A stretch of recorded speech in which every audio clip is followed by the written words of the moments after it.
The Adventures of Sherlock Holmes by Arthur Conan Doyle. A scandal in Bohemia.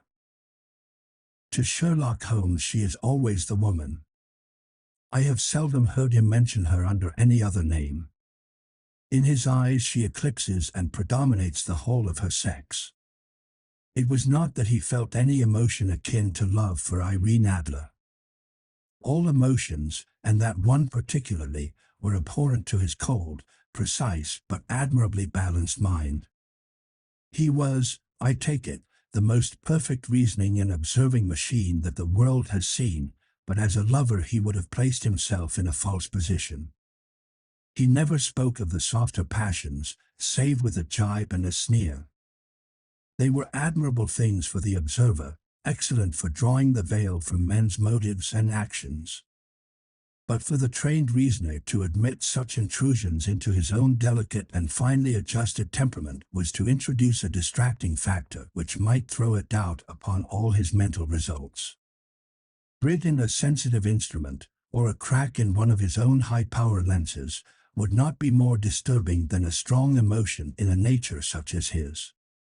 And yet there was but one woman to him, and that woman was the late Irene Adler, of dubious and questionable memory. I had seen little of Holmes lately. My marriage had drifted us away from each other. My own complete happiness, and the home-centered interests which rise up around the man who first finds himself master of his own establishment, were sufficient to absorb all my attention, while Holmes, who loathed every form of society with his whole Bohemian soul, remained in our lodgings in Baker Street, buried among his old books, and alternating from week to week between cocaine and ambition, the drowsiness of the drug, and the fierce energy of his own keen nature. He was still, as ever, deeply attracted by the study of crime, and occupied his immense faculties and extraordinary powers of observation in following out those clues, and clearing up those mysteries which have been abandoned as hopeless by the official police. From time to time I heard some vague account of his doings, of his summons to Odessa in the case of the Trepoff murder, of his clearing up of the singular tragedy of the Atkinson brothers at Trincomalee, and finally of the mission which he had accomplished so delicately and successfully for the reigning family of Holland. Beyond these signs of his activity, however, which I merely shared with all the readers of the daily press, I knew little of my former friend and companion. One night, it was on the 20th of March, 1888, I was returning from a journey to a patient, for I had now returned to civil practice, when my way led me through Baker Street. As I passed the well-remembered door, which must always be associated in my mind with my wooing, and with the dark incidents of the study in scarlet, I was seized with a keen desire to see Holmes again, and to know how he was employing his extraordinary powers. His rooms were brilliantly lit, and, even as I looked up, I saw his tall, spare figure pass twice in a dark silhouette against the blind. He was pacing the room swiftly, eagerly, with his head sunk upon his chest and his hands clasped behind him. To me, who knew his every mood and habit, his attitude and manner told their own story. He was at work again. He had risen out of his drug-created dreams and was hot upon the scent of some new problem. I rang the bell and was shown up to the chamber which had formerly been in part my own. His manner was not effusive. It seldom was, but he was glad, I think, to see me. With hardly a word spoken, but with a kindly eye, he waved me to an armchair, drew across his case of cigars, and indicated a spirit case and a gasogene in the corner. Then he stood before the fire and looked me over in his singular introspective fashion. "Wedlock suits you," he remarked. "I think, Watson, that you have put on 7.5 pounds since I saw you." 7. I answered. "Indeed, I should have thought a little more." "Just a trifle more, I fancy, Watson." "And in practice again, I observe. You did not tell me that you intended to go into harness." "Then, how do you know?" "I see it, I deduce it." How do I know that you have been getting yourself very wet lately, and that you have a most clumsy and careless servant girl? My dear Holmes, said I, this is too much. You would certainly have been burned, had you lived a few centuries ago. It is true that I had a country walk on Thursday and came home in a dreadful mess, but as I have changed my clothes, I can't imagine how you deduce it.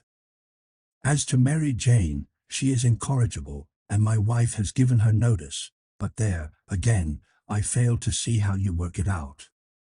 He chuckled to himself and rubbed his long, nervous hands together. It is simplicity itself, said he. My eyes tell me that on the inside of your left shoe, just where the firelight strikes it, the leather is scored by 6 almost parallel cuts. Obviously they have been caused by someone who has very carelessly scraped round the edges of the sole in order to remove crusted mud from it.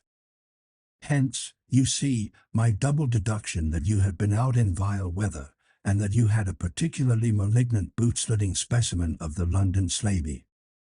As to your practice, if a gentleman walks into my room smelling of iodoform, with a black mark of nitrate of silver upon his right forefinger, and a bulge on the right side of his top hat to show where he has secreted his stethoscope, I must be dull, indeed, if I do not pronounce him to be an active member of the medical profession. I could not help laughing at the ease with which he explained his process of deduction.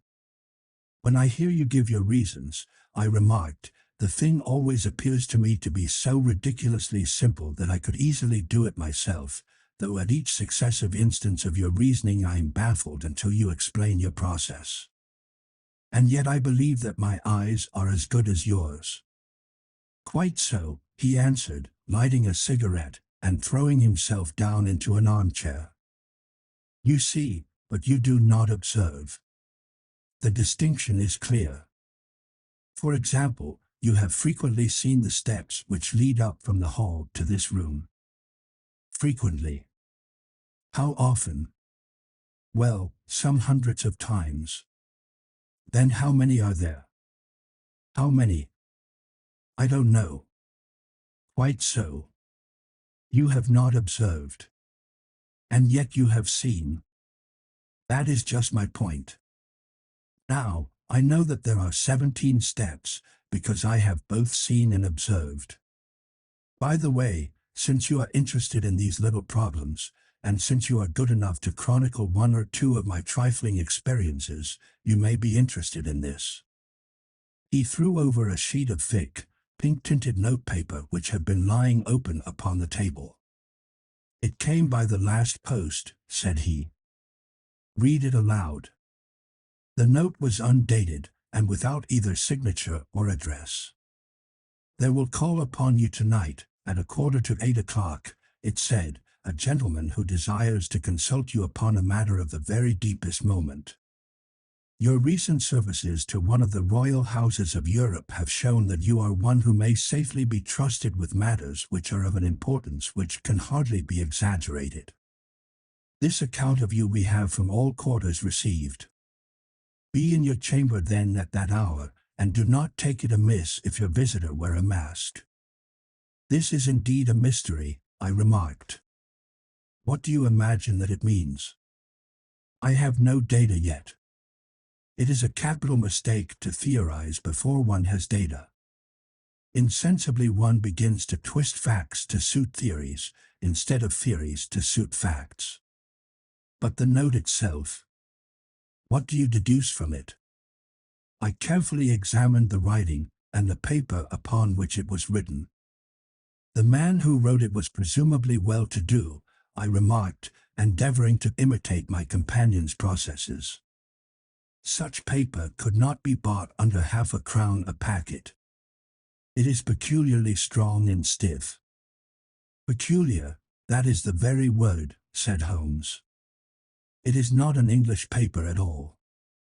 Hold it up to the light. I did so, and saw a large E with a small g, a p, and a large G with a small t woven into the texture of the paper. What do you make of that? Asked Holmes. The name of the maker, no doubt, or his monogram, rather. Not at all. The G with the small t stands for Gesellschaft, which is the German for company. It is a customary contraction like our co, P, of course, stands for papier. Now for the GG. Let us glance at our Continental Gazetteer. He took down a heavy brown volume from his shelves. Iglo, Eglanitz, here we are, Igria. It is in a German-speaking country, in Bohemia, not far from Carlsbad. Remarkable as being the scene of the death of Wallenstein, and for its numerous glass factories and paper mills. Ha, my boy, what do you make of that? His eyes sparkled, and he sent up a great blue triumphant cloud from his cigarette. The paper was made in Bohemia, I said. Precisely. And the man who wrote the note is a German. Do you note the peculiar construction of the sentence? This account of you we have from all quarters received. A Frenchman or Russian could not have written that. It is the German who is so uncourteous to his verbs. It only remains, therefore, to discover what is wanted by this German who writes upon Bohemian paper and prefers wearing a mask to showing his face. And here he comes, if I am not mistaken, to resolve all our doubts. As he spoke there was the sharp sound of horses' hoofs and grating wheels against the curb, followed by a sharp pull at the bell. Holmes whistled. A pair, by the sound, said he. Yes, he continued, glancing out of the window. A nice little brougham and a pair of beauties.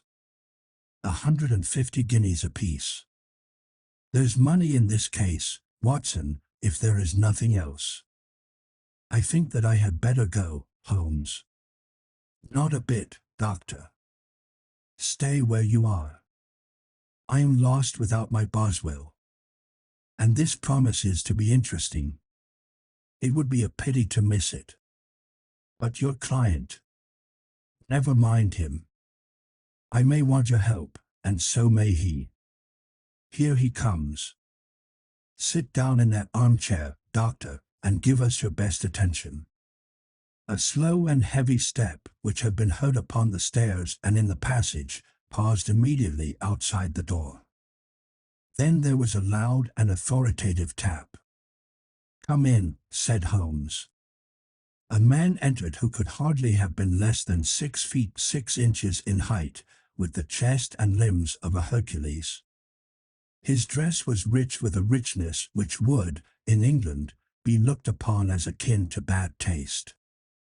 Heavy bands of astrakhan were slashed across the sleeves and fronts of his double-breasted coat, while the deep blue cloak which was thrown over his shoulders was lined with flame-colored silk and secured at the neck with a brooch which consisted of a single flaming beryl. Boots which extended halfway up his calves, and which were trimmed at the tops with rich brown fur, completed the impression of barbaric opulence which was suggested by his whole appearance.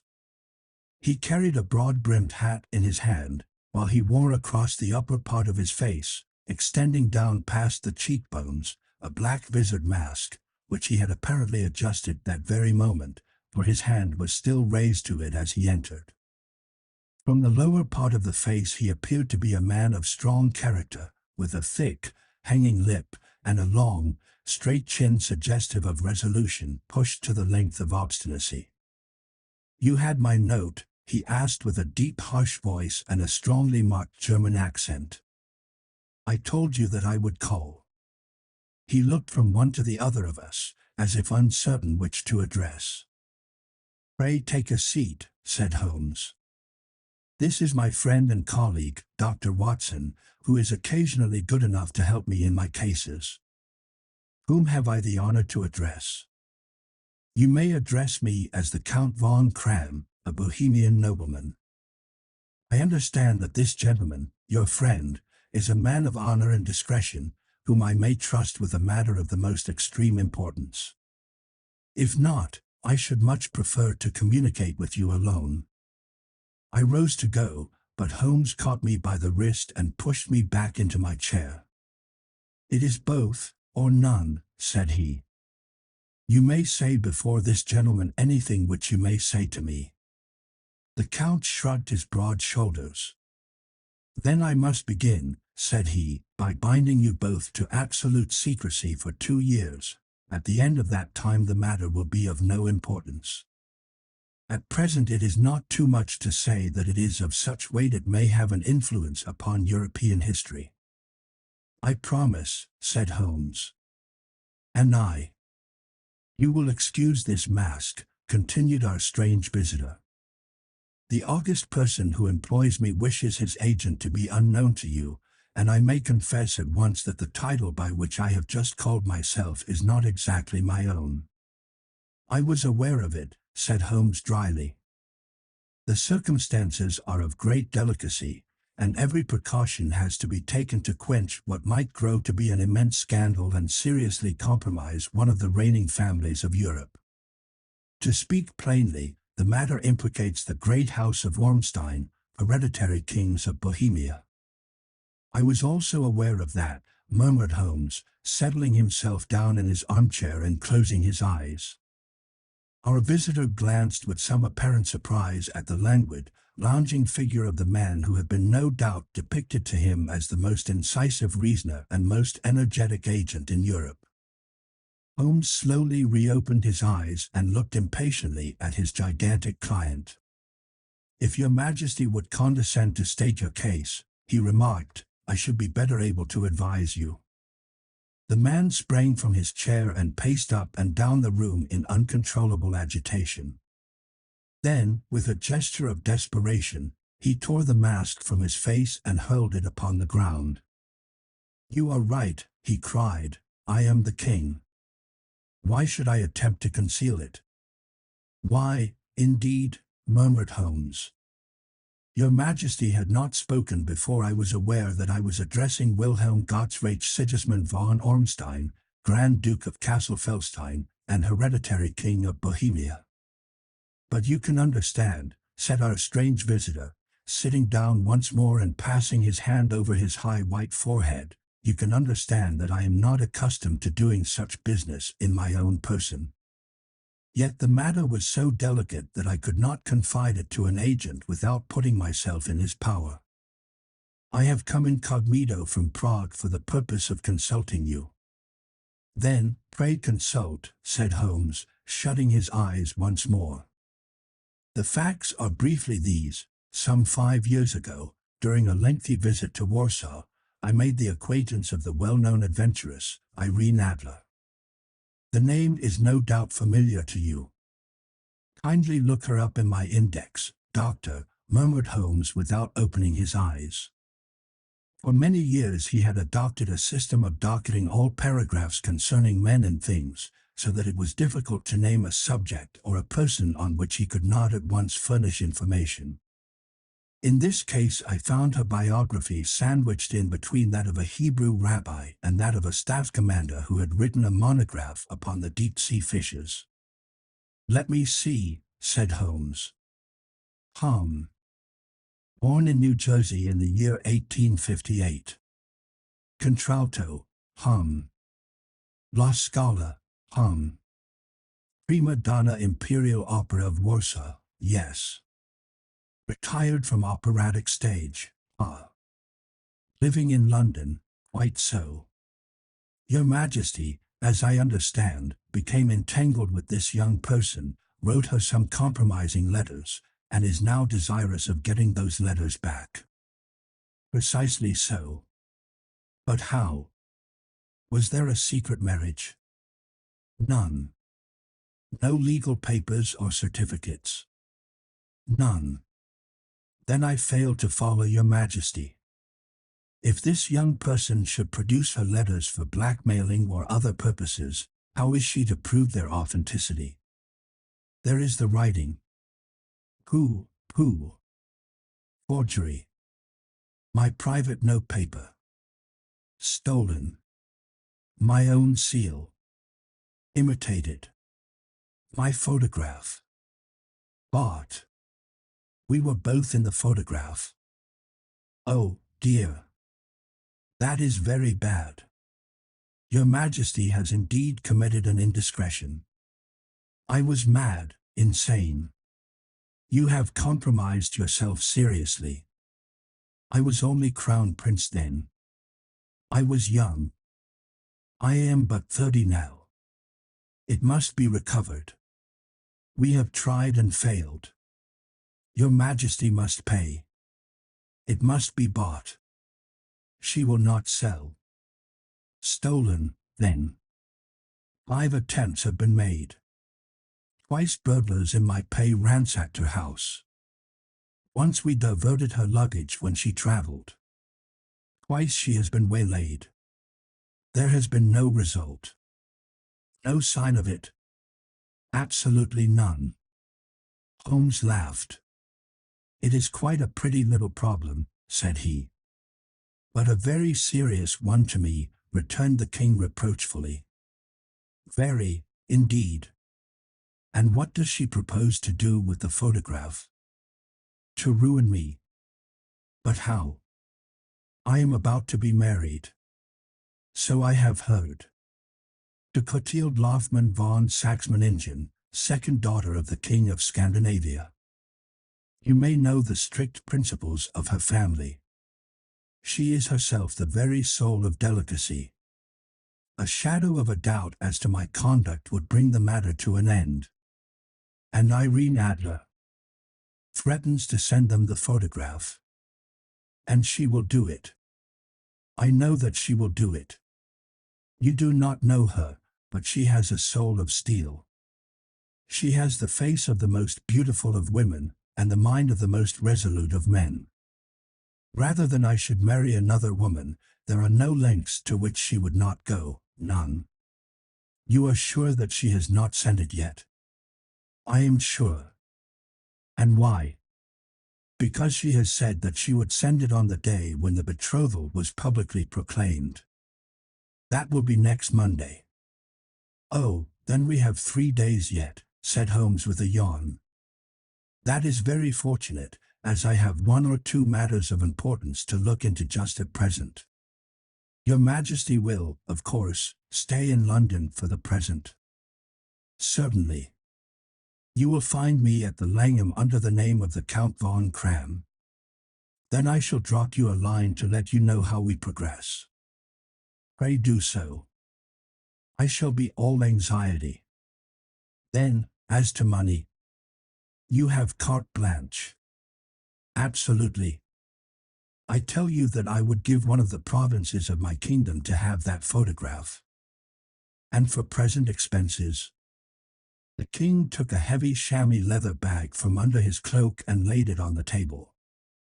There are £300 in gold and 700 in notes, he said. Holmes scribbled a receipt upon a sheet of his notebook and handed it to him. And Mademoiselle's address, he asked. Is Briony Lodge, Serpentine Avenue, St. John's Wood. Holmes took a note of it. One other question, said he. Was the photograph a cabinet? It was. Then, good night, Your Majesty, and I trust that we shall soon have some good news for you. And good night, Watson, he added, as the wheels of the royal brougham rolled down the street. If you will be good enough to call tomorrow afternoon at 3 o'clock, I should like to chat this little matter over with you. 2. At 3 o'clock precisely I was at Baker Street, but Holmes had not yet returned. The landlady informed me that he had left the house shortly after 8 o'clock in the morning. I sat down beside the fire, however, with the intention of awaiting him, however long he might be. I was already deeply interested in his inquiry, for, though it was surrounded by none of the grim and strange features which were associated with the 2 crimes which I have already recorded, still, the nature of the case and the exalted station of his client gave it a character of its own. Indeed, apart from the nature of the investigation which my friend had on hand, there was something in his masterly grasp of a situation, and his keen, incisive reasoning, which made it a pleasure to me to study his system of work, and to follow the quick, subtle methods by which he disentangled the most inextricable mysteries. So accustomed was I to his invariable success that the very possibility of his failing had ceased to enter into my head. It was close upon 4 before the door opened, and a drunken-looking groom, ill-kempt and side-whiskered, with an inflamed face and disreputable clothes, walked into the room. Accustomed as I was to my friend's amazing powers in the use of disguises, I had to look 3 times before I was certain that it was indeed he. With a nod he vanished into the bedroom, whence he emerged in 5 minutes tweed-suited and respectable, as of old. Putting his hands into his pockets, he stretched out his legs in front of the fire and laughed heartily for some minutes. "Well, really," he cried, and then he choked and laughed again until he was obliged to lie back, limp and helpless, in the chair. "What is it?" "It's quite too funny. I am sure you could never guess how I employed my morning, or what I ended by doing." "I can't imagine." "I suppose that you have been watching the habits, and perhaps the house, of Miss Irene Adler." "Quite so, but the sequel was rather unusual. I will tell you, however. I left the house a little after 8 o'clock this morning in the character of a groom out of work. There is a wonderful sympathy and freemasonry among horsey men. Be one of them, and you will know all that there is to know. I soon found Briony Lodge. It is a bijou villa, with a garden at the back, but built out in front right up to the road, 2 stories. Shublock to the door. Large sitting room on the right side, well furnished, with long windows almost to the floor, and those preposterous English window fasteners which a child could open. Behind there was nothing remarkable, save that the passage window could be reached from the top of the coach-house. I walked round it and examined it closely from every point of view, but without noting anything else of interest. I then lounged down the street and found, as I expected, that there was a mews in a lane which runs down by one wall of the garden.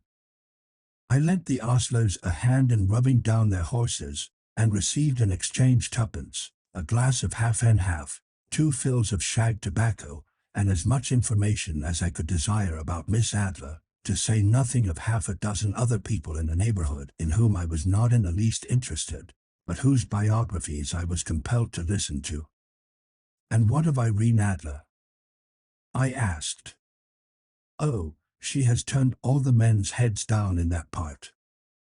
She is the daintiest thing under a bonnet on this planet.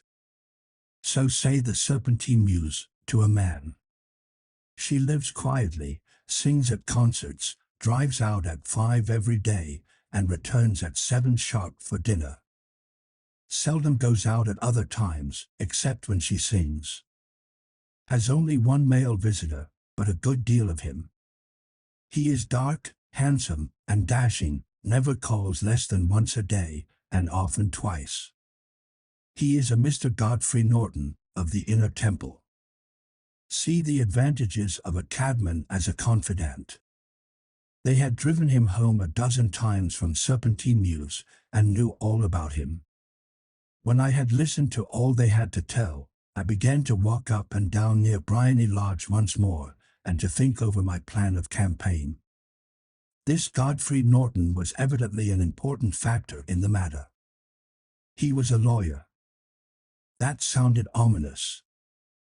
What was the relation between them, and what the object of his repeated visits? Was she his client, his friend, or his mistress? If the former, she had probably transferred the photograph to his keeping. If the latter, it was less likely. On the issue of this question depended whether I should continue my work at Briony Lodge, or turn my attention to the gentlemen's chambers in the Temple. It was a delicate point, and it widened the field of my inquiry. I fear that I bore you with these details, but I have to let you see my little difficulties, if you are to understand the situation. "I am following you closely," I answered. I was still balancing the matter in my mind when a hansom cab drove up to Briony Lodge, and a gentleman sprang out. He was a remarkably handsome man, dark, aquiline, and mustached, evidently the man of whom I had heard. He appeared to be in a great hurry, shouted to the cabman to wait, and brushed past the maid who opened the door with the air of a man who was thoroughly at home. He was in the house about half an hour, and I could catch glimpses of him in the windows of the sitting room, pacing up and down, talking excitedly, and waving his arms. Of her I could see nothing. Presently he emerged, looking even more flurried than before. As he stepped up to the cab, he pulled a gold watch from his pocket and looked at it earnestly. "Drive like the devil," he shouted, "first to Gross and Henke's in Regent Street, and then to the Church of St. Monica in the Edgware Road. Half a guinea if you do it in 20 minutes. Away they went, and I was just wondering whether I should not do well to follow them when up the lane came a neat little landau, the coachman with his coat only half buttoned, and his tie under his ear, while all the tags of his harness were sticking out of the buckles. It hadn't pulled up before she shot out of the hall door and into it. I only caught a glimpse of her at the moment, but she was a lovely woman, with a face that a man might die for. "The Church of St. Monica, John," she cried, "and half a sovereign if you reach it in 20 minutes. This was quite too good to lose, Watson. I was just balancing whether I should run for it, or whether I should perch behind her landau when a cab came through the street. The driver looked twice at such a shabby fare, but I jumped in before he could object. "The Church of St. Monica," said I, "and half a sovereign if you reach it in 20 minutes. It was 25 minutes to 12, and of course it was clear enough what was in the wind. My cabby drove fast. I don't think I ever drove faster, but the others were there before us. The cab and the landau with their steaming horses were in front of the door when I arrived. I paid the man and hurried into the church. There was not a soul there save the two whom I had followed and a surpliced clergyman, who seemed to be expostulating with them. They were all three standing in a knot in front of the altar. I lounged up the side aisle like any other idler who has dropped into a church. Suddenly, to my surprise, the three at the altar faced round to me, and Godfrey Norton came running as hard as he could towards me. "Thank God," he cried. "You'll do. Come. Come." "What then?" I asked. "Come, man, come, only 3 minutes, or it won't be legal."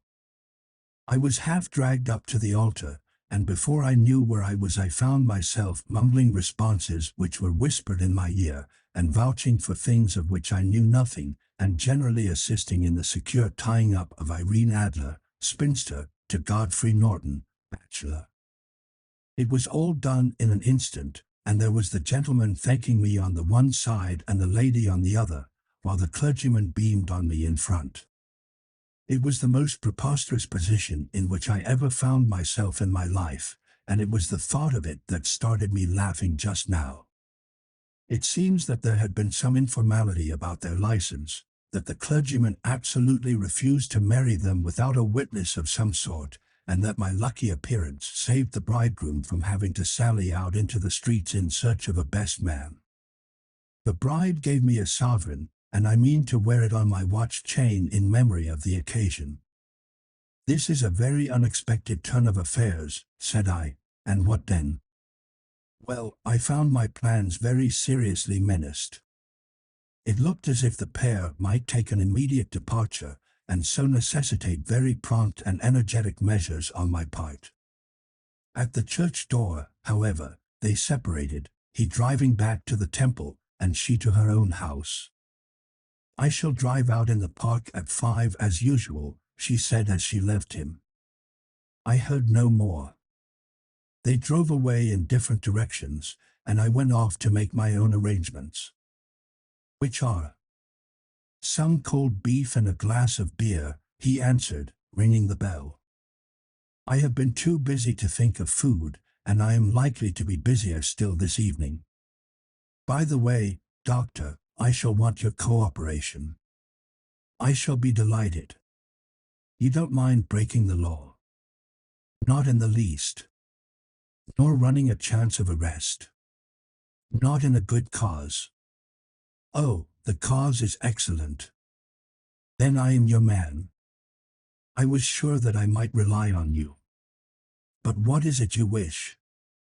When Mrs. Turner has brought in the tray, I will make it clear to you. Now, he said as he turned hungrily on the simple fare that our landlady had provided, I must discuss it while I eat, for I have not much time. It is nearly 5 now. In 2 hours we must be on the scene of action. Miss Irene, or Madam, rather, returns from her drive at 7. We must be at Briony Lodge to meet her. And what then? You must leave that to me. I have already arranged what is to occur. There is only one point on which I must insist. You must not interfere, come what may. You understand. I am to be neutral. To do nothing whatever. There will probably be some small unpleasantness. Do not join in it. It will end in my being conveyed into the house. 4 or 5 minutes afterwards the sitting-room window will open. You are to station yourself close to that open window. Yes. You are to watch me, for I will be visible to you. Yes. And when I raise my hand, so, you will throw into the room what I give you to throw, and will, at the same time, raise the cry of fire. You quite follow me?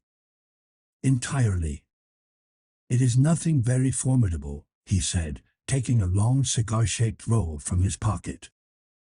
It is an ordinary plumber's smoke rocket, fitted with a cap at either end to make it self-lighting. Your task is confined to that. When you raise your cry of fire, it will be taken up by quite a number of people. You may then walk to the end of the street, and I will rejoin you in 10 minutes. I hope that I have made myself clear. I am to remain neutral, to get near the window, to watch you, and at the signal to throw in this object, then to raise the cry of fire, and to wait you at the corner of the street. Precisely. Then you may entirely rely on me. That is excellent. I think, perhaps, it is almost time that I prepare for the new role I have to play. He disappeared into his bedroom and returned in a few minutes in the character of an amiable and simple-minded nonconformist clergyman. His broad black hat, his baggy trousers, his white tie, his sympathetic smile, and general look of peering in benevolent curiosity were such as Mr. John Hare alone could have equaled. It was not merely that Holmes changed his costume. His expression, his manner, his very soul seemed to vary with every fresh part that he assumed. The stage lost a fine actor, even as science lost an acute reasoner, when he became a specialist in crime. It was 6:15 when we left Baker Street, and it still wanted 10 minutes to the hour when we found ourselves in Serpentine Avenue. It was already dusk, and the lamps were just being lighted as we paced up and down in front of Briony Lodge, waiting for the coming of its occupant. The house was just such as I had pictured it from Sherlock Holmes' succinct description, but the locality appeared to be less private than I expected. On the contrary, for a small street in a quiet neighborhood, it was remarkably animated. There was a group of shabbily dressed men smoking and laughing in a corner, a scissors grinder with his wheel, 2 guardsmen who were flirting with a nurse girl, and several well-dressed young men who were lounging up and down with cigars in their mouths. You see, remarked Holmes, as we paced to and fro in front of the house, this marriage rather simplifies matters. The photograph becomes a double-edged weapon now. The chances are that she would be as averse to its being seen by Mr. Godfrey Norton as our client is to its coming to the eyes of his princess. Now the question is, where are we to find the photograph? Where, indeed? It is most unlikely that she carries it about with her. It is cabinet size. Too large for easy concealment about a woman's dress. She knows that the king is capable of having her waylaid and searched. 2 attempts of the sort have already been made. We may take it, then, that she does not carry it about with her. Where, then? Her banker or her lawyer? There is that double possibility. But I am inclined to think neither. Women are naturally secretive, and they like to do their own secreting. Why should she hand it over to anyone else? She could trust her own guardianship, but she could not tell what indirect or political influence might be brought to bear upon a businessman. Besides, remember that she had resolved to use it within a few days. It must be where she can lay her hands upon it. It must be in her own house. But it has twice been burgled. Pshaw! They did not know how to look. But how will you look? I will not look. What then? I will get her to show me. But she will refuse. She will not be able to. But I hear the rumble of wheels. It is her carriage. Now carry out my orders to the letter. As he spoke, the gleam of the sidelights of a carriage came round the curve of the avenue. It was a smart little landau which rattled up to the door of Bryony Lodge.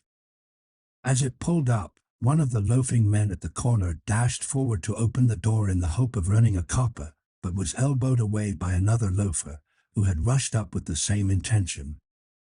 A fierce quarrel broke out, which was increased by the 2 guardsmen, who took sides with one of the loungers, and by the scissors grinder, who was equally hot upon the other side. A blow was struck, and in an instant the lady, who had stepped from her carriage, was the center of a little knot of flushed and struggling men, who struck savagely at each other with their fists and sticks. Holmes dashed into the crowd to protect the lady, but, just as he reached her, he gave a cry and dropped to the ground, with the blood running freely down his face. At his fall the guardsmen took to their heels in one direction and the loungers in the other, while a number of better-dressed people, who had watched the scuffle without taking part in it, crowded in to help the lady and to attend to the injured man. Irene Adler, as I will still call her, had hurried up the steps, but she stood at the top with her superb figure outlined against the lights of the hall, looking back into the street. "Is the poor gentleman much hurt?" she asked. "He is dead," cried several voices. "No, no, there's life in him," shouted another. "But he'll be gone before you can get him to hospital." "He's a brave fellow," said a woman. "They would have had the lady's purse and watch if it hadn't been for him. They were a gang, and a rough one, too. Ah, he's breathing now. He can't lie in the street. May we bring him in, marm?" "Surely. Bring him into the sitting room. There is a comfortable sofa. This way, please." Slowly and solemnly he was borne into Bryony Lodge and laid out in the principal room, while I still observed the proceedings from my post by the window. The lamps had been lit, but the blinds had not been drawn, so that I could see Holmes as he lay upon the couch. I do not know whether he was seized with compunction at that moment for the part he was playing, but I know that I never felt more heartily ashamed of myself in my life than when I saw the beautiful creature against whom I was conspiring, or the grace and kindliness with which she waited upon the injured man. And yet it would be the blackest treachery to Holmes to draw back now from the part which he had entrusted to me. I hardened my heart, and took the smoke rocket from under my ulster. After all, I thought, we are not injuring her. We are but preventing her from injuring another. Holmes had sat up upon the couch, and I saw him motion like a man who is in need of air. A maid rushed across and threw open the window. At the same instant I saw him raise his hand, and at the signal I tossed my rocket into the room with a cry of "Fire!" The word was no sooner out of my mouth than the whole crowd of spectators, well-dressed and ill, gentlemen, ostlers, and servant maids, joined in a general shriek of "Fire!" Thick clouds of smoke curled through the room and out at the open window. I caught a glimpse of rushing figures, and a moment later the voice of Holmes from within assuring them that it was a false alarm. Slipping through the shouting crowd, I made my way to the corner of the street, and in 10 minutes was rejoiced to find my friend's arm in mine, and to get away from the scene of uproar. He walked swiftly and in silence for some few minutes until we had turned down one of the quiet streets which lead towards the Edgware Road. "You did it very nicely, Doctor," he remarked. "Nothing could have been better. It is all right. You have the photograph?" "I know where it is." "And how did you find out?" "She showed me, as I told you she would. I am still in the dark." "I do not wish to make a mystery," said he, laughing. "The matter was perfectly simple. You, of course, saw that everyone in the street was an accomplice. They were all engaged for the evening. I guessed as much. Then, when the row broke out, I had a little moist red paint in the palm of my hand. I rushed forward, fell down, clapped my hand to my face, and became a piteous spectacle. It is an old trick. That also I could fathom. Then they carried me in. She was bound to have me in. What else could she do? And into her sitting room, which was the very room which I suspected. It lay between that and her bedroom, and I was determined to see which. They laid me on a couch, I motioned for air, they were compelled to open the window, and you had your chance. How did that help you? It was all important. When a woman thinks that her house is on fire, her instinct is at once to rush to the thing which she values most. It is a perfectly overpowering impulse, and I have more than once taken advantage of it. In the case of the Darlington substitution scandal it was of use to me, and also in the Arnsworth Castle business. A married woman grabs at her baby, an unmarried one reaches for her jewel box. Now it was clear to me that Our Lady of today had nothing in the house more precious to her than what we are in quest of. She would rush to secure it. The alarm of fire was admirably done. The smoke and shouting were enough to shake nerves of steel. She responded beautifully. The photograph is in a recess behind a sliding panel just above the right bell pull. She was there in an instant, and I caught a glimpse of it as she half drew it out. When I cried out that it was a false alarm, she replaced it, glanced at the rocket, rushed from the room, and I have not seen her since. I rose, and, making my excuses, escaped from the house. I hesitated whether to attempt to secure the photograph at once, but the coachman had come in, and as he was watching me narrowly, it seemed safer to wait. A little over-precipitance may ruin all. "And now?" I asked. "Our quest is practically finished. I shall call with the king tomorrow, and with you, if you care to come with us. We will be shown into the sitting room to wait for the lady, but it is probable that when she comes she may find neither us nor the photograph. It might be a satisfaction to His Majesty to regain it with his own hands." "And when will you call?" "At 8 in the morning. She will not be up, so that we shall have a clear field. Besides, we must be prompt, for this marriage may mean a complete change in her life and habits. I must wire to the king without delay." We had reached Baker Street and had stopped at the door. He was searching his pockets for the key when someone passing said, "Good night, Mr. Sherlock Holmes." There were several people on the pavement at the time, but the greeting appeared to come from a slim youth in an ulster who had hurried by. "I've heard that voice before," said Holmes, staring down the dimly lit street. "Now, I wonder who the deuce that could have been." 3. I slept at Baker Street that night, and we were engaged upon our toast and coffee in the morning when the King of Bohemia rushed into the room. "You have really got it," he cried, grasping Sherlock Holmes by either shoulder and looking eagerly into his face. Not yet. But you have hopes. I have hopes. Then, come. I am all impatience to be gone. We must have a cab. No, my brougham is waiting. Then that will simplify matters.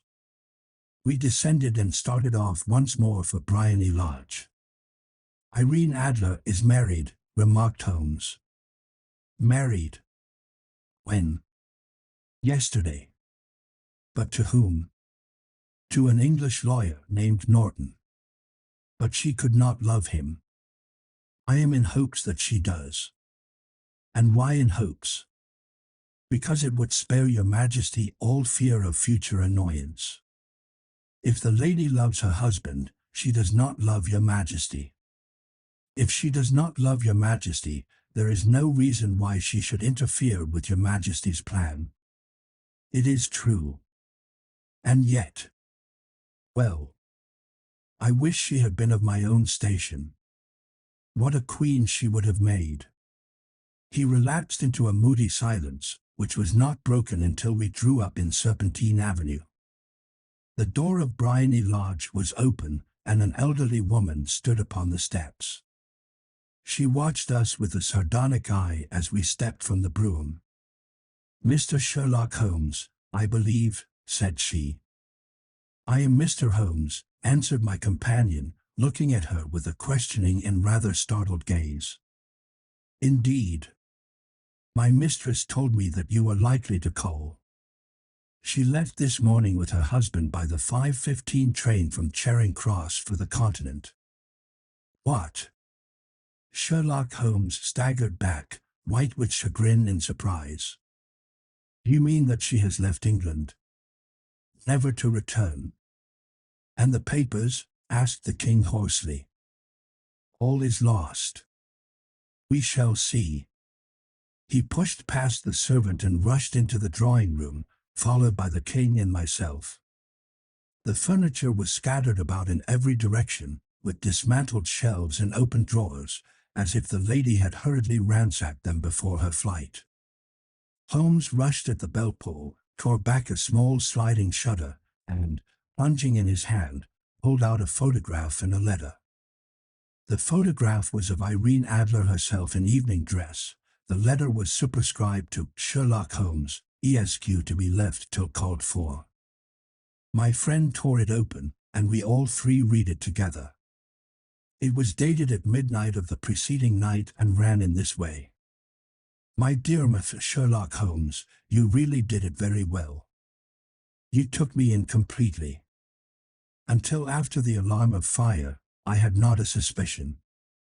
But then, when I found how I had betrayed myself, I began to think. I had been warned against you months ago. I had been told that, if the king employed an agent, it would certainly be you. And your address had been given me. Yet, with all this, you made me reveal what you wanted to know. Even after I became suspicious, I found it hard to think evil of such a dear, kind old clergyman. But, you know, I have been trained as an actress myself. Male costume is nothing new to me. I often take advantage of the freedom which it gives. I sent John, the coachman, to watch you, ran upstairs, got into my walking clothes, as I call them, and came down just as you departed. Well, I followed you to your door, and so made sure that I was really an object of interest to the celebrated Mr. Sherlock Holmes. Then I, rather imprudently, wished you good night, and started for the temple to see my husband. We both thought the best resource was flight, when pursued by so formidable an antagonist, so you will find the nest empty when you call tomorrow. As to the photograph, your client may rest in peace. I love and am loved by a better man than he. The king may do what he will without hindrance from one whom he has cruelly wronged. I keep it only to safeguard myself, and to preserve a weapon which will always secure me from any steps which he might take in the future. I leave a photograph which he might care to possess, and I remain, dear Mr. Sherlock Holmes, very truly yours, Irene Norton, Nay, Adler. What a woman, oh, what a woman, cried the King of Bohemia, when we had all three read this epistle. Did I not tell you how quick and resolute she was? Would she not have made an admirable queen? Is it not a pity that she was not on my level? From what I have seen of the lady, she seems, indeed, to be on a very different level to your Majesty, said Holmes coldly. I am sorry that I have not been able to bring your Majesty's business to a more successful conclusion. On the contrary, my dear sir, cried the king, nothing could be more successful. I know that her word is inviolate. The photograph is now as safe as if it were in the fire. I am glad to hear your Majesty say so. I am immensely indebted to you. Pray tell me in what way I can reward you. This ring, he slipped an emerald snake ring from his finger and held it out upon the palm of his hand. Your Majesty has something which I should value even more highly, said Holmes. You have but to name it. This photograph. The king stared at him in amazement. Irene's photograph, he cried. Certainly, if you wish it. I thank your Majesty. Then there is no more to be done in the matter. I have the honor to wish you a very good morning. He bowed, and, turning away without observing the hand which the king had stretched out to him, he set off in my company for his chambers. And that was how a great scandal threatened to affect the kingdom of Bohemia, and how the best plans of Mr. Sherlock Holmes were beaten by a woman's wit. He used to make merry over the cleverness of women, but I have not heard him do it of late. And when he speaks of Irene Adler, or when he refers to her photograph, it is always under the honorable title of the woman. 2. The Red-Headed League. I had called upon my friend, Mr. Sherlock Holmes, one day in the autumn of last year and found him in deep conversation with a very stout, florid-faced, elderly gentleman with fiery red hair. With an apology for my intrusion, I was about to withdraw when Holmes pulled me abruptly into the room and closed the door behind me. You could not possibly have come at a better time, my dear Watson, he said cordially. I was afraid that you were engaged. So I am. Very much so. Then I can wait in the next room. Not at all. This gentleman, Mr. Wilson, has been my partner and helper in many of my most successful cases, and I have no doubt that he will be of the utmost use to me in yours also. The stout gentleman half rose from his chair and gave a bow of greeting, with a quick little questioning glance from his small fat encircled eyes. Try the settee, said Holmes, relapsing into his armchair and putting his fingertips together, as was his custom when in judicial moods. I know, my dear Watson, that you share my love of all that is bizarre and outside the conventions and humdrum routine of everyday life. You have shown your relish for it by the enthusiasm which has prompted you to chronicle, and, if you will excuse my saying so, somewhat to embellish so many of my own little adventures. Your cases have indeed been of the greatest interest to me, I observed. You will remember that I remarked the other day, just before we went into the very simple problem presented by Miss Mary Sutherland, that for strange effects and extraordinary combinations we must go to life itself, which is always far more daring than any effort of the imagination. A proposition which I took the liberty of doubting. You did, Doctor, but none the less you must come round to my view, for otherwise I shall keep on piling fact upon fact on you until your reason breaks down under them and acknowledges me to be right. Now, Mr. Jabez Wilson here has been good enough to call upon me this morning, and to begin a narrative which promises to be one of the most singular which I have listened to for some time.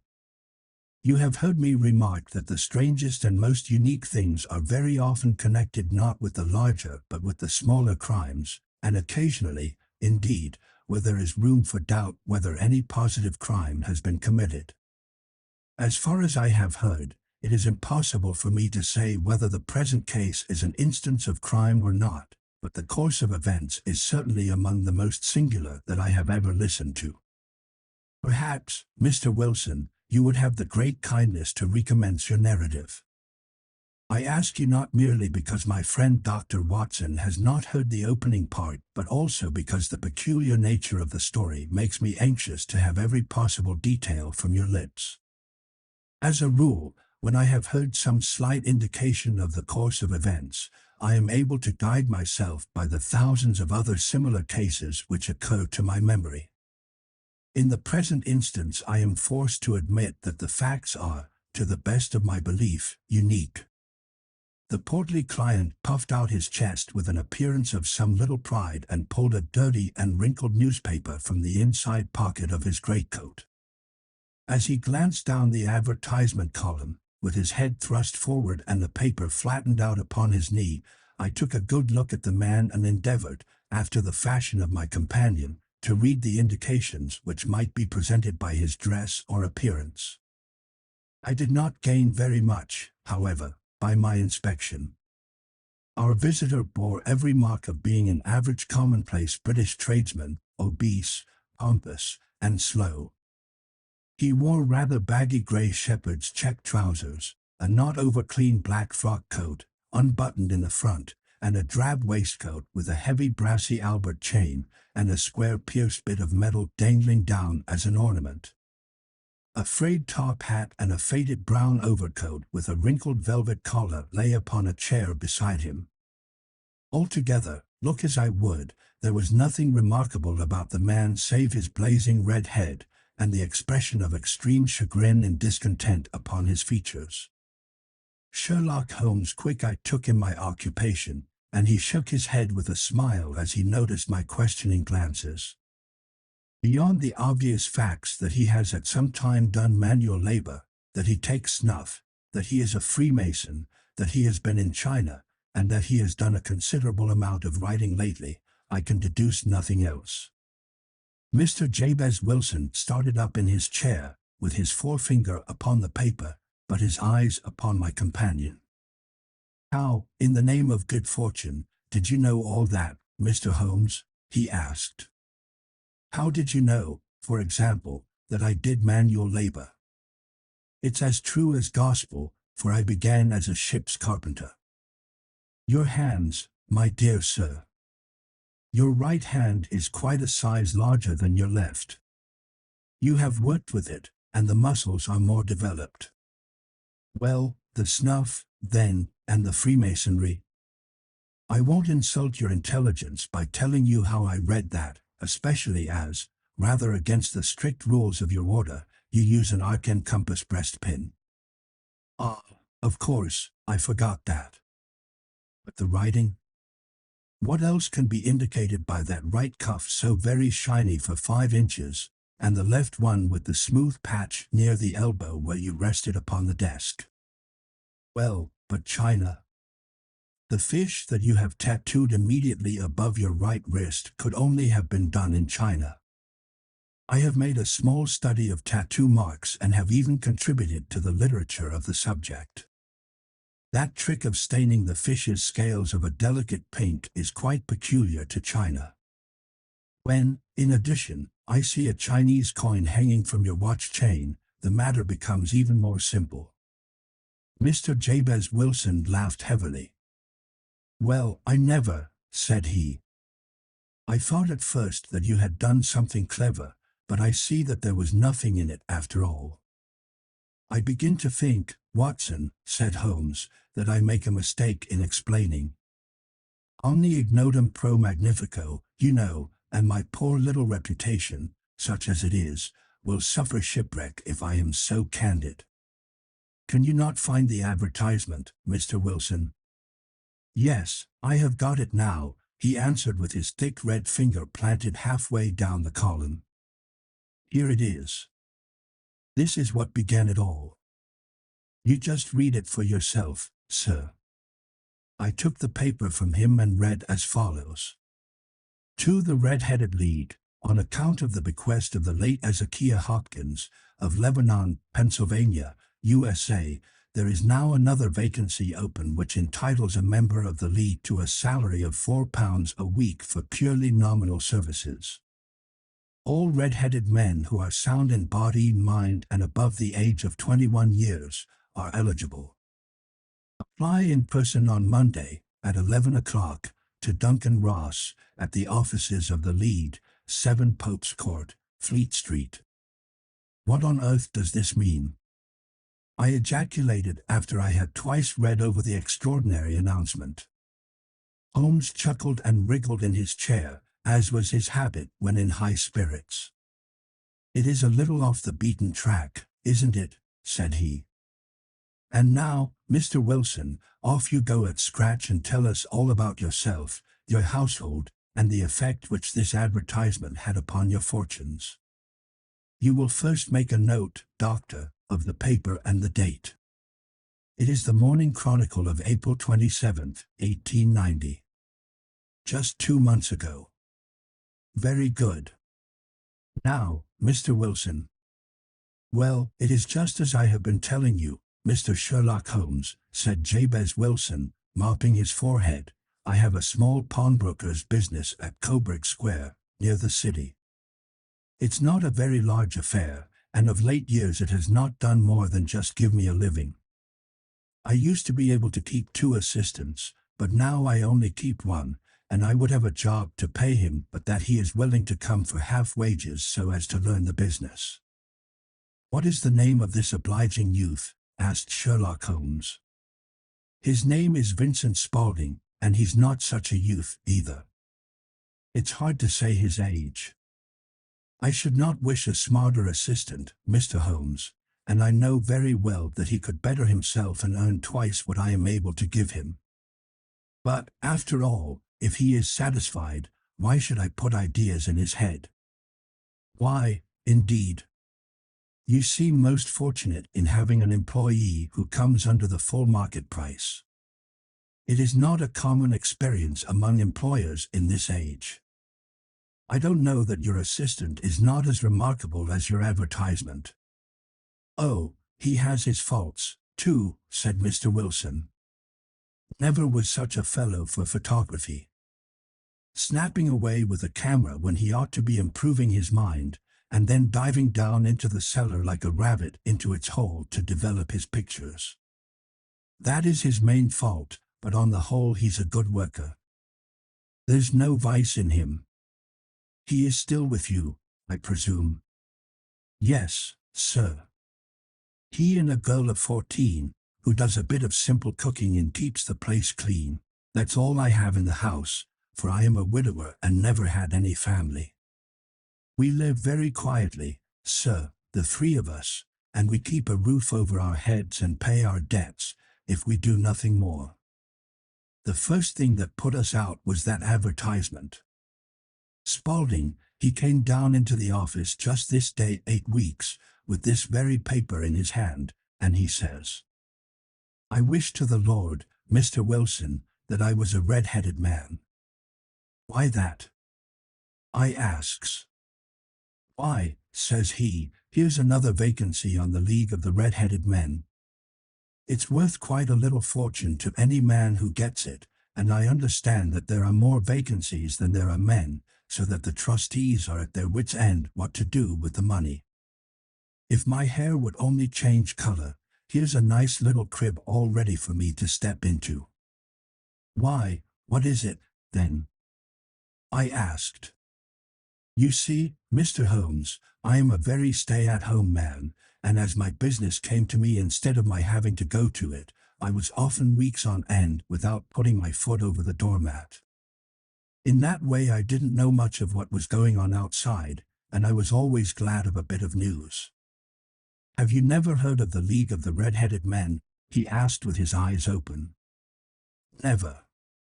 'Why, I wonder at that, for you are eligible yourself for one of the vacancies.' 'And what are they worth?' I asked. 'Oh, merely a couple of hundred a year, but the work is slight, and it need not interfere very much with one's other occupations.' Well, you can easily think that made me prick up my ears, for the business has not been over good for some years, and an extra couple of hundred would have been very handy. Tell me all about it, said I.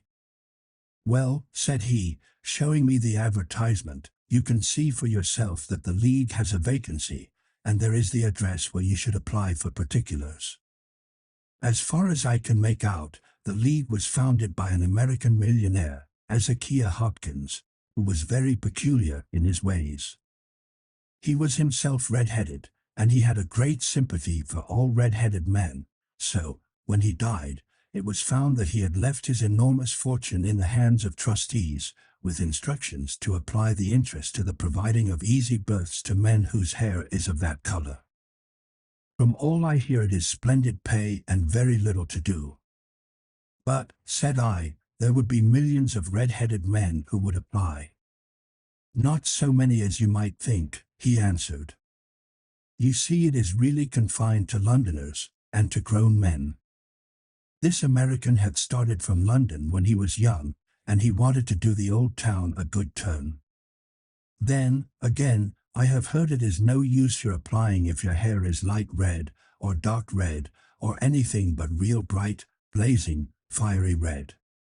Now, if you cared to apply, Mr. Wilson, you would just walk in, but perhaps it would hardly be worth your while to put yourself out of the way for the sake of a few £100.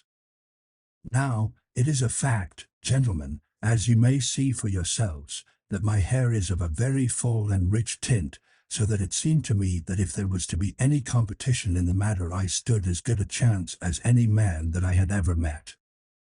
Vincent Spaulding seemed to know so much about it that I thought he might prove useful, so I just ordered him to put up the shutters for the day and to come right away with me.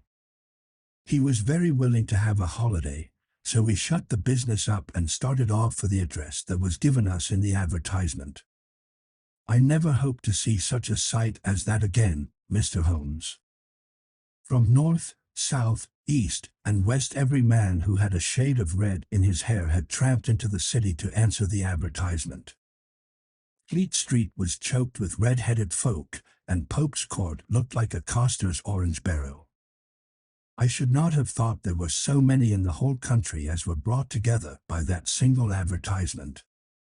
Every shade of color they were: straw, lemon, orange, brick, Irish setter, liver, clay, but, as Spaulding said, there were not many who had the real vivid flame-colored tint.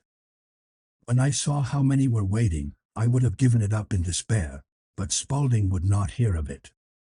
How he did it I could not imagine, but he pushed and pulled and butted until he got me through the crowd, and right up to the steps which led to the office. There was a double stream upon the stair, some going up in hope and some coming back dejected, but we wedged in as well as we could and soon found ourselves in the office. Your experience has been a most entertaining one, remarked Holmes as his client paused and refreshed his memory with a huge pinch of snuff. Pray continue your very interesting statement. There was nothing in the office but a couple of wooden chairs and a deal table, behind which sat a small man with a head that was even redder than mine. He said a few words to each candidate as he came up, and then he always managed to find some fault in them which would disqualify them. Getting a vacancy did not seem to be such a very easy matter, after all. However, when our turn came, the little man was much more favorable to me than to any of the others, and he closed the door as we entered, so that he might have a private word with us. This is Mr. Jabez Wilson, said my assistant, and he is willing to fill a vacancy in the League. And he is admirably suited for it, the other answered. He has every requirement. I cannot recall when I have seen anything so fine. He took a step backward, cocked his head on one side, and gazed at my hair until I felt quite bashful. Then suddenly he plunged forward, wrung my hand, and congratulated me warmly on my success. It would be injustice to hesitate, said he. You will, however, I am sure, excuse me for taking an obvious precaution. With that he seized my hair in both his hands, and tugged until I yelled with the pain. There is water in your eyes, said he as he released me. I perceive that all is as it should be. But we have to be careful, for we have twice been deceived by wigs and once by paint. I could tell you tales of cobbler's wax which would disgust you with human nature. He stepped over to the window and shouted through it at the top of his voice that the vacancy was filled. A groan of disappointment came up from below, and the folk all trooped away in different directions until there was not a red head to be seen except my own and that of the manager. "My name," said he, "is Mr. Duncan Ross, and I am myself one of the pensioners upon the fund left by our noble benefactor. Are you a married man, Mr. Wilson? Have you a family?" I answered that I had not. His face fell immediately. "Dear me," he said gravely, "that is very serious indeed. I am sorry to hear you say that.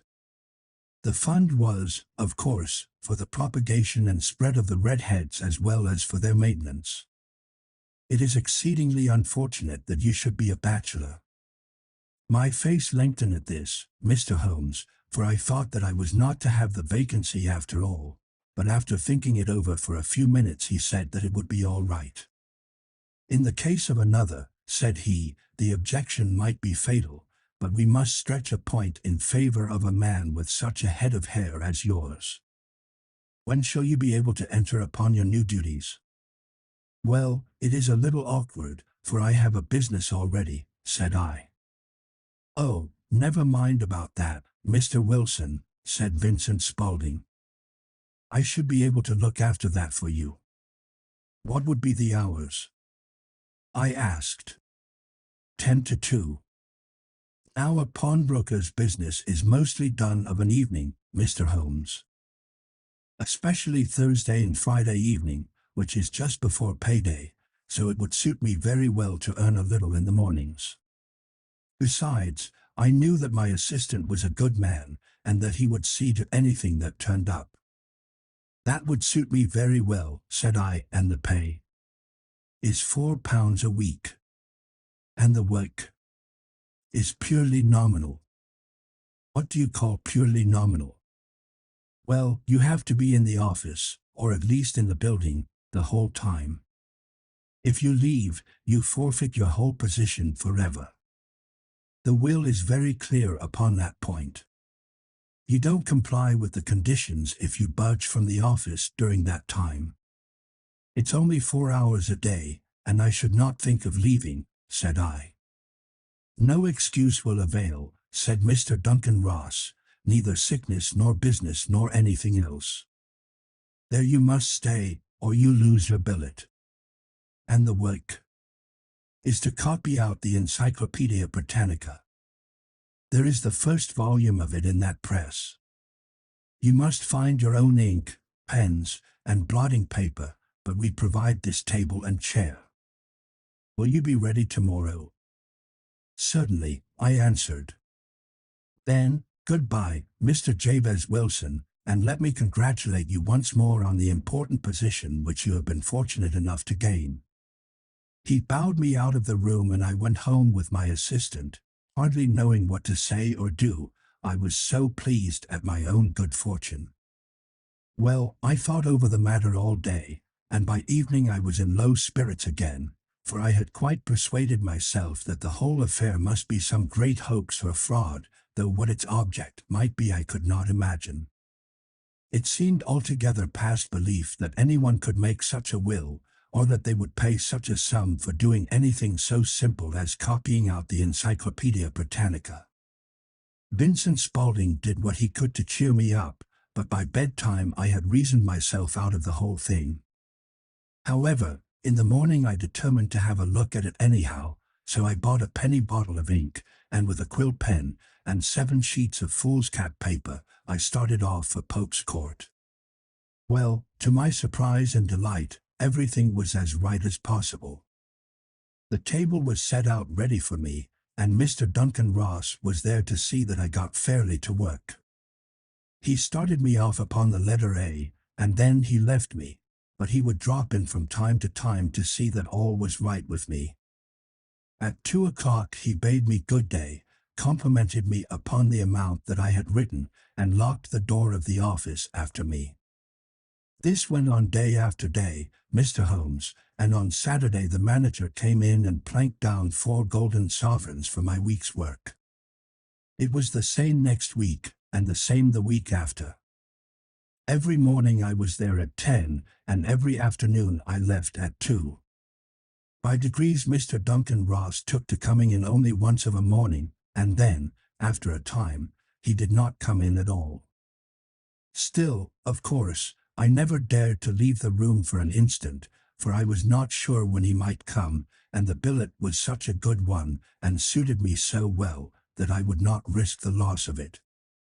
8 weeks passed away like this, and I had written about abbots and archery and armor and architecture and Attica, and hoped with diligence that I might get on to the bees before very long. It cost me something in foolscap, and I had pretty nearly filled the shelf with my writings. And then suddenly the whole business came to an end. To an end? Yes, sir. And no later than this morning.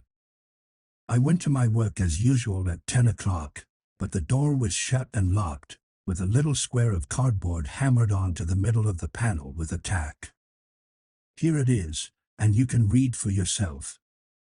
He held up a piece of white cardboard about the size of a sheet of notepaper. It read in this fashion: "The Red-Headed League is dissolved. October 9th, 1890. Sherlock Holmes and I surveyed this curt announcement and the rueful face behind it, until the comical side of the affair so completely overtopped every other consideration that we both burst out into a roar of laughter. I cannot see that there is anything very funny, cried our client, flushing up to the roots of his flaming head. If you can do nothing better than laugh at me, I can go elsewhere. No, no, cried Holmes, shoving him back into the chair from which he had half risen. I really wouldn't miss your case for the world. It is most refreshingly unusual. But there is, if you will excuse my saying so, something just a little funny about it. Pray, what steps did you take when you found the card upon the door? I was staggered, sir. I did not know what to do. Then I called at the offices round, but none of them seemed to know anything about it. Finally, I went to the landlord, who is an accountant living on the ground floor, and I asked him if he could tell me what had become of the Red-Headed League. He said that he had never heard of any such body. Then I asked him who Mr. Duncan Ross was. He answered that the name was new to him. Well, said I, the gentleman at number 4. What, the red-headed man? Yes. Oh, said he, his name was William Morris. He was a solicitor and was using my room as a temporary convenience until his new premises were ready. He moved out yesterday. Where could I find him? Oh, at his new offices. He did tell me the address. Yes, 17, King Edward Street, near St. Paul's.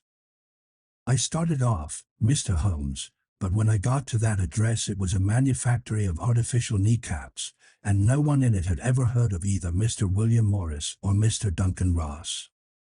And what did you do then? Asked Holmes. I went home to Saxe-Coburg Square, and I took the advice of my assistant. But he could not help me in any way. He could only say that if I waited I should hear by post. But that was not quite good enough, Mr. Holmes. I did not wish to lose such a place without a struggle, so, as I had heard that you were good enough to give advice to poor folk who were in need of it, I came right away to you. And you did very wisely, said Holmes.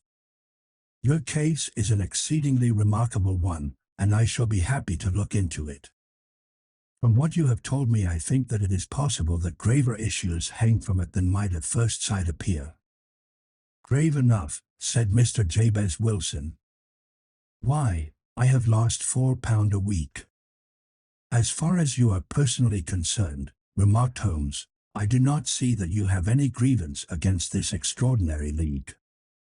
On the contrary, you are, as I understand, richer by some £30, to say nothing of the minute knowledge which you have gained on every subject which comes under the letter A.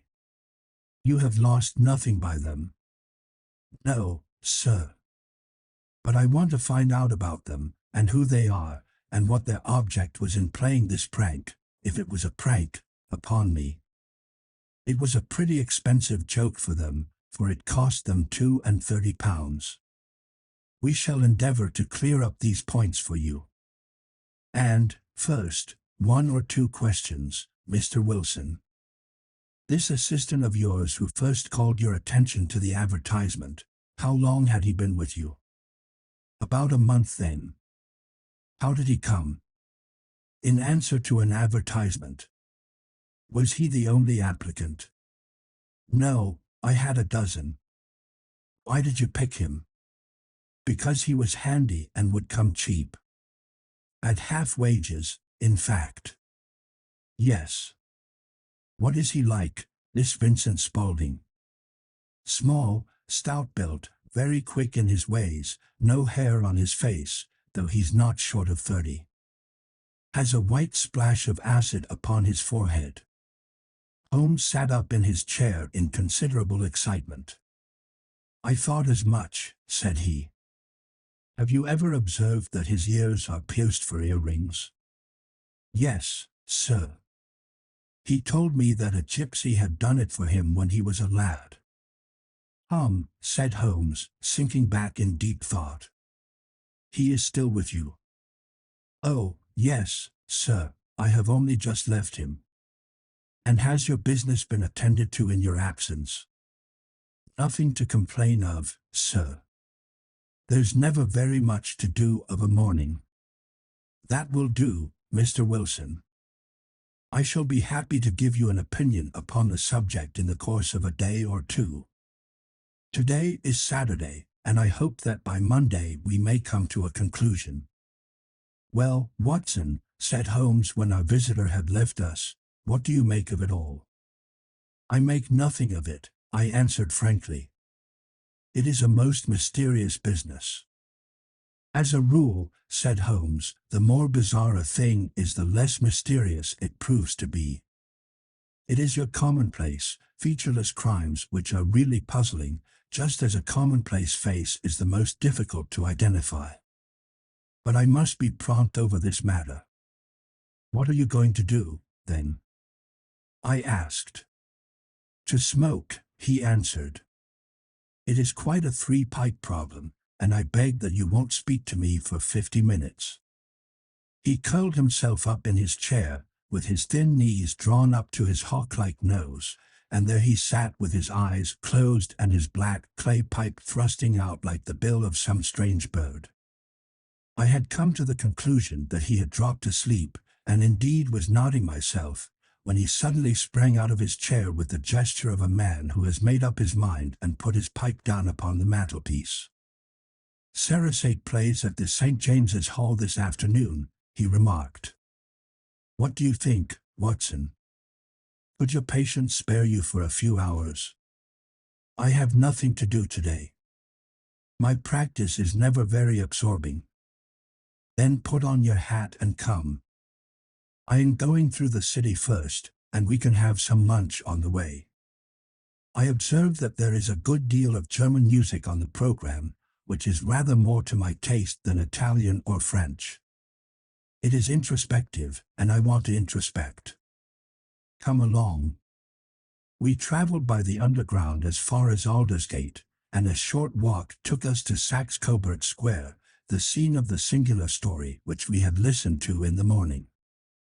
It was a poky, little, shabby-genteel place, where 4 lines of dingy 2-storied brick houses looked out into a small railed-in enclosure, where a lawn of weedy grass and a few clumps of faded laurel bushes made a hard fight against a smoke-laden and uncongenial atmosphere. 3 gilt balls and a brown board with Jabez Wilson in white letters upon a corner house announced the place where our red-headed client carried on his business.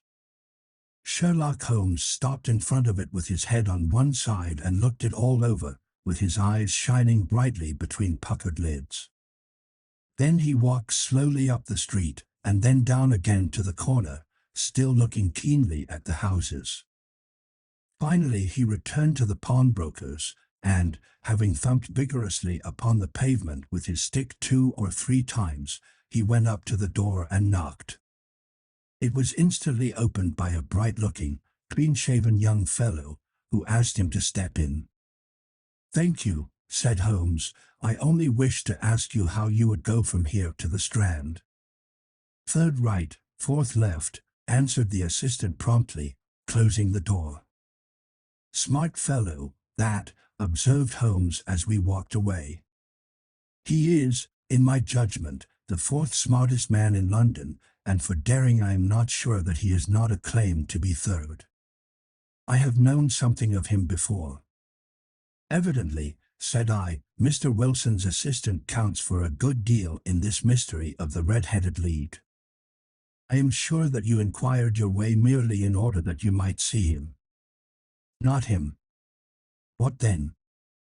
"The knees of his trousers." "And what did you see?" "What I expected to see." "Why did you beat the pavement?" "My dear doctor, this is a time for observation, not for talk. We are spies in an enemy's country. We know something of Saxe-Coburg Square. Let us now explore the parts which lie behind it.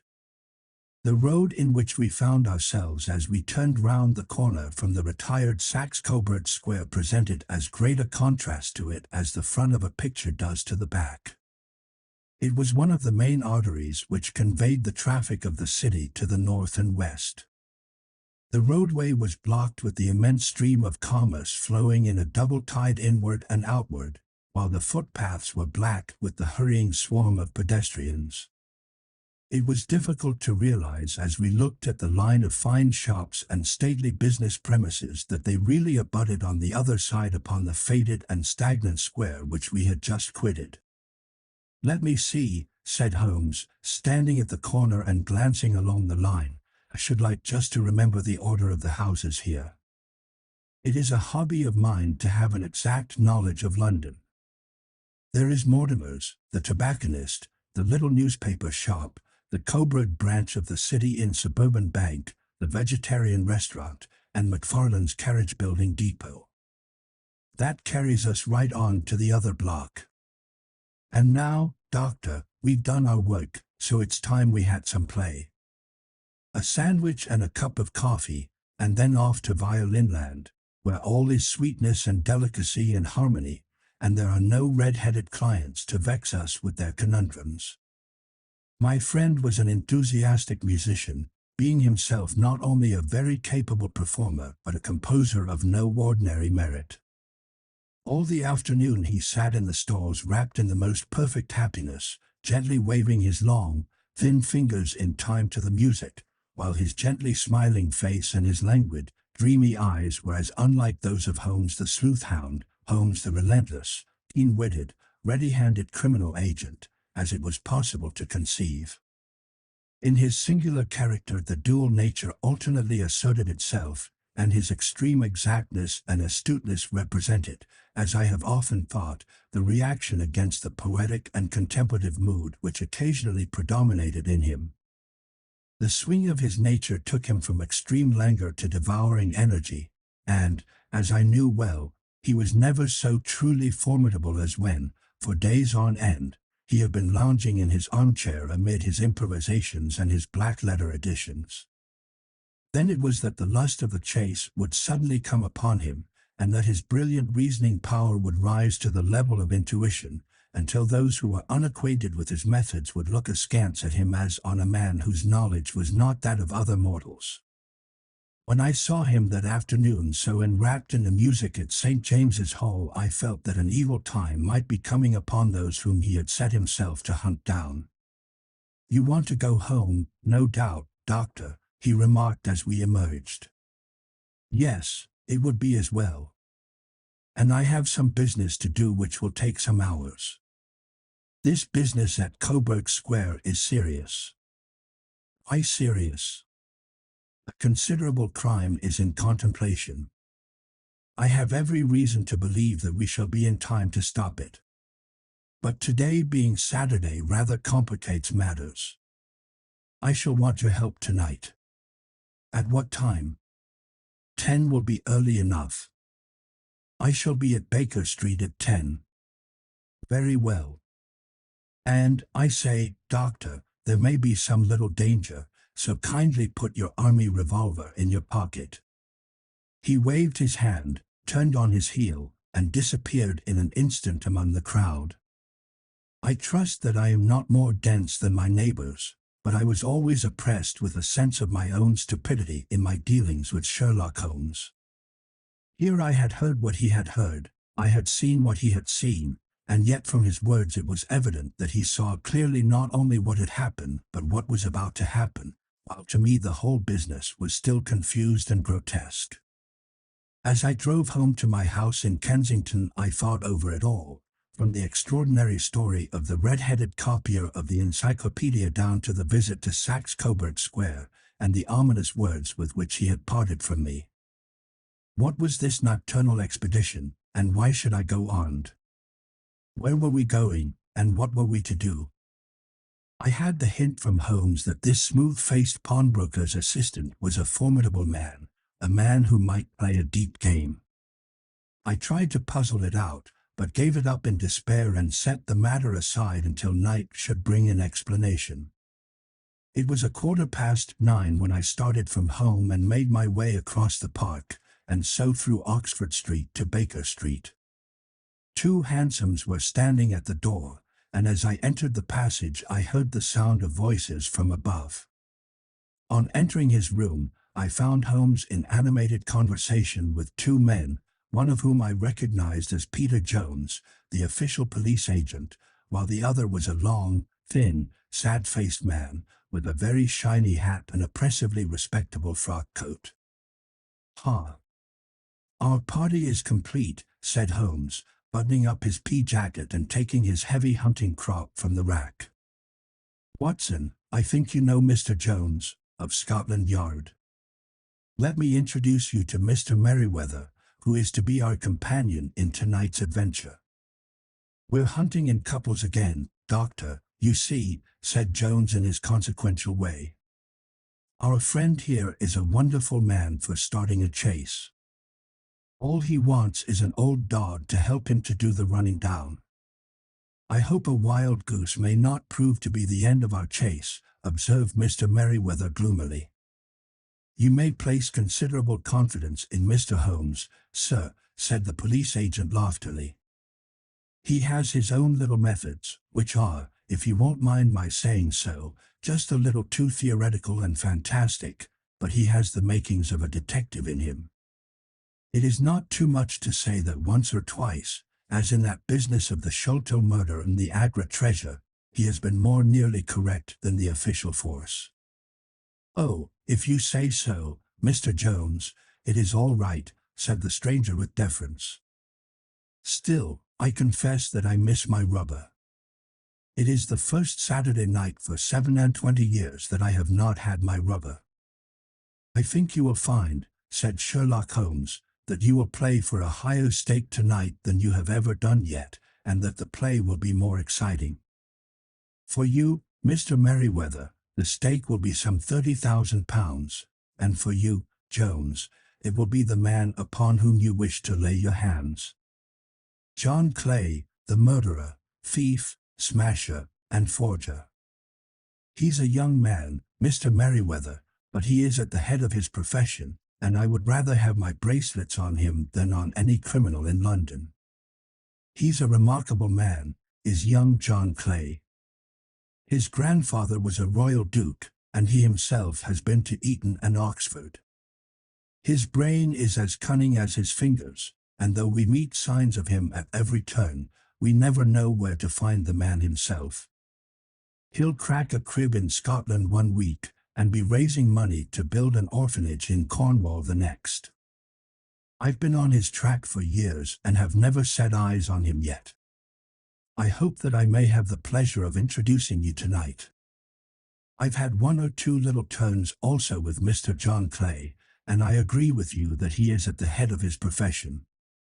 It is past 10, however, and quite time that we started. If you two will take the first hansom, Watson, and I will follow in the second." Sherlock Holmes was not very communicative during the long drive and lay back in the cab humming the tunes which he had heard in the afternoon. We rattled through an endless labyrinth of gas-lit streets until we emerged into Farrington Street. "We are close there now," my friend remarked. "This fellow Merryweather is a bank director and personally interested in the matter. I thought it as well to have Jones with us also. He is not a bad fellow, though an absolute imbecile in his profession. He has one positive virtue. He is as brave as a bulldog and as tenacious as a lobster if he gets his claws upon anyone. Here we are, and they are waiting for us." We had reached the same crowded thoroughfare in which we had found ourselves in the morning. Our cabs were dismissed, and, following the guidance of Mr. Merryweather, we passed down a narrow passage and through a side door, which he opened for us. Within there was a small corridor, which ended in a very massive iron gate. This also was opened, and led down a flight of winding stone steps, which terminated at another formidable gate. Mr. Merryweather stopped to light a lantern, and then conducted us down a dark, earth-smelling passage, and so, after opening a third door, into a huge vault or cellar, which was piled all round with crates and massive boxes. "You are not very vulnerable from above," Holmes remarked as he held up the lantern and gazed about him. "Nor from below," said Mr. Merryweather, striking his stick upon the flags which lined the floor. "Why, dear me, it sounds quite hollow," he remarked, looking up in surprise. "I must really ask you to be a little more quiet," said Holmes severely. "You have already imperiled the whole success of our expedition. Might I beg that you would have the goodness to sit down upon one of those boxes, and not to interfere?" The solemn Mr. Merryweather perched himself upon a crate, with a very injured expression upon his face, while Holmes fell upon his knees upon the floor and, with the lantern in a magnifying lens, began to examine minutely the cracks between the stones. A few seconds sufficed to satisfy him, for he sprang to his feet again and put his glass in his pocket. "We have at least an hour before us," he remarked, "for they can hardly take any steps until the good pawnbroker is safely in bed. Then they will not lose a minute, for the sooner they do their work the longer time they will have for their escape. We are at present, Doctor, as no doubt you have divined, in the cellar of the city branch of one of the principal London banks. Mr. Merryweather is the chairman of directors, and he will explain to you that there are reasons why the more daring criminals of London should take a considerable interest in this cellar at present." "It is our French gold," whispered the director. "We have had several warnings that an attempt might be made upon it." "Your French gold?" "Yes. We had occasion some months ago to strengthen our resources and borrowed for that purpose 30,000 Napoleons from the Bank of France. It has become known that we have never had occasion to unpack the money, and that it is still lying in our cellar. The crate upon which I sit contains 2,000 Napoleons packed between layers of lead foil. Our reserve of bullion is much larger at present than is usually kept in a single branch office, and the directors have had misgivings upon the subject." "Which were very well justified," observed Holmes. "And now it is time that we arranged our little plans. I expect that within an hour matters will come to a head. In the meantime, Mr. Merryweather, we must put the screen over that dark lantern." "And sit in the dark?" "I am afraid so. I had brought a pack of cards in my pocket, and I thought that, as we were a party carry, you might have your rubber after all. But I see that the enemy's preparations have gone so far that we cannot risk the presence of a light. And, first of all, we must choose our positions. These are daring men, and though we shall take them at a disadvantage, they may do us some harm unless we are careful. I shall stand behind this crate, and do you conceal yourselves behind those.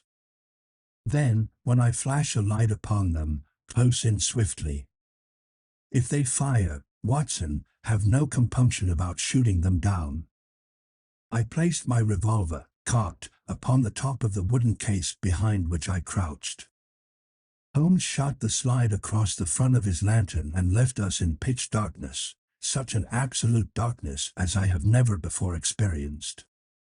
The smell of hot metal remained to assure us that the light was still there, ready to flash out at a moment's notice.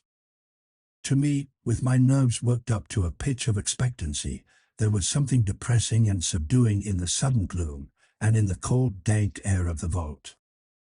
"They have but one retreat," whispered Holmes. "That is back through the house into Saxe-Coburg Square. I hope that you have done what I asked you, Jones. I have an inspector and 2 officers waiting at the front door. Then we have stopped all the holes. And now we must be silent and wait." What a time it seemed!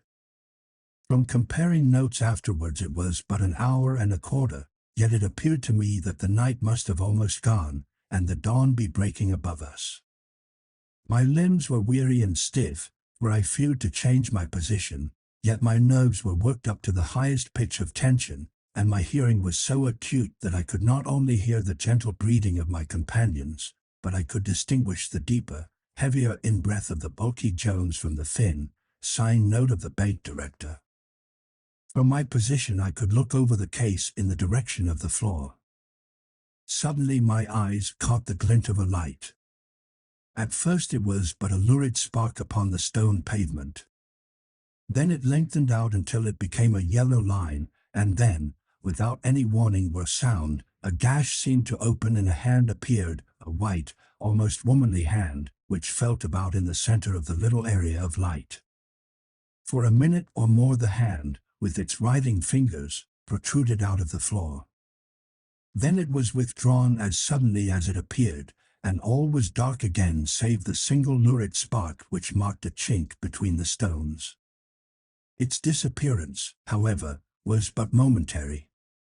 With a rending, tearing sound, one of the broad, white stones turned over upon its side and left a square, gaping hole, through which streamed the light of a lantern.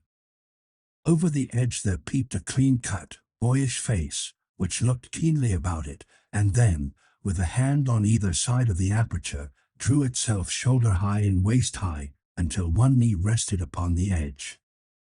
In another instant he stood at the side of the hole and was hauling after him a companion, lithe and small like himself, with a pale face and a shock of very red hair. "It's all clear," he whispered. "Have you the chisel and the bags?"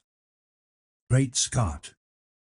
Jump, Archie, jump, and I'll swing for it." Sherlock Holmes had sprung out and seized the intruder by the collar. The other dived down the hole, and I heard the sound of rending cloth as Jones clutched at his skirts.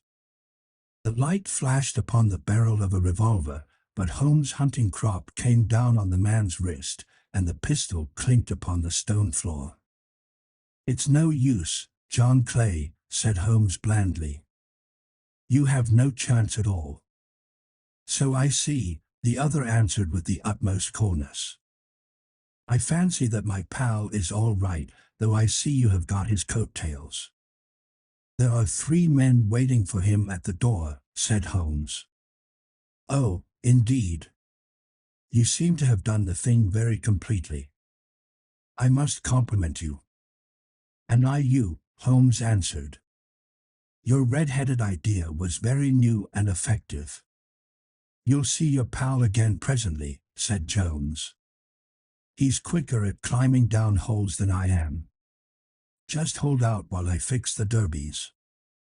"I beg that you will not touch me with your filthy hands," remarked our prisoner as the handcuffs clattered upon his wrists. "You may not be aware that I have royal blood in my veins. Have the goodness, also, when you address me always to say, 'Sir,' and 'please.'" "All right," said Jones with a stare and a snigger. Well, would you please, sir, march upstairs, where we can get a cab to carry your highness to the police station? That is better, said John Clay serenely. He made a sweeping bow to the three of us and walked quietly off in the custody of the detective. Really, Mr. Holmes, said Mr. Merryweather as we followed them from the cellar, I do not know how the bank can thank you or repay you. There is no doubt that you have detected and defeated in the most complete manner one of the most determined attempts at bank robbery that have ever come within my experience. I have had 1 or 2 little scores of my own to settle with Mr. John Clay, said Holmes. I have been at some small expense over this matter, which I shall expect the bank to refund, but beyond that I am amply repaid by having had an experience which is in many ways unique, and by hearing the very remarkable narrative of the Red-Headed League. You see, Watson, he explained in the early hours of the morning as we sat over a glass of whiskey and soda in Baker Street, it was perfectly obvious from the first that the only possible object of this rather fantastic business of the advertisement of the League, and the copying of the encyclopedia, must be to get this not over-bright pawnbroker out of the way for a number of hours every day. It was a curious way of managing it, but, really, it would be difficult to suggest a better. The method was no doubt suggested to Clay's ingenious mind by the color of his accomplice's hair. The £4 a week was a lure which must draw him, and what was it to them, who were playing for thousands? They put in the advertisement, one rogue has the temporary office, the other rogue incites the man to apply for it, and together they managed to secure his absence every morning in the week. From the time that I heard of the assistant having come for half wages, it was obvious to me that he had some strong motive for securing the situation. But how could you guess what the motive was? Had there been women in the house, I should have suspected a mere vulgar intrigue. That, however, was out of the question. The man's business was a small one, and there was nothing in his house which could account for such elaborate preparations, and such an expenditure as they were at. It must, then, be something out of the house. What could it be? I thought of the assistant's fondness for photography, and his trick of vanishing into the cellar. The cellar.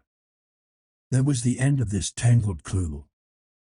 Then I made inquiries as to this mysterious assistant and found that I had to deal with one of the coolest and most daring criminals in London. He was doing something in the cellar, something which took many hours a day for months on end. What could it be, once more? I could think of nothing save that he was running a tunnel to some other building.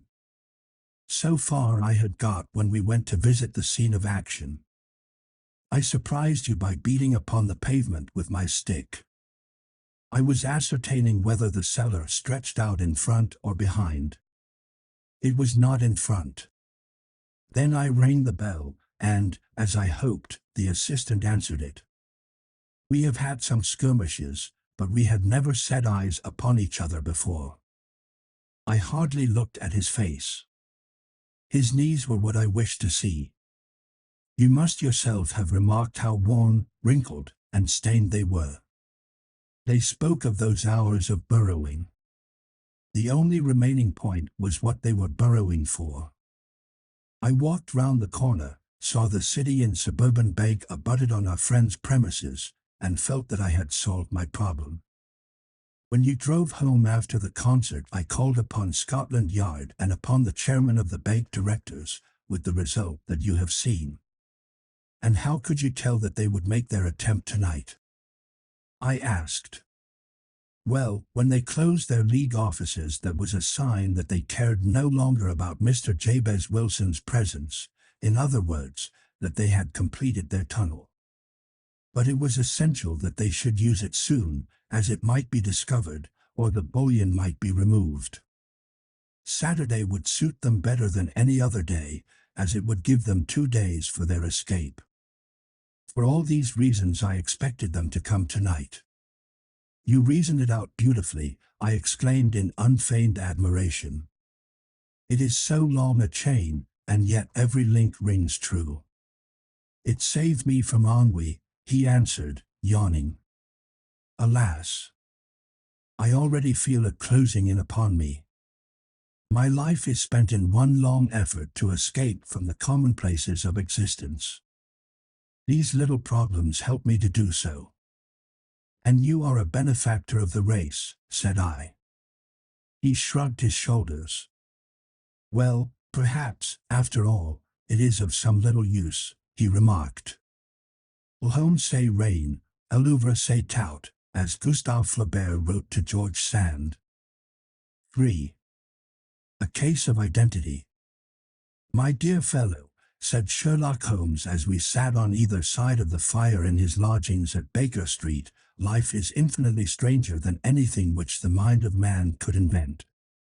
We would not dare to conceive the things which are really mere commonplaces of existence. If we could fly out of that window hand in hand, hover over this great city, gently remove the roofs, and peep in at the queer things which are going on, the strange coincidences, the plannings, the cross-purposes, the wonderful chains of events, working through generations, and leading to the most outré results, it would make all fiction with its conventionalities and foreseen conclusions most stale and unprofitable. And yet I am not convinced of it, I answered. The cases which come to light in the papers are, as a rule, bald enough and vulgar enough. We have in our police reports realism pushed to its extreme limits, and yet the result is, it must be confessed, neither fascinating nor artistic. A certain selection and discretion must be used in producing a realistic effect, remarked Holmes. This is wanting in the police report, where more stress is laid, perhaps, upon the platitudes of the magistrate than upon the details, which to an observer contain the vital essence of the whole matter. Depend upon it, there is nothing so unnatural as the commonplace. I smiled and shook my head. I can quite understand your thinking so, I said. Of course, in your position of unofficial advisor and helper to everybody who is absolutely puzzled, throughout 3 continents, you are brought in contact with all that is strange and bizarre. But here, I picked up the morning paper from the ground. Let us put it to a practical test. Here is the first heading upon which I come. A husband's cruelty to his wife. There is half a column of print, but I know without reading it that it is all perfectly familiar to me. There is, of course, the other woman, the drink, the push, the blow, the bruise, the sympathetic sister or landlady. The crudest of writers could invent nothing more crude. Indeed, your example is an unfortunate one for your argument, said Holmes, taking the paper and glancing his eye down it. This is the Dundas separation case, and, as it happens, I was engaged in clearing up some small points in connection with it. The husband was a teetotaler, there was no other woman, and the conduct complained of was that he had drifted into the habit of winding up every meal by taking out his false teeth and hurling them at his wife, which, you will allow, is not an action likely to occur to the imagination of the average storyteller. Take a pinch of snuff, doctor, and acknowledge that I have scored over you in your example.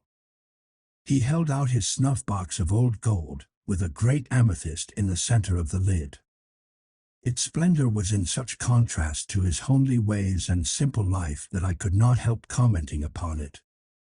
Ah, said he, I forgot that I had not seen you for some weeks. It is a little souvenir from the King of Bohemia in return for my assistance in the case of the Irene Adler papers. And the ring? I asked, glancing at a remarkable brilliant which sparkled upon his finger. It was from the reigning family of Holland, though the matter in which I served them was of such delicacy that I cannot confide it even to you, who have been good enough to chronicle 1 or 2 of my little problems. And have you any on hand just now? I asked with interest. Some 10 or 12, but none which present any feature of interest. They are important, you understand, without being interesting. Indeed, I have found that it is usually in unimportant matters that there is a field for the observation, and for the quick analysis of cause and effect which gives the charm to an investigation. The larger crimes are apt to be the simpler, for the bigger the crime the more obvious, as a rule, is the motive. In these cases, save for one rather intricate matter which has been referred to me from Marseilles, there is nothing which presents any features of interest. It is possible, however, that I may have something better before very many minutes are over, for this is one of my clients, or I am much mistaken. He had risen from his chair and was standing between the parted blinds, gazing down into the dull neutral-tinted London street. Looking over his shoulder, I saw that on the pavement opposite there stood a large woman with a heavy fur boa round her neck, and a large curling red feather in a broad-brimmed hat which was tilted in a coquettish Duchess of Devonshire fashion over her ear. From under this great panoply she peeped up in a nervous, hesitating fashion at our windows, while her body oscillated backward and forward, and her fingers fidgeted with her glove buttons. Suddenly, with a plunge, as of the swimmer who leaves the bank, she hurried across the road, and we heard the sharp clang of the bell. "I have seen those symptoms before," said Holmes, throwing his cigarette into the fire. "Oscillation upon the pavement always means an affaire de cœur." She would like advice, but is not sure that the matter is not too delicate for communication. And yet even here we may discriminate. When a woman has been seriously wronged by a man, she no longer oscillates, and the usual symptom is a broken bell wire. Here we may take it that there is a love matter, but that the maiden is not so much angry as perplexed or grieved. But here she comes in person to resolve our doubts. As he spoke there was a tap at the door, and the boy in buttons entered to announce Miss Mary Sutherland, while the lady herself loomed behind his small black figure like a full-sailed merchantman behind a tiny pilot boat. Sherlock Holmes welcomed her with the easy courtesy for which he was remarkable, and, having closed the door and bowed her into an armchair, he looked her over in the minute and yet abstracted fashion which was peculiar to him. "Do you not find," he said, "that with your short-sighted is a little trying to do so much typewriting?" "I did at first," she answered, "but now I know where the letters are without looking." Then, suddenly realizing the full purport of his words, she gave a violent start and looked up, with fear and astonishment upon her broad, good-humored face. "You've heard about me, Mr. Holmes," she cried, "else how could you know all that?" "Never mind," said Holmes, laughing, "it is my business to know things. Perhaps I have trained myself to see what others overlook. If not, why should you come to consult me?"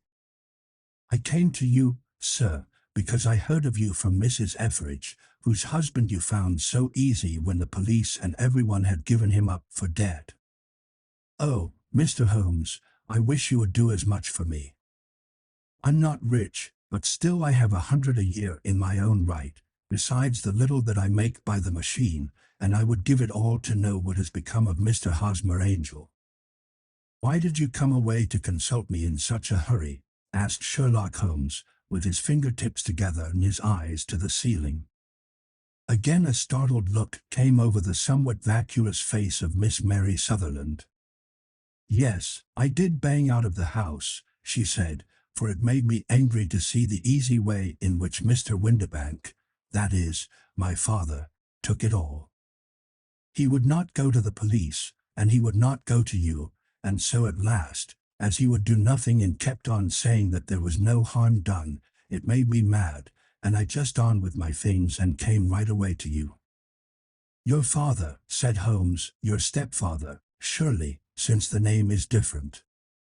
"Yes, my stepfather. I call him father, though it sounds funny, too, for he is only 5 years and 2 months older than myself." "And your mother is alive?" "Oh, yes, mother is alive and well. I wasn't best pleased, Mr. Holmes, when she married again so soon after father's death, and a man who was nearly 15 years younger than herself. Father was a plumber in the Tottenham Court Road, and he left a tidy business behind him, which Mother carried on with Mr. Hardy, the foreman, but when Mr. Windibank came he made her sell the business, for he was very superior, being a traveller in wines. They got £4,700 for the goodwill and interest, which wasn't near as much as Father could have got if he had been alive. I had expected to see Sherlock Holmes impatient under this rambling and inconsequential narrative, but, on the contrary, he had listened with the greatest concentration of attention. "Your own little income," he asked, "does it come out of the business?" "Oh, no, sir. It is quite separate and was left me by my Uncle Ned in Auckland. It is in New Zealand stock, paying 4.5%. £2,500 was the amount, but I can only touch the interest." "You interest me extremely," said Holmes. "And since you draw so large a sum as 100 a year, with what you earn into the bargain, you no doubt travel a little and indulge yourself in every way. I believe that a single lady can get on very nicely upon an income of about £60.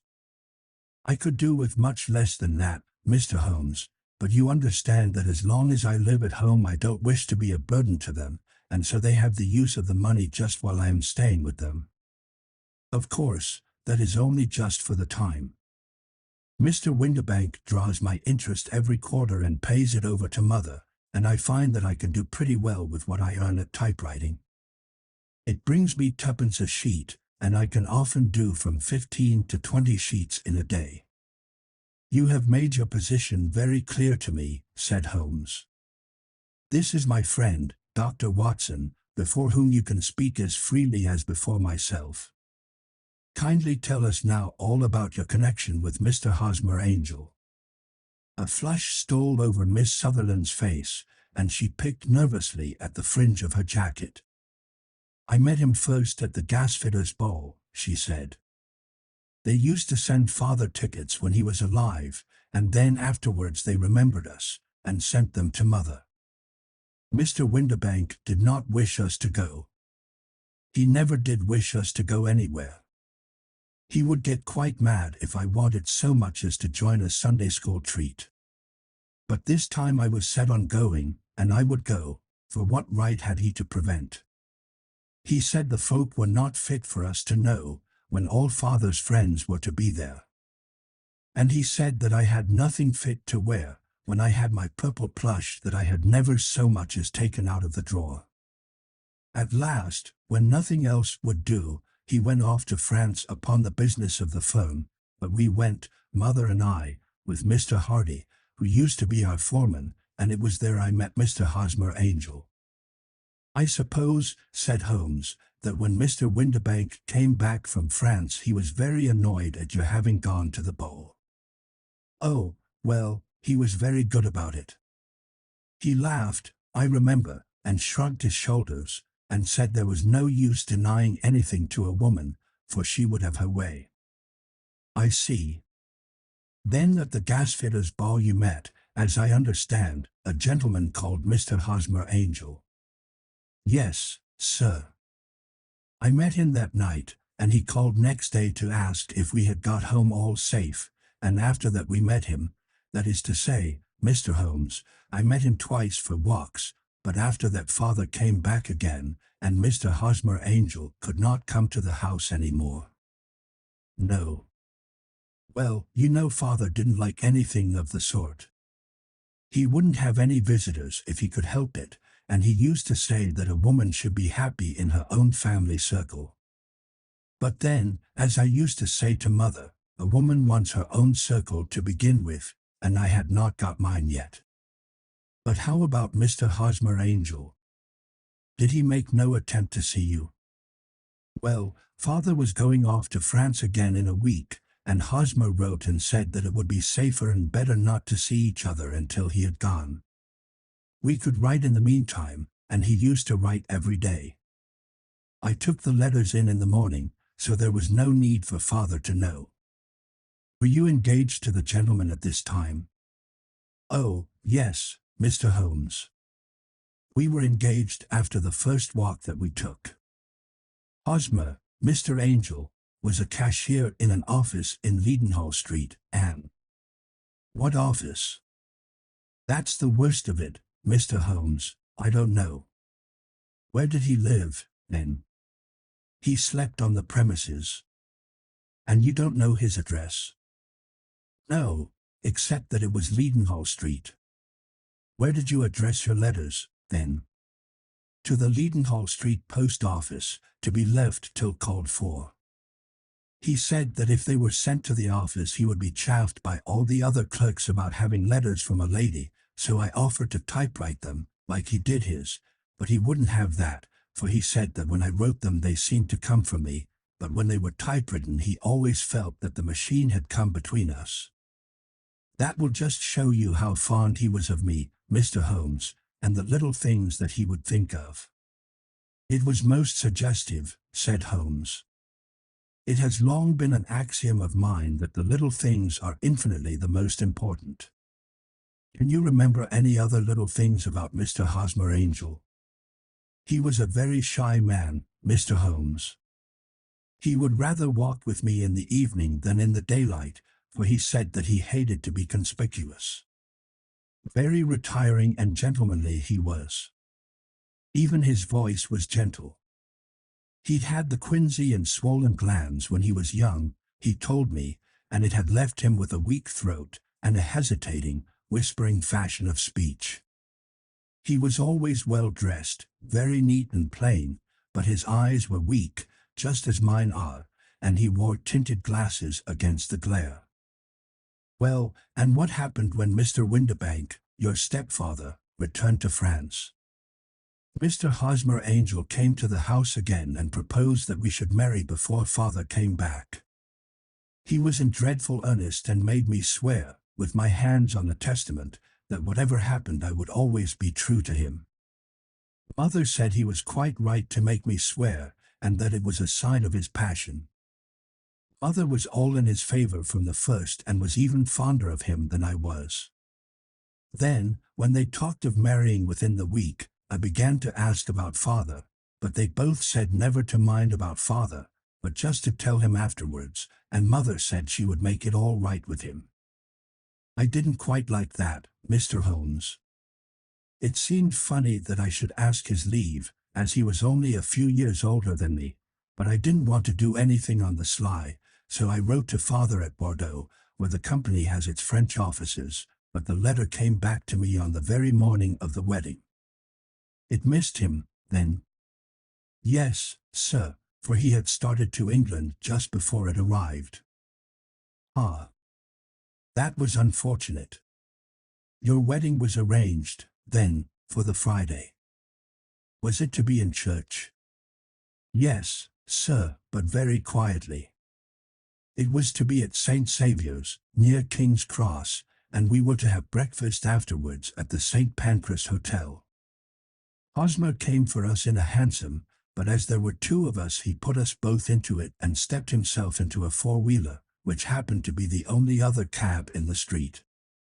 We got to the church first, and when the four-wheeler drove up we waited for him to step out, but he never did, and when the cabman got down from the box and looked there was no one there.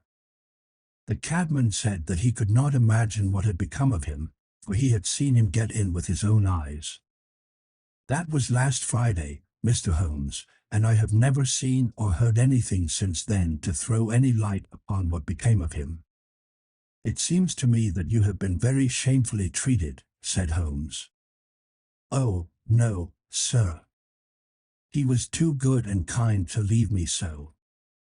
Why, all the morning he was saying to me that, whatever happened, I was to be true, and that even if something quite unforeseen occurred to separate us, I was always to remember that I was pledged to him, and that he would claim his pledge sooner or later.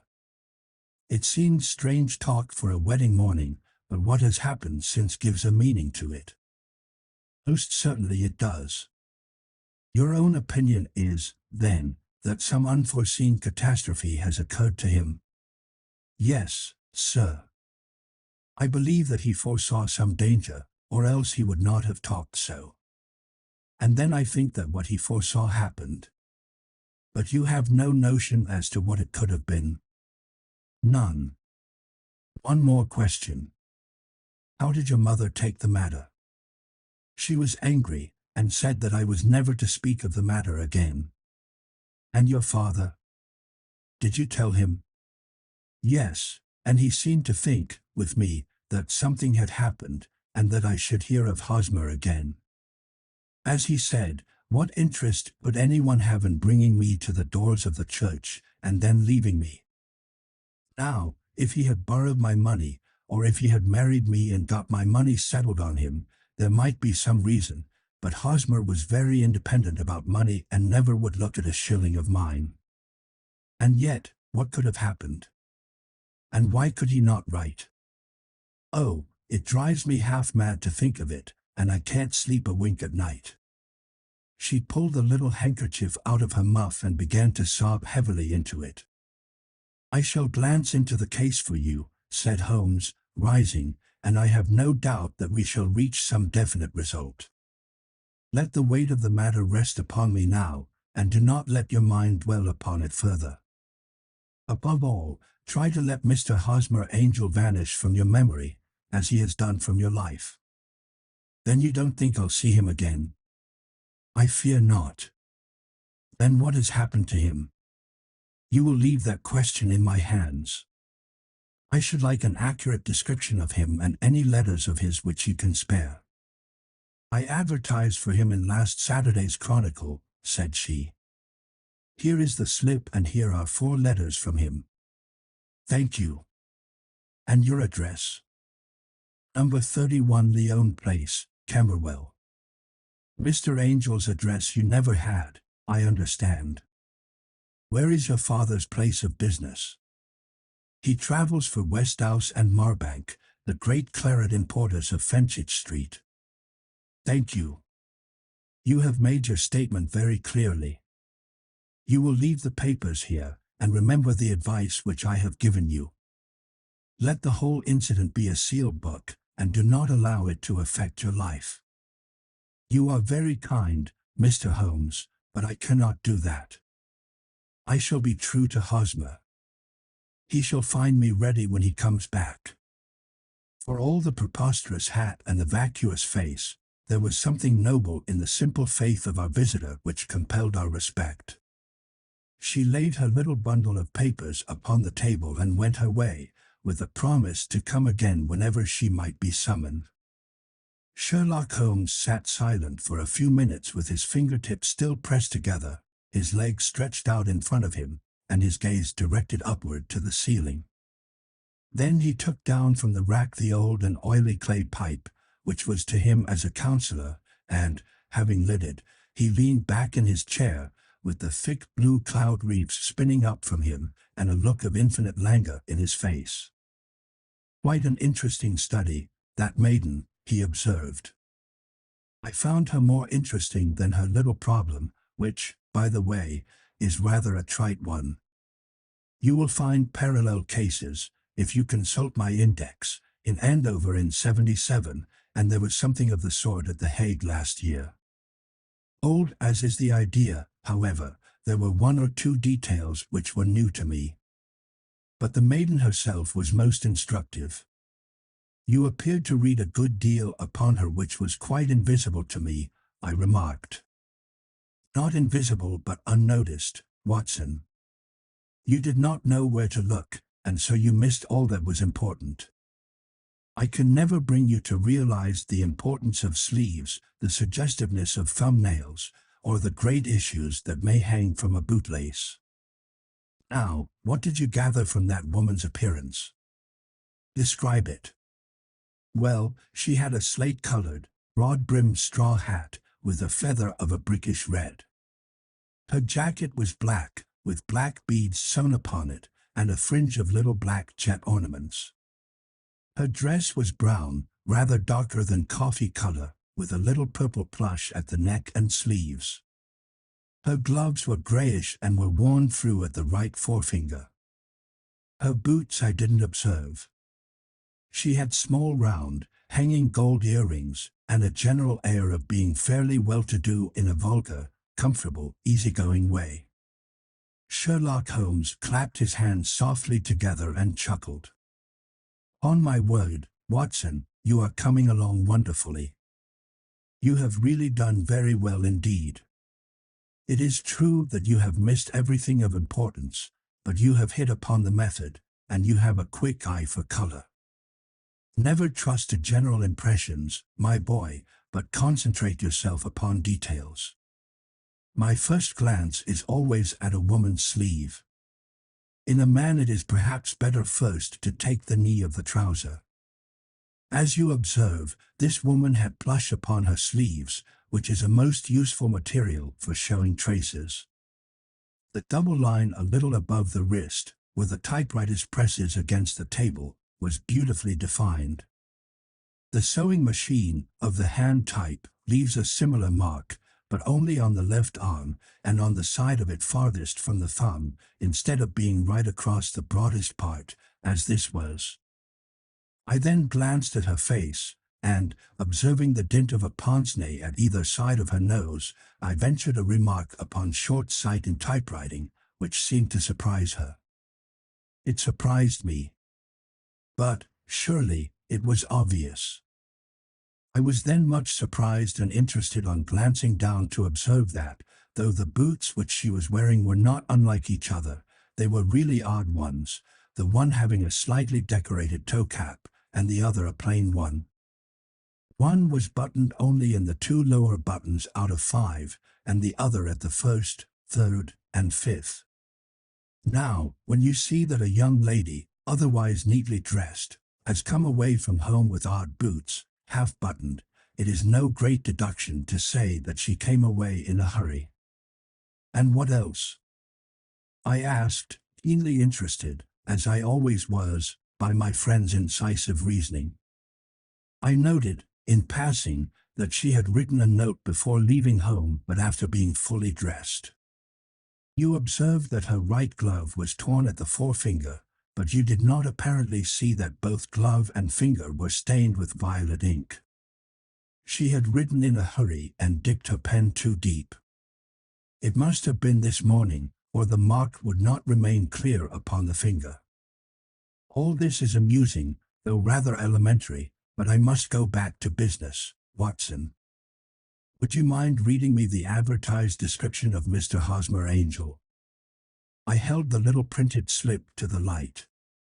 Missing, it said, on the morning of the 14th, a gentleman named Hosmer Angel.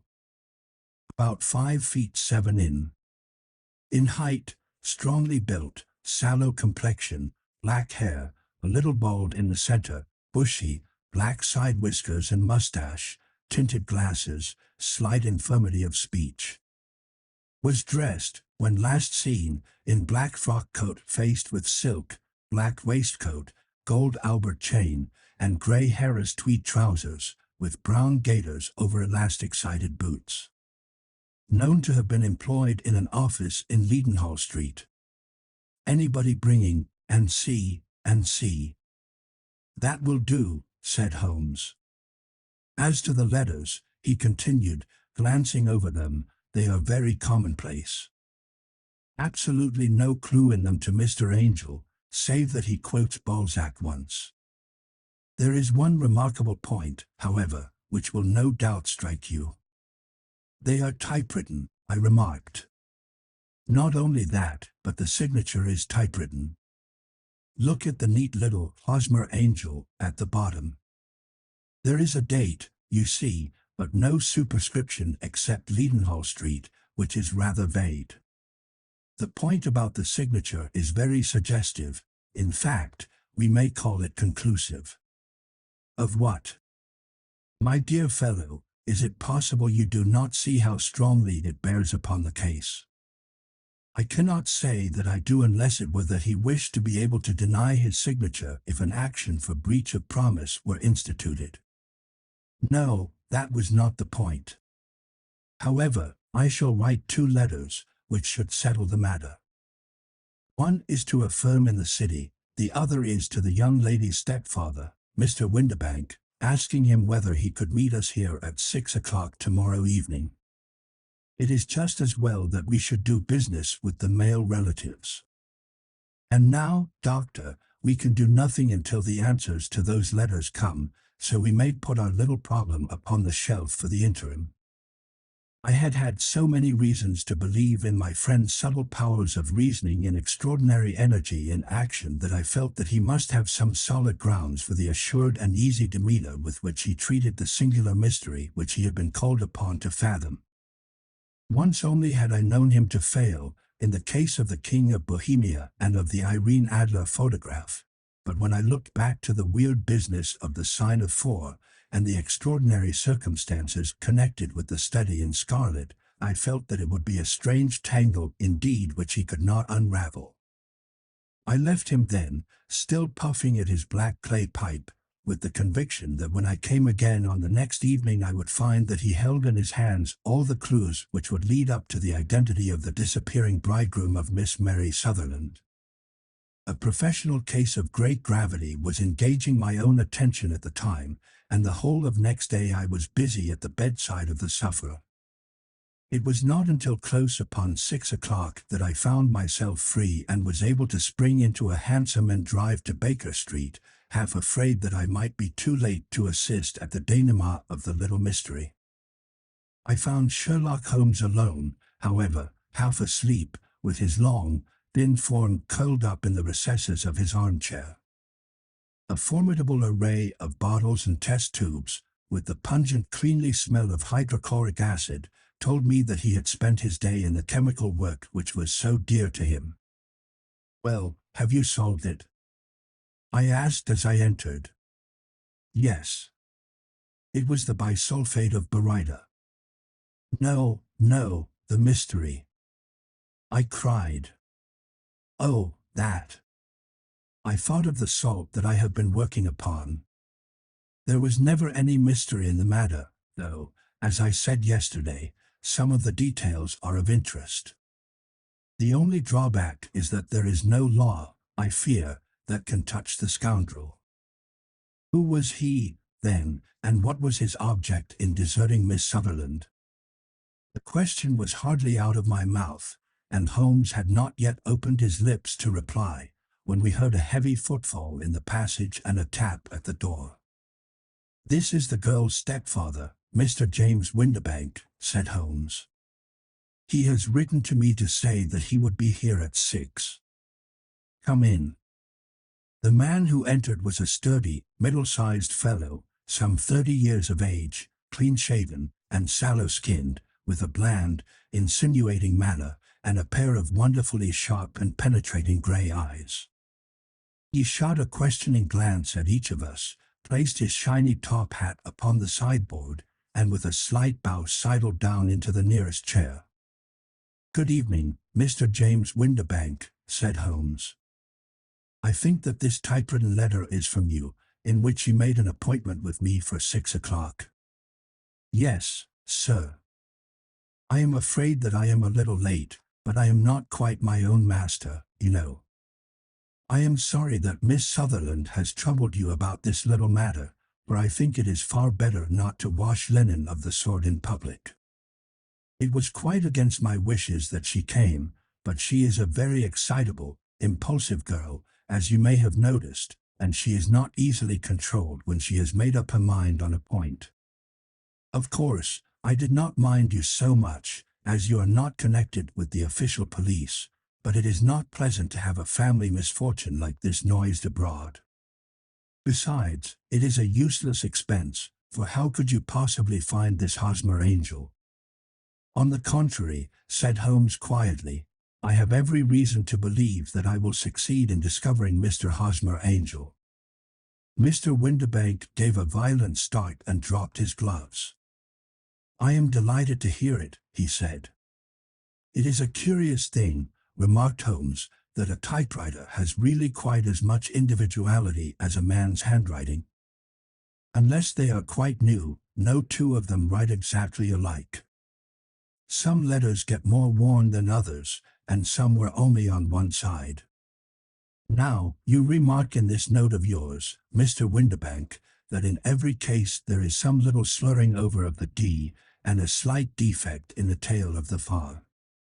There are 14 other characteristics, but those are the more obvious. We do all our correspondence with this machine at the office, and no doubt it is a little worn, our visitor answered, glancing keenly at Holmes with his bright little eyes. And now I will show you what is really a very interesting study, Mr. Windibank, Holmes continued. I think of writing another little monograph some of these days on the typewriter and its relation to crime. It is a subject to which I have devoted some little attention. I have here 4 letters which purport to come from the missing man. They are all typewritten. In each case, not only are the D's slurred and the R's tailless, but you will observe, if you care to use my magnifying lens, that the 14 other characteristics to which I have alluded are there as well. Mr. Windibank sprang out of his chair and picked up his hat. I cannot waste time over this sort of fantastic talk, Mr. Holmes, he said. If you can catch the man, catch him, and let me know when you have done it.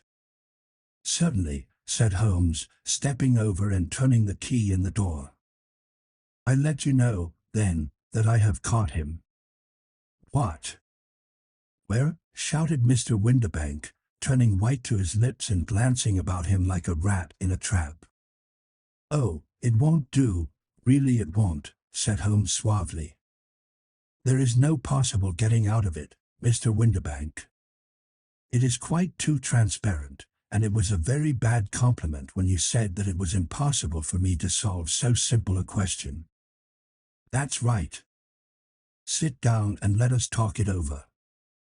Our visitor collapsed into a chair, with a ghastly face and a glitter of moisture on his brow. It's not actionable, he stammered.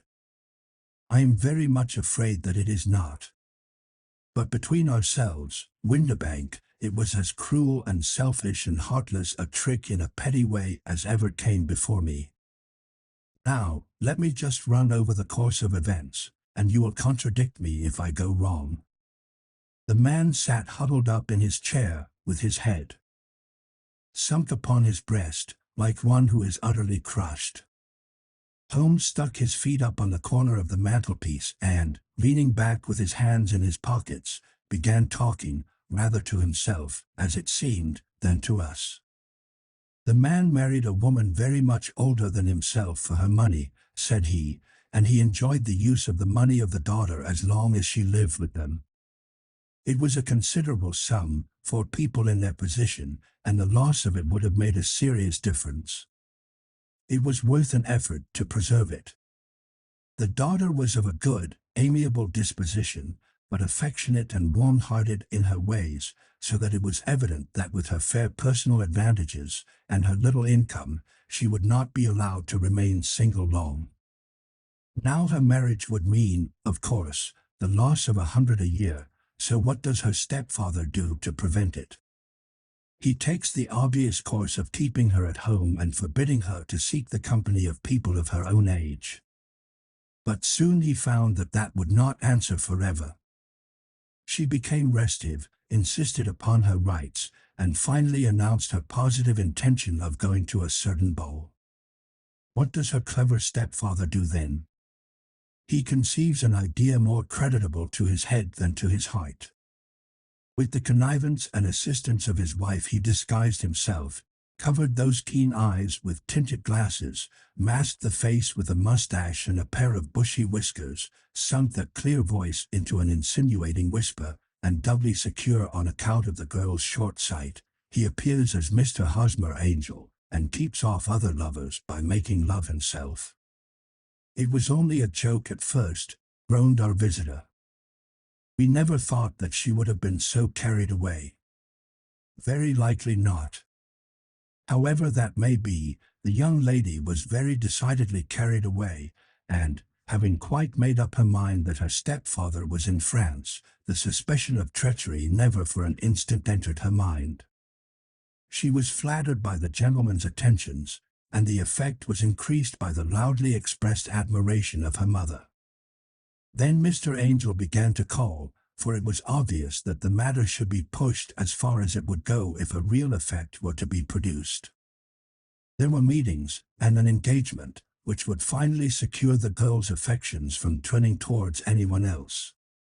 But the deception could not be kept up forever. These pretended journeys to France were rather cumbrous.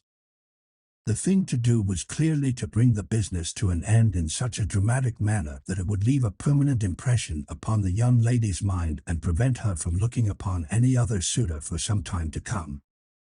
Hence those vows of fidelity exacted upon a testament, and hence also the allusions to a possibility of something happening on the very morning of the wedding.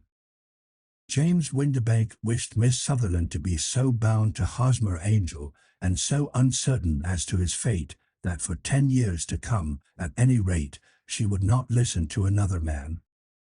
As far as the church door he brought her, and then, as he could go no farther, he conveniently vanished away by the old trick of stepping in at one door of a four-wheeler and out at the other. I think that was the chain of events, Mr. Windibank. Our visitor had recovered something of his assurance while Holmes had been talking, and he rose from his chair now with a cold sneer upon his pale face. "It may be so, or it may not, Mr. Holmes," said he, "but if you are so very sharp you ought to be sharp enough to know that it is you who are breaking the law now, and not me. I have done nothing actionable from the first, but as long as you keep that door locked you lay yourself open to an action for assault and illegal constraint. The law cannot, as you say, touch you," said Holmes, unlocking and throwing open the door, "yet there never was a man who deserved punishment more. If the young lady has a brother or a friend, he ought to lay a whip across your shoulders. By Jove," he continued, flushing up at the sight of the bitter sneer upon the man's face, "it is not part of my duties to my client, but here's a hunting crop handy, and I think I shall just treat myself to." He took 2 swift steps to the whip, but before he could grasp it there was a wild clatter of steps upon the stairs, the heavy hall door banged, and from the window we could see Mr. James Windibank running at the top of his speed down the road. "There's a cold-blooded scoundrel," said Holmes, laughing, as he threw himself down into his chair once more.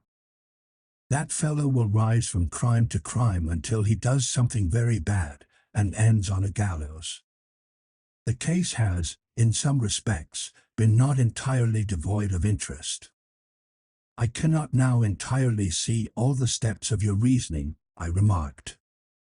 "Well, of course it was obvious from the first that this Mr. Hosmer Angel must have some strong object for his curious conduct, and it was equally clear that the only man who really profited by the incident, as far as we could see, was the stepfather.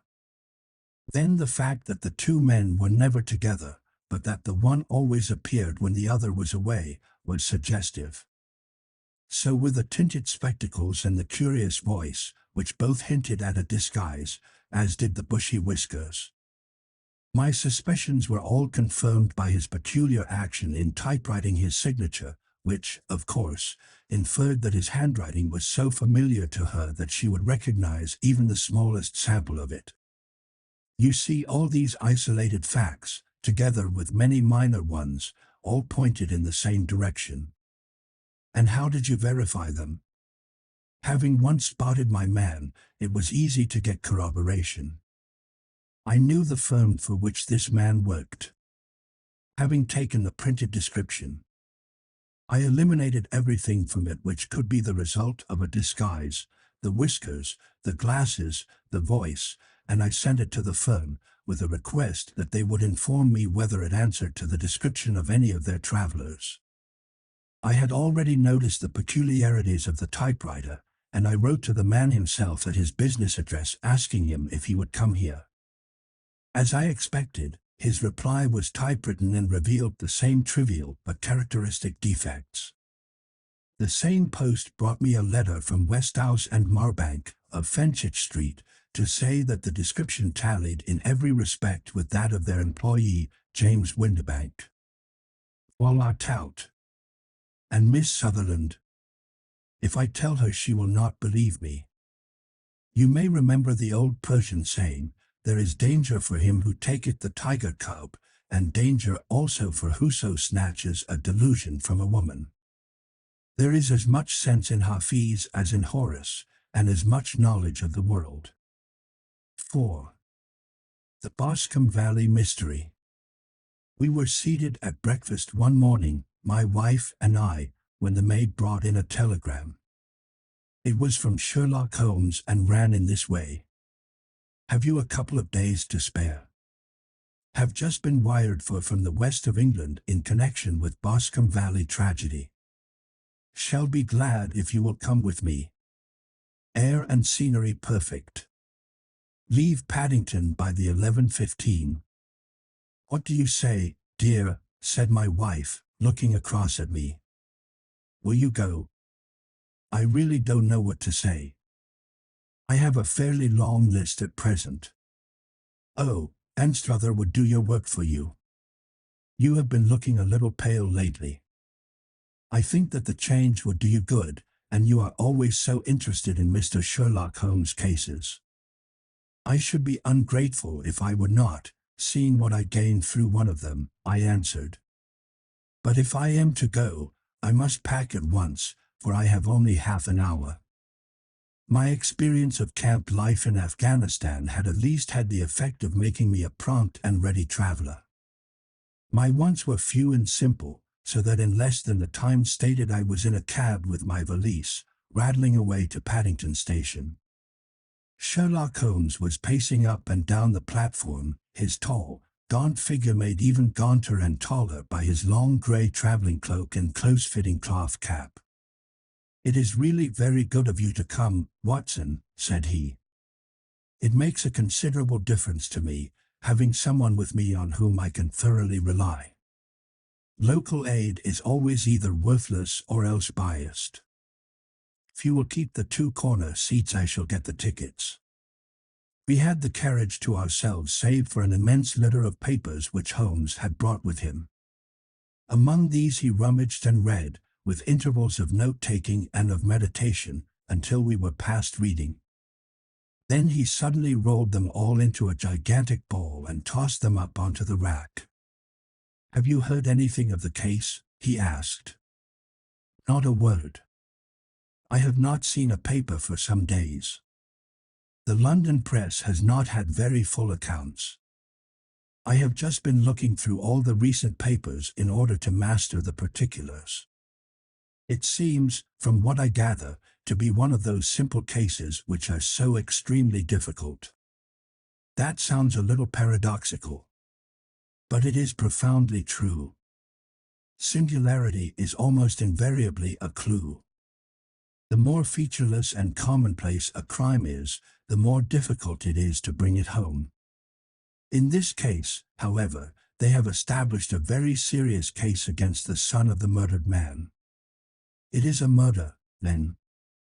Well, it is conjectured to be so. I shall take nothing for granted until I have the opportunity of looking personally into it.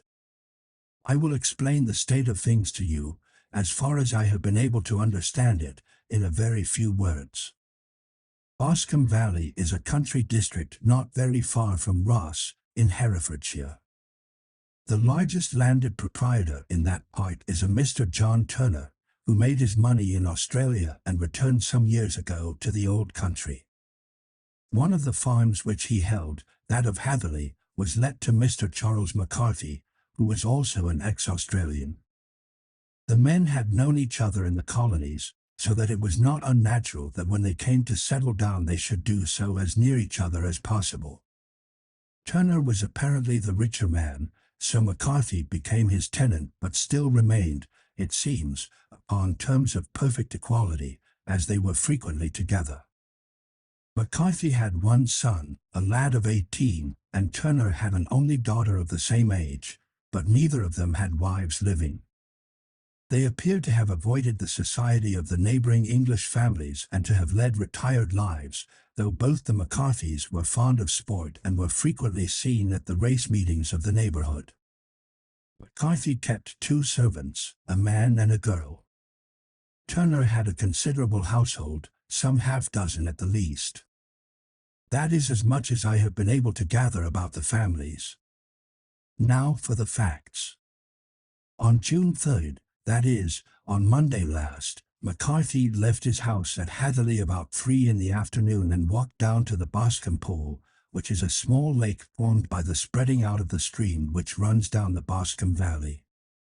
He had been out with his serving man in the morning at Ross, and he had told the man that he must hurry, as he had an appointment of importance to keep at 3. From that appointment he never came back alive. From Hatherley farmhouse to the Boscombe Pool is 1/4 of a mile, and 2 people saw him as he passed over this ground. One was an old woman, whose name is not mentioned, and the other was William Crowder, a gamekeeper in the employ of Mr. Turner. Both these witnesses deposed that Mr. McCarthy was walking alone. Gamekeeper adds that within a few minutes of his seeing Mr. McCarthy pass he had seen his son, Mr. James McCarthy, going the same way with a gun under his arm. To the best of his belief, the father was actually in sight at the time, and the son was following him. He thought no more of the matter until he heard in the evening of the tragedy that had occurred. The 2 McCarthys were seen after the time when William Crowder, the gamekeeper, lost sight of them. The Boscombe Pool is thickly wooded round, with just a fringe of grass and of reeds round the edge. A girl of 14, Patience Moran, who is the daughter of the lodge-keeper of the Boscombe Valley estate, was in one of the woods picking flowers. She states that while she was there she saw, at the border of the wood and close by the lake, Mr. McCarthy and his son, and that they appeared to be having a violent quarrel. She heard Mr. McCarthy the elder using very strong language to his son, and she saw the latter raise up his hand as if to strike his father. She was so frightened by their violence that she ran away and told her mother when she reached home that she had left the 2 McCarthys quarreling near Boscombe Pool, and that she was afraid that they were going to fight. She had hardly said the words when young Mr. McCarthy came running up to the lodge to say that he had found his father dead in the wood, and to ask for the help of the lodge-keeper. He was much excited, without either his gun or his hat, and his right hand and sleeve were observed to be stained with fresh blood. On following him they found the dead body stretched out upon the grass beside the pool. The head had been beaten in by repeated blows of some heavy and blunt weapon. The injuries were such as might very well have been inflicted by the butt end of his son's gun, which was found lying on the grass within a few paces of the body. Under these circumstances the young man was instantly arrested, and a verdict of willful murder having been returned at the inquest on Tuesday, he was on Wednesday brought before the magistrates at Ross, who have referred the case to the next assizes. Those are the main facts of the case as they came out before the coroner and the police court. I could hardly imagine a more damning case, I remarked. If ever circumstantial evidence pointed to a criminal, it does so here. Circumstantial evidence is a very tricky thing, answered Holmes thoughtfully. It may seem to point very straight to one thing, but if you shift your own point of view a little, you may find it pointing in an equally uncompromising manner to something entirely different. It must be confessed, however, that the case looks exceedingly grave against the young man, and it is very possible that he is indeed the culprit. There are several people in the neighborhood, however, and among them Miss Turner, the daughter of the neighboring landowner, who believe in his innocence, and who have retained Lestrade, whom you may recollect in connection with the study in Scarlet, to work out the case in his interest. Lestrade, being rather puzzled, has referred the case to me, and hence it is that 2 middle-aged gentlemen are flying westward at 50 miles an hour instead of quietly digesting their breakfasts at home. I am afraid, said I, that the facts are so obvious that you will find little credit to be gained out of this case. There is nothing more deceptive than an obvious fact, he answered, laughing. Besides, we may chance to hit upon some other obvious facts which may have been by no means obvious to Mr. Lestrade. You know me too well to think that I am boasting when I say that I shall either confirm or destroy his theory by means which he is quite incapable of employing, or even of understanding. To take the first example to hand, I very clearly perceive that in your bedroom the window is upon the right-hand side, and yet I question whether Mr. Lestrade would have noted even so self-evident a thing as that. How on earth? My dear fellow, I know you well. I know the military neatness which characterizes you. You shave every morning, and in this season you shave by the sunlight, but since your shaving is less and less complete as we get farther back on the left side, until it becomes positively slovenly as we get round the angle of the jaw, it is surely very clear that that side is less illuminated than the other. I could not imagine a man of your habits looking at himself in an equal light and being satisfied with such a result. I only quote this as a trivial example of observation and inference. Therein lies my métier, and it is just possible that it may be of some service in the investigation which lies before us. There are one or two minor points which were brought out in the inquest, and which are worth considering. What are they? It appears that his arrest did not take place at once, but after the return to Hatherley Farm. On the inspector of constabulary informing him that he was a prisoner, he remarked that he was not surprised to hear it, and that it was no more than his deserts. This observation of his had the natural effect of removing any traces of doubt which might have remained in the minds of the coroner's jury. It was a confession, I ejaculated. No, for it was followed by a protestation of innocence. Coming on the top of such a damning series of events, it was at least a most suspicious remark. On the contrary, said Holmes, it is the brightest rift which I can at present see in the clouds. However innocent he might be, he could not be such an absolute imbecile as not to see that the circumstances were very black against him. Had he appeared surprised at his own arrest, or feigned indignation at it, I should have looked upon it as highly suspicious, because such surprise or anger would not be natural under the circumstances, and yet might appear to be the best policy to a scheming man. His frank acceptance of the situation marks him as either an innocent man, or else as a man of considerable self-restraint and firmness. As to his remark about his deserts, it was also not unnatural if you consider that he stood beside the dead body of his father, and that there is no doubt that he had that very day so far forgotten his filial duty as to bandy words with him, and even, according to the little girl whose evidence is so important, to raise his hand as if to strike him. The self-reproach and contrition which are displayed in his remark appear to me to be the signs of a healthy mind rather than of a guilty one. I shook my head. Many men have been hanged on far slighter evidence, I remarked. So they have. And many men have been wrongfully hanged. What is the young man's own account of the matter? It is, I am afraid, not very encouraging to his supporters, though there are one or two points in it which are suggestive. You will find it here, and may read it for yourself. He picked out from his bundle a copy of the local Herefordshire paper, and having turned down the sheet he pointed out the paragraph in which the unfortunate young man had given his own statement of what had occurred.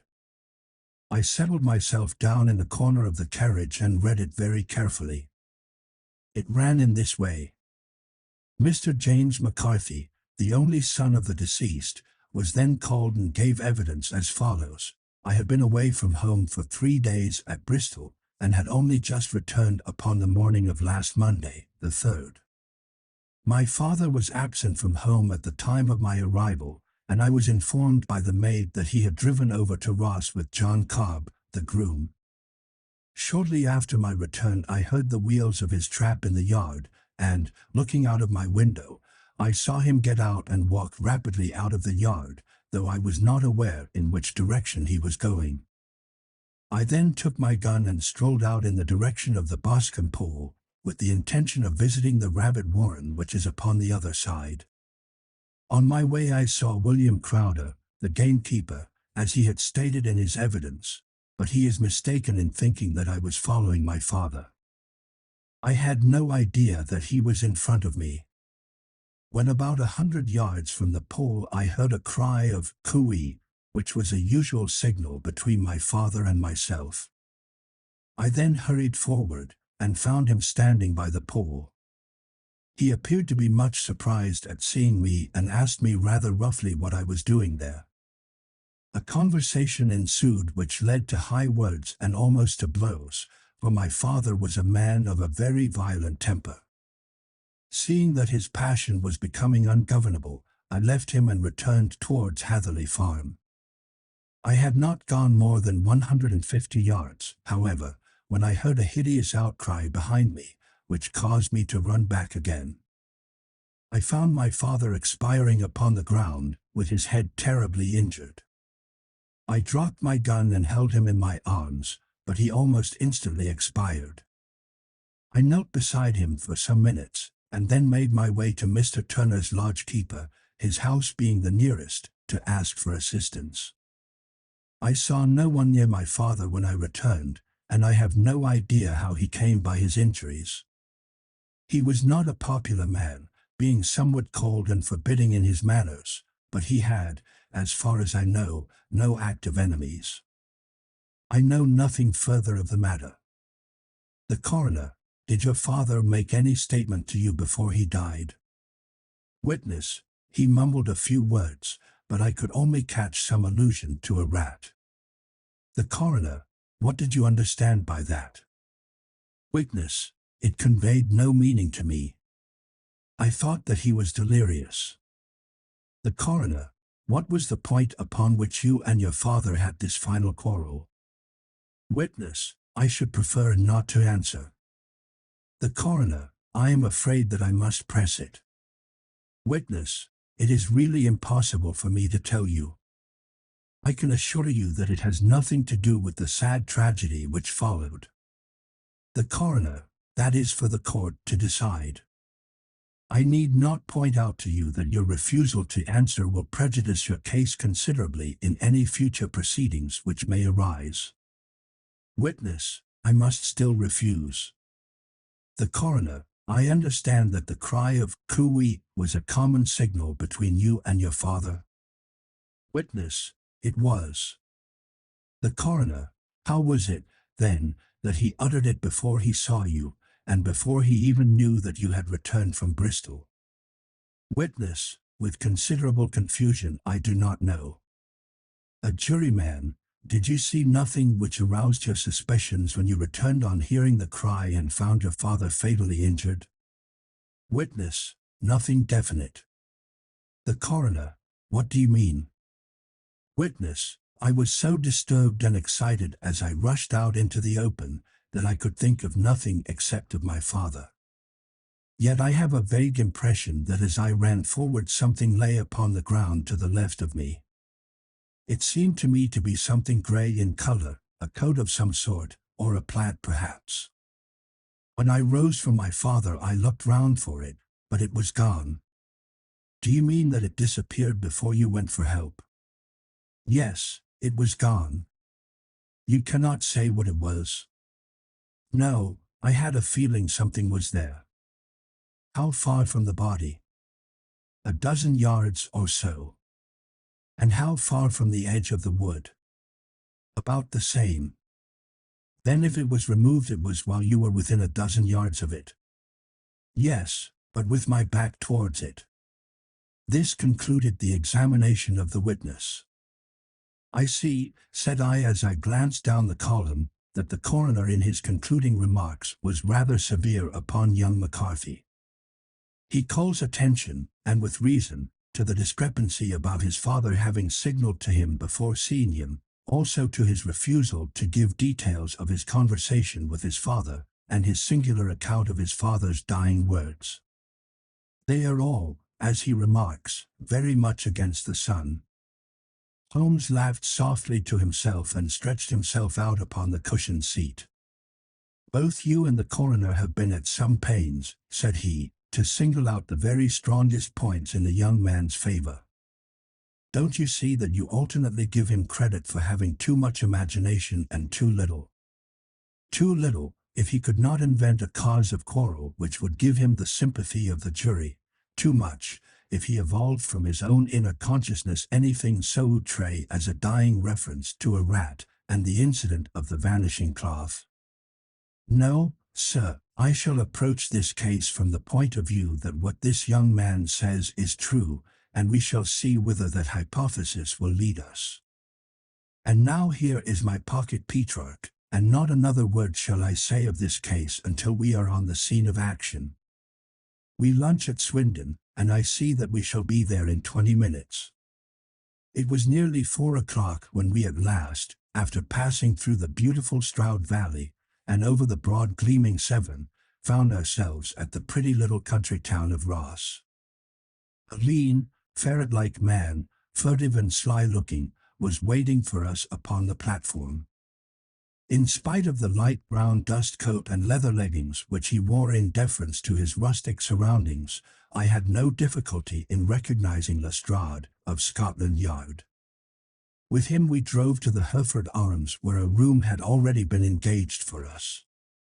"I have ordered a carriage," said Lestrade as we sat over a cup of tea. "I knew your energetic nature, and that you would not be happy until you had been on the scene of the crime." "It was very nice and complimentary of you," Holmes answered. "It is entirely a question of barometric pressure." Lestrade looked startled. "I do not quite follow," he said. "How is the glass?" 29, I see. No wind, and not a cloud in the sky. I have a case full of cigarettes here which need smoking, and the sofa is very much superior to the usual country hotel abomination. I do not think that it is probable that I shall use the carriage tonight."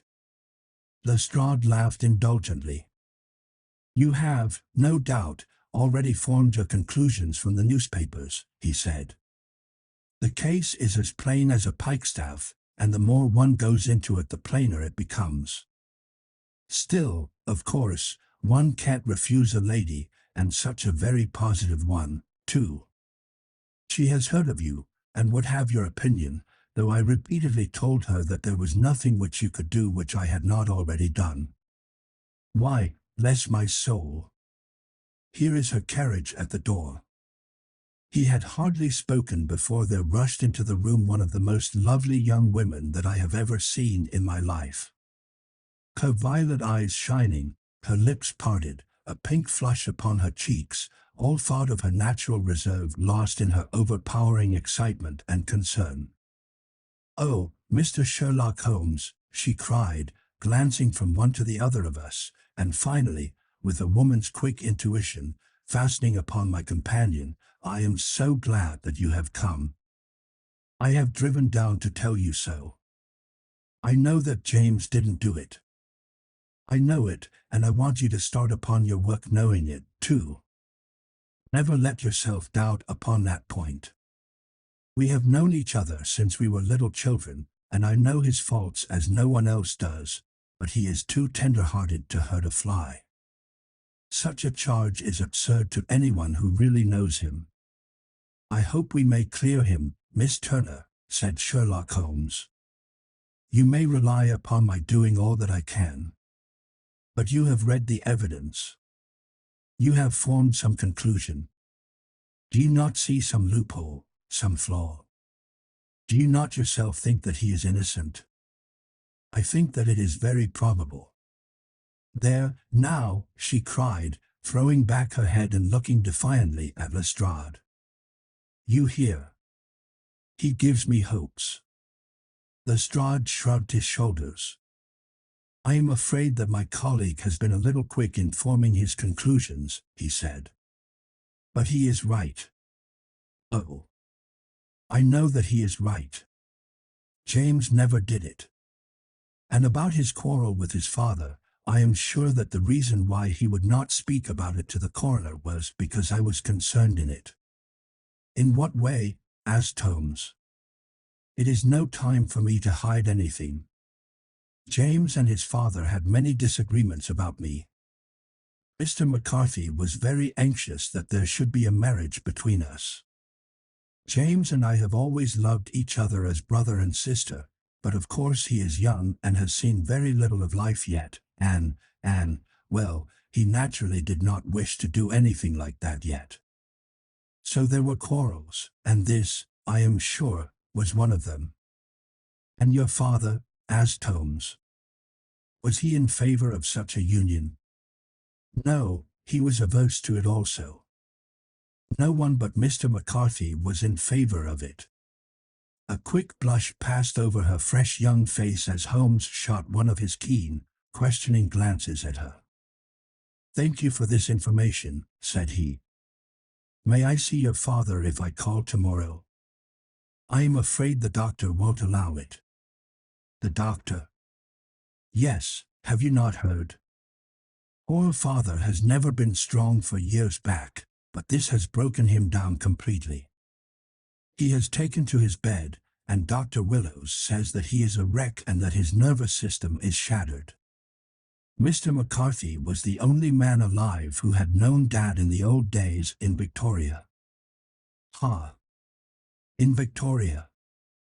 That is important. Yes, at the mines.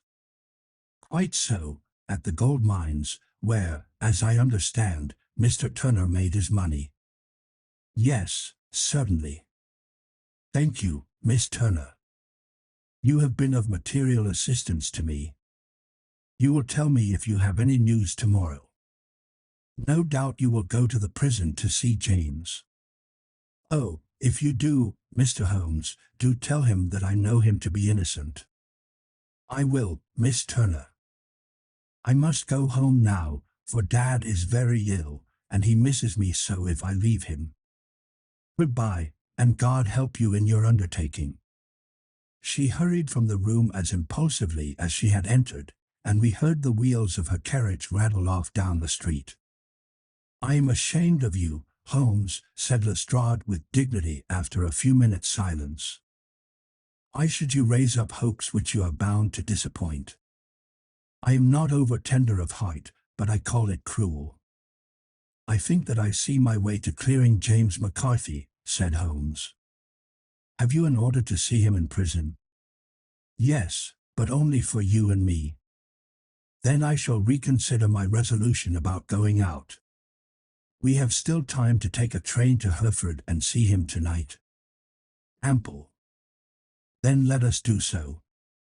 Watson, I fear that you will find it very slow, but I shall only be away a couple of hours. I walked down to the station with them, and then wandered through the streets of the little town, finally returning to the hotel, where I lay upon the sofa and tried to interest myself in a yellow-back novel. The puny plot of the story was so thin, however, when compared to the deep mystery through which we were groping, and I found my attention wander so continually from the action to the fact, that I at last flung it across the room and gave myself up entirely to a consideration of the events of the day. Supposing that this unhappy young man's story were absolutely true, then what hellish thing, what absolutely unforeseen and extraordinary calamity could have occurred between the time when he parted from his father and the moment when, drawn back by his screams, he rushed into the glade? It was something terrible and deadly. What could it be? Might not the nature of the injuries reveal something to my medical instincts? I rang the bell and called for the weekly county paper, which contained a verbatim account of the inquest. In the surgeon's deposition it was stated that the posterior third of the left parietal bone and the left half of the occipital bone had been shattered by a heavy blow from a blunt weapon. I marked the spot upon my own head. Clearly such a blow must have been struck from behind. That was to some extent in favor of the accused, as when seen quarreling he was face to face with his father. Still, it did not go for very much, for the older man might have turned his back before the blow fell. Still, it might be worth while to call Holmes' attention to it. Then there was the peculiar dying reference to a rat. What could that mean? It could not be delirium. A man dying from a sudden blow does not commonly become delirious. No, it was more likely to be an attempt to explain how he met his fate.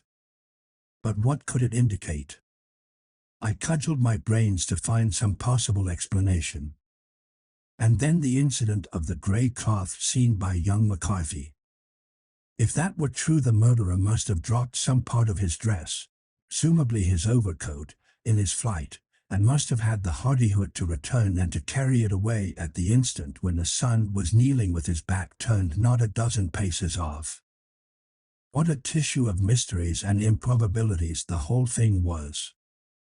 I did not wonder at Lestrade's opinion, and yet I had so much faith in Sherlock Holmes' insight that I could not lose hope as long as every fresh fact seemed to strengthen his conviction of young McCarthy's innocence.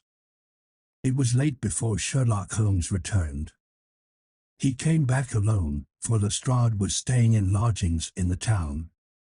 "The glass still keeps very high," he remarked as he sat down. "It is of importance that it should not rain before we are able to go over the ground. On the other hand, a man should be at his very best and keenest for such nice work as that, and I did not wish to do it when fatigued by a long journey. I have seen young McCarthy." "And what did you learn from him?" "Nothing." "Could he throw no light?" "None at all. I was inclined to think at one time that he knew who had done it and was screening him or her, but I am convinced now that he is as puzzled as everyone else. He is not a very quick-witted youth, though comely to look at and, I should think, sound at heart. I cannot admire his taste," I remarked, "if it is indeed a fact that he was averse to a marriage with so charming a young lady as this Miss Turner. Ah, thereby hangs a rather painful tale. This fellow is madly, insanely, in love with her, but some 2 years ago, when he was only a lad, and before he really knew her, for she had been away 5 years at a boarding school, what does the idiot do but get into the clutches of a barmaid in Bristol and marry her at a registry office? No one knows a word of the matter, but you can imagine how maddening it must be to him to be upbraided for not doing what he would give his very eyes to do, but what he knows to be absolutely impossible. It was sheer frenzy of this sort which made him throw his hands up into the air when his father, at their last interview, was goading him on to propose to Miss Turner. On the other hand, he had no means of supporting himself, and his father, who was by all accounts a very hard man, would have thrown him over utterly had he known the truth. It was with his barmaid wife that he had spent the last 3 days in Bristol, and his father did not know where he was. Mark that point. It is of importance. Good has come out of evil, however, for the barmaid, finding from the papers that he is in serious trouble and likely to be hanged, has thrown him over utterly and has written to him to say that she has a husband already in the Bermuda dockyard, so that there is really no tie between them. I think that that bit of news has consoled young McCarthy for all that he has suffered. But if he is innocent, who has done it? Ah. Who? I would call your attention very particularly to 2 points. One is that the murdered man had an appointment with someone at the pool, and that the someone could not have been his son, for his son was away, and he did not know when he would return. The second is that the murdered man was heard to cry "cooey" before he knew that his son had returned. Those are the crucial points upon which the case depends. And now let us talk about George Meredith, if you please, and we shall leave all minor matters until tomorrow. There was no rain, as Holmes had foretold, and the morning broke bright and cloudless. At 9 o'clock Lestrade called for us with the carriage, and we set off for Hatherley Farm and the Boscombe Pool. "There is serious news this morning," Lestrade observed. "It is said that Mr. Turner, of the Hall, is so ill that his life is despaired of." "An elderly man, I presume," said Holmes. "About 60, but his constitution has been shattered by his life abroad, and he has been in failing health for some time. This business has had a very bad effect upon him. He was an old friend of McCarthy's, and, I may add, a great benefactor to him, for I have learned that he gave him Hatherley Farm rent-free." "Indeed. That is interesting," said Holmes. "Oh, yes. In 100 other ways he has helped him. Everybody about here speaks of his kindness to him. Really?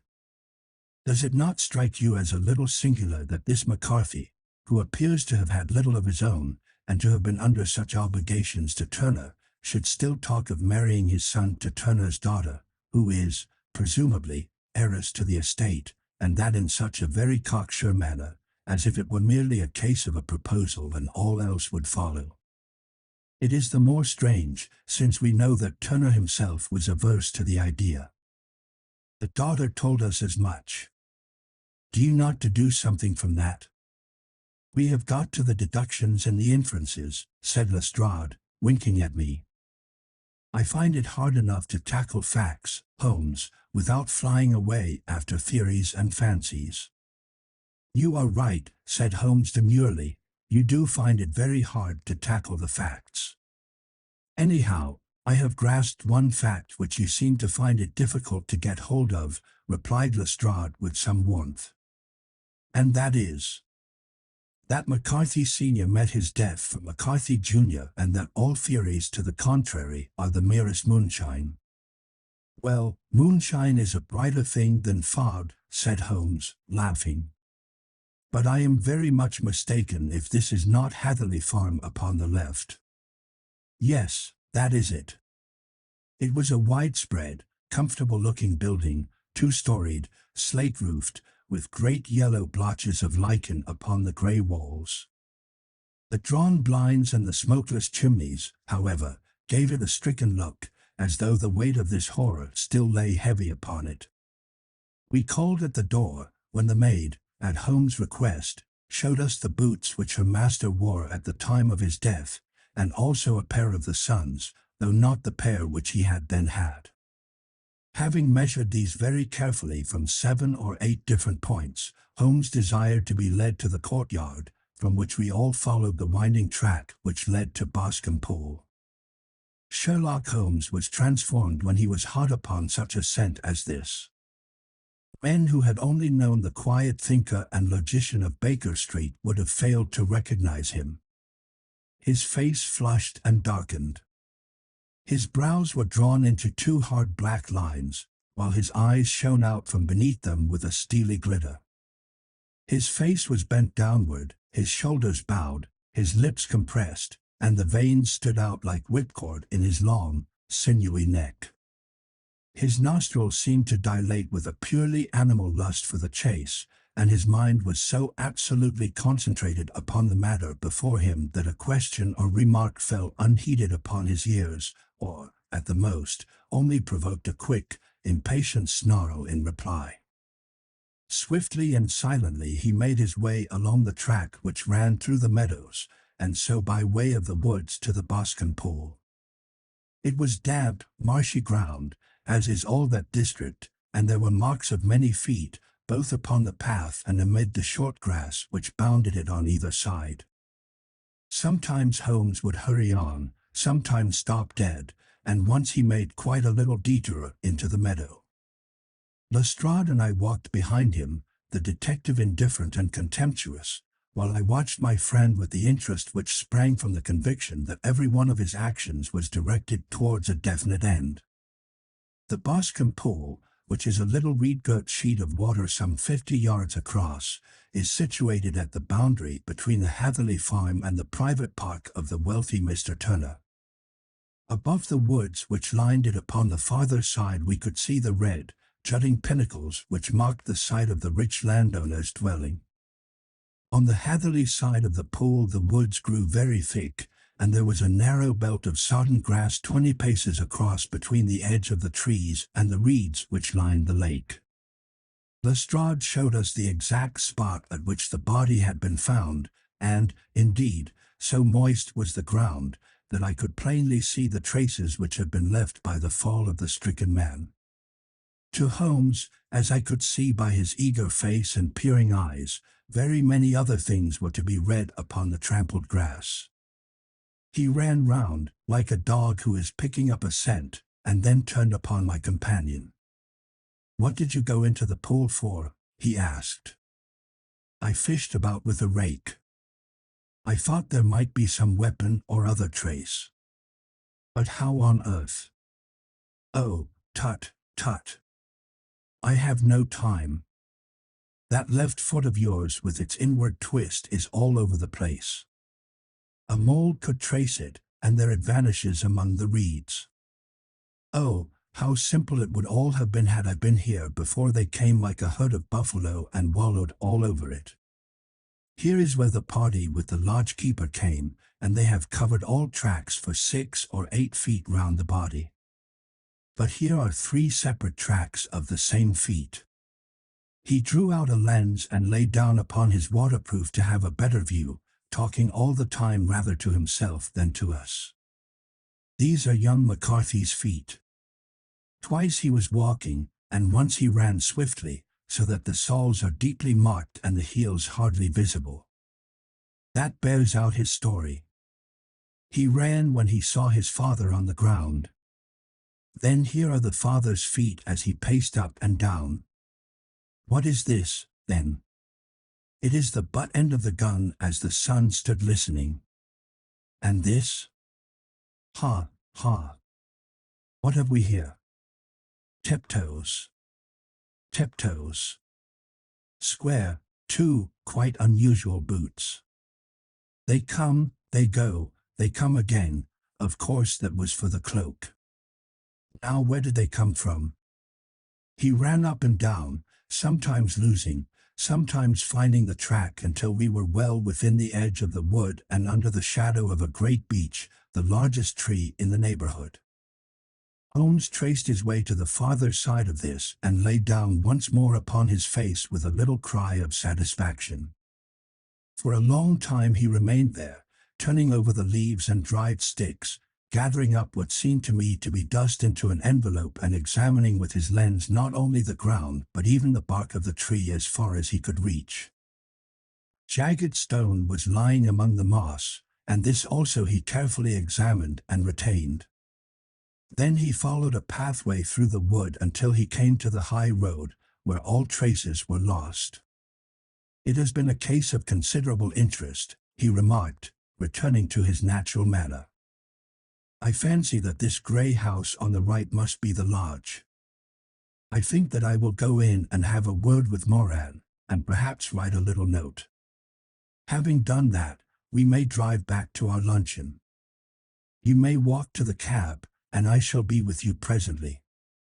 It was about 10 minutes before we regained our cab and drove back into Ross, Holmes still carrying with him the stone which he had picked up in the wood. This may interest you, Lestrade, he remarked, holding it out. The murder was done with it. I see no marks. There are none. How do you know, then? The grass was growing under it. It had only lain there a few days. There was no sign of a place whence it had been taken. It corresponds with the injuries. There is no sign of any other weapon. And the murderer is a tall man, left-handed, limps with the right leg, wears thick-soled shooting boots and a grey cloak, smokes Indian cigars, uses a cigar holder, and carries a blunt penknife in his pocket. There are several other indications, but these may be enough to aid us in our search. Lestrade laughed.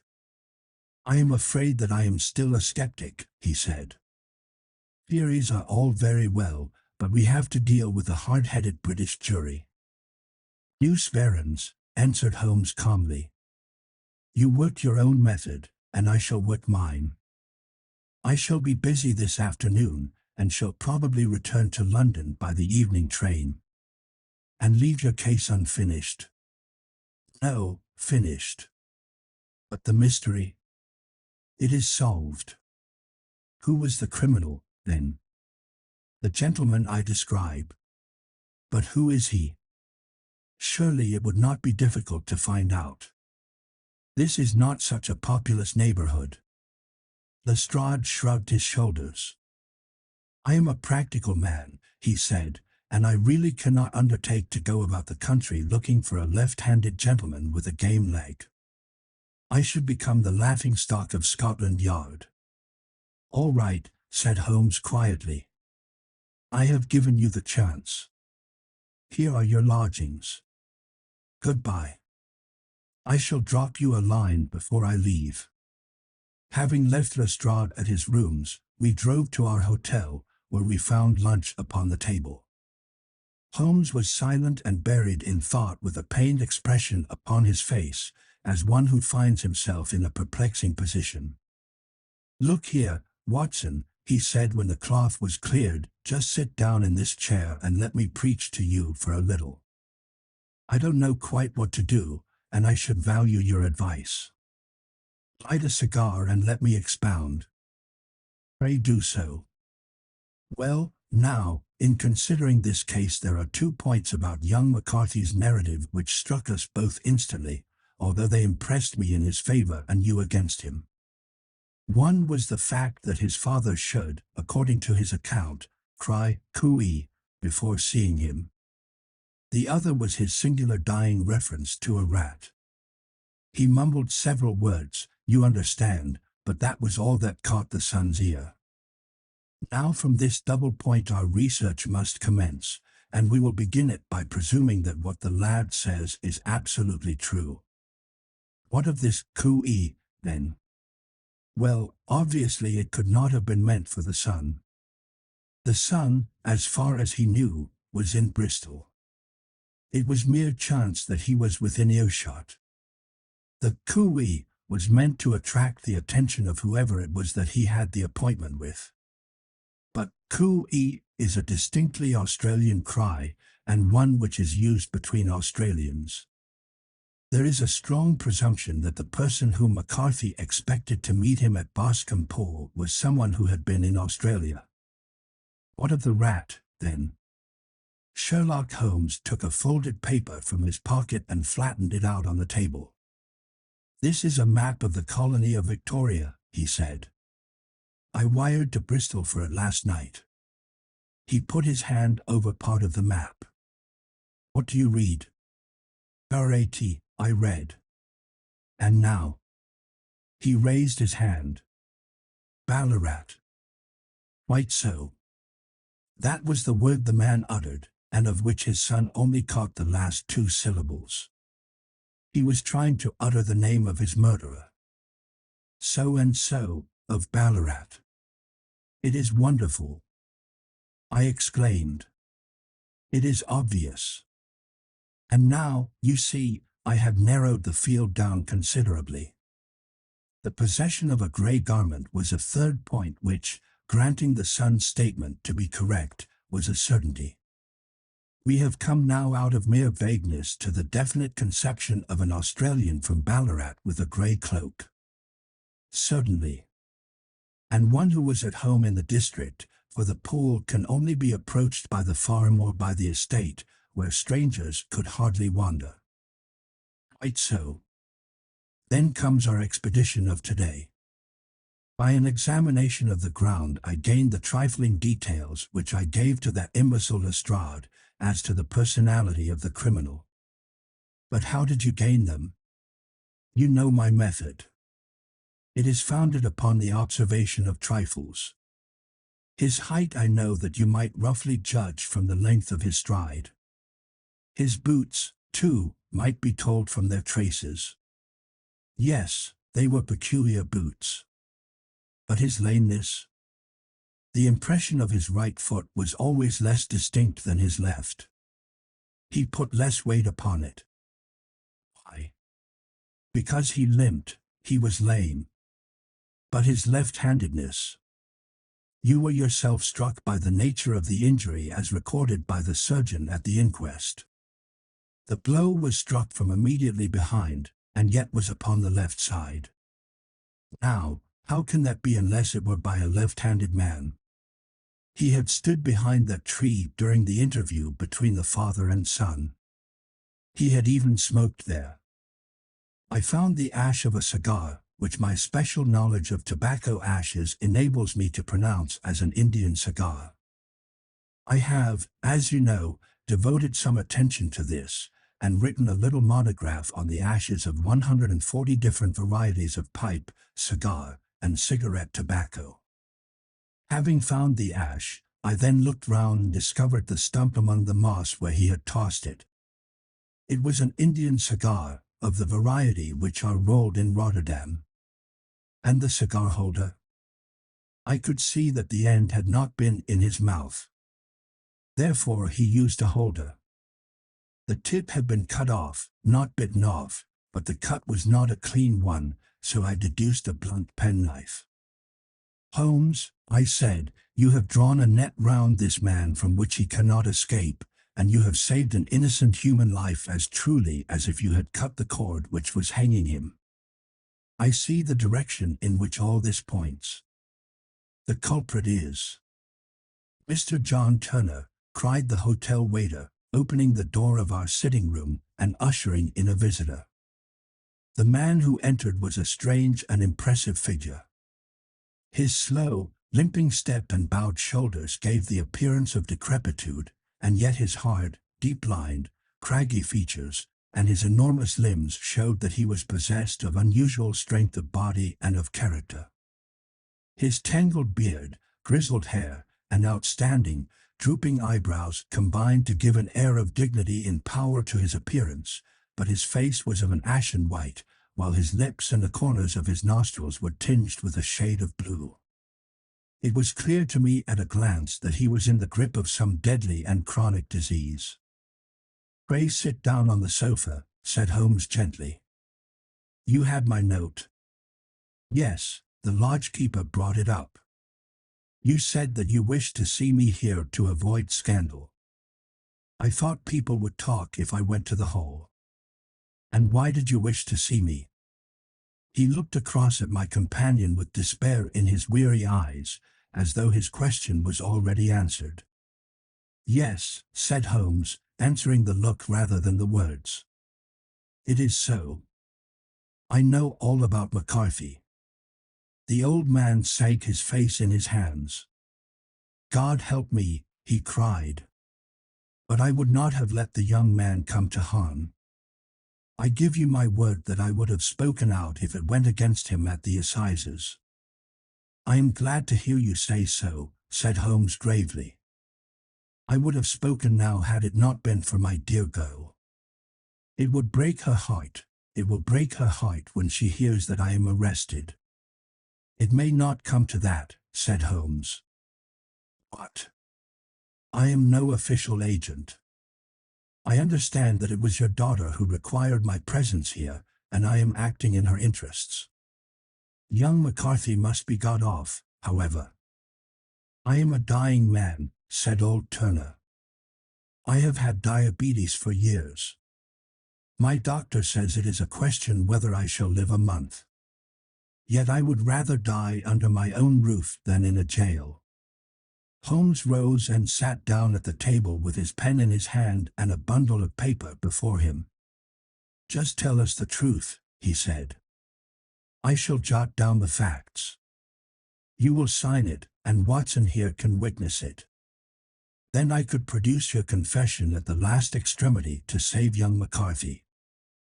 I promise you that I shall not use it unless it is absolutely needed." "It's as well," said the old man. "It's a question whether I shall live to the assizes, so it matters little to me, but I should wish to spare Alice the shock. And now I will make the thing clear to you. It has been a long time in the acting, but will not take me long to tell. You didn't know this dead man, McCarthy. He was a devil incarnate. I tell you that. God keep you out of the clutches of such a man as he. His grip has been upon me these 20 years, and he has blasted my life. I'll tell you first how I came to be in his power. It was in the early 60s at the diggings. I was a young chap then, hot-blooded and reckless, ready to turn my hand at anything. I got among bad companions, took to drink, had no luck with my claim, took to the bush, and in a word became what you would call over here a highway robber. There were 6 of us, and we had a wild, free life of it, sticking up a station from time to time, or stopping the wagons on the road to the diggings. Black Jack of Ballarat was the name I went under, and our party is still remembered in the colony as the Ballarat Gang. One day a gold convoy came down from Ballarat to Melbourne, and we lay in wait for it and attacked it. There were 6 troopers and 6 of us, so it was a close thing, but we emptied 4 of their saddles at the first volley. 3 of our boys were killed, however, before we got the swag. I put my pistol to the head of the wagon driver, who was this very man McCarthy. I wished to the Lord that I had shot him then, but I spared him, though I saw his wicked little eyes fixed on my face, as though to remember every feature. We got away with the gold, became wealthy men, and made our way over to England without being suspected. There I parted from my old pals and determined to settle down to a quiet and respectable life. I bought this estate, which chanced to be in the market, and I set myself to do a little good with my money, to make up for the way in which I had earned it. I married, too, and though my wife died young, she left me my dear little Alice. Even when she was just a baby, her wee hand seemed to lead me down the right path as nothing else had ever done. In a word, I turned over a new leaf and did my best to make up for the past. All was going well when McCarthy laid his grip upon me. I had gone up to town about an investment, and I met him in Regent Street with hardly a coat to his back or a boot to his foot. "Here we are, Jack," says he, touching me on the arm. "We'll be as good as a family to you. There's 2 of us, me and my son, and you can have the keeping of us. If you don't, it's a fine, law-abiding country is England, and there's always a policeman within hail."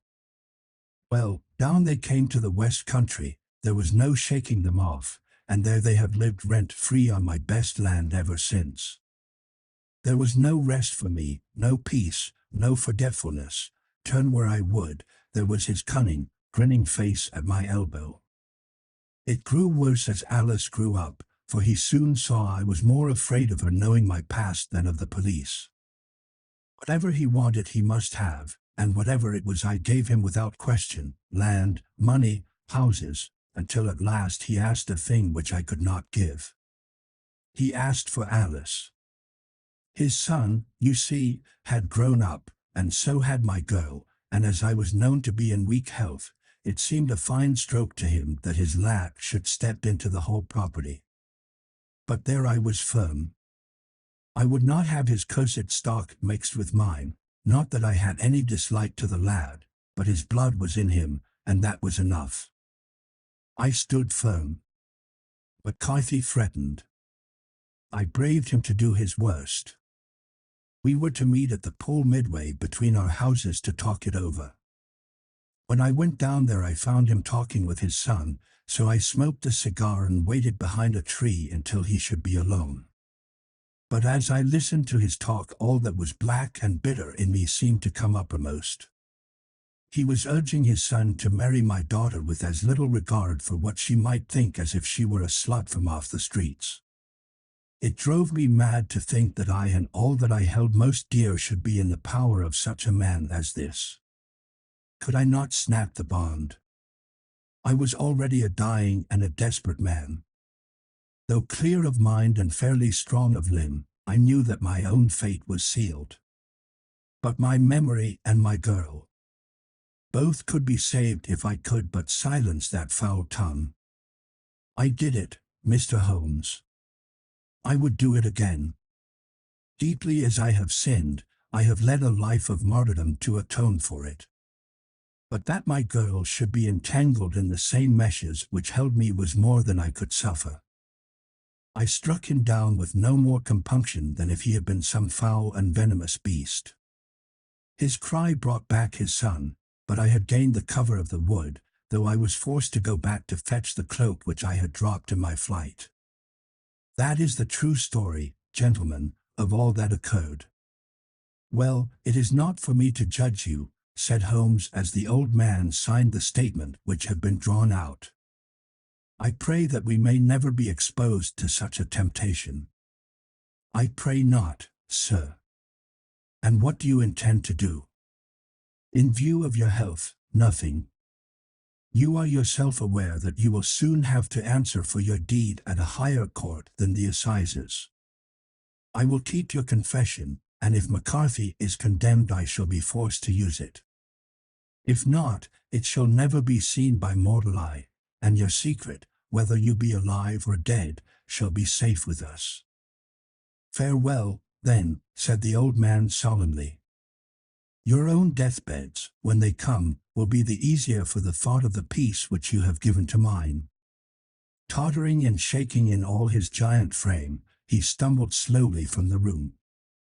God help us, said Holmes after a long silence. Why does fate play such tricks with poor, helpless worms? I never hear of such a case as this that I do not think of Baxter's words, and say, there, but for the grace of God, those Sherlock Holmes. James McCarthy was acquitted at the assizes on the strength of a number of objections which have been drawn out by Holmes and submitted to the defending counsel. Old Turner lived for 7 months after our interview, but he is now dead, and there is every prospect that the son and daughter may come to live happily together in ignorance of the black cloud which rests upon their past. The 5 Orange Pits.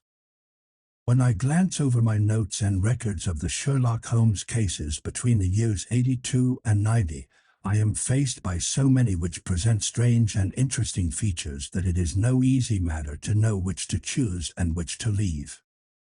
Some, however, have already gained publicity through the papers, and others have not offered a field for those peculiar qualities which my friend possessed in so high a degree, and which it is the object of these papers to illustrate. Some, too, have baffled his analytical skill, and would be, as narratives, beginnings without an ending, while others have been but partially cleared up, and have their explanations founded rather upon conjecture and surmise than on that absolute logical proof which was so dear to him. There is, however, one of these last which was so remarkable in its details and so startling in its results that I am tempted to give some account of it in spite of the fact that there are points in connection with it which never have been, and probably never will be, entirely cleared up. The year 87 furnished us with a long series of cases of greater or less interest, of which I retain the records.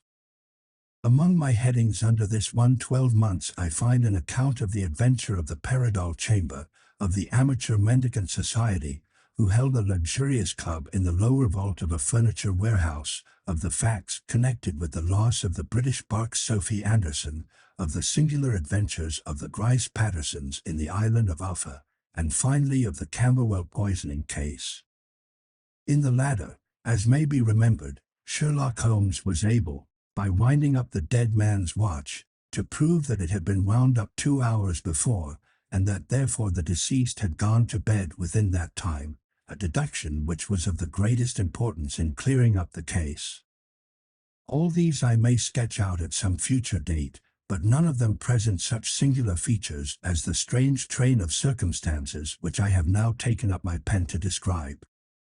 It was in the latter days of September, and the equinoctial gales had set in with exceptional violence. All day the wind had screamed and the rain had beaten against the windows, so that even here in the heart of great, handmade London we were forced to raise our minds for the instant from the routine of life and to recognize the presence of those great elemental forces which shriek at mankind through the bars of his civilization, like untamed beasts in a cage. As evening drew in, the storm grew higher and louder, and the wind cried and sobbed like a child in the chimney. Sherlock Holmes sat moodily at one side of the fireplace cross-indexing his records of crime, while I at the other was deep in one of Clark Russell's fine sea stories until the howl of the gale from without seemed to blend with the text, and the splash of the rain to lengthen out into the long swash of the sea waves. My wife was on a visit to her mother's, and for a few days I was a dweller once more in my old quarters at Baker Street. "Why," said I, glancing up at my companion, "that was surely the bell. Who could come tonight?" "Some friend of yours, perhaps." "Except yourself I have none," he answered. "I do not encourage visitors." A client, then? If so, it is a serious case. Nothing less would bring a man out on such a day and at such an hour. But I take it that it is more likely to be some crony of the landlady's. Sherlock Holmes was wrong in his conjecture, however, for there came a step in the passage and a tapping at the door. He stretched out his long arm to turn the lamp away from himself and towards the vacant chair upon which a newcomer must sit. "Come in," said he. The man who entered was young, some 22 at the outside, well-groomed and trimly clad, with something of refinement and delicacy in his bearing. The streaming umbrella which he held in his hand, and his long shining waterproof told of the fierce weather through which he had come. He looked about him anxiously in the glare of the lamp, and I could see that his face was pale and his eyes heavy, like those of a man who is weighed down with some great anxiety. "I owe you an apology," he said, raising his golden pince-nez to his eyes. "I trust that I am not intruding. I fear that I have brought some traces of the storm and rain into your snug chamber." "Give me your coat and umbrella," said Holmes. "They may rest here on the hook and will be dry presently. You have come up from the southwest, I see." "Yes, from Horsham. That clay and chalk mixture which I see upon your toe caps is quite distinctive. I have come for advice. That is easily got. And help. That is not always so easy. I have heard of you, Mr. Holmes. I heard from Major Prendergast how you saved him in the Tankerville Club scandal." "Ah, of course. He was wrongfully accused of cheating at cards. He said that you could solve anything. He said too much. That you are never beaten. I have been beaten 4 times, 3 times by men, and once by a woman. But what is that compared with the number of your successes? It is true that I have been generally successful. Then you may be so with me. I beg that you will draw your chair up to the fire and favor me with some details as to your case. It is no ordinary one. None of those which come to me are. I am the last court of appeal. And yet I question, sir, whether, in all your experience, you have ever listened to a more mysterious and inexplicable chain of events than those which have happened in my own family." "You fill me with interest," said Holmes.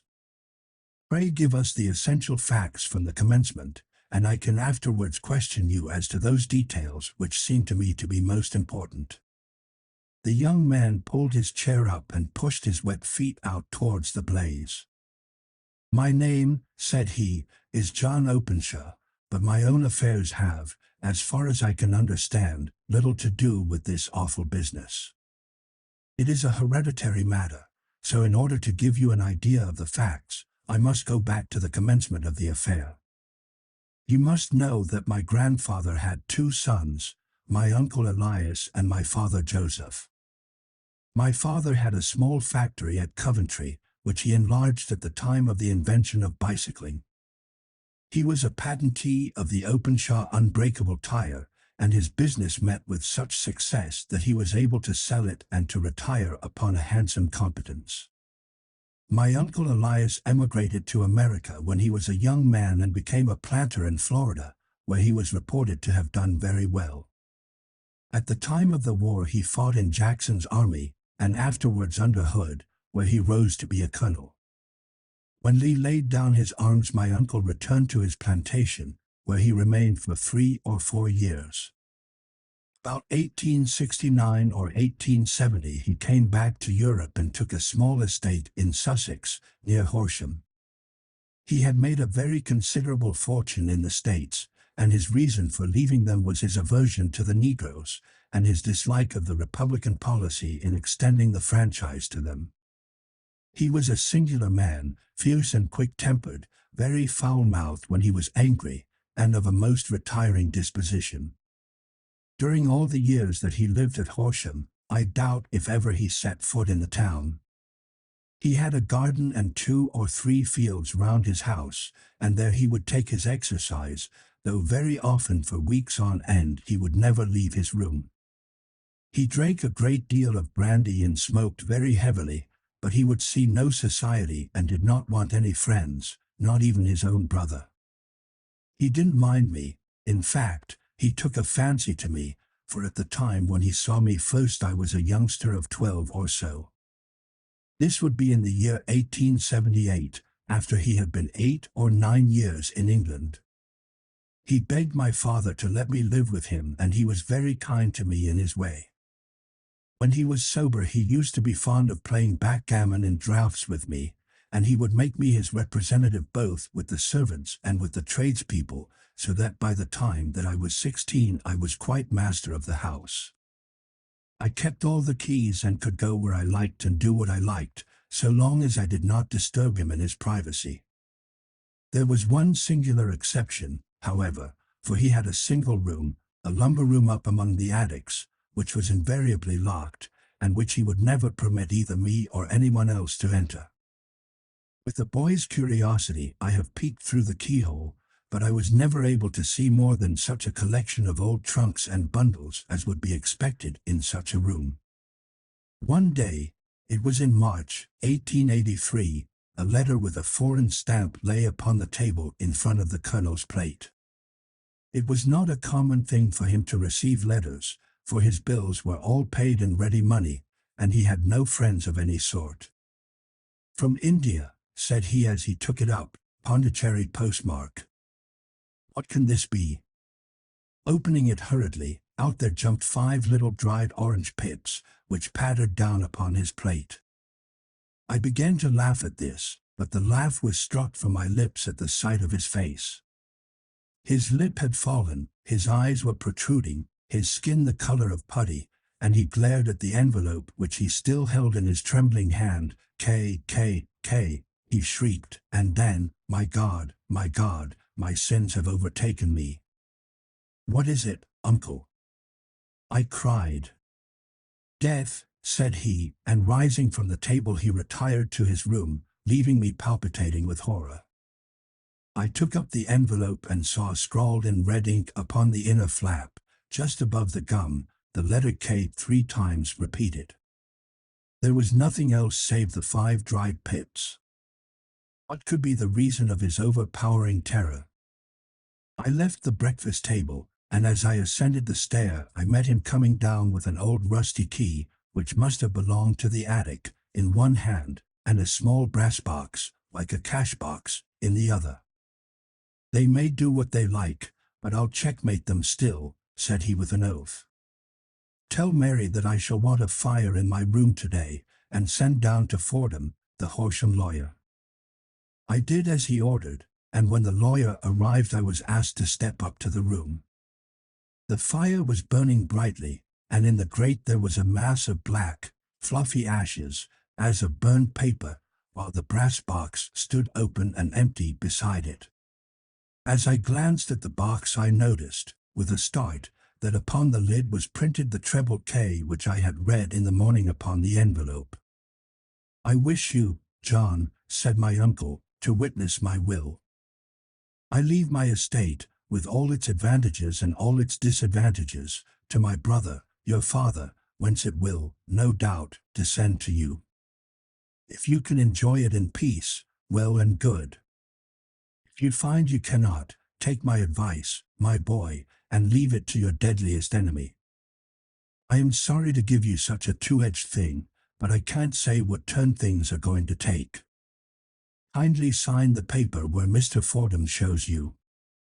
I signed the paper as directed, and the lawyer took it away with him. The singular incident made, as you may think, the deepest impression upon me, and I pondered over it and turned it every way in my mind without being able to make anything of it. Yet I could not shake off the vague feeling of dread which it left behind, though the sensation grew less keen as the weeks passed and nothing happened to disturb the usual routine of our lives. I could see a change in my uncle, however. He drank more than ever, and he was less inclined for any sort of society.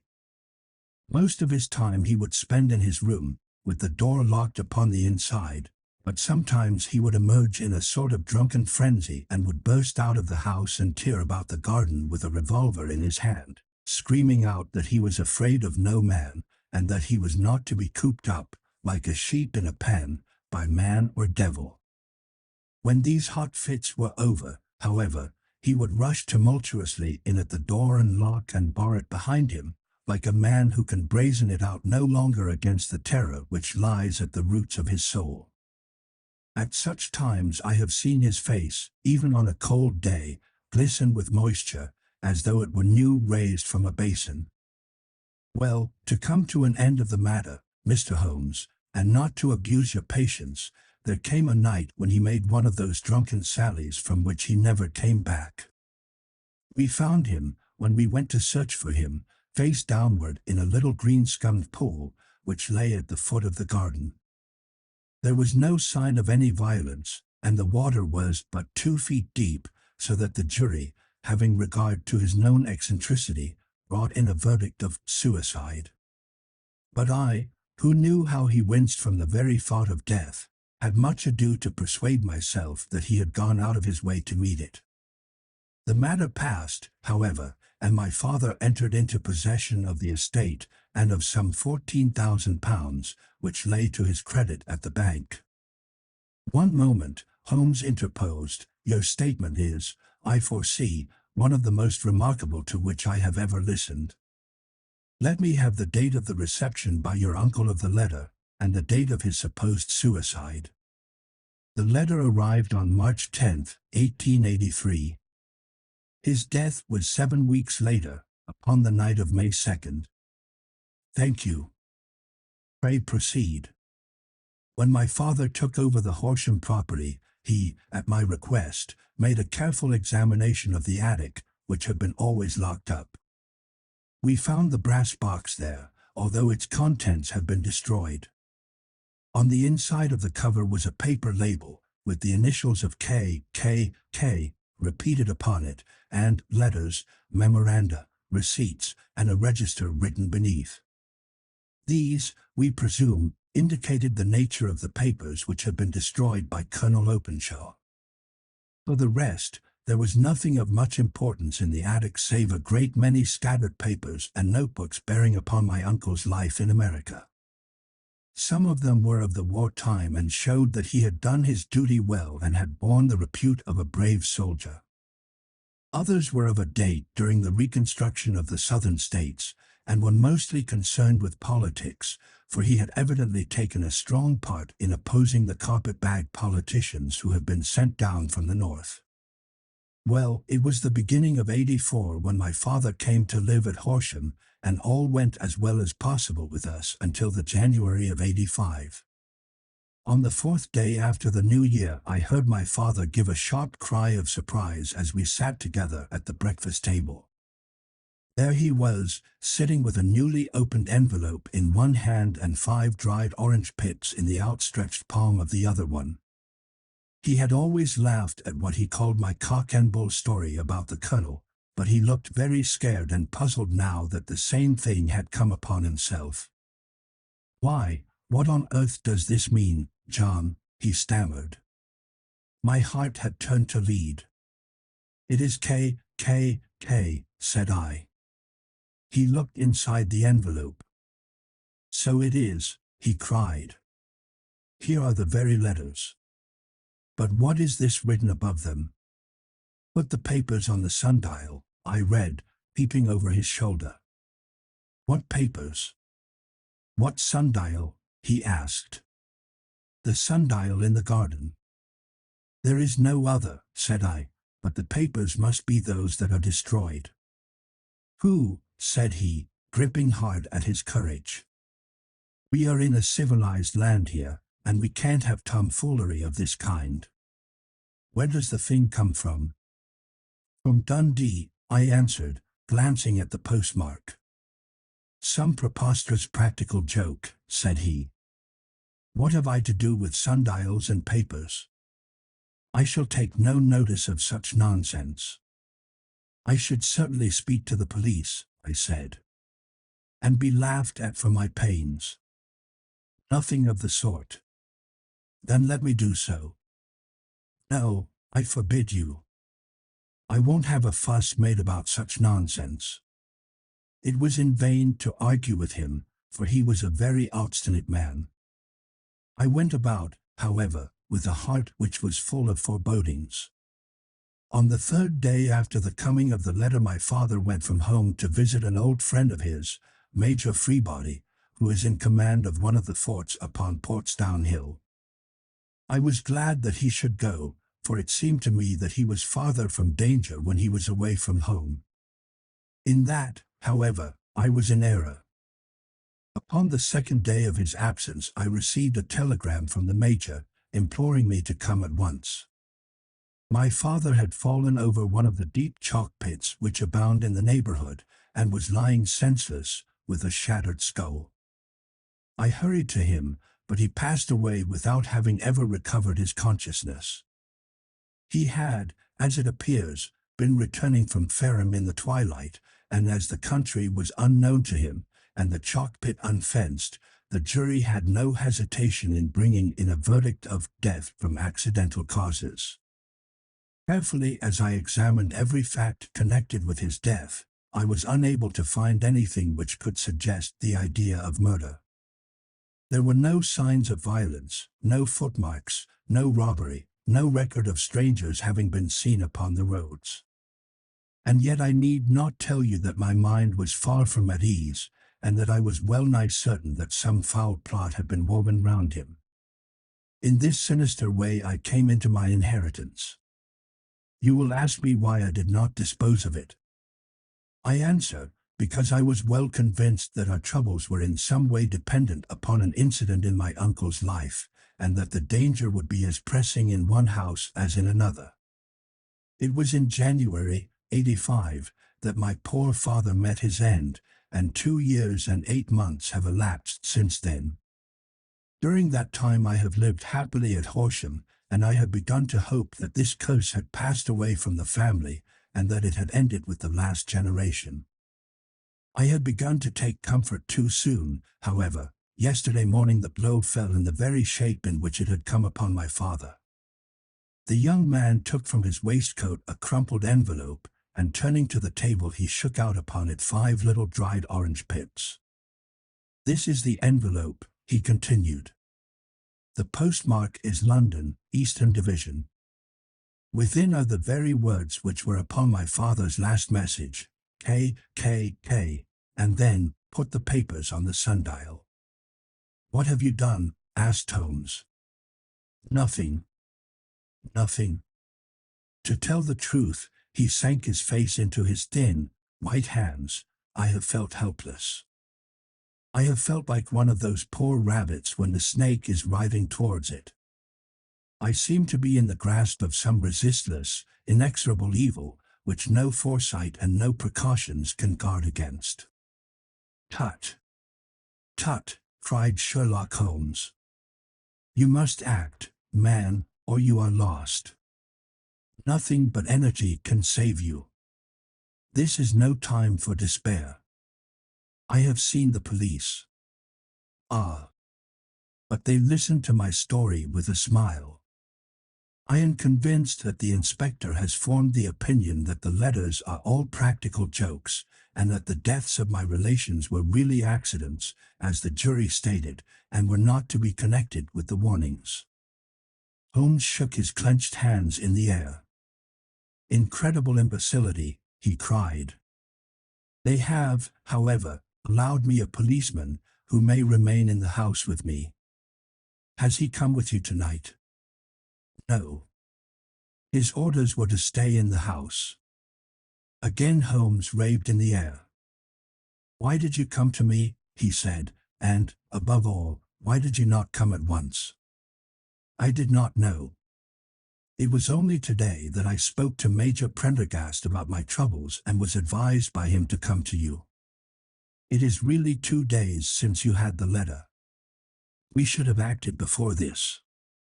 You have no further evidence, I suppose, than that which you have placed before us, no suggestive detail which might help us." "There is one thing," said John Openshaw. He rummaged in his coat pocket, and, drawing out a piece of discolored, blue-tinted paper, he laid it out upon the table. "I have some remembrance," said he, "that on the day when my uncle burned the papers I observed that the small, unburned margins which lay amid the ashes were of this particular color. I found this single sheet upon the floor of his room, and I am inclined to think that it may be one of the papers which has, perhaps, fluttered out from among the others, and in that way has escaped destruction. Beyond the mention of pips, I do not see that it helps us much. I think myself that it is a page from some private diary. The writing is undoubtedly my uncle's." Holmes moved the lamp, and we both bent over the sheet of paper, which showed by its ragged edge that it had indeed been torn from a book. It was headed, "March, 1869, and beneath were the following enigmatical notices. 4th, Hudson came. Same old platform. 7th, set the pips on Macaulay, Paramore, and John Swain of St. Augustine. 9th, Macaulay cleared. 10th, John Swain cleared. 12th, visited Paramore. All well." "Thank you," said Holmes, folding up the paper and returning it to our visitor.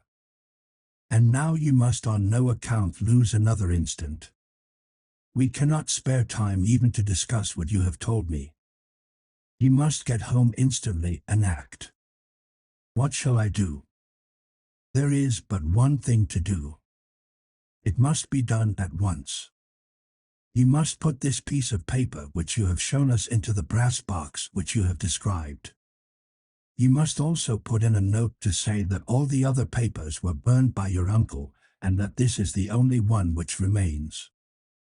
You must assert that in such words as will carry conviction with them. Having done this, you must at once put the box out upon the sundial, as directed. Do you understand?" "Entirely. Do not think of revenge, or anything of the sort, at present. I think that we may gain that by means of the law, but we have our web to weave, while theirs is already woven. The first consideration is to remove the pressing danger which threatens you. The second is to clear up the mystery and to punish the guilty parties." "I thank you," said the young man, rising and pulling on his overcoat. "You have given me fresh life and hope. I shall certainly do as you advise. Do not lose an instant. And, above all, take care of yourself in the meanwhile, for I do not think that there can be a doubt that you are threatened by a very real and imminent danger. How do you go back?" "By train from Waterloo. It is not yet 9. The streets will be crowded, so I trust that you may be in safety. And yet you cannot guard yourself too closely." "I am armed." "That is well. Tomorrow I shall set to work upon your case." "I shall see you at Horsham, then." "No, your secret lies in London. It is there that I shall seek it.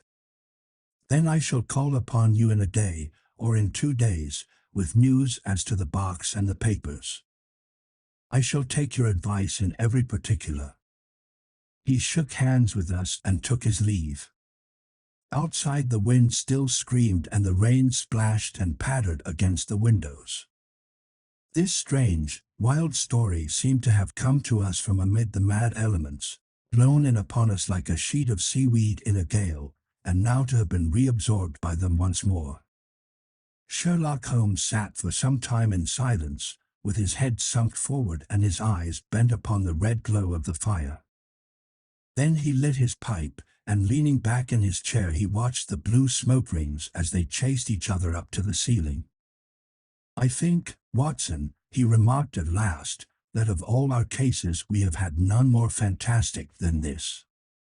Save, perhaps, the sign of 4. Well, yes. Save, perhaps, that. And yet this John Openshaw seems to me to be walking amid even greater perils than did the Sholtos. But have you, I asked, formed any definite conception as to what these perils are? There can be no question as to their nature, he answered. Then what are they? Who is this K, and why does he pursue this unhappy family? Sherlock Holmes closed his eyes and placed his elbows upon the arms of his chair, with his fingertips together. The ideal reasoner, he remarked, would, when he had once been shown a single fact in all its bearings, deduce from it not only all the chain of events which led up to it, but also all the results which would follow from it. As Cuvier could correctly describe a whole animal by the contemplation of a single bone, so the observer who has thoroughly understood one link in a series of incidents should be able to accurately state all the other ones, both before and after. We have not yet grasped the results which the reason alone can attain to. Problems may be solved in the study which have baffled all those who have sought a solution by the aid of their senses. To carry the art, however, to its highest pitch, it is necessary that the reasoner should be able to utilize all the facts which have come to his knowledge, and this in itself implies, as you will readily see, a possession of all knowledge, which, even in these days of free education and encyclopedias, is a somewhat rare accomplishment. It is not so impossible, however, that a man should possess all knowledge which is likely to be useful to him in his work, and this I have endeavored in my case to do. If I remember rightly, you on one occasion, in the early days of our friendship, defined my limits in a very precise fashion. Yes, I answered, laughing. It was a singular document. Philosophy, astronomy, and politics were marked at 0, I remember. Botany variable, geology profound as regards the mud stains from any region within 50 miles of town, chemistry eccentric, anatomy unsystematic, sensational literature and crime records unique, violin player, boxer, swordsman, lawyer, and self-poisoner by cocaine and tobacco. Those, I think, were the main points of my analysis. Holmes grinned at the last item.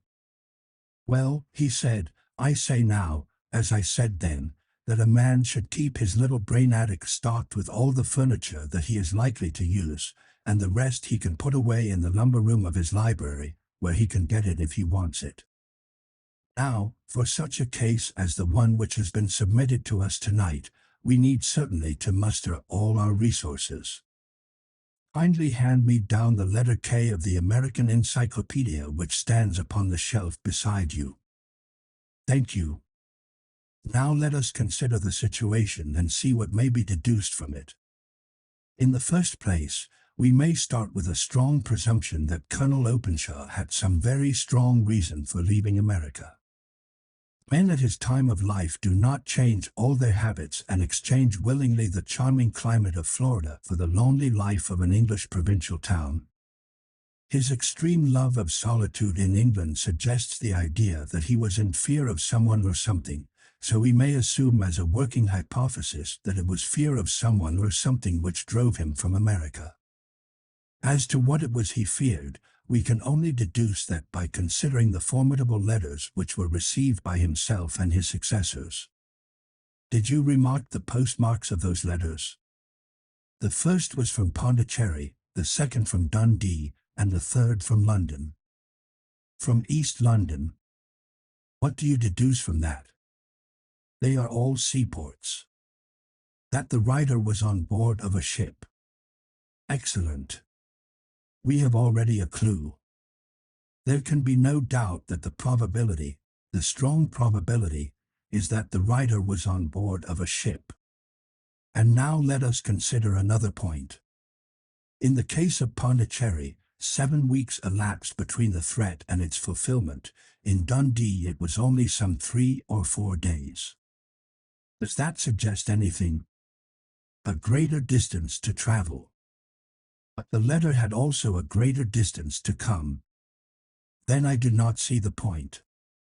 There is at least a presumption that the vessel in which the man or men are is a sailing ship.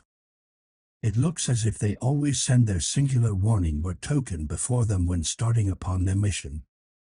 You see how quickly the deed followed the sign when it came from Dundee. If they had come from Pondicherry in a steamer, they would have arrived almost as soon as their letter. But, as a matter of fact, 7 weeks elapsed.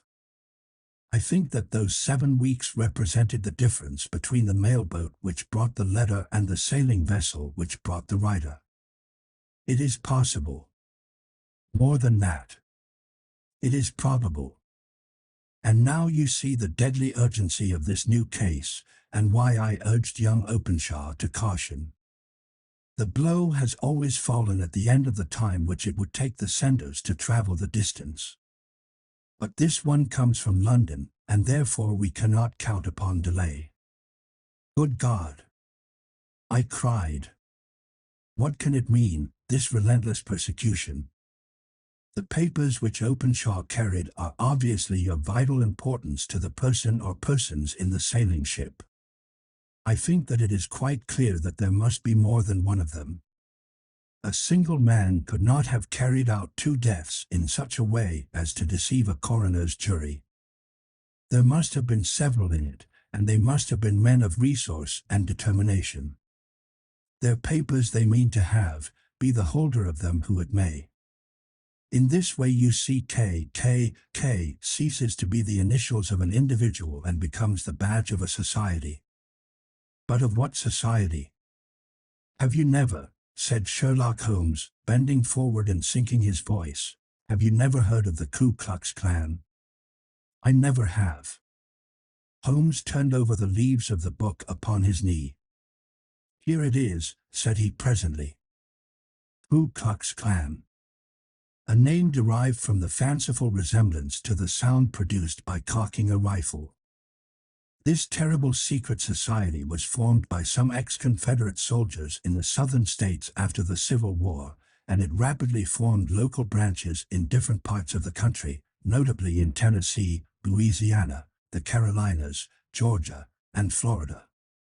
Its power was used for political purposes, principally for the terrorizing of the Negro voters and the murdering and driving from the country of those who were opposed to its views. Its outrages were usually preceded by a warning said to the marked man in some fantastic but generally recognized shape, a sprig of oak leaves in some parts, melon seeds, or orange pips in others. On receiving this, the victim might either openly abjure his former ways, or might fly from the country. If he braved the matter out, death would unfailingly come upon him, and usually in some strange and unforeseen manner. So perfect was the organization of the society, and so systematic its methods, that there is hardly a case upon record where any man succeeded in braving it with impunity, or in which any of its outrages were traced home to the perpetrators. For some years the organization flourished in spite of the efforts of the United States government and of the better classes of the community in the South. Eventually, in the year 1869, the movement rather suddenly collapsed, although there have been sporadic outbreaks of the same sort since that date. You will observe, said Holmes, laying down the volume, that the sudden breaking up of the society was coincident with the disappearance of Openshaw from America with their papers. It may well have been cause and effect. It is no wonder that he and his family have some of the more implacable spirits upon their track. You can understand that this register and diary may implicate some of the first men in the South, and that there may be many who will not sleep easy at night until it is recovered. Then the page we have seen is such as we might expect. It ran, if I remember right, sent the pips to A, B, and C, that is, sent the society's warning to them. Then there are successive entries that A and B cleared, or left the country, and finally that C was visited, with, I fear, a sinister result for C. Well, I think, Doctor, that we may let some light into this dark place, and I believe that the only chance young Openshaw has in the meantime is to do what I have told him. There is nothing more to be said or to be done tonight, so hand me over my violin and let us try to forget for half an hour the miserable weather and the still more miserable ways of our fellow men. It had cleared in the morning, and the sun was shining with a subdued brightness through the dim veil which hangs over the great city. Sherlock Holmes was already at breakfast when I came down. "You will excuse me for not waiting for you," said he. I foresee, a very busy day before me in looking into this case of young Openshaw's." "What steps will you take?" I asked. "It will very much depend upon the results of my first inquiries. I may have to go down to Horsham, after all."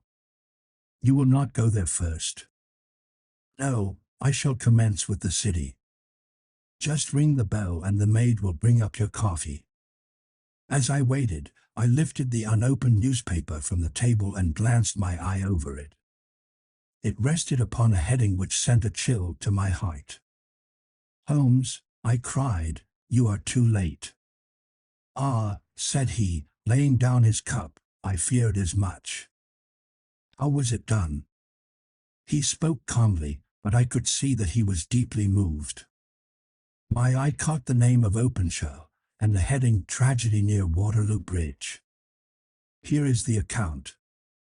"Between 9 and 10 last night, Police Constable Cook, of the H Division, on duty near Waterloo Bridge, heard a cry for help and a splash in the water. The night, however, was extremely dark and stormy, so that, in spite of the help of several passers-by, it was quite impossible to effect a rescue. The alarm, however, was given, and, by the aid of the water police, the body was eventually recovered. It proved to be that of a young gentleman whose name, as it appears from an envelope which was found in his pocket, was John Openshaw, and whose residence is near Horsham. It is conjectured that he may have been hurrying down to catch the last train from Waterloo Station, and that in his haste and the extreme darkness he missed his path and walked over the edge of one of the small landing places for river steamboats. The body exhibited no traces of violence, and there can be no doubt that the deceased had been the victim of an unfortunate accident, which should have the effect of calling the attention of the authorities to the condition of the riverside landing stages. We sat in silence for some minutes, Holmes more depressed and shaken than I had ever seen him. "That hurts my pride, Watson," he said at last. "It is a petty feeling, no doubt, but it hurts my pride. It becomes a personal matter with me now, and, if God sends me health, I shall set my hand upon this gang. That he should come to me for help, and that I should send him away to his death." He sprang from his chair and paced about the room in uncontrollable agitation, with a flush upon his sallow cheeks and a nervous clasping and unclasping of his long thin hands. "They must be cunning devils," he exclaimed at last. "How could they have decoyed him down there? The embankment is not on the direct line to the station. The bridge, no doubt, was too crowded, even on such a night, for their purpose. Well, Watson, we shall see who will win in the long run. I am going out now." "To the police?" "No, I shall be my own police. When I have spun the web they may take the flies, but not before. All day I was engaged in my professional work, and it was late in the evening before I returned to Baker Street. Sherlock Holmes had not come back yet. It was nearly 10 o'clock before he entered, looking pale and worn. He walked up to the sideboard, and tearing a piece from the loaf he devoured it voraciously, washing it down with a long draught of water. "You are hungry," I remarked. "Starving." It had escaped my memory. "I have had nothing since breakfast." "Nothing?" "Not a bite." "I had no time to think of it." "And how have you succeeded?" "Well, you have a clue." "I have them in the hollow of my hand. Young Openshaw shall not long remain unavenged. Why, Watson, let us put their own devilish trademark upon them. It is well thought of." "What do you mean?" He took an orange from the cupboard, and tearing it to pieces he squeezed out the pips upon the table. Of these he took 5 and thrust them into an envelope. On the inside of the flap he wrote Des H for J.O. Then he sealed it and addressed it to Captain James Calhoun, Ark Lone Star, Savannah, Georgia. "That will await him when he enters port," said he, chuckling. "It may give him a sleepless night. He will find it as sure a precursor of his fate as Openshaw did before him."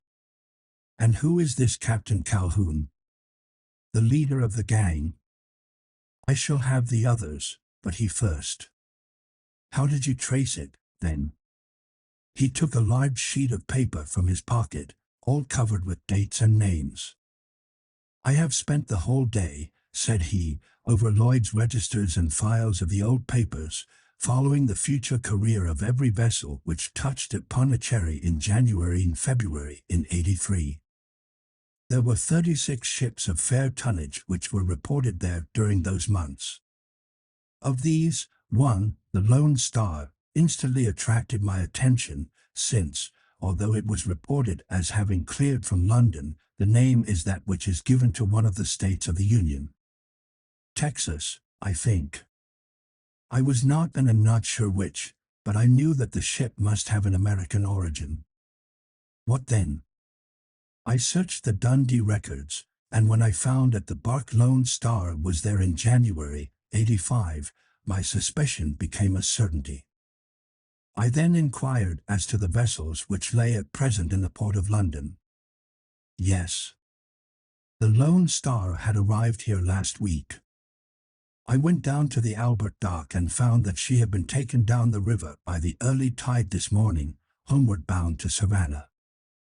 I wired to Gravesend and learned that she had passed some time ago, and as the wind is easterly I have no doubt that she is now past the Goodwins and not very far from the Isle of Wight. What will you do, then? Oh, I have my hand upon him. He and the 2 mates are, as I learn, the only native-born Americans in the ship. The others are Finns and Germans. I know, also, that they were all 3 away from the ship last night. I had it from the stevedore who has been loading their cargo. By the time that their sailing ship reaches Savannah, the mail boat will have carried this letter, and the cable will have informed the police of Savannah that these 3 gentlemen are badly wanted here upon a charge of murder. There is ever a flaw, however, in the best laid of human plans, and the murderers of John Openshaw were never to receive the orange pips which would show them that another, as cunning and as resolute as themselves, was upon their track. Very long and very severe were the equinoctial gales that year. We waited long for news of the Lone Star of Savannah, but none ever reached us. We did at last hear that somewhere far out in the Atlantic a shattered stern post of a boat was seen swinging in the trough of a wave, with the letters L.S. carved upon it, and that is all which we shall ever know of the fate of the Lone Star. 6. The Man with the Twisted Lip. I.S.A. Whitney, brother of the late Elias Whitney, D.D., principal of the Theological College of St. George's, was much addicted to opium. The habit grew upon him, as I understand, from some foolish freak when he was at college, for having read De Quincey's description of his dreams and sensations, he had drenched his tobacco with laudanum in an attempt to produce the same effects. He found, as so many more have done, that the practice is easier to attain than to get rid of, and for many years he continued to be a slave to the drug, an object of mingled horror and pity to his friends and relatives. I can see him now, with yellow, pasty face, drooping lids, and pinpoint pupils, all huddled in a chair, the wreck and ruin of a noble man. One night, it was in June, '89, there came a ring to my bell, about the hour when a man gives his first yawn and glances at the clock.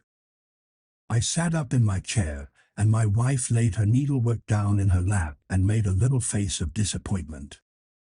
"A patient," said she. "You'll have to go out."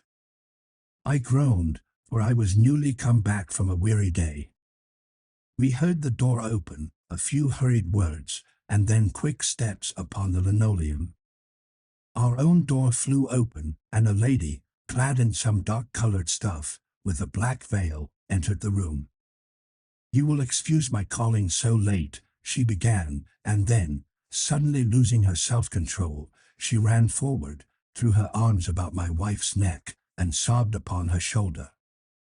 "Oh, I'm in such trouble," she cried. "I do so want a little help." "Why," said my wife, pulling up her veil, "it is Kate Whitney." "How you startled me, Kate. I had not an idea who you were when you came in. I didn't know what to do, so I came straight to you." That was always the way. Folk who were in grief came to my wife like birds to a lighthouse.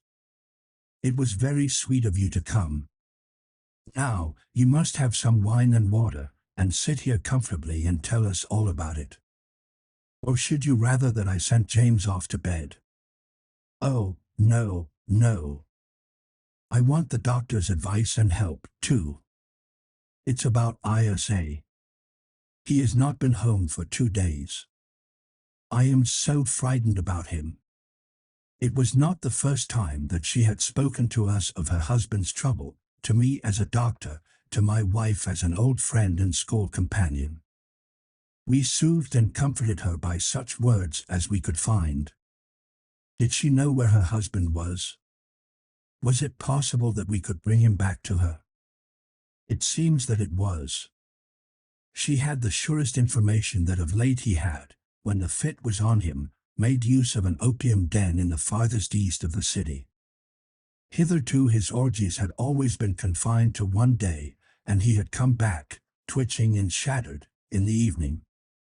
But now the spell had been upon him 48 hours, and he lay there, doubtless among the dregs of the docks, breathing in the poison or sleeping off the effects. There he was to be found, she was sure of it, at the Bar of Gold, in Upper Swandam Lane. But what was she to do? How could she, a young and timid woman, make her way into such a place and pluck her husband out from among the ruffians who surrounded him? There was the case, and of course there was but one way out of it. Might I not escort her to this place? And then, as a second thought, why should she come at all? I was Isa Whitney's medical adviser, and as such I had influence over him. I could manage it better if I were alone. I promised her on my word that I would send him home in a cab within 2 hours if he were indeed at the address which she had given me. And so in 10 minutes I had left my armchair and cheery sitting room behind me, and was speeding eastward in a hansom on a strange errand, as it seemed to me at the time, though the future only could show how strange it was to be. But there was no great difficulty in the first stage of my adventure. Upper Swandam Lane is a vile alley lurking behind the high wharves which line the north side of the river to the east of London Bridge. Between a slop shop and a gin shop, approached by a steep flight of steps leading down to a black gap like the mouth of a cave, I found the den of which I was in search. Ordering my cab to wait, I passed down the steps, worn hollow in the center by the ceaseless tread of drunken feet, and by the light of a flickering oil lamp above the door I found the latch and made my way into a long, low room, thick and heavy with the brown opium smoke, and terraced with wooden berths, like the forecastle of an emigrant ship. Through the gloom one could dimly catch a glimpse of bodies lying in strange fantastic poses, bowed shoulders, bent knees, heads thrown back, and chins pointing upward, with here and there a dark, lackluster eye turned upon the newcomer. Out of the black shadows there glimmered little red circles of light, now bright, now faint, as the burning poison waxed or waned in the bowls of the metal pipes. The most lay silent, but some muttered to themselves, and others talked together in a strange, low, monotonous voice, their conversation coming in gushes, and then suddenly tailing off into silence, each mumbling out his own thoughts and paying little heed to the words of his neighbor. At the farther end was a small brazier of burning charcoal, beside which on a three-legged wooden stool there sat a tall, thin old man, with his jaw resting upon his 2 fists, and his elbows upon his knees, staring into the fire. As I entered, A sallow Malay attendant had hurried up with a pipe for me and a supply of the drug, beckoning me to an empty berth. "Thank you. I have not come to stay," said I. "There is a friend of mine here, Mr. Isa Whitney, and I wish to speak with him." There was a movement and an exclamation from my right, and peering through the gloom, I saw Whitney, pale, haggard, and unkempt, staring out at me. "My God! It's Watson," said he. He was in a pitiable state of reaction, with every nerve in a twitter. "I say, Watson, what o'clock is it?" "Nearly 11. "Of what day?" "A Friday, June 19th. "Good heavens! I thought it was Wednesday." "It is Wednesday. What do you want to frighten a chap for?" He sank his face onto his arms and began to sob in a high treble key. "I tell you that it is Friday, man. Your wife has been waiting this 2 days for you. You should be ashamed of yourself." "So I am. But you've got mixed, Watson, for I have only been here a few hours, 3 pipes, 4 pipes, I forget how many. But I'll go home with you. I wouldn't frighten Kate, poor little Kate. Give me your hand. Have you a cab?" "Yes, I have one waiting." "Then I shall go in it. But I must owe something." "Find what I owe, Watson. I am all off color. I can do nothing for myself." I walked down the narrow passage between the double row of sleepers, holding my breath to keep out the vile, stupefying fumes of the drug, and looking about for the manager. As I passed the tall man who sat by the brazier, I felt a sudden pluck at my skirt, and a low voice whispered, "Walk past me, and then look back at me." The words fell quite distinctly upon my ear. I glanced down. They could only have come from the old man at my side, and yet he sat now as absorbed as ever, very thin, very wrinkled, bent with age, an opium pipe dangling down from between his knees, as though it had dropped in sheer lassitude from his fingers. I took 2 steps forward and looked back. It took all my self-control to prevent me from breaking out into a cry of astonishment. He had turned his back so that none could see him but I. His form had filled out, his wrinkles were gone, the dull eyes had regained their fire, and there, sitting by the fire and grinning at my surprise, was none other than Sherlock Holmes. He made a slight motion to me to approach him, and instantly, as he turned his face half round to the company once more, subsided into a doddering, loose-lipped senility. "Holmes," I whispered, "what on earth are you doing in this den?" "As low as you can," he answered. "I have excellent ears. If you would have the great kindness to get rid of that sottish friend of yours, I should be exceedingly glad to have a little talk with you. I have a cab outside." "Then pray send him home in it. You may safely trust him, for he appears to be too limp to get into any mischief. I should recommend you also to send a note by the cabman to your wife to say that you have thrown in your lot with me. If you will wait outside, I shall be with you in 5 minutes." It was difficult to refuse any of Sherlock Holmes' requests, for they were always so exceedingly definite, and put forward with such a quiet air of mastery. I felt, however, that when Whitney was once confined in a cab my mission was practically accomplished, and for the rest, I could not wish anything better than to be associated with my friend in one of those singular adventures which were the normal condition of his existence. In a few minutes I had written my note, paid Whitney's bill, led him out to the cab, and seen him driven through the darkness.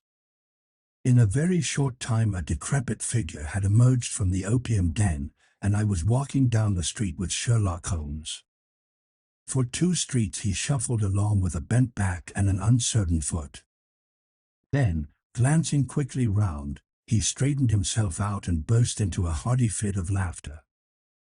"I suppose, Watson," said he, "that you imagine that I have added opium smoking to cocaine injections, and all the other little weaknesses on which you have favored me with your medical views. I was certainly surprised to find you there, but not more so than I to find you. I came to find a friend, and I to find an enemy. An enemy? Yes, one of my natural enemies, or, shall I say, my natural prey. Briefly, Watson, I am in the midst of a very remarkable inquiry, and I have hoped to find a clue in the incoherent ramblings of these sots, as I have done before now.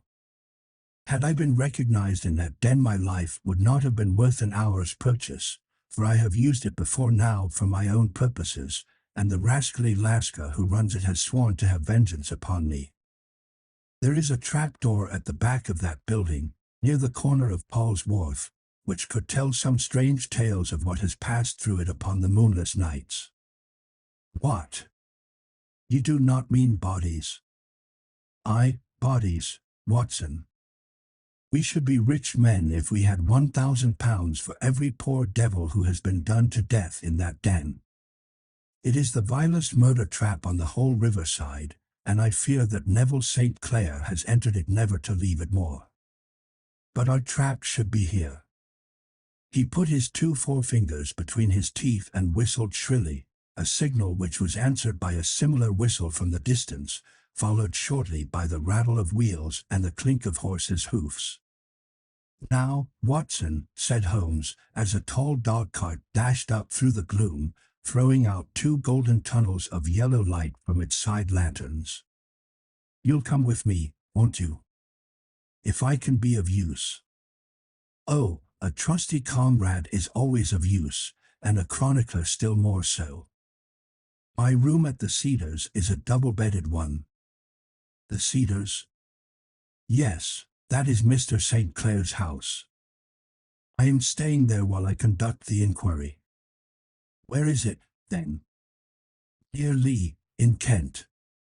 We have a 7-mile drive before us. But I am all in the dark. Of course you are. You'll know all about it presently. Jump up here. All right, John, we shall not need you. Here's half a crown. Look out for me tomorrow, about 11. Give her her head. So long, then. He flicked the horse with his whip, and we dashed away through the endless succession of somber and deserted streets, which widened gradually, until we were flying across a broad balustrade bridge, with the murky river flowing sluggishly beneath us. Beyond lay another dull wilderness of bricks and mortar, its silence broken only by the heavy, regular footfall of the policeman, or the songs and shouts of some belated party of revellers. A dull rat was drifting slowly across the sky, and a star or 2 twinkled dimly here and there through the rifts of the clouds. Holmes drove in silence, with his head sunk upon his breast, and the air of a man who is lost in thought, while I sat beside him, curious to learn what this new quest might be which seemed to tax his powers so sorely, and yet afraid to break in upon the current of his thoughts.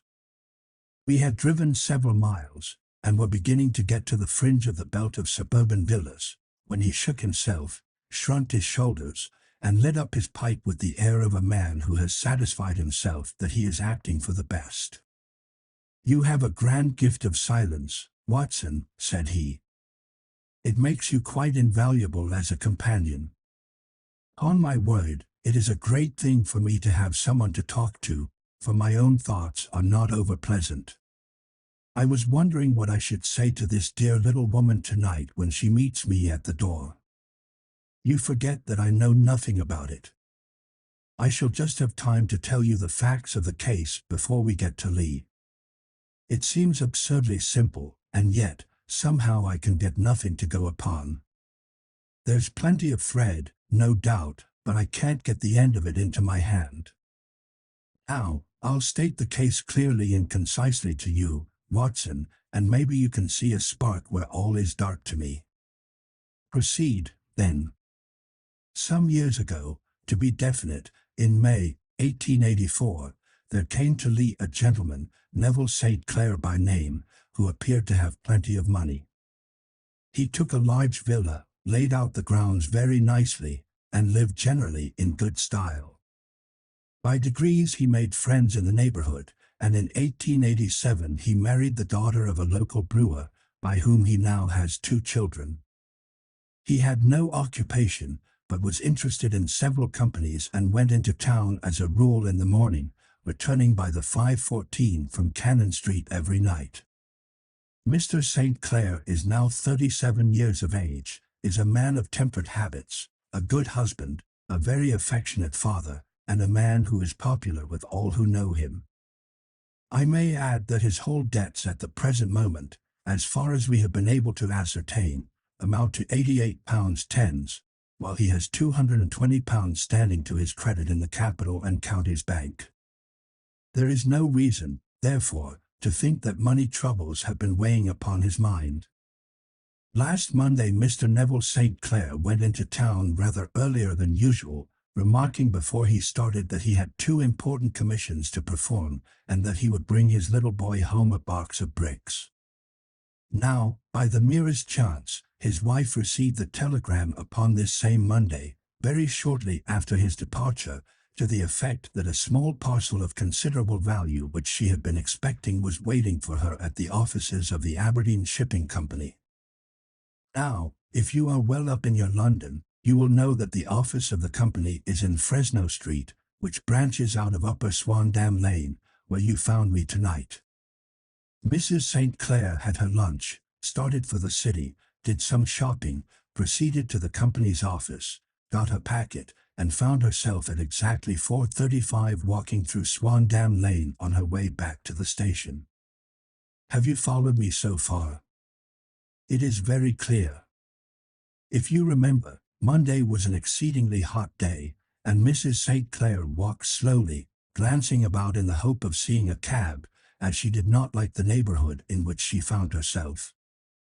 While she was walking in this way down Swandam Lane, she suddenly heard an ejaculation or a cry, and was struck cold to see her husband looking down at her and, as it seemed to her, beckoning to her from a second-floor window.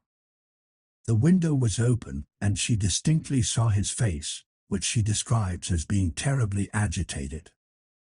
He waved his hands frantically to her, and then vanished from the window so suddenly that it seemed to her that he had been plucked back by some irresistible force from behind.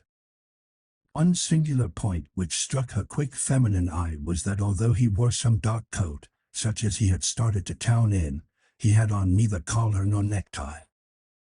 Convinced that something was amiss with him, she rushed down the steps, for the house was none other than the opium den in which you found me tonight, and running through the front room she attempted to ascend the stairs which led to the first floor. At the foot of the stairs, however, she met this Lascar scoundrel of whom I have spoken, who thrust her back and, aided by a Dane, who acts as assistant there, pushed her out into the street. Filled with the most maddening doubts and fears, she rushed down the lane and, by rare good fortune, met in Fresno Street a number of constables with an inspector, all on their way to their beat. The inspector and 2 men accompanied her back, and in spite of the continued resistance of the proprietor, they made their way to the room in which Mr. St. Clair had last been seen. There was no sign of him there. In fact, in the whole of that floor there was no one to be found save a crippled wretch of hideous aspect, who, it seems, made his home there. Both he and the Lascar stoutly swore that no one else had been in the front room during the afternoon. So determined was their denial that the inspector was staggered, and had almost come to believe that Mrs. St. Clair had been deluded when, with a cry, she sprang at a small deal box which lay upon the table and tore the lid from it. Out there fell a cascade of children's bricks.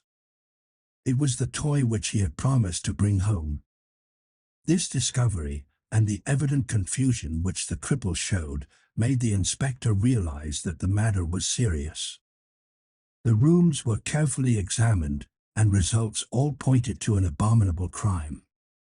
The front room was plainly furnished as a sitting room and led into a small bedroom, which looked out upon the back of one of the wharves. Between the wharf and the bedroom window is a narrow strip, which is dry at low tide but is covered at high tide with at least 4.5 feet of water. The bedroom window was a broad one and open from below. On examination, traces of blood were to be seen upon the windowsill, and several scattered drops were visible upon the wooden floor of the bedroom. Thrust away behind a curtain in the front room were all the clothes of Mr. Neville St. Clair, with the exception of his coat. His boots, his socks, his hat, and his watch, all were there. There were no signs of violence upon any of these garments, and there were no other traces of Mr. Neville St. Clair. Out of the window he must apparently have gone, for no other exit could be discovered, and the ominous bloodstains upon the sill gave little promise that he could save himself by swimming, for the tide was at its very highest at the moment of the tragedy. And now as to the villains who seemed to be immediately implicated in the matter. The Lascar was known to be a man of the vilest antecedents, but as, by Mrs. St. Clair's story, he was known to have been at the foot of the stair within a very few seconds of her husband's appearance at the window, he could hardly have been more than an accessory to the crime. His defense was one of absolute ignorance, and he protested that he had no knowledge as to the doings of Hugh Boone, his lodger, and that he could not account in any way for the presence of the missing gentleman's clothes. So much for the Lascar manager. Now for the sinister cripple who lives upon the second floor of the opium den, and who was certainly the last human being whose eyes rested upon Neville St. Clair. His name is Hugh Boone, and his hideous face is one which is familiar to every man who goes much to the city. He is a professional beggar, though in order to avoid the police regulations he pretends to a small trade in wax vestas.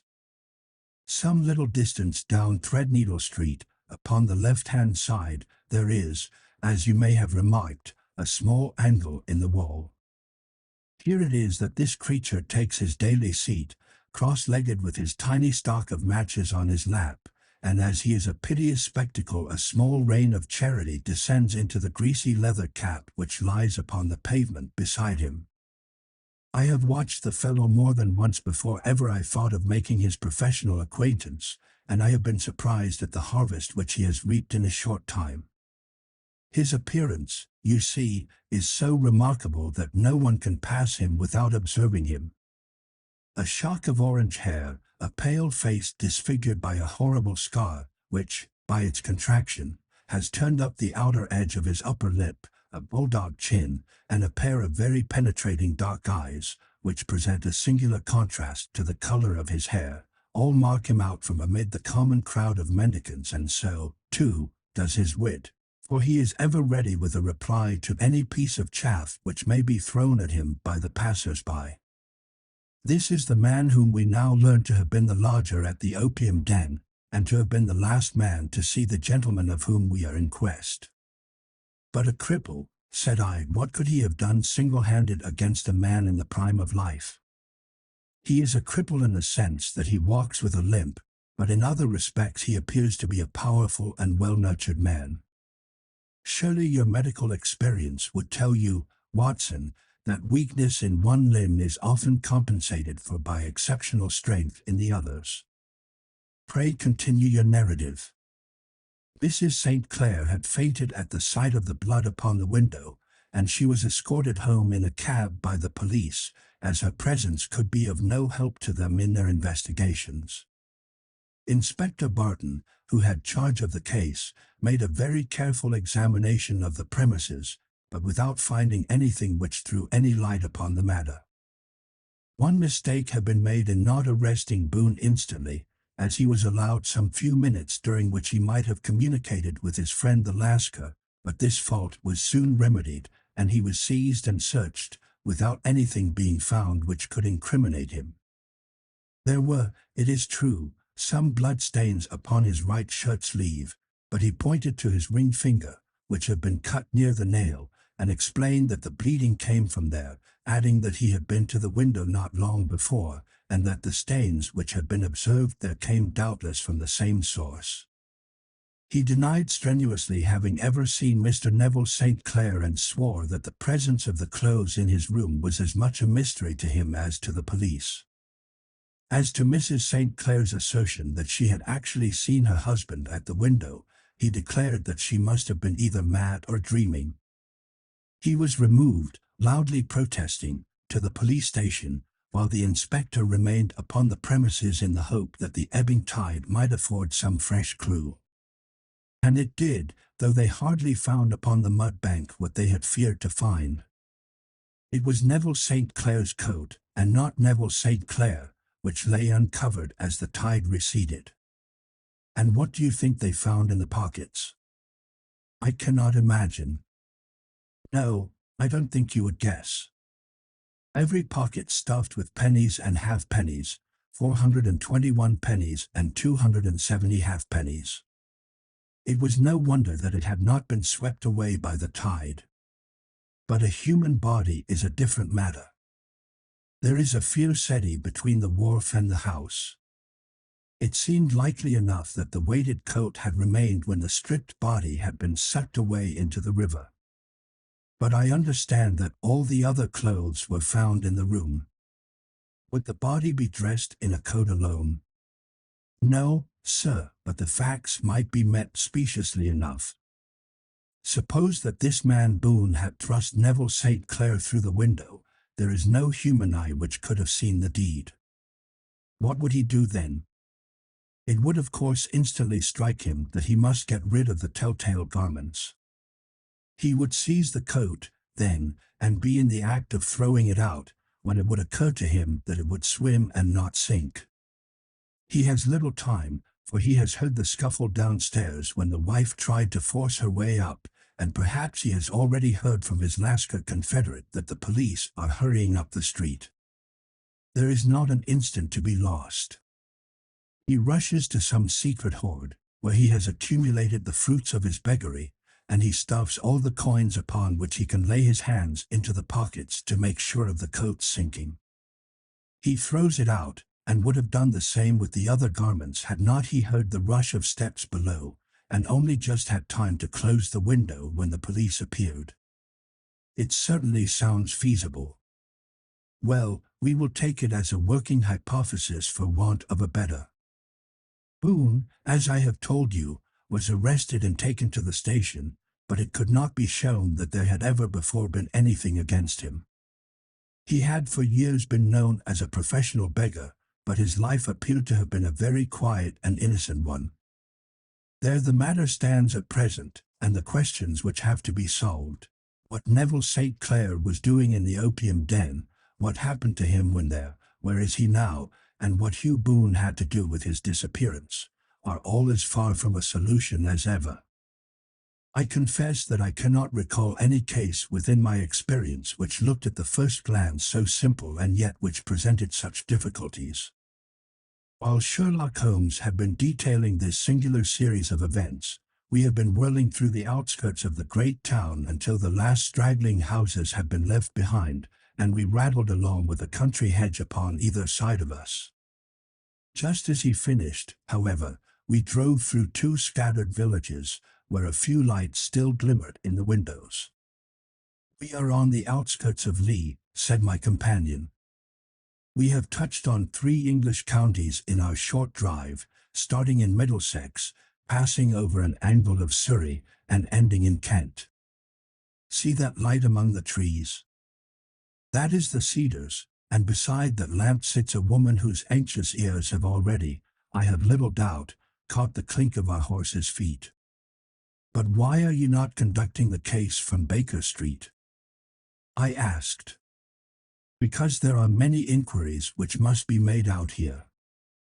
Mrs. St. Clair has most kindly put 2 rooms at my disposal, and you may rest assured that she will have nothing but a welcome from my friend and colleague.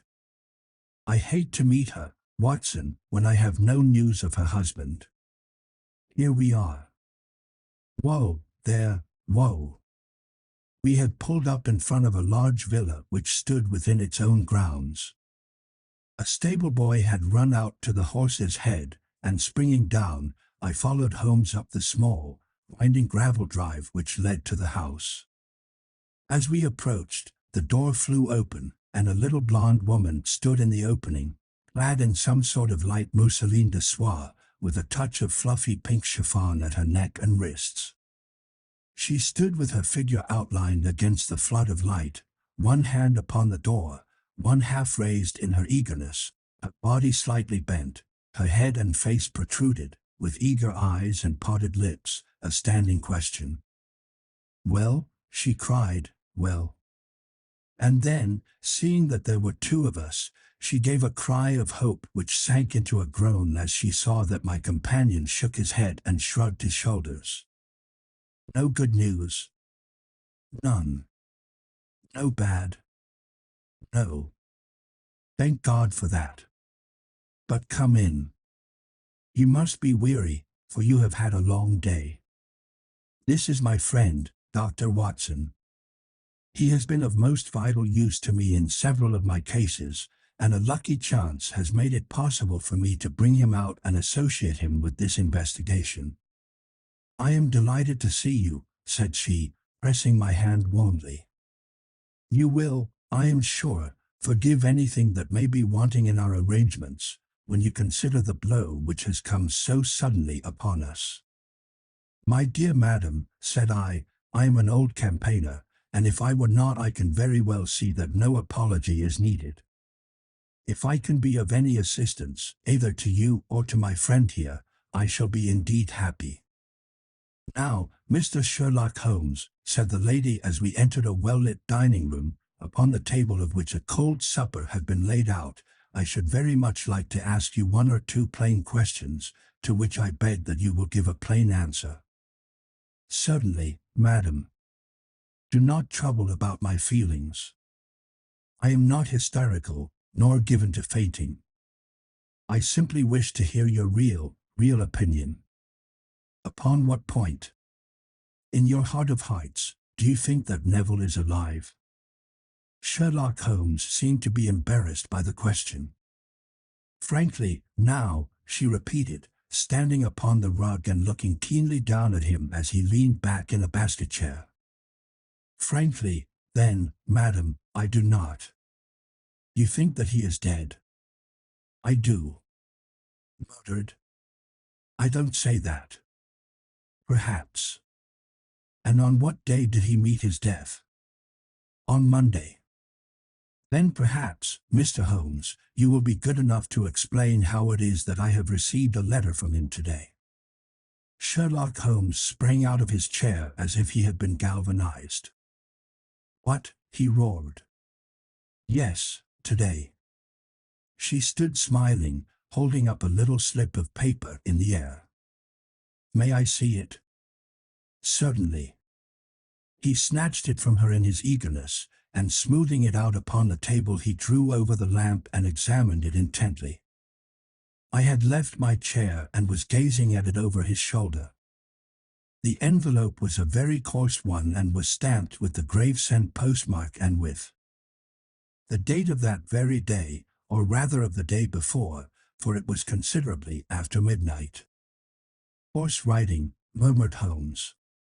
"Surely this is not your husband's writing, madam?" "No, but the enclosure is." "I perceive also that whoever addressed the envelope had to go and inquire as to the address." "How can you tell that?"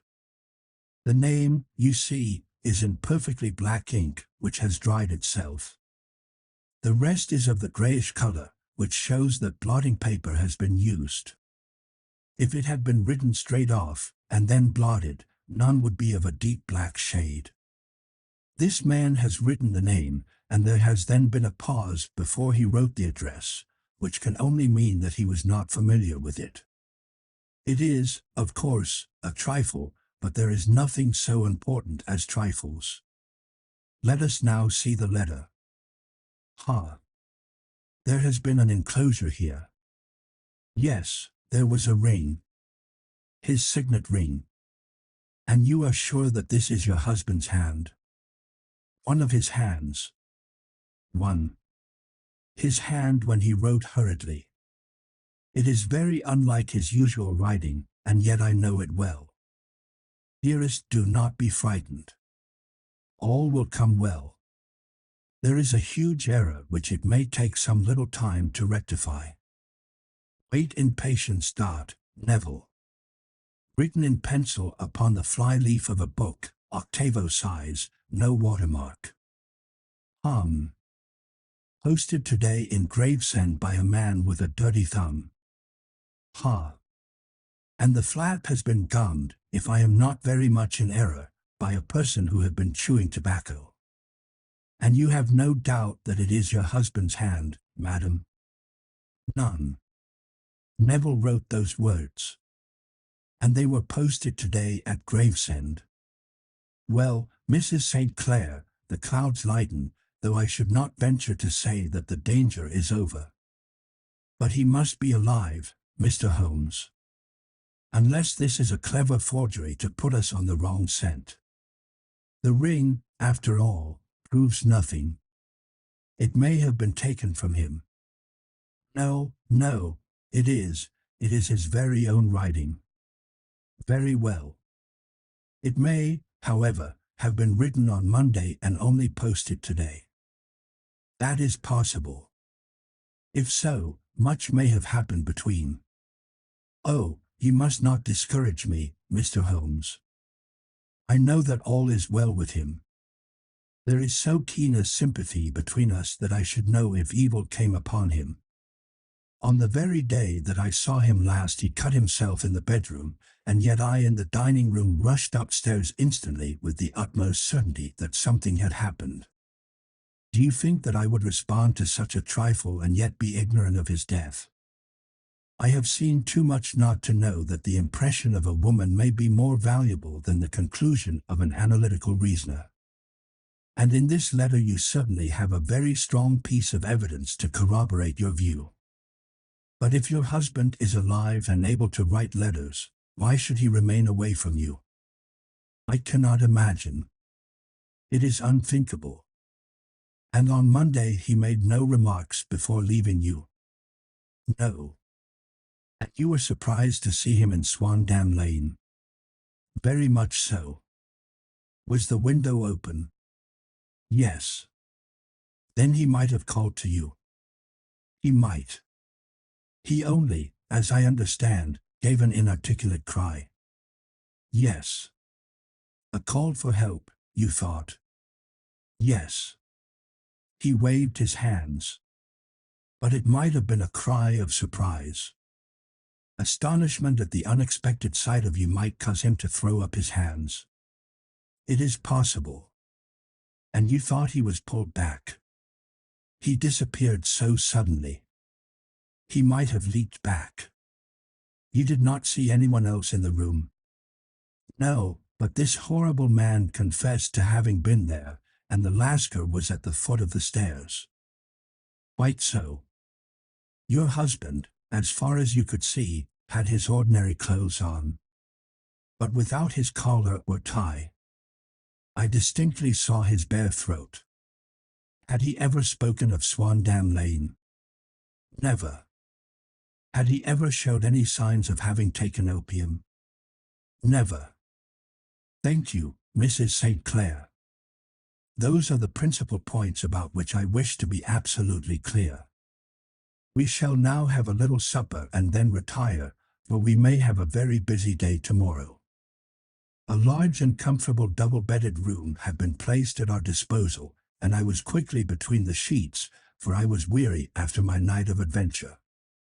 Sherlock Holmes was a man, however, who, when he had an unsolved problem upon his mind, would go for days, and even for a week, without rest, turning it over, rearranging his facts, looking at it from every point of view until he had either fathomed it or convinced himself that his data were insufficient. It was soon evident to me that he was now preparing for an all-night sitting. He took off his coat and waistcoat, put on a large blue dressing gown, and then wandered about the room collecting pillows from his bed and cushions from the sofa and armchairs. With these he constructed a sort of Eastern divan, upon which he perched himself cross-legged, with an ounce of shag tobacco and a box of matches laid out in front of him. In the dim light of the lamp I saw him sitting there, an old briar pipe between his lips, his eyes fixed vacantly upon a corner of the ceiling, the blue smoke curling up from him, silent, motionless, with the light shining upon his strong-set aquiline features. So he sat as I dropped off to sleep, and so he sat when a sudden ejaculation caused me to wake up, and I found the summer sun shining into the apartment. The pipe was still between his lips, the smoke still curled upward, and the room was full of a dense tobacco haze, but nothing remained of the heap of shag which I had seen upon the previous night. "Awake, Watson?" he asked. "Yes." "Going for a morning drive?" "Certainly." "Then dress." "No one is stirring yet, but I know where the stable boy sleeps, and we shall soon have the trap out." He chuckled to himself as he spoke, his eyes twinkled, and he seemed a different man to the somber thinker of the previous night. As I dressed I glanced at my watch. It was no wonder that no one was stirring. It was 25 minutes past 4. I had hardly finished when Holmes returned with the news that the boy was putting in the horse. "I want to test a little theory of mine," said he, pulling on his boots. "I think, Watson, that you are now standing in the presence of one of the most absolute fools in Europe. I deserve to be kicked from here to Charing Cross. But I think I have the key of the affair now." "And where is it?" I asked, smiling. "In the bathroom," he answered. "Oh, yes, I am not joking," he continued, seeing my look of incredulity. "I have just been there, and I have taken it out, and I have got it in this Gladstone bag. Come on, my boy, and we shall see whether it will not fit the lock." We made our way downstairs as quietly as possible, and out into the bright morning sunshine. In the road stood our horse and trap, with the half-clad stable boy waiting at the head. We both sprang in, and away we dashed down the London road. A few country carts were stirring, bearing in vegetables to the metropolis, but the lines of villas on either side were as silent and lifeless as some city in a dream. "It has been in some points a singular case," said Holmes, flicking the horse on into a gallop. "I confess that I have been as blind as a mole, but it is better to learn wisdom late than never to learn it at all." In town the earliest risers were just beginning to look sleepily from their windows as we drove through the streets of the Surrey side. Passing down the Waterloo Bridge Road we crossed over the river, and dashing up Wellington Street wheeled sharply to the right and found ourselves in Bow Street. Sherlock Holmes was well known to the force, and the two constables at the door saluted him. One of them held the horse's head while the other led us in. "Who is on duty?" asked Holmes. "Inspector Bradstreet, sir." "Bradstreet, how are you?" A tall, stout official had come down the stone-flagged passage in a peaked cap and frog jacket. "I wish to have a quiet word with you, Bradstreet." "Certainly, Mr. Holmes. Step into my room here." It was a small, office-like room, with a huge ledger upon the table and a telephone projecting from the wall. The inspector sat down at his desk. "What can I do for you, Mr. Holmes?" "I called about that beggar man, Boone, the one who was charged with being concerned in the disappearance of Mr. Neville St. Clair, of Lee." "Yes. He was brought up and remanded for further inquiries." "So I heard." "You have him here?" "In the cells." "Is he quiet?" "Oh, he gives no trouble. But he is a dirty scoundrel." "Dirty?" "Yes, it is all we can do to make him wash his hands, and his face is as black as a tinker's. Well, when once his case has been settled, he will have a regular prison bath, and I think, if you saw him, he would agree with me that he needed it. I should like to see him very much." "Would you?" "That is easily done. Come this way. You can leave your bag." No, I think that I'll take it. Very good. Come this way, if you please. He led us down a passage, opened the barred door, passed down a winding stair, and brought us to a whitewashed corridor with a line of doors on each side. The third on the right is his, said the inspector. Here it is.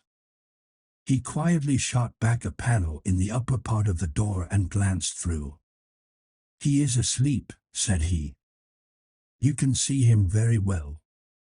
We both put our eyes to the grating. The prisoner lay with his face towards us, in a very deep sleep, breathing slowly and heavily. He was a middle-sized man, coarsely clad as became his calling, with a colored shirt protruding through the rent in his tattered coat. He was, as the inspector had said, extremely dirty, but the grime which covered his face could not conceal its repulsive ugliness. A broad weal from an old scar ran right across it from eye to chin, and by its contraction had turned up one side of the upper lip, so that 3 teeth were exposed in a perpetual snarl. A shock of very bright red hair grew low over his eyes and forehead. He's a beauty, isn't he? Said the inspector.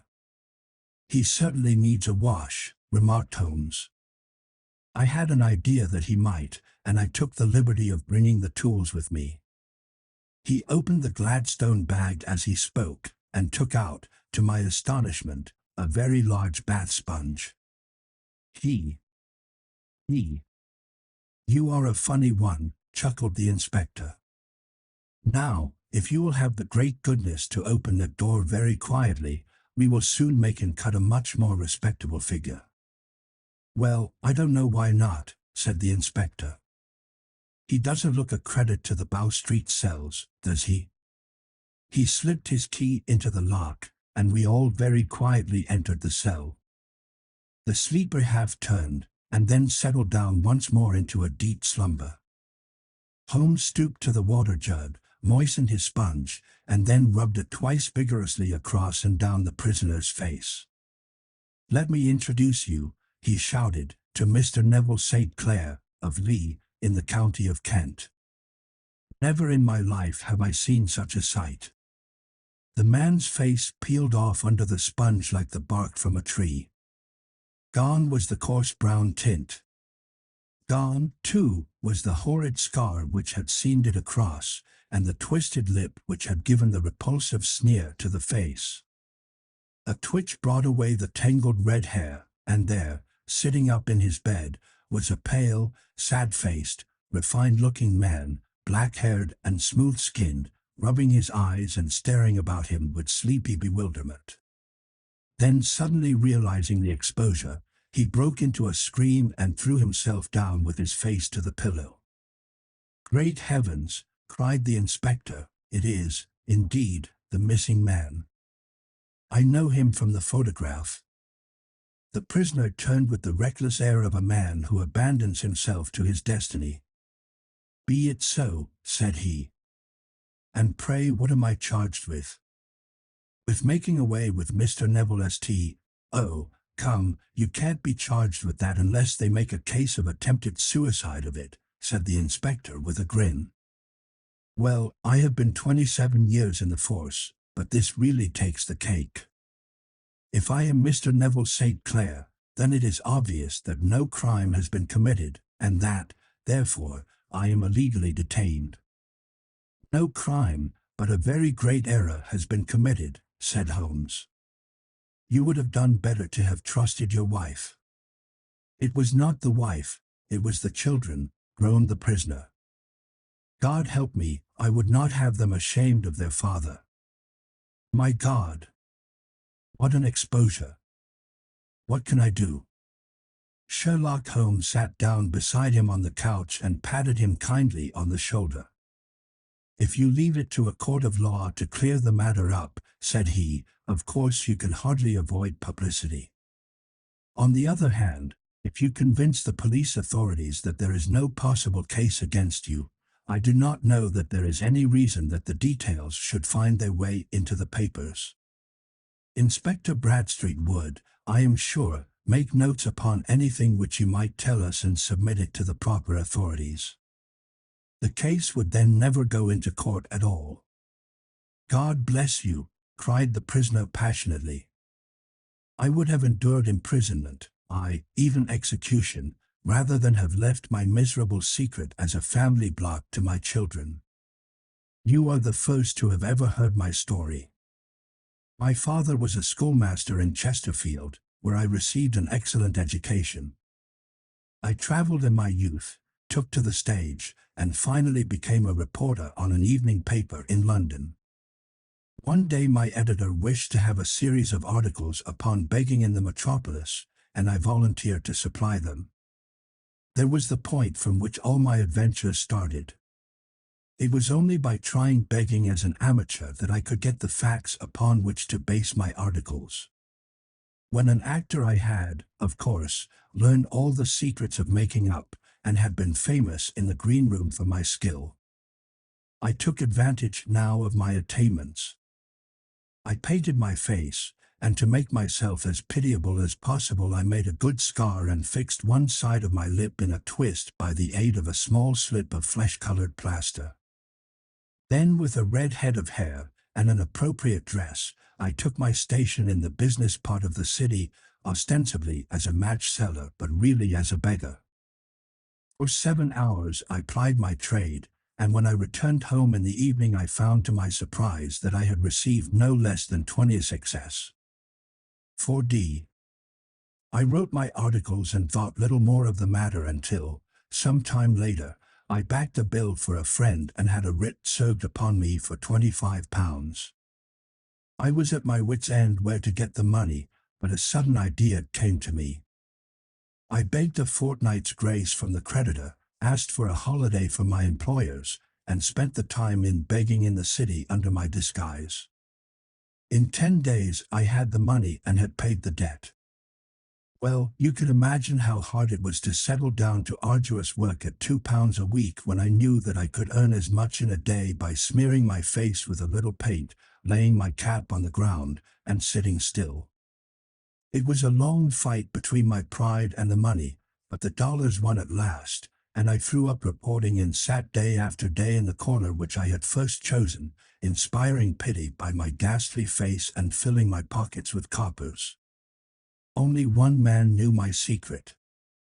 He was the keeper of a low den in which I used to lodge in Swandam Lane, where I could every morning emerge as a squalid beggar and in the evenings transform myself into a well-dressed man about town. This fellow, Alaska, was well paid by me for his rooms, so that I knew that my secret was safe in his possession. Well, very soon I found that I was saving considerable sums of money. I do not mean that any beggar in the streets of London could earn £700 a year, which is less than my average takings, but I had exceptional advantages in my power of making up and also in a facility of repartee, which improved by practice and made me quite a recognized character in the city. All day a stream of pennies, varied by silver, poured in upon me, and it was a very bad day in which I failed to take £2. As I grew richer I grew more ambitious, took a house in the country, and eventually married, without anyone having a suspicion as to my real occupation. My dear wife knew that I had business in the city. She little knew what. Last Monday I had finished for the day and was dressing in my room above the opium den when I looked out of my window and saw, to my horror and astonishment, that my wife was standing in the street, with her eyes fixed full upon me. I gave a cry of surprise, threw up my arms to cover my face, and, rushing to my confidant, the Lascar, entreated him to prevent anyone from coming up to me. I heard her voice downstairs, but I knew that she could not ascend. Swiftly I threw off my clothes, pulled on those of a beggar, and put on my pigments and wig. Even a wife's eyes could not pierce so complete a disguise. But then it occurred to me that there might be a search in the room, and that the clothes might betray me. I threw open the window, reopening by my violence a small cut which I had inflicted upon myself in the bedroom that morning. Then I seized my coat, which was weighted by the coppers which I had just transferred to it from the leather bag in which I carried my takings. I hurled it out of the window, and it disappeared into the Thames. The other clothes would have followed, but at that moment there was a rush of constables up the stair, and a few minutes after I found, rather, I confess, to my relief, that instead of being identified as Mr. Neville St. Clair, I was arrested as his murderer. I do not know that there is anything else for me to explain. I was determined to preserve my disguise as long as possible, and hence my preference for a dirty face. Knowing that my wife would be terribly anxious, I slipped off my ring and confided it to the Lascar at a moment when no constable was watching me, together with a hurried scrawl, telling her that she had no cause to fear. "That note only reached her yesterday," said Holmes. "Good God! What a week she must have spent." "The police have watched this Lascar," said Inspector Bradstreet, "and I can quite understand that he might find it difficult to post a letter unobserved. Probably he handed it to some sailor customer of his, who forgot all about it for some days." "That was it," said Holmes, nodding approvingly. "I have no doubt of it." "Have you never been prosecuted for begging?" "Many times, but what was a fine to me?" "It must stop here, however," said Bradstreet. "If the police are to hush this thing up, there must be no more of Hugh Boone. I have sworn it by the most solemn oaths which a man can take. In that case I think that it is probable that no further steps may be taken. But if you are found again, then all must come out. I am sure, Mr. Holmes, that we are very much indebted to you for having cleared the matter up.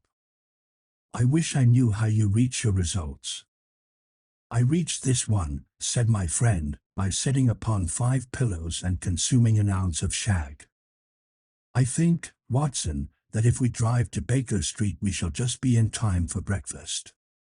7. The Adventure of the Blue Carbuncle. I had called upon my friend Sherlock Holmes upon the second morning after Christmas, with the intention of wishing him the compliments of the season. He was lounging upon the sofa in a purple dressing-gown, a pipe rack within his reach upon the right, and a pile of crumpled morning papers, evidently newly studied, near at hand. Beside the couch was a wooden chair, and on the angle of the back hung a very seedy and disreputable hard-felt hat, much the worse for wear, and cracked in several places. A lens and a forceps lying upon the seat of the chair suggested that the hat had been suspended in this manner for the purpose of examination. "You are engaged," said I. "Perhaps I interrupt you." "Not at all. I am glad to have a friend with whom I can discuss my results. The matter is a perfectly trivial 1-inch. He jerked his thumb in the direction of the old hat, but there are points in connection with it which are not entirely devoid of interest and even of instruction. I seated myself in his armchair and warmed my hands before his crackling fire, for a sharp frost had set in, and the windows were thick with the ice crystals.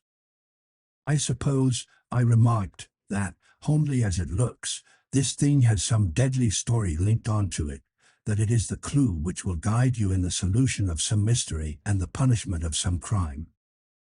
"No, no.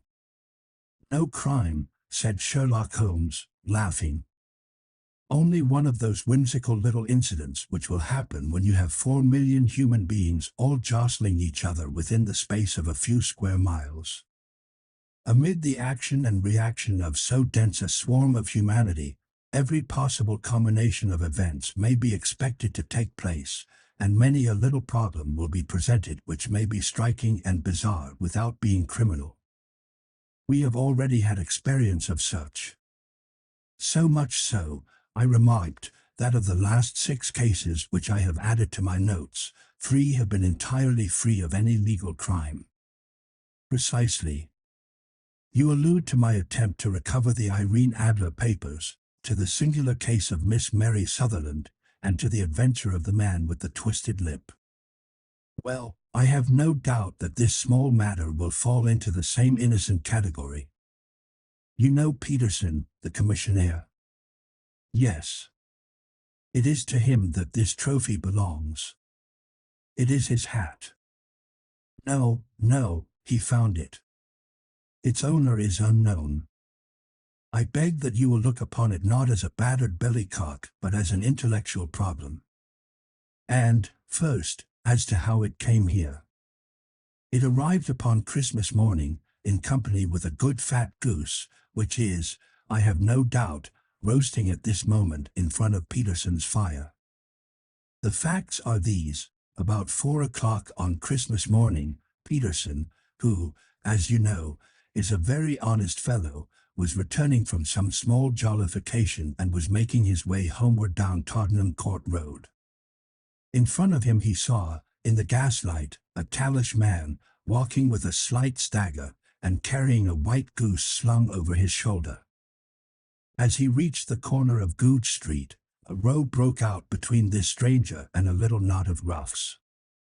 One of the latter knocked off the man's hat, on which he raised his stick to defend himself and, swinging it over his head, smashed the shop window behind him.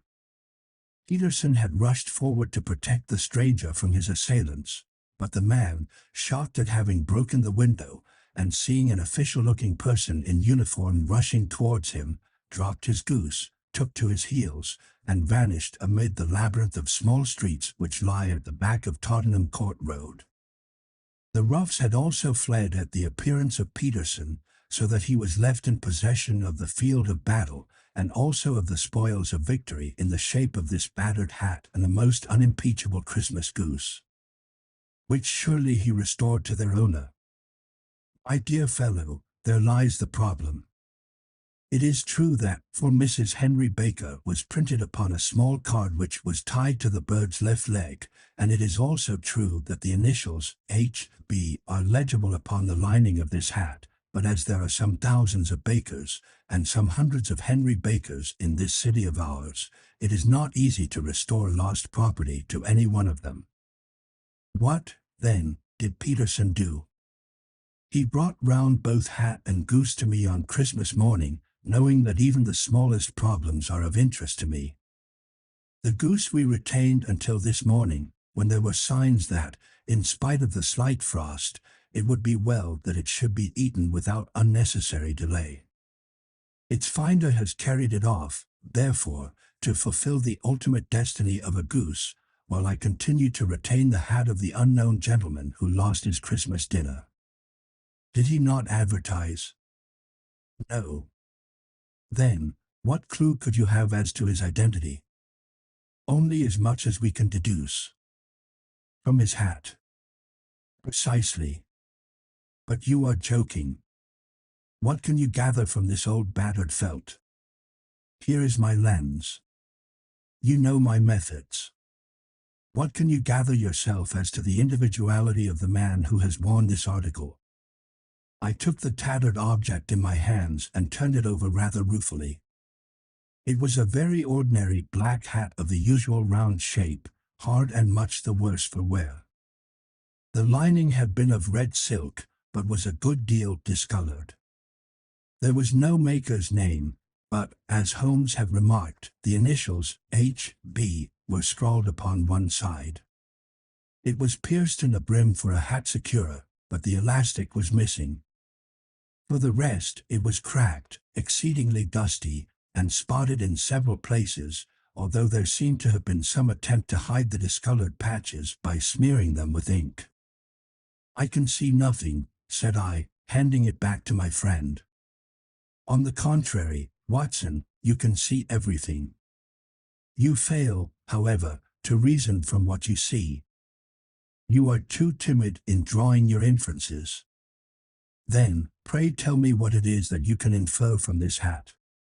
He picked it up and gazed at it in the peculiar introspective fashion which was characteristic of him. It is perhaps less suggestive than it might have been, he remarked, and yet there are a few inferences which are very distinct, and a few others which represent at least a strong balance of probability. That the man was highly intellectual is of course obvious upon the face of it, and also that he was fairly well-to-do within the last 3 years, although he has now fallen upon evil days. He had foresight, but has less now than formerly, pointing to a moral retrogression, which, when taken with the decline of his fortunes, seems to indicate some evil influence, probably drink, at work upon him. This may account also for the obvious fact that his wife has ceased to love him. My dear Holmes. He has, however, retained some degree of self-respect, he continued, disregarding my remonstrance. He is a man who leads a sedentary life, goes out little, is out of training entirely, is middle-aged, has grizzled hair which he has had cut within the last few days, and which he anoints with lime cream. These are the more patent facts which are to be deduced from his hat. Also, by the way, that it is extremely improbable that he has gas laid on in his house. You are certainly joking, Holmes. Not in the least. Is it possible that even now, when I give you these results, you are unable to see how they are attained? I have no doubt that I am very stupid, but I must confess that I am unable to follow you. For example, how did you deduce that this man was intellectual? For answer, Holmes clapped the hat upon his head.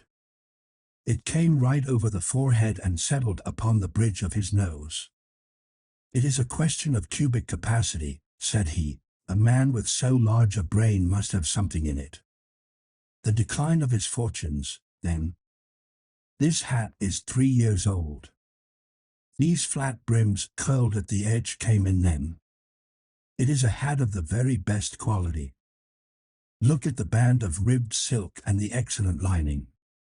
If this man could afford to buy so expensive a hat 3 years ago, and has had no hat since, then he has assuredly gone down in the world. Well, that is clear enough, certainly. But how about the foresight and the moral retrogression? Sherlock Holmes laughed. Here is the foresight, said he, putting his finger upon the little disc and loop of the hat secure. They are never sold upon hats.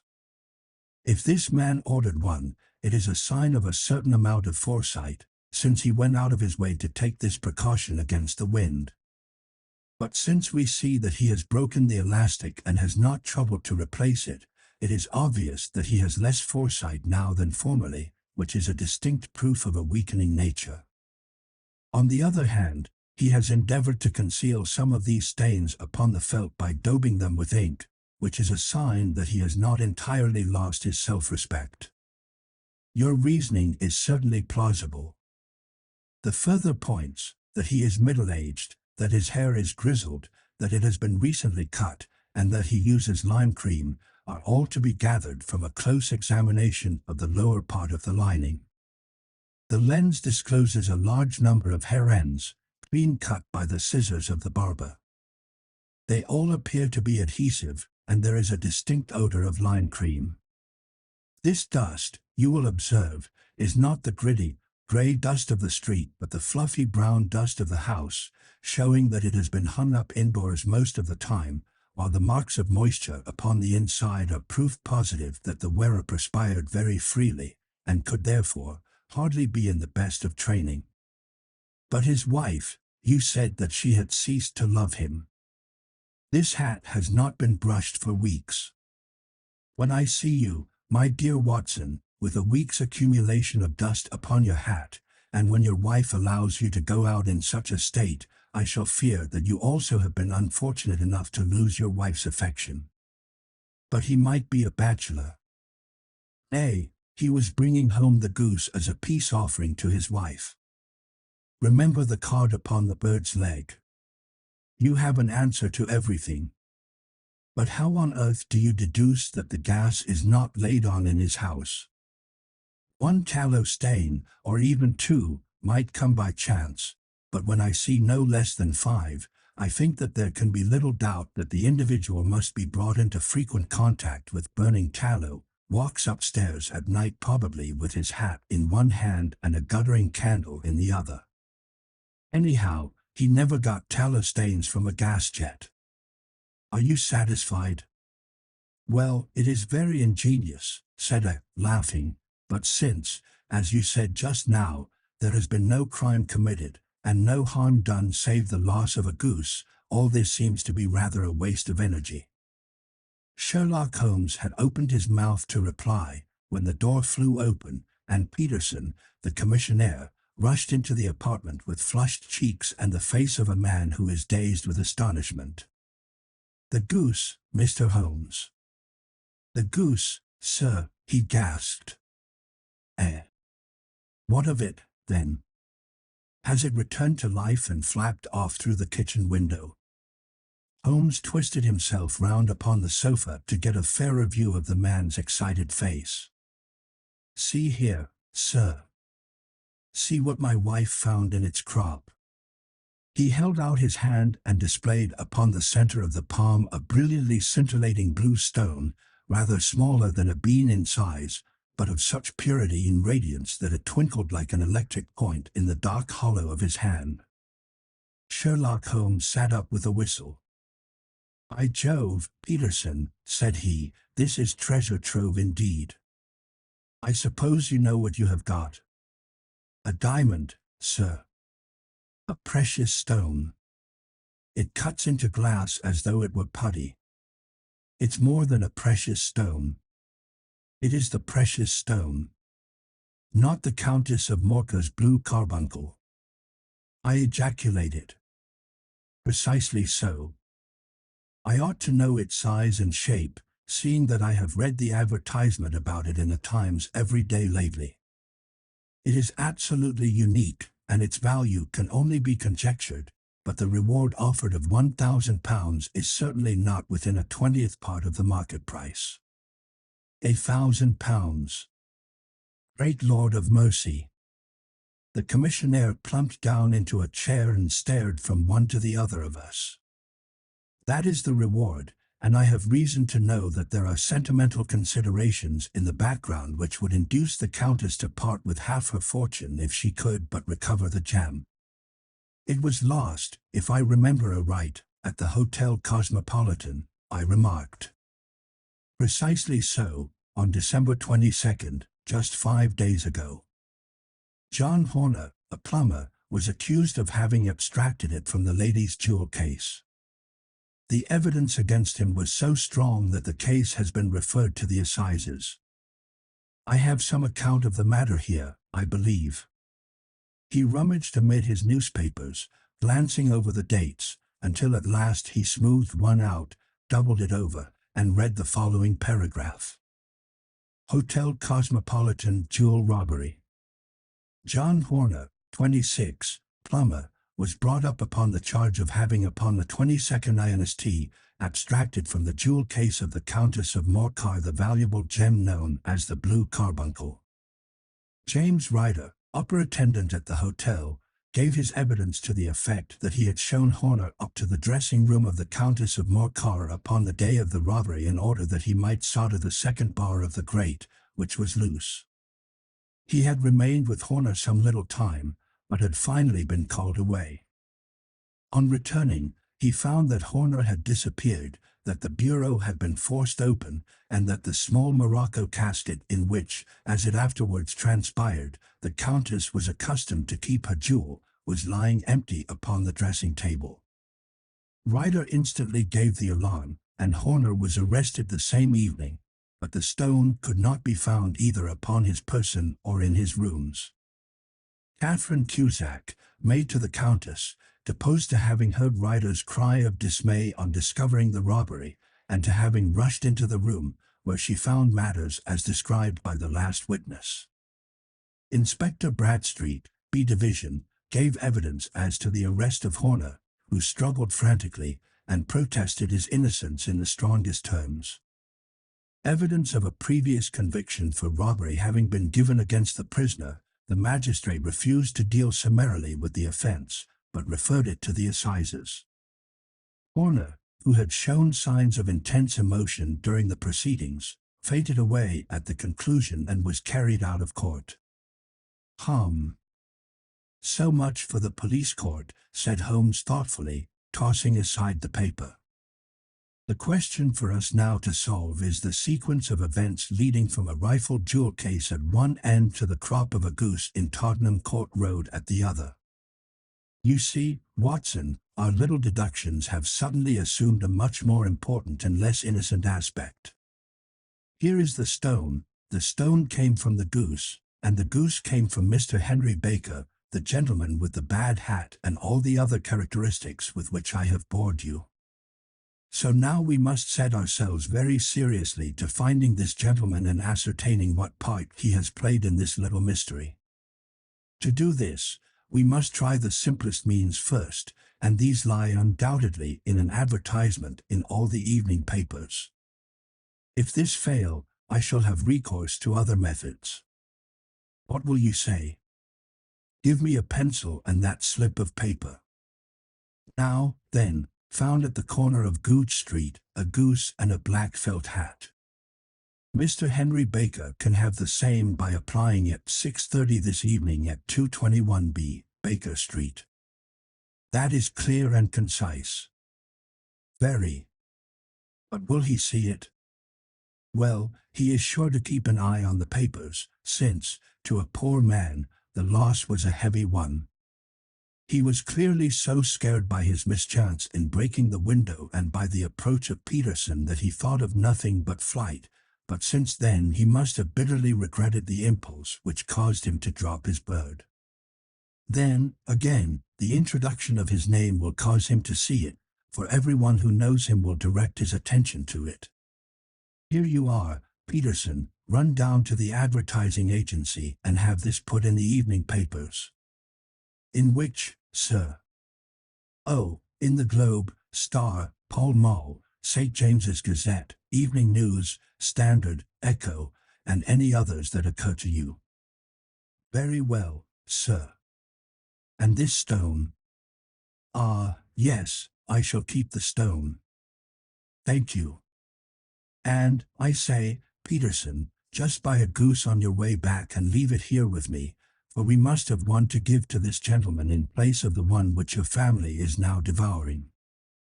When the commissionaire had gone, Holmes took up the stone and held it against the light. It's a bonny thing, said he. Just see how it glints and sparkles. Of course it is a nucleus and focus of crime. Every good stone is. They are the devil's pet baits. In the larger and older jewels every facet may stand for a bloody deed. This stone is not yet 20 years old. It was found in the banks of the Amoy River in southern China and is remarkable in having every characteristic of the carbuncle, save that it is blue in shade instead of ruby red. In spite of its youth, it has already a sinister history.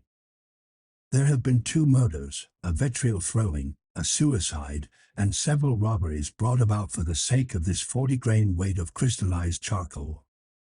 Who would think that so pretty a toy would be a purveyor to the gallows and the prison? I'll lock it up in my strong box now and drop a line to the Countess to say that we have it. Do you think that this man Horner is innocent? I cannot tell. Well, then, do you imagine that this other one, Henry Baker, had anything to do with the matter? It is, I think, much more likely that Henry Baker is an absolutely innocent man, who had no idea that the bird which he was carrying was of considerably more value than if it were made of solid gold. That, however, I shall determine by a very simple test if we have an answer to our advertisement.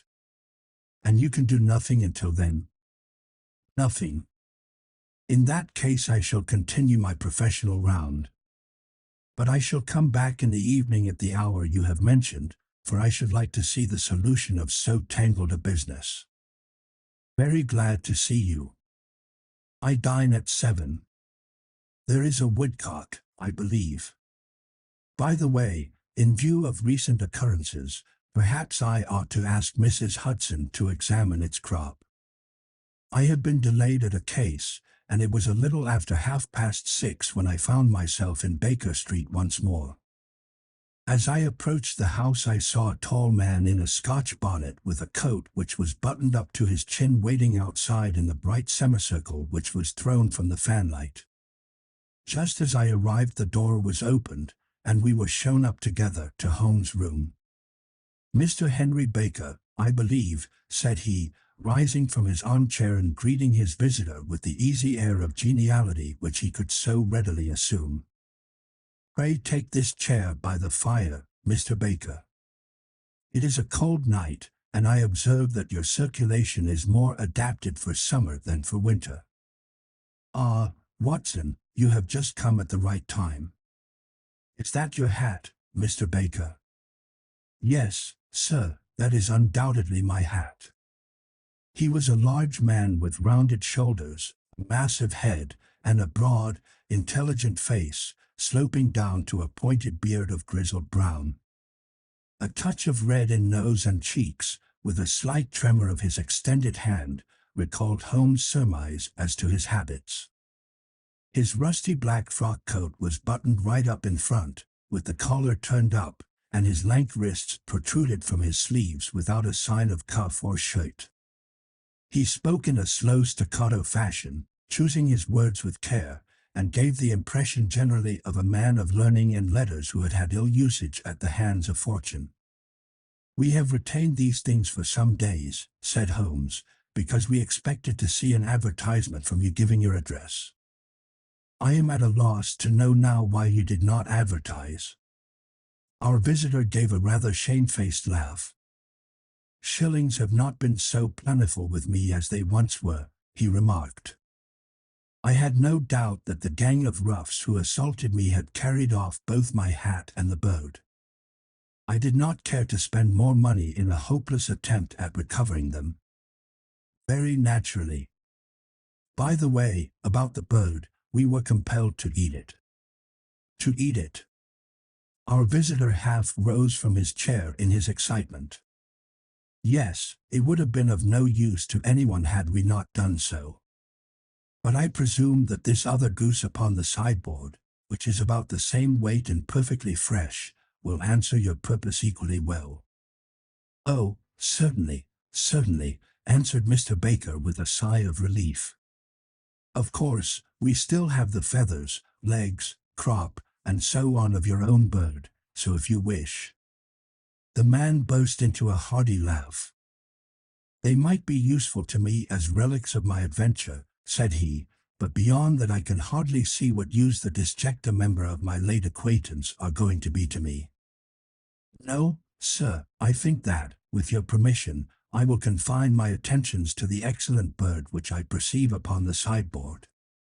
Sherlock Holmes glanced sharply across at me with a slight shrug of his shoulders. There is your hat, then, and there your bird, said he. By the way, would it bore you to tell me where you got the other one from? I am somewhat of a fowl fancier, and I have seldom seen a better grown goose. Certainly, sir, said Baker, who had risen and tucked his newly gained property under his arm. There are a few of us who frequent the Alpha Inn, near the museum. We are to be found in the museum itself during the day, you understand. This year our good host, Windigate by name, instituted a goose club, by which, on consideration of some few pence every week, we were each to receive a bird at Christmas. My pence were duly paid, and the rest is familiar to you. I am much indebted to you, sir, for a Scotch bonnet is fitted neither to my years nor my gravity. With a comical pomposity of manner he bowed solemnly to both of us and strode off upon his way. So much for Mr. Henry Baker, said Holmes when he had closed the door behind him. It is quite certain that he knows nothing whatever about the matter. Are you hungry, Watson? Not particularly. Then I suggest that we turn our dinner into a supper and follow up this clue while it is still hot. By all means. It was a bitter night, so we drew on our ulsters and wrapped cravats about our throats. Outside, the stars were shining coldly in a cloudless sky, and the breath of the passers-by blew out into smoke like so many pistol shots. Our footfalls rang out crisply and loudly as we swung through the Doctor's Quarter, Wimpole Street, Harley Street, and so through Wigmore Street into Oxford Street. In a quarter of an hour we were in Bloomsbury at the Alpha Inn, which is a small public house at the corner of one of the streets which runs down into Holborn. Holmes pushed open the door of the private bar and ordered 2 glasses of beer from the ruddy-faced, white-apron landlord. "Your beer should be excellent if it is as good as your geese," said he. "My geese?" The man seemed surprised. "Yes. I was speaking only half an hour ago to Mr. Henry Baker, who was a member of your goose club." "Ah. Yes, I see. But you see, sir, them's not our geese." "Indeed. Whose, then?" "Well, I got the 2 dozen from a salesman in Covent Garden." "Indeed. I know some of them." "Which was it?" "Breckenridge is his name." "Ah. I don't know him." "Well, here's your good health, landlord, and prosperity to your house. Good night." "Now for Mr. Breckenridge," he continued, buttoning up his coat as we came out into the frosty air. "Remember, Watson, that though we have so homely a thing as a goose at one end of this chain, we have at the other a man who will certainly get 7 years penal servitude unless we can establish his innocence. It is possible that our inquiry may but confirm his guilt, but, in any case, we have a line of investigation which has been missed by the police and which a singular chance has placed in our hands. Let us follow it out to the bitter end. Faces to the south, then, and quick march." We passed across Holborn, down Endell Street, and so through a zigzag of slums to Covent Garden Market. One of the largest stalls bore the name of Breckenridge upon it, and the proprietor, a horsey-looking man, with a sharp face and trimmed side whiskers, was helping a boy to put up the shutters. "Good evening." "It's a cold night," said Holmes. The salesman nodded and shot a questioning glance at my companion. "Sold out of geese, I see," continued Holmes, pointing at the bare slabs of marble. "Let you have 500 tomorrow morning." "That's no good." "Well, there are some on the stall with the gas flare." "Ah, but I was recommended to you." "Who by?" "The landlord of the Alpha." "Oh, yes, I sent him a couple of dozen. Fine birds they were, too. Now where did you get them from?" To my surprise, the question provoked a burst of anger from the salesman. "Now, then, mister," said he, with his head cocked and his arms akimbo, "what are you driving at? Let's have it straight, now." "It is straight enough. I should like to know who sold you the geese which you supplied to the Alpha." "Well then, I shan't tell you." "So now." "Oh, it is a matter of no importance, but I don't know why you should be so warm over such a trifle." "Warm? You'd be as warm, maybe, if you were as pestered as I am. When I pay good money for a good article there should be an end of the business, but it's, where are the geese, and who did you sell the geese to, and what will you take for the geese? One would think they were the only geese in the world, to hear the fuss that is made over them." "Well, I have no connection with any other people who have been making inquiries," said Holmes carelessly. "If you won't tell us the bet is off, that is all. But I'm always ready to back my opinion on a matter of fowls, and I have a fiver on it that the bird I ate is country bred." "Well, then, you've lost your fiver, for it's town bred," snapped the salesman. "It's nothing of the kind." "I say it is." "I don't believe it. Do you think you know more about fowls than I, who have handled them ever since I was a nipper? I tell you, all those birds that went to the Alpha were town bred. You'll never persuade me to believe that." "Will you bet, then?" "It's merely taking your money, for I know that I am right. But I'll have a sovereign on with you, just to teach you not to be obstinate." The salesman chuckled grimly. "Bring me the books, Bill," said he. The small boy brought round a small thin volume and a great greasy-backed one, laying them out together beneath the hanging lamp. "Now then, Mr. Cocksure," said the salesman, "I thought that I was out of geese, but before I finish you'll find that there is still one left in my shop. You see this little book? Well, that's the list of the folk from whom I buy. Do you see? Well, then, here on this page are the country folk, and the numbers after their names are where their accounts are in the big ledger. Now, then, you see this other page in red ink? Well, that is a list of my town suppliers. Now, look at that third name. Just read it out to me. Mrs. Oakshott, 117, Brixton Road, 249, Red Holmes. Quite so. Now turn that up in the ledger."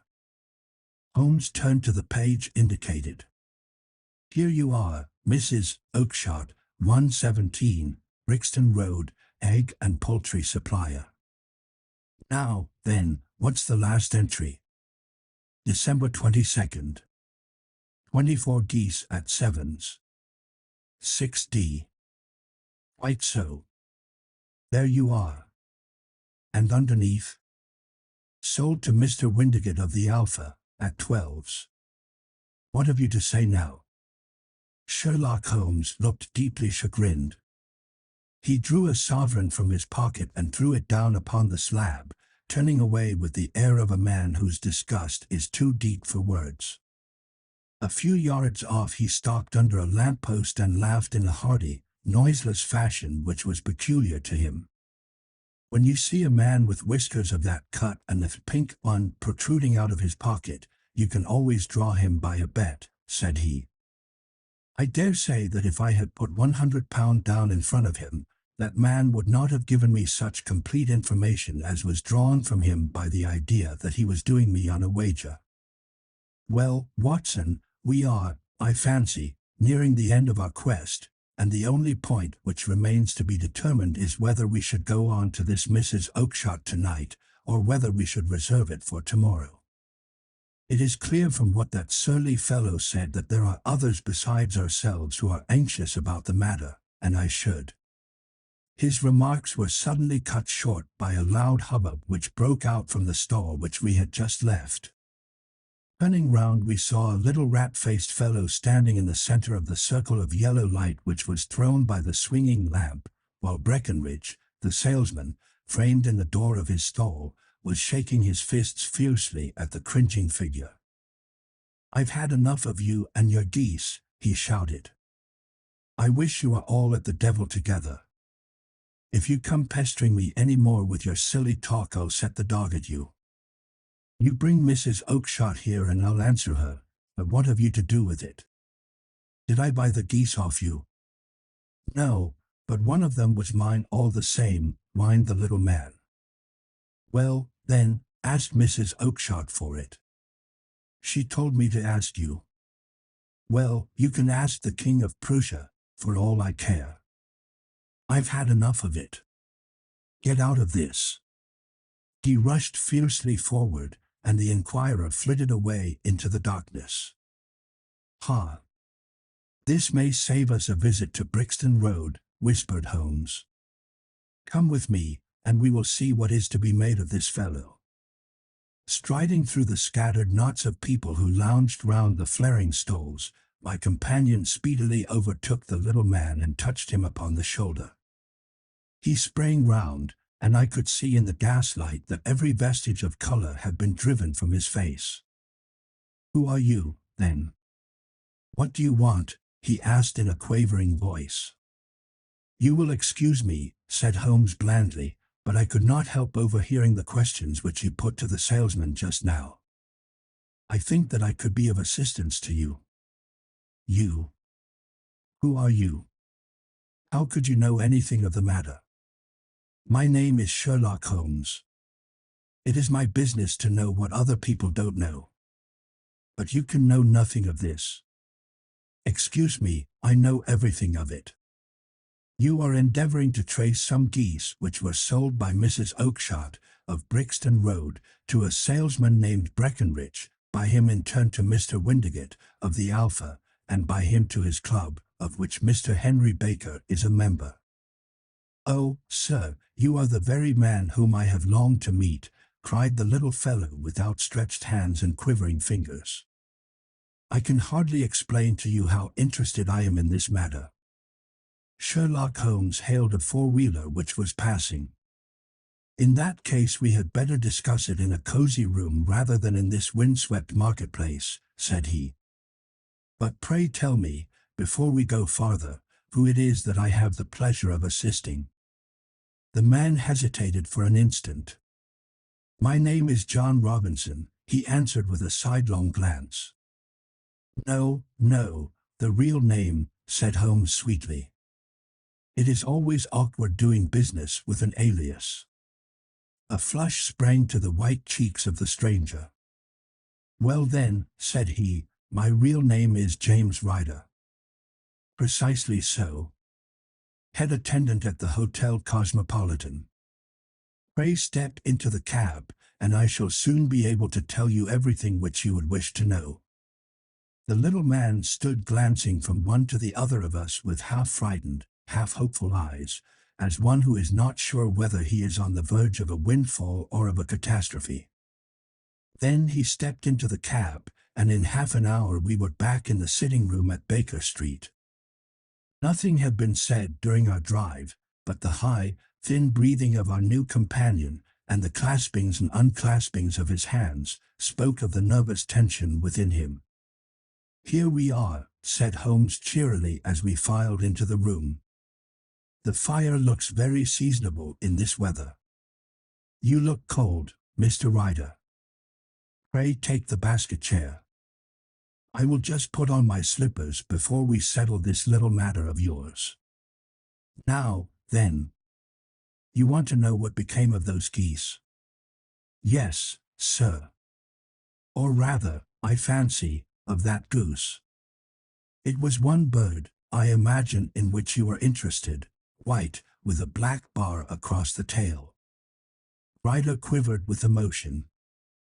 "Oh, sir," he cried, "can you tell me where it went to?" "It came here." "Here?" "Yes, and a most remarkable bird it proved.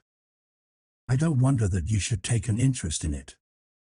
It laid an egg after it was dead, the bonniest, brightest little blue egg that ever was seen. I have it here in my museum." Our visitor staggered to his feet and clutched the mantelpiece with his right hand. Holmes unlocked his strong box and held up the blue carbuncle, which shone out like a star, with a cold, brilliant, many-pointed radiance. Ryder stood glaring with a drawn face, uncertain whether to claim or to disown it. "The game's up, Ryder," said Holmes quietly. "Hold up, man, or you'll be into the fire. Give him an arm back into his chair, Watson. He's not got blood enough to go in for felony with impunity. Give him a dash of brandy. So. Now he looks a little more human. What a shrimp it is, to be sure." For a moment he had staggered and nearly fallen, but the brandy brought a tinge of color into his cheeks, and he sat staring with frightened eyes at his accuser. "I have almost every link in my hands, and all the proofs which I could possibly need, so there is little which you need tell me. Still, that little may as well be cleared up to make the case complete. You had heard, Ryder, of this blue stone of the Countess of Morcar's?" "It was Catherine Cusack who told me of it," said he in a crackling voice. "I see, her ladyship's waiting maid. Well, the temptation of sudden wealth so easily acquired was too much for you, as it has been for better men before you, but you were not very scrupulous in the means you used. It seems to me, Ryder, that there is the making of a very pretty villain in you. You knew that this man Horner, the plumber, had been concerned in some such matter before, and that suspicion would rest the more readily upon him. What did you do, then? You made some small job in my lady's room, you and your confederate Cusack, and you managed that he should be the man sent for. Then, when he had left, you rifled the jewel case, raised the alarm, and had this unfortunate man arrested. You then. Ryder threw himself down suddenly upon the rug and clutched at my companion's knees. For God's sake, have mercy, he shrieked. Think of my father. Of my mother. It would break their hearts. I never went wrong before. I never will again. I swear it. I'll swear it on a Bible. Oh, don't bring it into court. For Christ's sake, don't. Get back into your chair, said Holmes sternly. It is very well to cringe and crawl now, but you thought little enough of this poor Horner in the dock for a crime of which he knew nothing.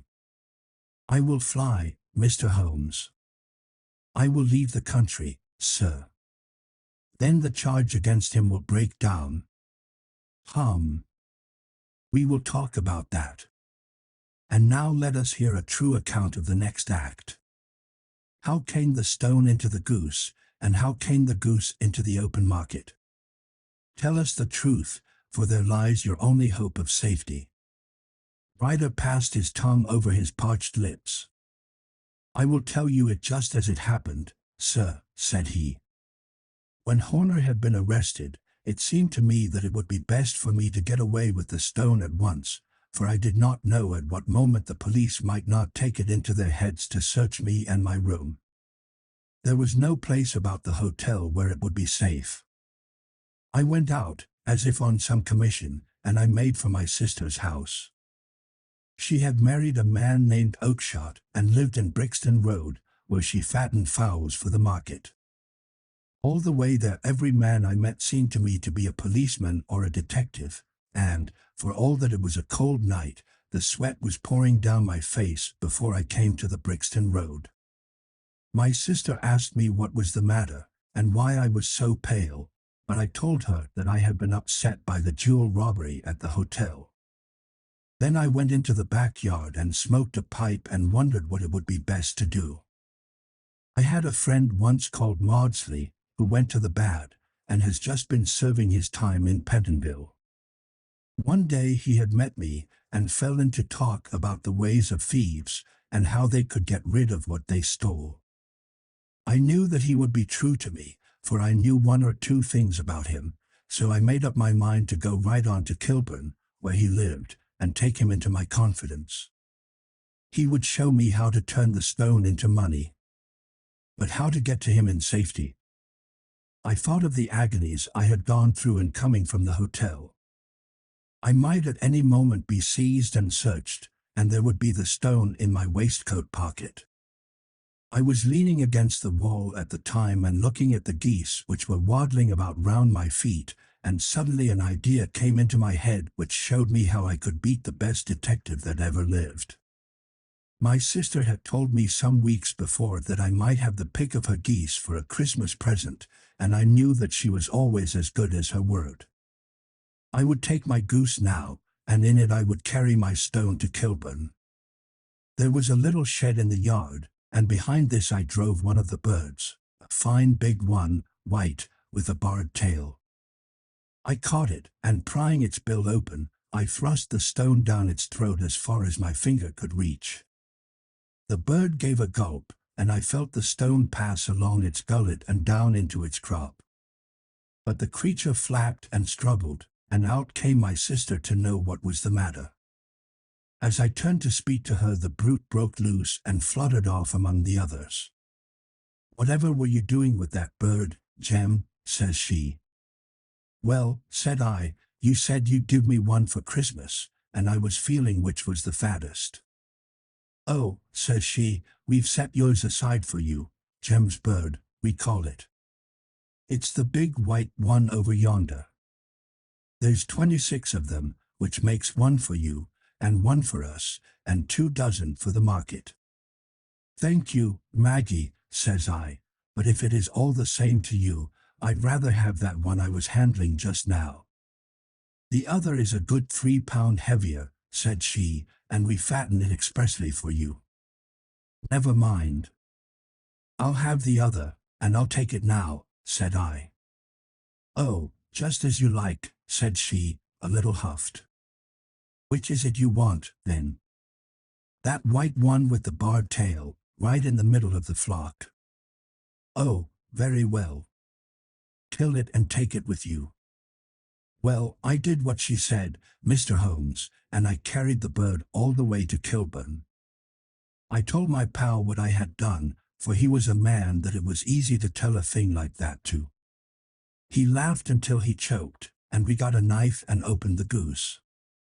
My heart turned to water, for there was no sign of the stone, and I knew that some terrible mistake had occurred. I left the bird, rushed back to my sister's, and hurried into the backyard. There was not a bird to be seen there. "Where are they all, Maggie?" I cried. "Gone to the dealers, Jem."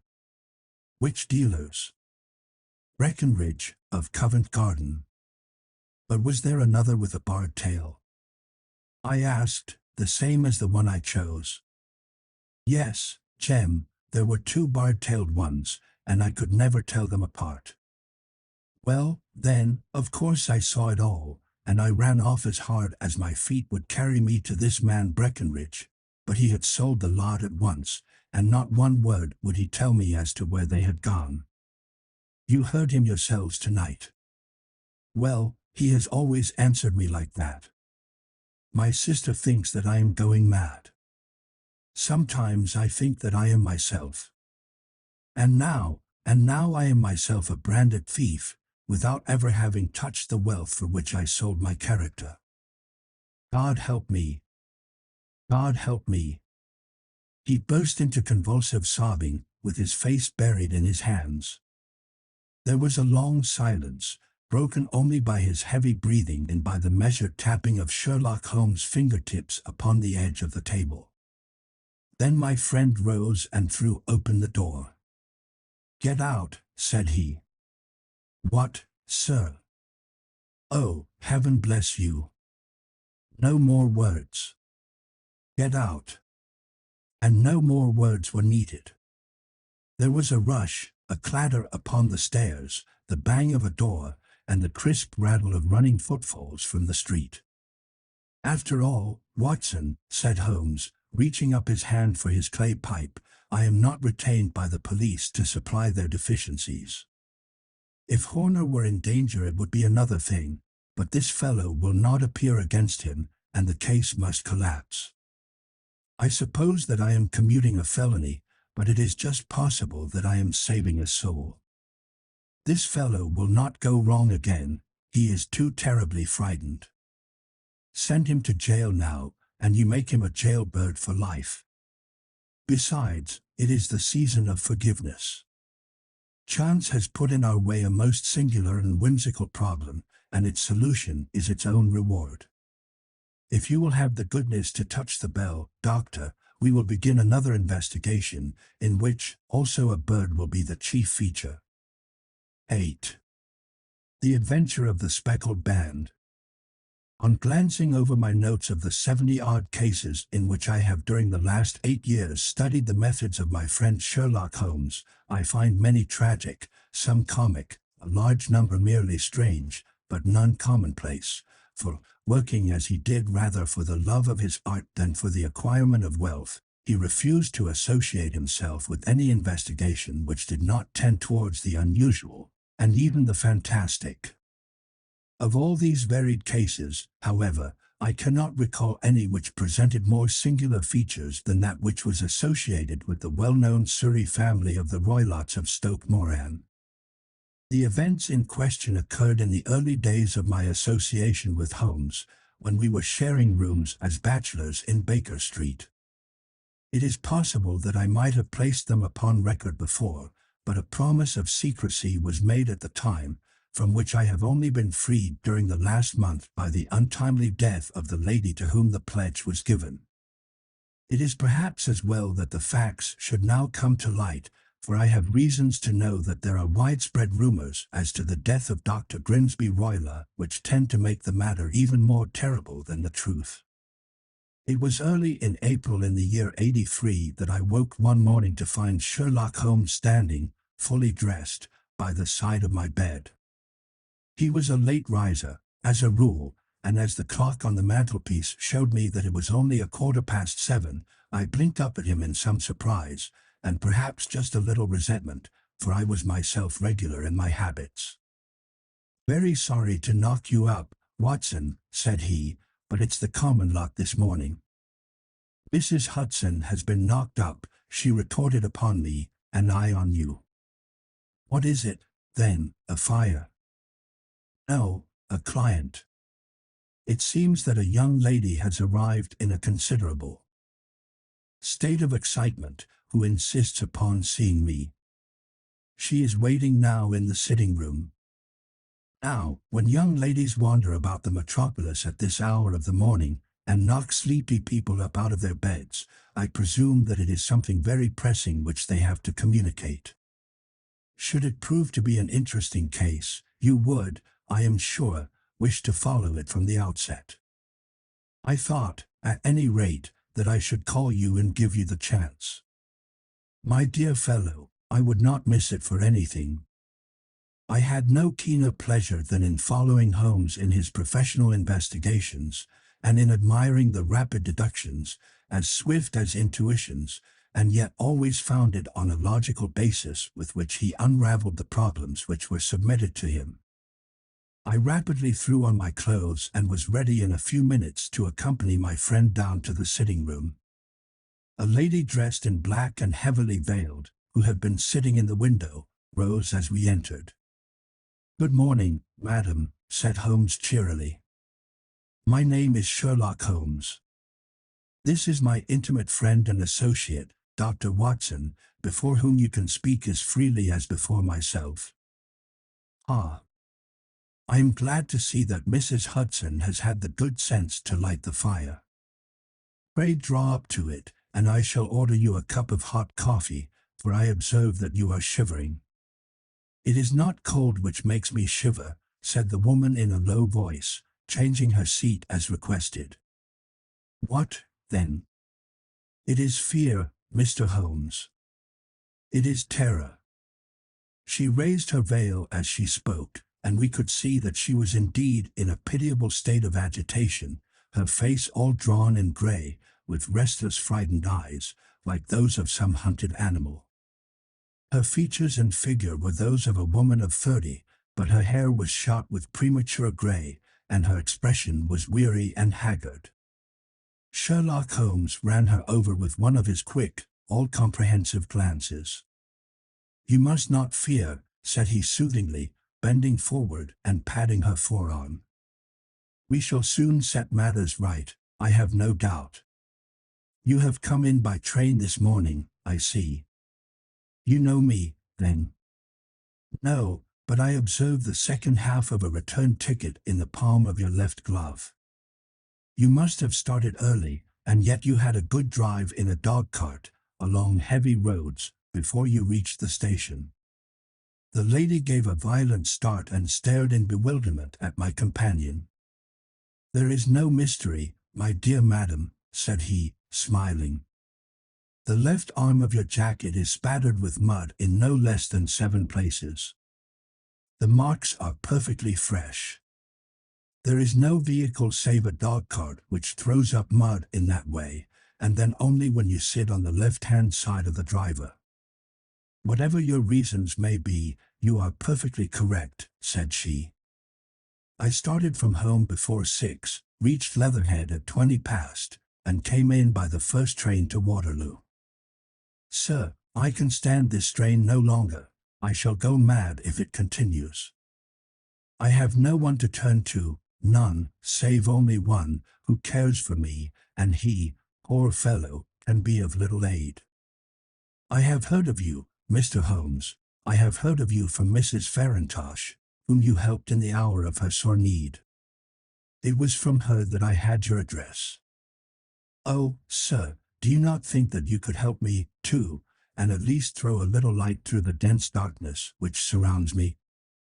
At present it is out of my power to reward you for your services, but in a month or 6 weeks I shall be married, with the control of my own income, and then at least you shall not find me ungrateful. Holmes turned to his desk and, unlocking it, drew out a small casebook, which he consulted. "Farintosh," said he. "Ah, yes, I recall the case. It was concerned with an opal tiara. I think it was before your time, Watson. I can only say, madam, that I shall be happy to devote the same care to your case as I did to that of your friend. As to reward, my profession is its own reward, but you are at liberty to defray whatever expenses I may be put to, at the time which suits you best. And now I beg that you will lay before us everything that may help us in forming an opinion upon the matter." "Alas," replied our visitor, "the very horror of my situation lies in the fact that my fears are so vague, and my suspicions depend so entirely upon small points, which might seem trivial to another, that even he to whom of all others I have a right to look for help and advice looks upon all that I tell him about it as the fancies of a nervous woman. He does not say so, but I can read it from his soothing answers and averted eyes. But I have heard, Mr. Holmes, that you can see deeply into the manifold wickedness of the human heart. You may advise me how to walk amid the dangers which encompass me." "I am all attention, madam." "My name is Helen Stoner, and I am living with my stepfather, who is the last survivor of one of the oldest Saxon families in England, the Roylotts of Stoke Moran, on the western border of Surrey." Holmes nodded his head. "The name is familiar to me," said he. "The family was at one time among the richest in England, and the estates extended over the borders into Berkshire in the north and Hampshire in the west. In the last century, however, for successive heirs were of a dissolute and wasteful disposition, and the family ruin was eventually completed by a gambler in the days of the Regency. Nothing was left save a few acres of ground, and the 200-year-old house, which is itself crushed under a heavy mortgage. The last squire dragged out his existence there, living the horrible life of an aristocratic pauper, but his only son, my stepfather, seeing that he must adapt himself to the new conditions, obtained an advance from a relative, which enabled him to take a medical degree and went out to Calcutta, where, by his professional skill and his force of character, he established a large practice. In a fit of anger, however, caused by some robberies which had been perpetrated in the house, he beat his native butler to death and narrowly escaped a capital sentence. As it was, he suffered a long term of imprisonment and afterwards returned to England a morose and disappointed man. When Dr. Roylott was in India, he married my mother, Mrs. Stoner, the young widow of Major General Stoner, of the Bengal Artillery. My sister Julia and I were twins, and we were only 2 years old at the time of my mother's remarriage. She had a considerable sum of money, not less than £1,000 a year, and this she bequeathed to Dr. Roylott entirely while we resided with him, with a provision that a certain annual sum should be allowed to each of us in the event of our marriage.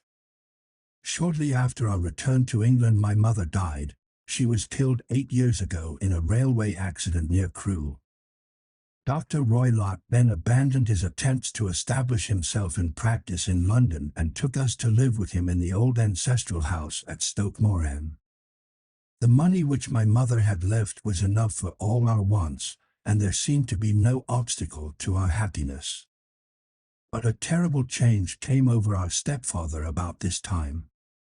Instead of making friends and exchanging visits with our neighbors, who had at first been overjoyed to see a Roylott of Stoke Moran back in the old family seat, he shut himself up in his house and seldom came out save to indulge in ferocious quarrels with whoever might cross his path. Violence of temper approaching to mania has been hereditary in the men of the family, and in my stepfather's case it had, I believe, been intensified by his long residence in the tropics. A series of disgraceful brawls took place, 2 of which ended in the police court, until at last he became the terror of the village, and the folks would fly at his approach, for he is a man of immense strength, and absolutely uncontrollable in his anger. Last week he hurled the local blacksmith over a parapet into a stream, and it was only by paying over all the money which I could gather together that I was able to avert another public exposure. He had no friends at all save the wandering gypsies, and he would give these vagabonds leave to encamp upon the few acres of bramble-covered land which represent the family estate, and would accept in return the hospitality of their tents, wandering away with them sometimes for weeks on end. He has a passion also for Indian animals, which are sent over to him by a correspondent, and he has at this moment a cheetah and a baboon, which wander freely over his grounds and are feared by the villagers almost as much as their master. You can imagine from what I say that my poor sister Julia and I had no great pleasure in our lives. No servant would stay with us, and for a long time we did all the work of the house. She was but 30 at the time of her death, and yet her hair had already begun to whiten, even as mine has. Your sister is dead, then? She died just 2 years ago, and it is of her death that I wish to speak to you. You can understand that, living the life which I have described, we were little likely to see anyone of our own age and position. We had, however, an aunt, my mother's maiden sister, Miss Honoria Westphale, who lives near Harrow, and we were occasionally allowed to pay short visits at this lady's house. Julia went there at Christmas 2 years ago, and met there a half-pay major of Marines, to whom she became engaged. My stepfather learned of the engagement when my sister returned and offered no objection to the marriage, but within a fortnight of the day which had been fixed for the wedding, the terrible event occurred which has deprived me of my only companion. Sherlock Holmes had been leaning back in his chair with his eyes closed and his head sunk in a cushion, but he half opened his lids now and glanced across at his visitor.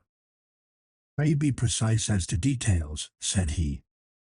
"It is easy for me to be so, for every event of that dreadful time is seared into my memory. The manor house is, as I have already said, very old, and only one wing is now inhabited. The bedrooms in this wing are on the ground floor, the sitting rooms being in the central block of the buildings. Of these bedrooms the first is Dr. Roylett's, the second my sister's, and the third my own.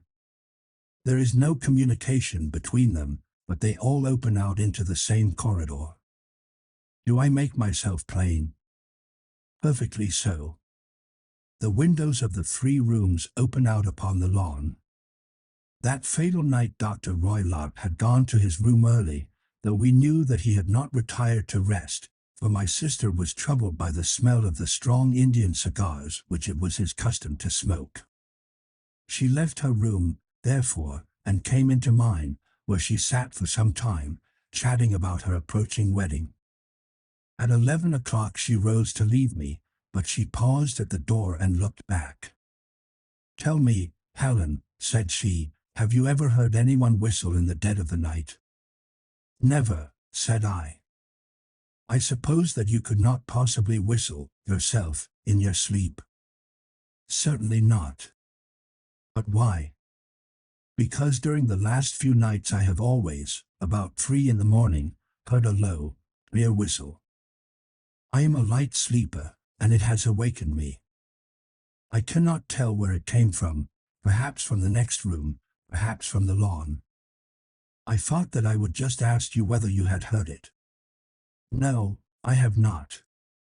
"It must be those wretched gypsies in the plantation." "Very likely. And yet if it were on the lawn, I wonder that you did not hear it also." "Ah, but I sleep more heavily than you." "Well, it is of no great consequence, at any rate." She smiled back at me, closed my door, and a few moments later I heard her key turn in the lock. "Indeed," said Holmes. "Was it your custom always to lock yourselves in at night?" "Always." "And why?" "I think that I mentioned to you that the doctor kept a cheetah and a baboon. We had no feeling of security unless our doors were locked." "Quite so. Pray proceed with your statement." "I could not sleep that night. A vague feeling of impending misfortune impressed me. My sister and I, you will recollect, were twins, and you know how subtle are the links which bind two souls which are so closely allied. It was a wild night. The wind was howling outside, and the rain was beating and splashing against the windows. Suddenly, amid all the hubbub of the gale, there burst forth the wild scream of a terrified woman. I knew that it was my sister's voice. I sprang from my bed, wrapped a shawl round me, and rushed into the corridor. As I opened my door, I seemed to hear a low whistle, such as my sister described, and a few moments later a clanging sound, as if a mass of metal had fallen. As I ran down the passage, my sister's door was unlocked and revolved slowly upon its hinges. I stared at it horror-stricken, not knowing what was about to issue from it. By the light of the corridor lamp I saw my sister appear at the opening, her face blanched with terror, her hands groping for help, her whole figure swaying to and fro like that of a drunkard. I ran to her and threw my arms round her, but at that moment her knees seemed to give way and she fell to the ground. She writhed as one who is in terrible pain, and her limbs were dreadfully convulsed. At first I thought that she had not recognized me, but as I bent over her she suddenly shrieked out in a voice which I shall never forget, "Oh, my God! Helen!" It was the band. The Speckled Band. There was something else which she would fain have said, and she stabbed with her finger into the air in the direction of the doctor's room, but a fresh convulsion seized her and choked her words. I rushed out, calling loudly for my stepfather, and I met him hastening from his room in his dressing gown.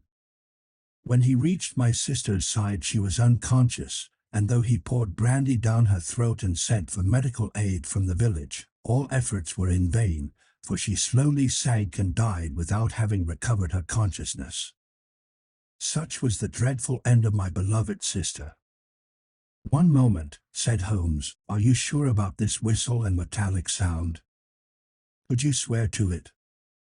That was what the county coroner asked me at the inquiry. It is my strong impression that I heard it, and yet, among the crash of the gale and the creaking of an old house, I may possibly have been deceived. Was your sister dressed? No, she was in her nightdress.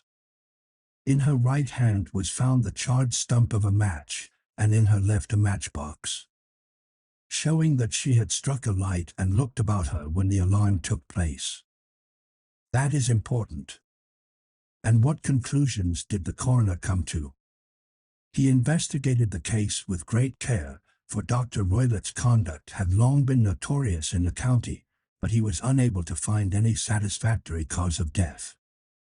My evidence showed that the door had been fastened upon the inner side, and the windows were blocked by old-fashioned shutters with broad iron bars, which were secured every night.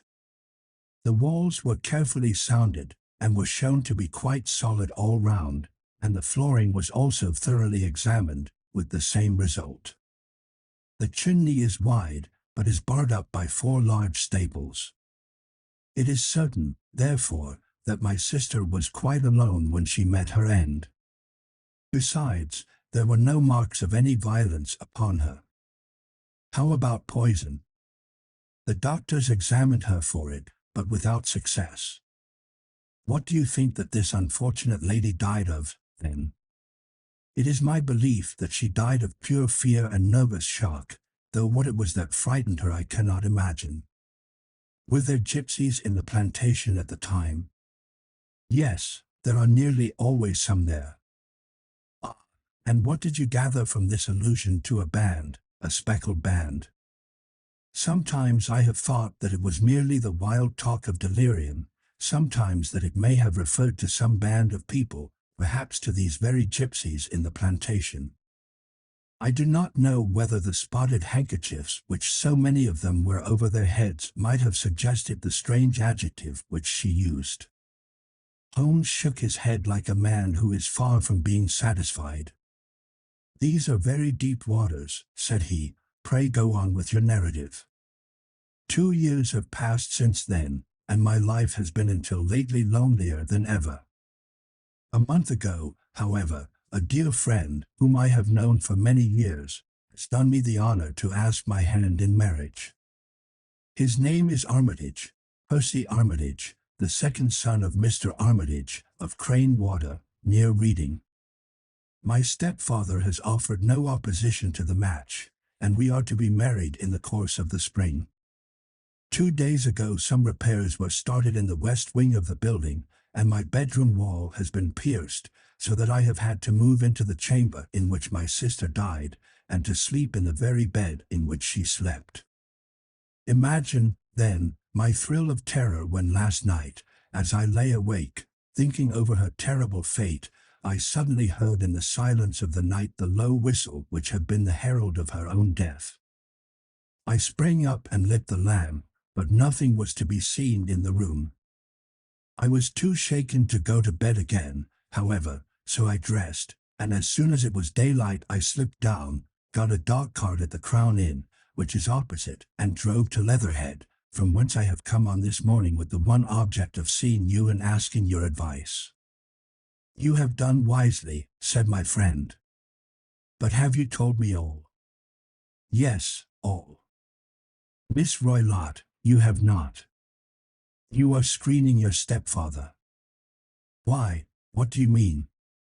For answer Holmes pushed back the frill of black lace which fringed the hand that lay upon our visitor's knee. 5 little livid spots, the marks of 4 fingers and a thumb, were printed upon the white wrist. You have been cruelly used, said Holmes. The lady colored deeply and covered over her injured wrist. He is a hard man, she said, and perhaps he hardly knows his own strength. There was a long silence, during which Holmes leaned his chin upon his hands and stared into the crackling fire. This is a very deep business, he said at last. There are 1,000 details which I should desire to know before I decide upon our course of action. Yet we have not a moment to lose. If we were to come to Stoke Moran today, would it be possible for us to see over these rooms without the knowledge of your stepfather? As it happens, he spoke of coming into town today upon some most important business. It is probable that he will be away all day, and that there would be nothing to disturb you. We have a housekeeper now, but she is old and foolish, and I could easily get her out of the way. Excellent. You are not averse to this trip, Watson? By no means. Then we shall both come. What are you going to do yourself? I have 1 or 2 things which I would wish to do now that I am in town. But I shall return by the 12 o'clock train, so as to be there in time for your coming. And you may expect us early in the afternoon. I have myself some small business matters to attend to. Will you not wait and breakfast? No, I must go. My heart is lightened already since I have confided my trouble to you. I shall look forward to seeing you again this afternoon.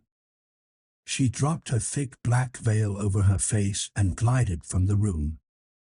And what do you think of it all, Watson? Asked Sherlock Holmes, leaning back in his chair. It seems to me to be a most dark and sinister business. Dark enough and sinister enough. Yet if the lady is correct in saying that the flooring and walls are sound, and that the door, window, and chimney are impassable, then her sister must have been undoubtedly alone when she met her mysterious end. What becomes, then, of these nocturnal whistles, and what of the very peculiar words of the dying woman? I cannot think. When you combine the ideas of whistles at night, the presence of a band of gypsies who are on intimate terms with this old doctor, the fact that we have every reason to believe that the doctor has an interest in preventing his stepdaughter's marriage, the dying allusion to a band, and, finally, the fact that Miss Helen Stoner heard a metallic clang, which might have been caused by one of those metal bars that secured the shutters falling back into its place, I think that there is good ground to think that the mystery may be cleared along those lines. But what, then, did the gypsies do? I cannot imagine. I see many objections to any such theory. And so do I. It is precisely for that reason that we are going to Stoke Moran this day. I want to see whether the objections are fatal, or if they may be explained away. But what in the name of the devil? The ejaculation had been drawn from my companion by the fact that our door had been suddenly dashed open, and that a huge man had framed himself in the aperture. His costume was a peculiar mixture of the professional and of the agricultural, having a black top hat, a long frock coat, and a pair of high gaiters, with a hunting crop swinging in his hand. So tall was he that his hat actually brushed the crossbar of the doorway, and his breadth seemed to span it across from side to side. A large face, seared with 1,000 wrinkles, burned yellow with the sun, and marked with every evil passion, was turned from one to the other of us, while his deep-set, bloodshot eyes, and his high, thin, fleshless nose, gave him somewhat the resemblance to a fierce old bird of prey. "Which of you is Holmes?" asked this apparition. "My name, sir, but you have the advantage of me," said my companion quietly. "I am Dr. Grimsby Roylott, of Stoke Moran." "Indeed, doctor," said Holmes blandly. "Pray take a seat." "I will do nothing of the kind. My stepdaughter has been here. I have traced her." "What has she been saying to you?" "It is a little cold for the time of the year," said Holmes. "What has she been saying to you?" screamed the old man furiously. "But I have heard that the crocuses promise well," continued my companion imperturbably. "Ha! You put me off, do you?" said our new visitor, taking a step forward and shaking his hunting crop. "I know you, you scoundrel. I have heard of you before. You are Holmes, the meddler." My friend smiled. "Holmes, the busybody." His smile broadened. "Holmes, the Scotland Yard Jack in office." Holmes chuckled heartily. "Your conversation is most entertaining," said he. "When you go out, close the door, for there is a decided draught. I will go when I have had my say. Don't you dare to meddle with my affairs. I know that Miss Stoner has been here. I traced her. I am a dangerous man to fall foul of. See here." He stepped swiftly forward, seized the poker, and bent it into a curve with his huge brown hands. "See that you keep yourself out of my grip," he snarled, and hurling the twisted poker into the fireplace he strode out of the room. "He seems a very amiable person," said Holmes, laughing. "I am not quite so bulky, but if he had remained I might have shown him that my grip was not much more feeble than his own." As he spoke he picked up the steel poker and, with a sudden effort, straightened it out again. "Fancy his having the insolence to confound me with the official detective force. This incident gives zest to our investigation, however, and I only trust that our little friend will not suffer from her imprudence in allowing this brute to trace her. And now, Watson, we shall order breakfast, and afterwards I shall walk down to Doctors' Commons, where I hope to get some data which may help us in this matter." It was nearly 1 o'clock when Sherlock Holmes returned from his excursion. He held in his hand a sheet of blue paper, scrawled over with notes and figures. "I have seen the will of the deceased wife," said he. "To determine its exact meaning I have been obliged to work out the present prices of the investments with which it is concerned. The total income, which at the time of the wife's death was little short of £1,100, is now, through the fall in agricultural prices, not more than £750. Each daughter can claim an income of £250 in case of marriage. It is evident, therefore, that if both girls had married, this beauty would have had a mere pittance, while even one of them would cripple him to a very serious extent. My morning's work has not been wasted, since it has proved that he has the very strongest motives for standing in the way of anything of the sort. And now, Watson, this is too serious for dawdling, especially as the old man is aware that we are interesting ourselves in his affairs, so if you are ready, we shall call a cab and drive to Waterloo. I should be very much obliged if you would slip your revolver into your pocket. An Ely's number 2 is an excellent argument with gentlemen who can twist steel pokers into knots. That and a toothbrush are, I think, all that we need. At Waterloo we were fortunate in catching a train for Leatherhead, where we hired a trap at the station inn and drove for 4 or 5 miles through the lovely Surrey lanes. It was a perfect day, with a bright sun and a few fleecy clouds in the heavens. The trees and wayside hedges were just throwing out their first green shoots, and the air was full of the pleasant smell of the moist earth. To me at least there was a strange contrast between the sweet promise of the spring and this sinister quest upon which we were engaged. My companion sat in the front of the trap, his arms folded, his hat pulled down over his eyes, and his chin sunk upon his breast, buried in the deepest thought. Suddenly, however, he started, tapped me on the shoulder, and pointed over the meadows. "Look there," said he. A heavily timbered park stretched up in a gentle slope, thickening into a grove at the highest point. From amid the branches there jutted out the grey gables and high roof tree of a very old mansion. "Stoke Moran?" said he. "Yes, sir, that be the house of Dr. Grimsby Roylott," remarked the driver. "There is some building going on there," said Holmes. "That is where we are going." "There's the village," said the driver, pointing to a cluster of roofs some distance to the left, "but if you want to get to the house, you'll find it shorter to get over this stile, and so by the footpath over the fields. There it is, where the lady is walking." "And the lady, I fancy, is Miss Stoner," observed Holmes, shading his eyes. "Yes, I think we had better do as you suggest." We got off, paid our fare, and the trap rattled back on its way to Leatherhead. "I thought it as well," said Holmes as we climbed the stile, "that this fellow should think we had come here as architects, or on some definite business. It may stop his gossip. Good afternoon, Miss Stoner.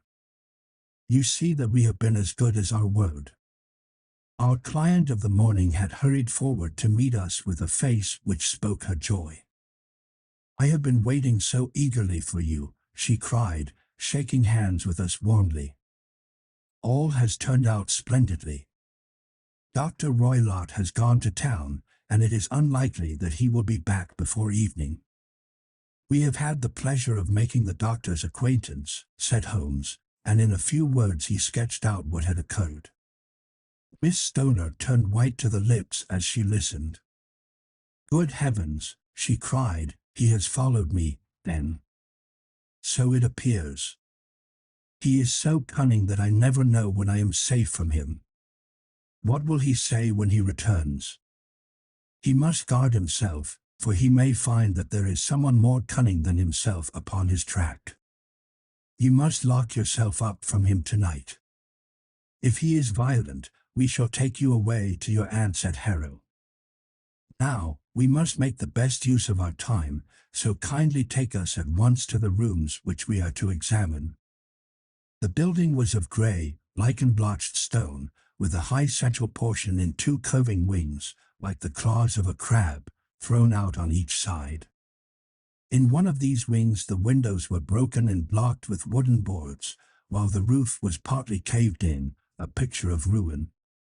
The central portion was in little better repair, but the right-hand block was comparatively modern, and the blinds in the windows, with the blue smoke curling up from the chimneys, showed that this was where the family resided.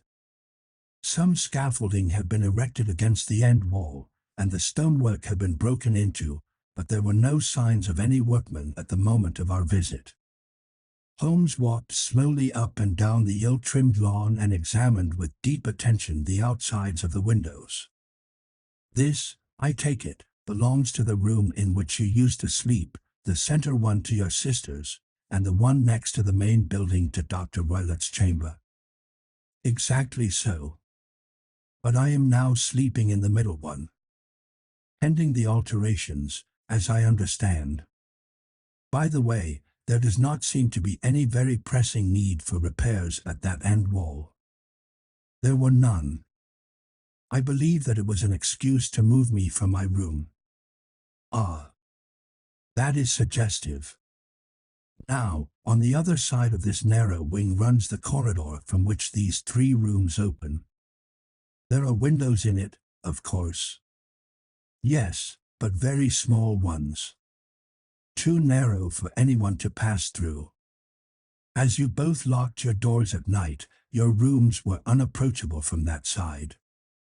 Now, would you have the kindness to go into your room and bar your shutters? Miss Stoner did so, and Holmes, after a careful examination through the open window, endeavored in every way to force the shutter open, but without success. There was no slit through which a knife could be passed to raise the bar.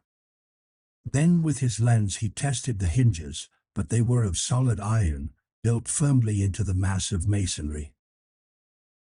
Said he, scratching his chin in some perplexity, my theory certainly presents some difficulties. No one could pass these shutters if they were bolted. Well, we shall see if the inside throws any light upon the matter. A small side door led into the whitewashed corridor from which the 3 bedrooms opened. Holmes refused to examine the 3rd chamber, so he passed at once to the 2nd, that in which Miss Stoner was now sleeping, and in which her sister had met with her fate. It was a homely little room, with a low ceiling and a gaping fireplace, after the fashion of old country houses. Round chest of drawers stood in one corner, a narrow white counterpaned bed in another, and a dressing table on the left-hand side of the window. These articles, with 2 small wickerwork chairs, made up all the furniture in the room save for a square of Wilton carpet in the center. The boards round and the paneling of the walls were of brown, worm-eaten oak, so old and discolored that it may have dated from the original building of the house. Holmes drew one of the chairs into a corner and sat silent, while his eyes traveled round and up and down, taking in every detail of the apartment. "Where does that bell communicate with?" he asked at last, pointing to a thick bell rope which hung down beside the bed, the tassel actually lying upon the pillow. "It goes to the housekeeper's room. It looks newer than the other things." "Yes, it was only put there a couple of years ago." "Your sister asked for it, I suppose?" "No, I never heard of her using it. We used always to get what we wanted for ourselves. Indeed, it seemed unnecessary to put so nice a bell pull there. You will excuse me for a few minutes while I satisfy myself as to this floor." He threw himself down upon his face with his lens in his hand and crawled swiftly backward and forward, examining minutely the cracks between the boards.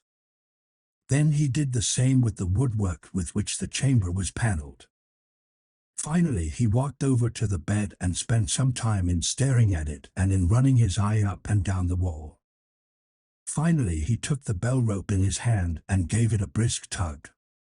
"Why, it's a dummy," said he. "Won't it ring?" "No, it is not even attached to a wire." "This is very interesting. You can see now that it is fastened to a hook just above where the little opening for the ventilator is. How very absurd. I never noticed that before." "Very strange," muttered Holmes, pulling at the rope. "There are 1 or 2 very singular points about this room. For example, what a fool a builder must be to open a ventilator into another room when, with the same trouble, he might have communicated with the outside air." "That is also quite modern," said the lady. "Done about the same time as the bell rope," remarked Holmes. "Yes, there were several little changes carried out about that time. They seem to have been of a most interesting character, dummy bell ropes, and ventilators which do not ventilate. With your permission, Miss Stoner, we shall now carry our researches into the inner apartment." Dr. Grimsby Roylott's chamber was larger than that of his stepdaughter, but was as plainly furnished. A camp bed, a small wooden shelf full of books, mostly of a technical character, an armchair beside the bed, a plain wooden chair against the wall, a round table, and a large iron safe were the principal things which met the eye. Holmes walked slowly round and examined each and all of them with the keenest interest. "What's in here?" he asked, tapping the safe. "My stepfather's business papers." "Oh. You have seen inside, then?" "Only once, some years ago. I remember that it was full of papers." "There isn't a cat in it, for example?" "No." "What a strange idea." "Well, look at this." He took up a small saucer of milk which stood on the top of it. "No, we don't keep a cat. But there is a cheetah and a baboon." "Ah, yes, of course." "Well, a cheetah is just a big cat, and yet a saucer of milk does not go very far in satisfying its wants, I dare say. There is one point which I should wish to determine." He squatted down in front of the wooden chair and examined the seat of it with the greatest attention. "Thank you. That is quite settled," said he, rising and putting his lens in his pocket. "Hullo. Here is something interesting." The object which had caught his eye was a small dog lash hung on one corner of the bed. The lash, however, was curled upon itself and tied so as to make a loop of whipcord. "What do you make of that, Watson?" "It's a common enough lash. But I don't know why it should be tied." "That is not quite so common, is it?" "Ah, me. It's a wicked world, and when a clever man turns his brains to crime it is the worst of all. I think that I have seen enough now, Miss Stoner, and with your permission we shall walk out upon the lawn." I had never seen my friend's face so grim or his brow so dark as it was when we turned from the scene of this investigation. We had walked several times up and down the lawn, neither Miss Stoner nor myself liking to break in upon his thoughts before he roused himself from his reverie. "It is very essential, Miss Stoner," said he, "that you should absolutely follow my advice in every respect." "I shall most certainly do so. The matter is too serious for any hesitation. Your life may depend upon your compliance. I assure you that I am in your hands. In the first place, both my friend and I must spend the night in your room." Both Miss Stoner and I gazed at him in astonishment. "Yes, it must be so. Let me explain. I believe that that is the village inn over there."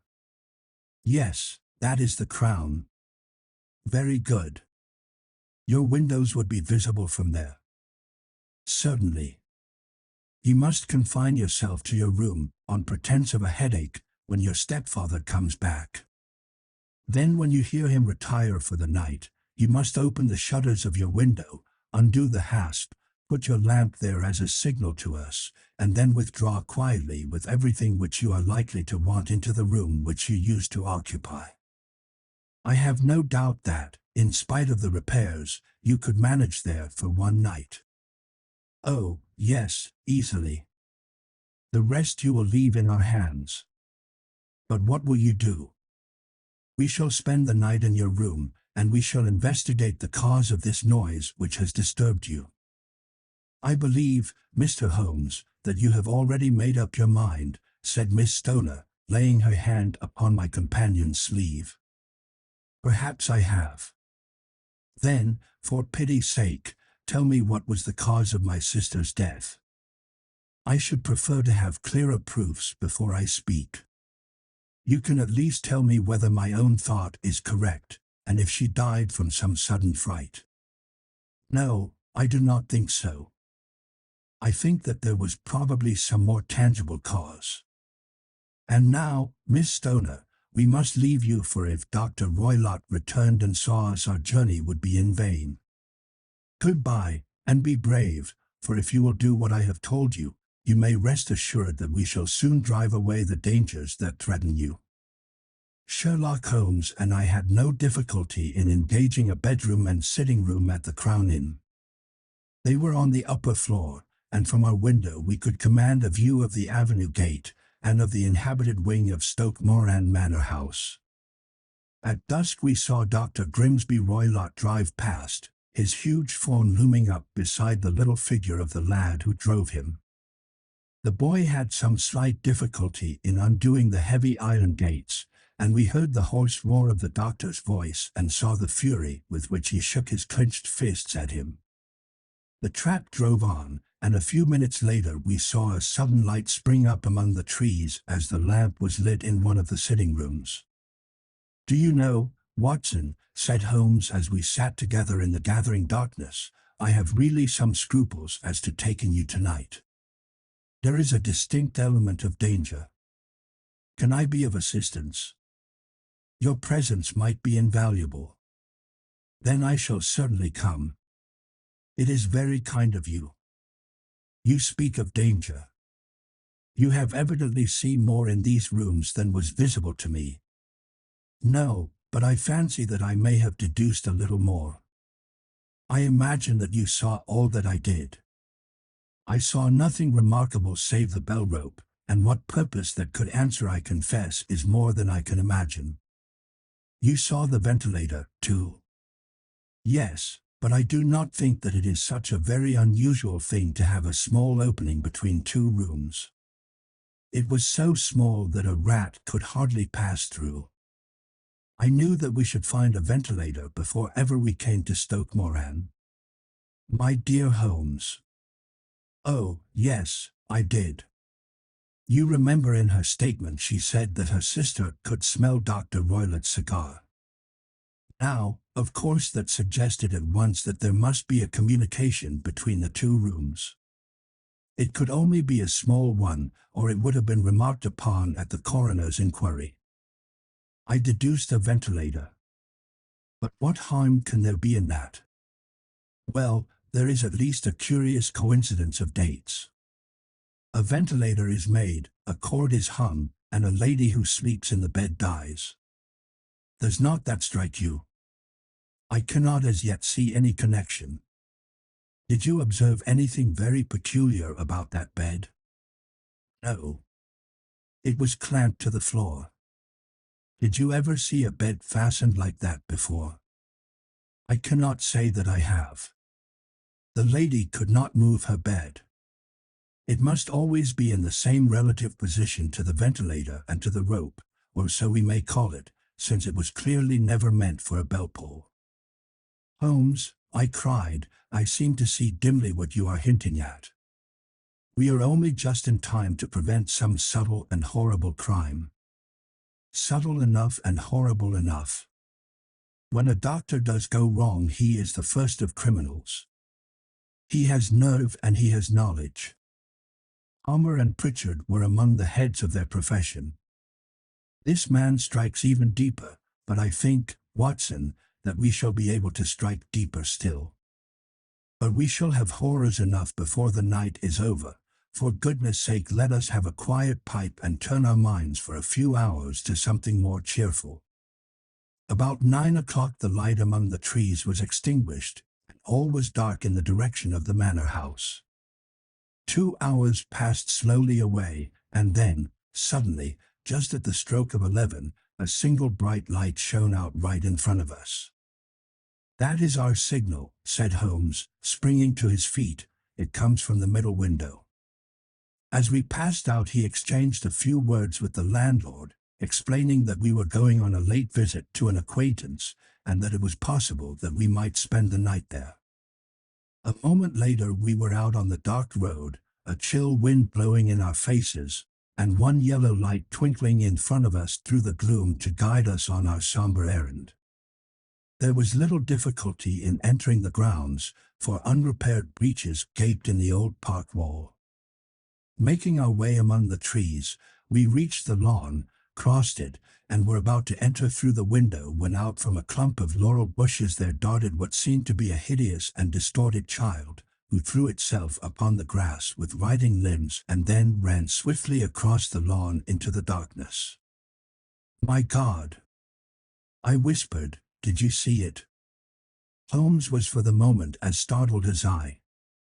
His hand closed like a vice upon my wrist in his agitation.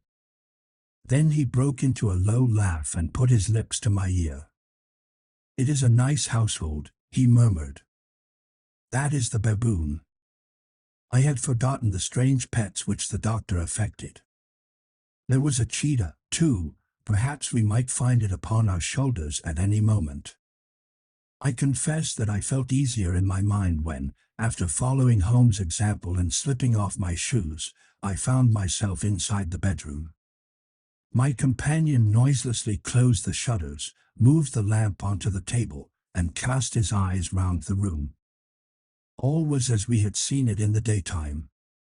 Then creeping up to me and making a trumpet of his hand, he whispered into my ear again so gently that it was all that I could do to distinguish the words. The least sound would be fatal to our plans. I nodded to show that I had heard. We must sit without light. He would see it through the ventilator. I nodded again. Do not go asleep, your very life may depend upon it. Have your pistol ready in case we should need it. I will sit on the side of the bed, and you in that chair. I took out my revolver and laid it on the corner of the table.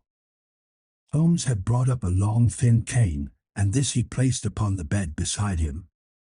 By it he laid the box of matches and the stump of a candle. Then he turned down the lamp, and we were left in darkness. How shall I ever forget that dreadful vigil? I could not hear a sound, not even the drawing of a breath, and yet I knew that my companion sat open-eyed, within a few feet of me, in the same state of nervous tension in which I was myself. The shutters cut off the least ray of light, and we waited in absolute darkness. From outside came the occasional cry of a night bird, and once at our very window a long-drawn cat-like whine, which told us that the cheetah was indeed at liberty. Far away we could hear the deep tones of the parish clock, which boomed out every quarter of an hour. How long they seemed, those quarters!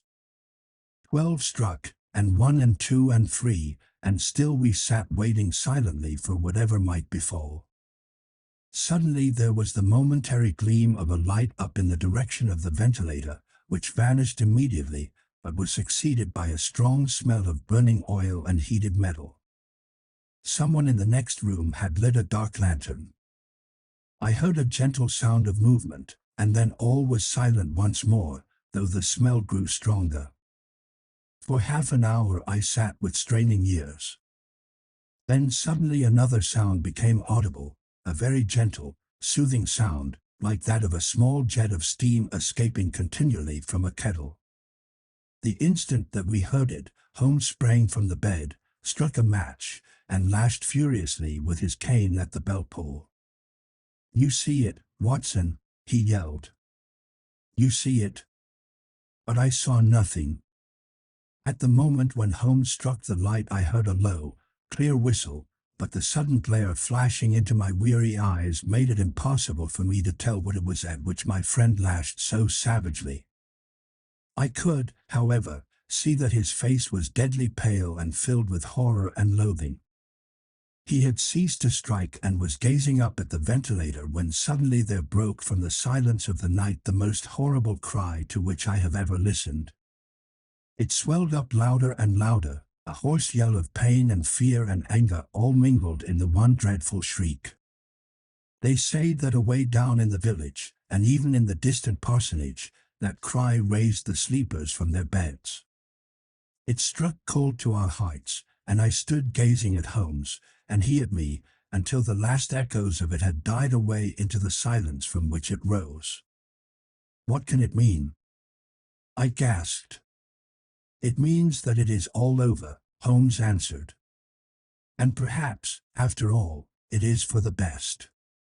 Take your pistol, and we will enter Dr. Roylott's room." With a grave face he lit the lamp and led the way down the corridor. Twice he struck at the chamber door without any reply from within. Then he turned the handle and entered, I at his heels, with the cocked pistol in my hand. It was a singular sight which met our eyes. On the table stood a dark lantern with the shutter half open, throwing a brilliant beam of light upon the iron safe, the door of which was ajar.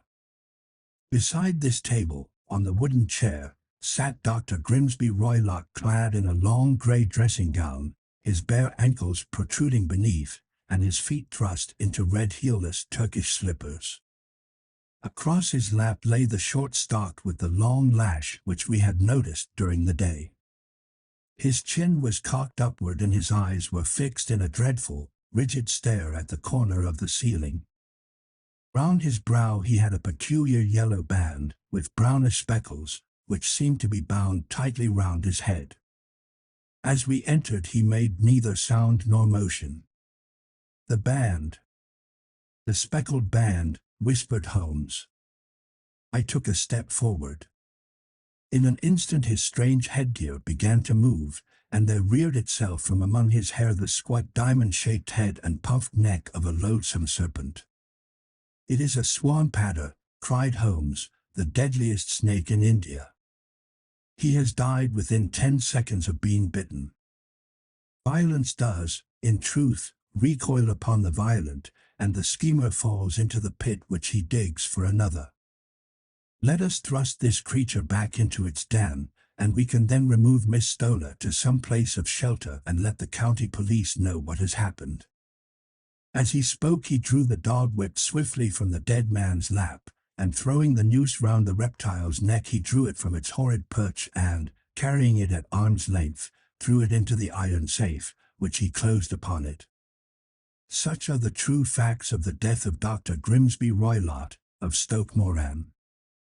It is not necessary that I should prolong a narrative which has already run to too great a length by telling how we broke the sad news to the terrified girl, how we conveyed her by the morning train to the care of her good aunt at Harrow, of how the slow process of official inquiry came to the conclusion that the doctor met his fate while indiscreetly playing with a dangerous pet.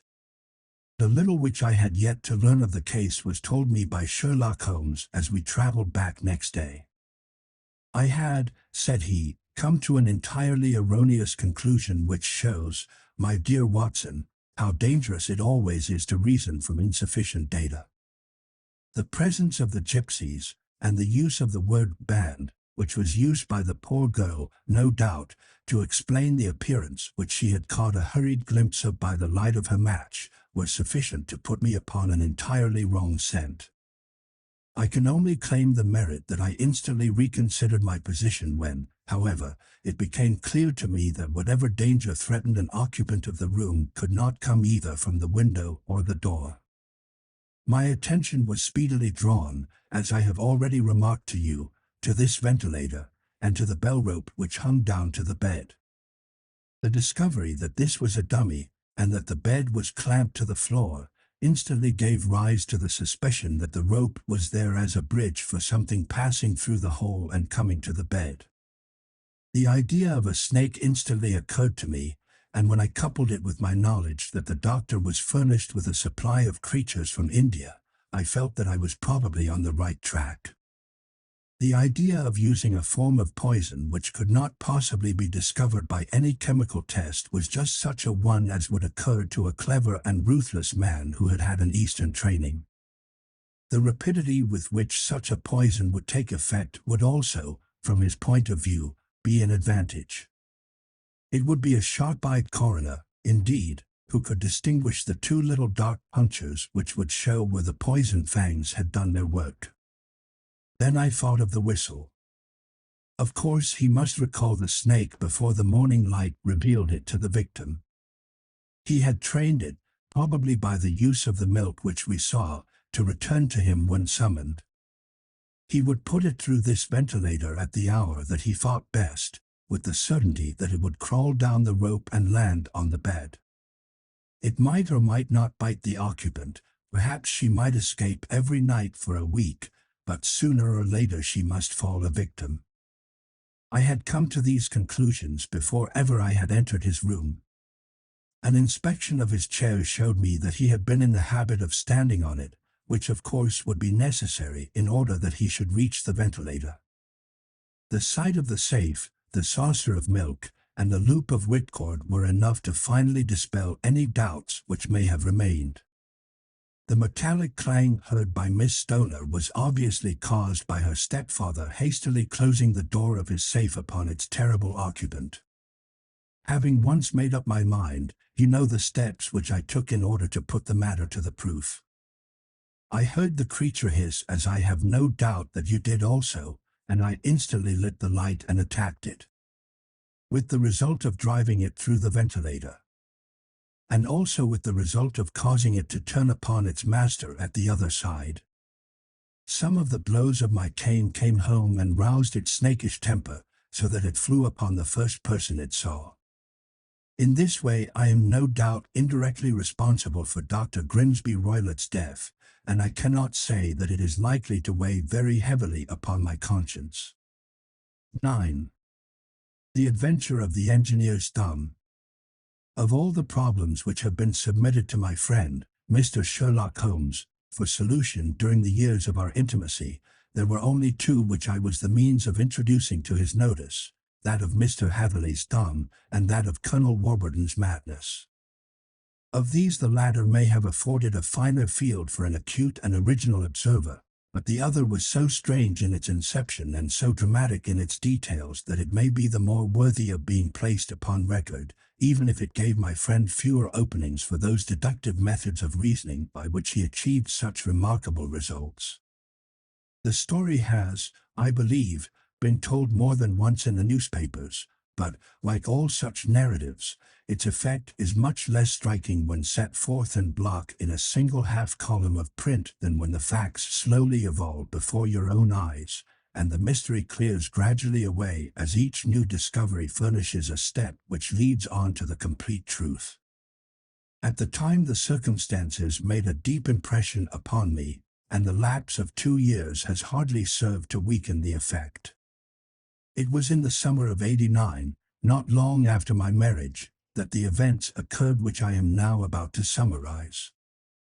I had returned to civil practice and had finally abandoned Holmes in his Baker Street rooms, although I continually visited him and occasionally even persuaded him to forego his Bohemian habits so far as to come and visit us. My practice had steadily increased, and as I happened to live at no very great distance from Paddington Station, I got a few patients from among the officials. One of these, whom I had cured of a painful and lingering disease, was never weary of advertising my virtues and of endeavoring to send me on every sufferer over whom he might have any influence. One morning, at a little before 7 o'clock, I was awakened by the maid tapping at the door to announce that 2 men had come from Paddington and were waiting in the consulting room. I dressed hurriedly, for I knew by experience that railway cases were seldom trivial, and hastened downstairs. As I descended, my old ally, the guard, came out of the room and closed the door tightly behind him.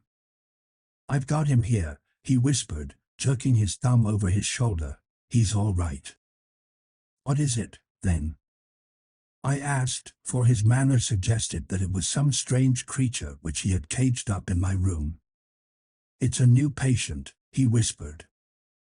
"I thought I'd bring him round myself, then he couldn't slip away. There he is, all safe and sound.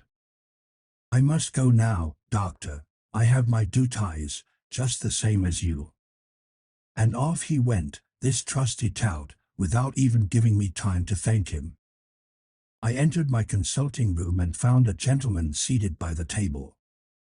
He was quietly dressed in a suit of heather tweed with a soft cloth cap which he had laid down upon my books. Round one of his hands he had a handkerchief wrapped, which was mottled all over with bloodstains.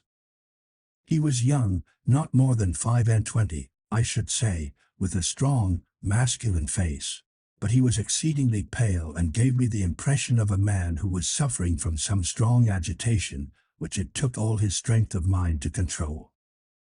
"I am sorry to knock you up so early, doctor," said he, "but I have had a very serious accident during the night. I came in by train this morning, and on inquiring at Paddington as to where I might find a doctor, a worthy fellow very kindly escorted me here. I gave the maid a card, but I see that she has left it upon the side table. I took it up and glanced at it. Mr. Victor Hatherley, hydraulic engineer, 16A, Victoria Street, 3rd floor. That was the name, style, and abode of my morning visitor. I regret that I have kept you waiting, said I, sitting down in my library chair. You are fresh from a night journey, I understand, which is in itself a monotonous occupation. Oh, my night could not be called monotonous, said he, and laughed. He laughed very heartily, with a high, ringing note, leaning back in his chair and shaking his sides. All my medical instincts rose up against that laugh. Stop it, I cried, pull yourself together, and I poured out some water from a carafe. It was useless, however. He was off in one of those hysterical outbursts which come upon a strong nature when some great crisis is over and gone. Presently he came to himself once more, very weary and pale-looking. I have been making a fool of myself, he gasped. Not at all. Drink this. I dashed some brandy into the water, and the color began to come back to his bloodless cheeks. That's better, said he. And now, doctor, perhaps you would kindly attend to my thumb, or rather to the place where my thumb used to be. He unwound the handkerchief and held out his hand. It gave even my hardened nerves a shudder to look at it. There were 4 protruding fingers and a horrid red, spongy surface where the thumb should have been. It had been hacked or torn right out from the roots.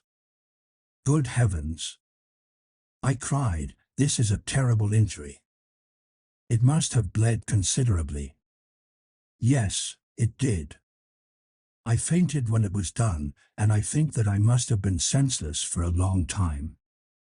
When I came to I found that it was still bleeding, so I tied one end of my handkerchief very tightly round the wrist and braced it up with a twig. Excellent. You should have been a surgeon. It is a question of hydraulics, you see, and came within my own province. This has been done, said I, examining the wound, by a very heavy and sharp instrument. A thing like a cleaver, said he. An accident, I presume. By no means. What? A murderous attack.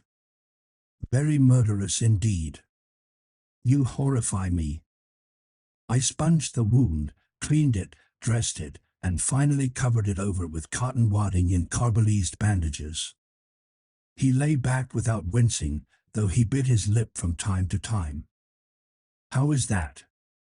I asked when I had finished. Capital. Between your brandy and your bandage, I feel a new man. I was very weak, but I have had a good deal to go through. Perhaps you had better not speak of the matter. It is evidently trying to your nerves. Oh, no, not now. I shall have to tell my tale to the police, but, between ourselves, if it were not for the convincing evidence of this wound of mine, I should be surprised if they believed my statement, for it is a very extraordinary one, and I have not much in the way of proof with which to back it up, and, even if they believe me, the clues which I can give them are so vague that it is a question whether justice will be done. Ah, cried I, if it is anything in the nature of a problem which you desire to see solved, I should strongly recommend you to come to my friend, Mr. Sherlock Holmes, before you go to the official police. Oh, I have heard of that fellow, answered my visitor, and I should be very glad if you would take the matter up, though of course I must use the official police as well. Would you give me an introduction to him? I'll do better. I'll take you round to him myself. I should be immensely obliged to you. We'll call a cab and go together. We shall just be in time to have a little breakfast with him. Do you feel equal to it? Yes, I shall not feel easy until I have told my story. Then my servant will call a cab, and I shall be with you in an instant." I rushed upstairs, explained the matter shortly to my wife, and in 5 minutes was inside a hansom, driving with my new acquaintance to Baker Street. Sherlock Holmes was, as I expected, lounging about his sitting room in his dressing gown, reading the agony column of the Times and smoking his before-breakfast pipe, which was composed of all the plugs and dawdles left from his smokes of the day before, all carefully dried and collected on the corner of the mantelpiece. He received us in his quietly genial fashion, ordered fresh rashers and eggs, and joined us in a hearty meal.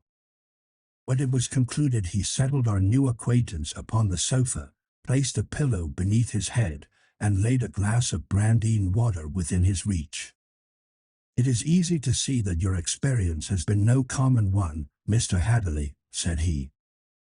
"Pray, lie down there and make yourself absolutely at home.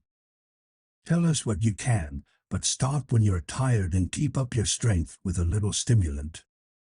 "Thank you," said my patient, "but I have felt another man since the doctor bandaged me, and I think that your breakfast has completed the cure.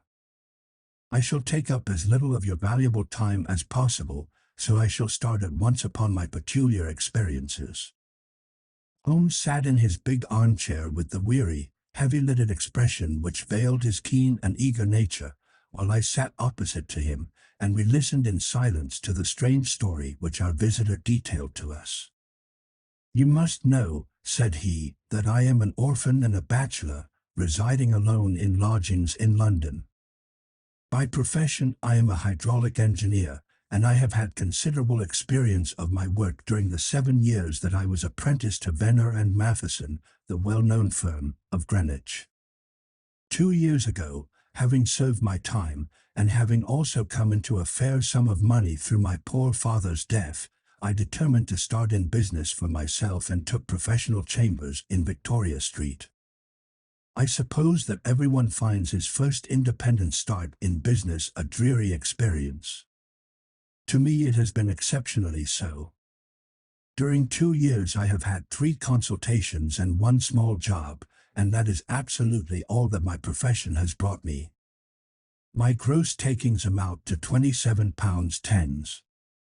Every day, from 9 in the morning until 4 in the afternoon, I waited in my little den, until at last my heart began to sink, and I came to believe that I should never have any practice at all. Yesterday, however, just as I was thinking of leaving the office, my clerk entered to say there was a gentleman waiting who wished to see me upon business. He brought up a card, too, with the name of Colonel Lysander Stark engraved upon it. Close at his heels came the colonel himself, a man rather over the middle size, but of an exceeding thinness. I do not think that I have ever seen so thin a man. His whole face sharpened away into nose and chin, and the skin of his cheeks was drawn quite tense over his outstanding bones. Yet this emaciation seemed to be his natural habit, and due to no disease, for his eye was bright, his step brisk, and his bearing assured.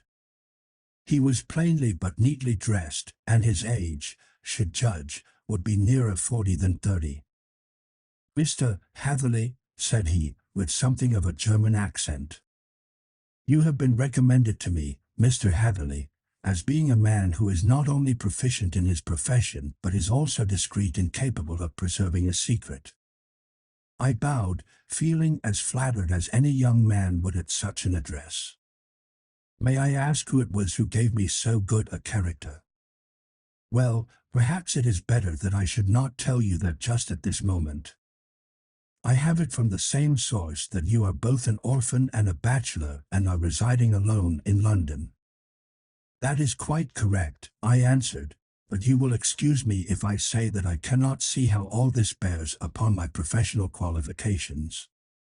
I understand that it was on a professional matter that you wished to speak to me." "Undoubtedly so.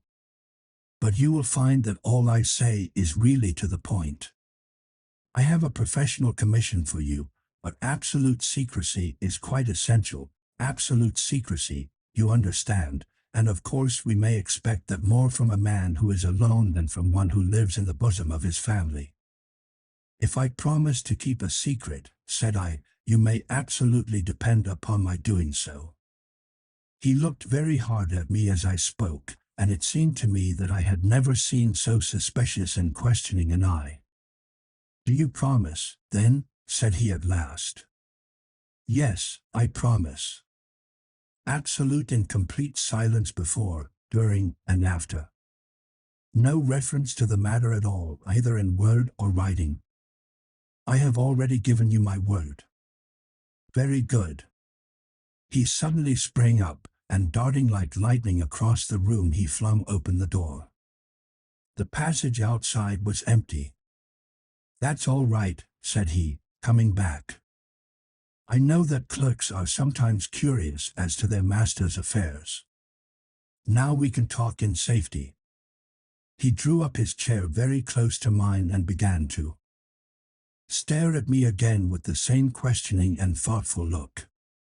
A feeling of repulsion and of something akin to fear had begun to rise within me at the strange antics of this fleshless man.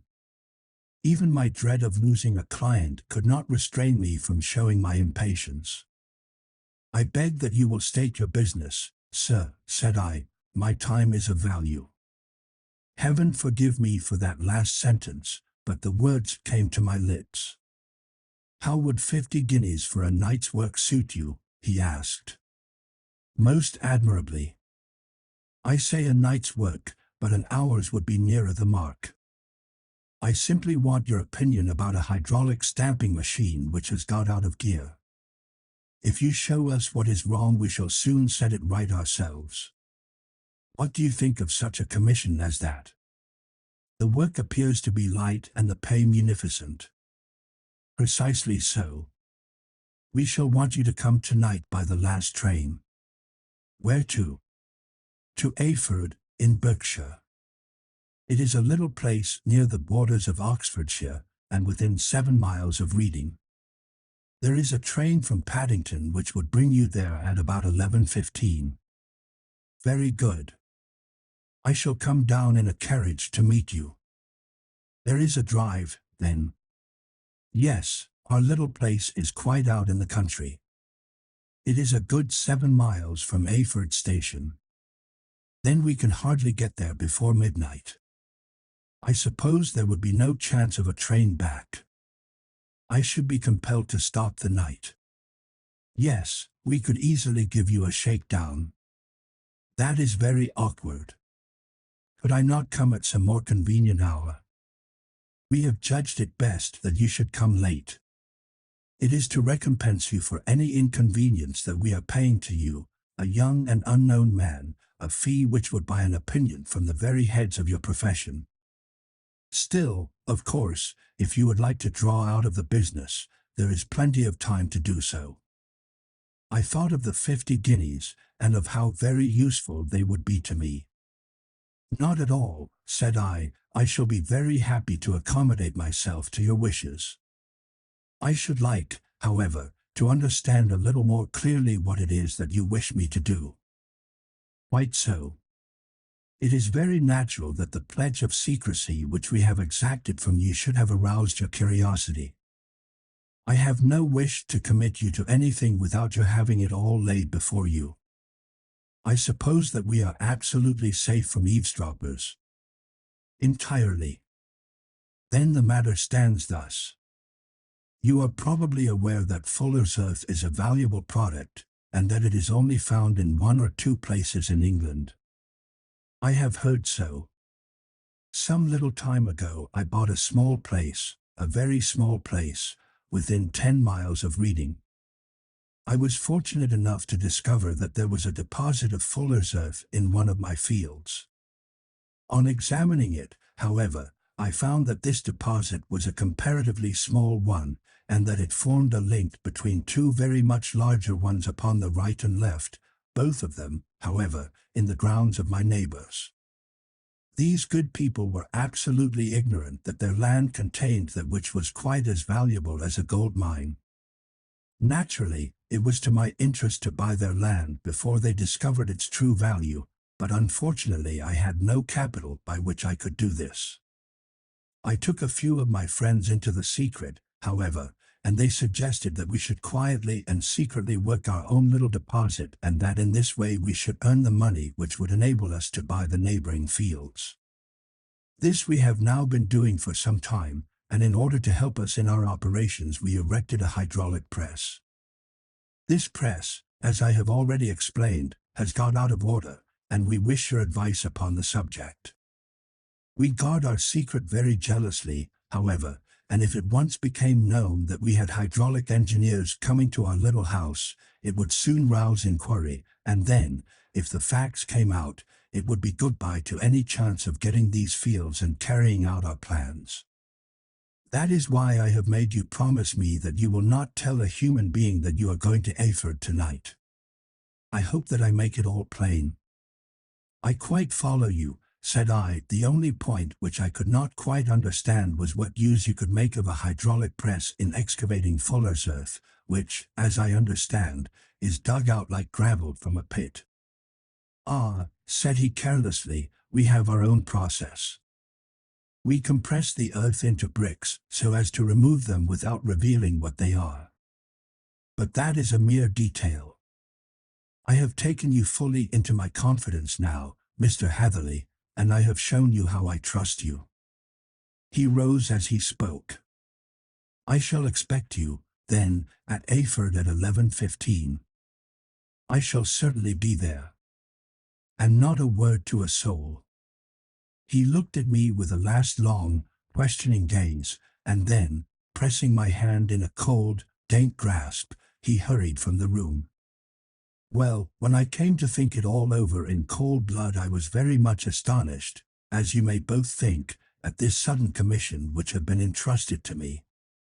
On the one hand, of course, I was glad, for the fee was at least tenfold what I should have asked had I set a price upon my own services, and it was possible that this order might lead to other ones.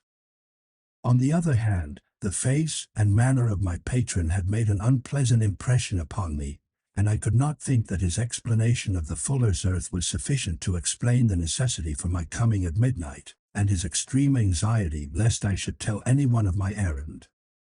However, I threw all fears to the winds, ate a hearty supper, drove to Paddington, and started off, having obeyed to the letter the injunction as to holding my tongue.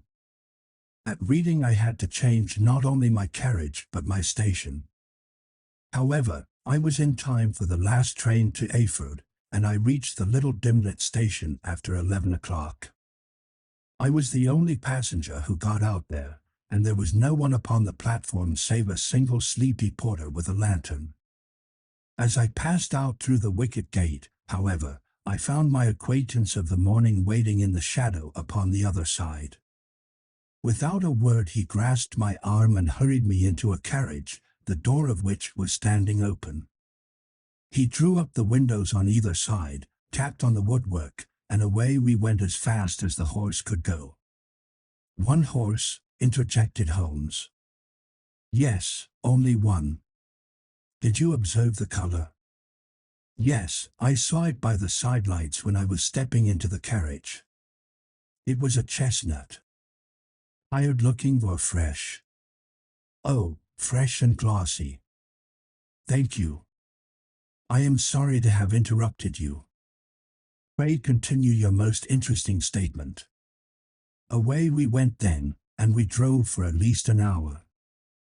Colonel Lysander Stark had said that it was only 7 miles, but I should think, from the rate that we seemed to go, and from the time that we took, that it must have been nearer 12. He sat at my side in silence all the time, and I was aware, more than once when I glanced in his direction, that he was looking at me with great intensity. The country roads seemed to be not very good in that part of the world, for we lurched and jolted terribly. I tried to look out of the windows to see something of where we were, but they were made of frosted glass, and I could make out nothing save the occasional bright blur of a passing light. Now and then I hazarded some remark to break the monotony of the journey, but the colonel answered only in monosyllables, and the conversation soon flagged. At last, however, the bumping of the road was exchanged for the crisp smoothness of a gravel drive, and the carriage came to a stand. Colonel Lysander Stark sprang out, and, as I followed after him, pulled me swiftly into a porch which gaped in front of us.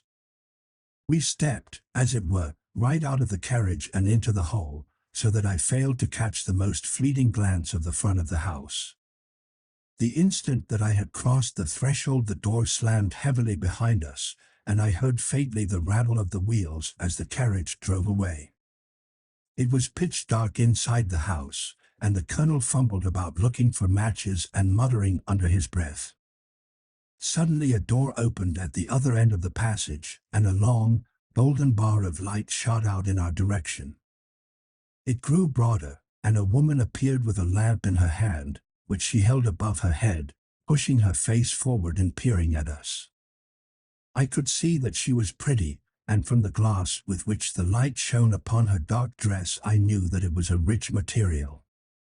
She spoke a few words in a foreign tongue in a tone as though asking a question, and when my companion answered in a gruff monosyllable she gave such a start that the lamp nearly fell from her hand. Colonel Stark went up to her, whispered something in her ear, and then, pushing her back into the room from whence she had come, he walked towards me again with the lamp in his hand. "Perhaps you will have the kindness to wait in this room for a few minutes," said he, throwing open another door. It was a quiet, little, plainly furnished room, with a round table in the center, on which several German books were scattered. Colonel Stark laid down the lamp on the top of a harmonium beside the door. "I shall not keep you waiting an instant," said he, and vanished into the darkness. I glanced at the books upon the table, and in spite of my ignorance of German I could see that 2 of them were treatises on science, the others being volumes of poetry. Then I walked across to the window, hoping that I might catch some glimpse of the countryside, but an oak shutter, heavily barred, was folded across it. It was a wonderfully silent house. There was an old clock ticking loudly somewhere in the passage, but otherwise everything was deadly still. A vague feeling of uneasiness began to steal over me. Who were these German people, and what were they doing living in this strange, out-of-the-way place? And where was the place? I was 10 miles or so from Eyford, that was all I knew, but whether north, south, east, or west I had no idea. For that matter, Reading, and possibly other large towns, were within that radius, so the place might not be so secluded, after all. Yet it was quite certain, from the absolute stillness, that we were in the country. I paced up and down the room, humming a tune under my breath to keep up my spirits and feeling that I was thoroughly earning my 50-guinea fee. Suddenly, without any preliminary sound in the midst of the utter stillness, the door of my room swung slowly open. The woman was standing in the aperture, the darkness of the hall behind her, the yellow light from my lamp beating upon her eager and beautiful face. I could see at a glance that she was sick with fear, and the sight sent a chill to my own heart. She held up one shaking finger to warn me to be silent, and she shot a few whispered words of broken English at me, her eyes glancing back, like those of a frightened horse, into the gloom behind her. "I would go," said she, trying hard, as it seemed to me, to speak calmly. "I would go. I should not stay here. There is no good for you to do." "But, madam," said I have not yet done what I came for. I cannot possibly leave until I have seen the machine." "It is not worth your while to wait," she went on. "You can pass through the door, no one hinders." And then, seeing that I smiled and shook my head, she suddenly threw aside her constraint and made a step forward, with her hands wrung together. "For the love of heaven," she whispered, "get away from here before it is too late." But I am somewhat headstrong by nature, and the more ready to engage in an affair when there is some obstacle in the way. I thought of my 50-guinea fee, of my wearisome journey, and of the unpleasant night which seemed to be before me. Was it all to go for nothing? Why should I slink away without having carried out my commission, and without the payment which was my due? This woman might, for all I knew, be a monomaniac. With a stout bearing, therefore, though her manner had shaken me more than I cared to confess, I still shook my head and declared my intention of remaining where I was. She was about to renew her entreaties when a door slammed overhead, and the sound of several footsteps was heard upon the stairs. She listened for an instant, threw up her hands with a despairing gesture, and vanished as suddenly and as noiselessly as she had come. The newcomers were Colonel Lysander Stark and a short, thick man with a chinchilla beard growing out of the creases of his double chin, who was introduced to me as Mr. Ferguson. "This is my secretary and manager," said the colonel. "By the way, I was under the impression that I left this door shut just now. I fear that you have felt the draught." "On the contrary," said I opened the door myself because I felt the room to be a little close. He shot one of his suspicious looks at me. "Perhaps we had better proceed to business, then," said he. "Mr. Ferguson and I will take you up to see the machine. I had better put my hat on, I suppose." "Oh, no, it is in the house." "What, you dig fuller's earth in the house?" "No, no. This is only where we compress it. But never mind that. All we wish you to do is to examine the machine and to let us know what is wrong with it." We went upstairs together, the colonel first with the lamp, the fat manager and I behind him. It was a labyrinth of an old house, with corridors, passages, narrow winding staircases, and little low doors, the thresholds of which were hollowed out by the generations who had crossed them. There were no carpets and no signs of any furniture above the ground floor, while the plaster was peeling off the walls, and the damp was breaking through in green, unhealthy blotches. I tried to put on as unconcerned an air as possible, but I had not forgotten the warnings of the lady, even though I disregarded them, and I kept a keen eye upon my two companions. Ferguson appeared to be a morose and silent man, but I could see from the little that he said that he was at least a fellow countryman.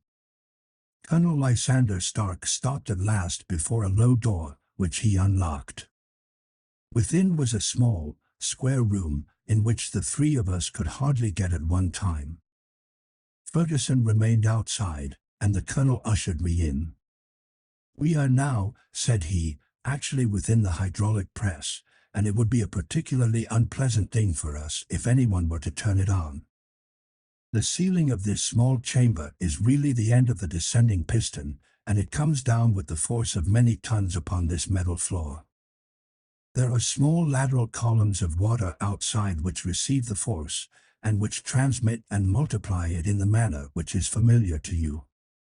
The machine goes readily enough, but there is some stiffness in the working of it, and it has lost a little of its force. Perhaps you will have the goodness to look it over and to show us how we can set it right." I took the lamp from him, and I examined the machine very thoroughly. It was indeed a gigantic one, and capable of exercising enormous pressure. When I passed outside, however, and pressed down the levers which controlled it, I knew at once by the whishing sound that there was a slight leakage, which allowed a regurgitation of water through one of the side cylinders. An examination showed that one of the India rubber bands which was round the head of a driving rod had shrunk so as not quite to fill the socket along which it worked. This was clearly the cause of the loss of power, and I pointed it out to my companions, who followed my remarks very carefully and asked several practical questions as to how they should proceed to set it right. When I had made it clear to them, I returned to the main chamber of the machine and took a good look at it to satisfy my own curiosity. It was obvious at a glance that the story of the fuller's earth was the merest fabrication, for it would be absurd to suppose that so powerful an engine could be designed for so inadequate a purpose. The walls were of wood, but the floor consisted of a large iron trough, and when I came to examine it I could see a crust of metallic deposit all over it. I had stooped and was scraping at this to see exactly what it was when I heard a muttered exclamation in German and saw the cadaverous face of the colonel looking down at me. "What are you doing there?" he asked. I felt angry at having been tricked by so elaborate a story as that which he had told me. "I was admiring your fuller's earth," said I. "I think that I should be better able to advise you as to your machine if I knew what the exact purpose was for which it was used." The instant that I uttered the words, I regretted the rashness of my speech. His face set hard, and a baleful light sprang up in his grey eyes. "Very well," said he, "you shall know all about the machine." He took a step backward, slammed the little door, and turned the key in the lock. I rushed towards it and pulled at the handle, but it was quite secure, and did not give in the least to my kicks and shouts. "Hullo!" I yelled. "Hullo! Colonel! Let me out!" And then suddenly in the silence I heard a sound which set my heart into my mouth. It was the clank of the levers and the swish of the leaking cylinder. He had set the engine at work. The lamp still stood upon the floor where I had placed it when examining the trough.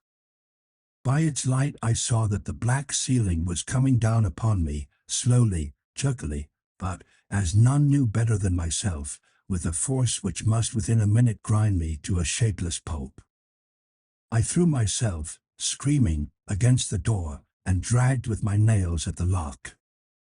I implored the colonel to let me out, but the remorseless clanking of the levers drowned my cries. The ceiling was only a foot or two above my head, and with my hand upraised I could feel its hard, rough surface. Then it flashed through my mind that the pain of my death would depend very much upon the position in which I met it. If I lay on my face the weight would come upon my spine, and I shuddered to think of that dreadful snap. Easier the other way, perhaps, and yet, had I the nerve to lie and look up at that deadly black shadow wavering down upon me? Already I was unable to stand erect, when my eye caught something which brought a gush of hope back to my heart. I have said that though the floor and ceiling were of iron, the walls were of wood. As I gave a last hurried glance around, I saw a thin line of yellow light between two of the boards, which broadened and broadened as a small panel was pushed backward. For an instant I could hardly believe that here was indeed a door which led away from death. The next instant I threw myself through, and lay half fainting upon the other side. The panel had closed again behind me, but the crash of the lamp, and a few moments afterwards the clang of the two slabs of metal, told me how narrow had been my escape. I was recalled to myself by a frantic plucking at my wrist, and I found myself lying upon the stone floor of a narrow corridor, while a woman bent over me and tugged at me with her left hand, while she held a candle in her right. It was the same good friend whose warning I had so foolishly rejected. "Come, come," she cried breathlessly. "They will be here in a moment. They will see that you are not there. Oh, do not waste the so precious time, but come." This time, at least, I did not scorn her advice. I staggered to my feet and ran with her along the corridor and down a winding stair. The ladder led to another broad passage, and just as we reached it we heard the sound of running feet and the shouting of two voices, one answering the other from the floor on which we were and from the one beneath. My guide stopped and looked about her like one who is at her wit's end. Then she threw open a door which led into a bedroom, through the window of which the moon was shining brightly. "It is your only chance," said she. "It is high, but it may be that you can jump it." As she spoke a light sprang into view at the further end of the passage, and I saw the lean figure of Colonel Lysander start rushing forward with a lantern in one hand and a weapon like a butcher's cleaver in the other. I rushed across the bedroom, flung open the window, and looked out. How quiet and sweet and wholesome the garden looked in the moonlight, and it could not be more than 30 feet down. I clambered out upon the sill, but I hesitated to jump until I should have heard what passed between my saviour and the ruffian who pursued me. If she were ill-used, Then at any risks I was determined to go back to her assistance. The thought had hardly flashed through my mind before he was at the door, pushing his way past her, but she threw her arms round him and tried to hold him back. "Fritz! Fritz!" she cried in English, "remember your promise after the last time. You said it should not be again. He will be silent. Oh, he will be silent." "You are mad, Elise," he shouted, struggling to break away from her. "You will be the ruin of us. He has seen too much. Let me pass, I say." He dashed her to one side, and, rushing to the window, cut at me with his heavy weapon. I had let myself go, and was hanging by the hands to the sill, when his blow fell. I was conscious of a dull pain, my grip loosened, and I fell into the garden below. I was shaken but not hurt by the fall, so I picked myself up and rushed off among the bushes as hard as I could run, for I understood that I was far from being out of danger yet. Suddenly, however, as I ran, a deadly dizziness and sickness came over me. I glanced down at my hand, which was throbbing painfully, and then, for the first time, saw that my thumb had been cut off and that the blood was pouring from my wound. I endeavored to tie my handkerchief round it, but there came a sudden buzzing in my ears, and next moment I fell in a dead faint among the rose bushes. How long I remained unconscious I cannot tell. It must have been a very long time, for the moon had sunk, and a bright morning was breaking when I came to myself. My clothes were all sodden with dew, and my coat sleeve was drenched with blood from my wounded thumb. The smarting of it recalled in an instant all the particulars of my night's adventure, and I sprang to my feet with the feeling that I might hardly yet be safe from my pursuers. But to my astonishment, when I came to look round me, neither house nor garden were to be seen. I had been lying in an angle of the hedge close by the high road, and just a little lower down was a long building, which proved, upon my approaching it, to be the very station at which I had arrived upon the previous night. Were it not for the ugly wound upon my hand, all that had passed during those dreadful hours might have been an evil dream. Half dazed, I went into the station and asked about the morning train. There would be one to Reading in less than an hour. The same porter was on duty, I found, as had been there when I arrived. I inquired of him whether he had ever heard of Colonel Lysander Stark. The name was strange to him. Had he observed a carriage the night before waiting for me? No, he had not. Was there a police station anywhere near? There was one about 3 miles off. It was too far for me to go, weak and ill as I was. I determined to wait until I got back to town before telling my story to the police. It was a little past 6 when I arrived, so I went first to have my wound dressed, and then the doctor was kind enough to bring me along here. I put the case into your hands and shall do exactly what you advise. We both sat in silence for some little time after listening to this extraordinary narrative. Then Sherlock Holmes pulled down from the shelf one of the ponderous commonplace books in which he placed his cuttings. "Here is an advertisement which will interest you," said he. "It appeared in all the papers about a year ago. Listen to this. Lost, on the 9th inst, Mr. Jeremiah Hayling, aged 26, a hydraulic engineer. Left his lodgings at 10 o'clock at night, and has not been heard of since. Was dressed in, etc., etc.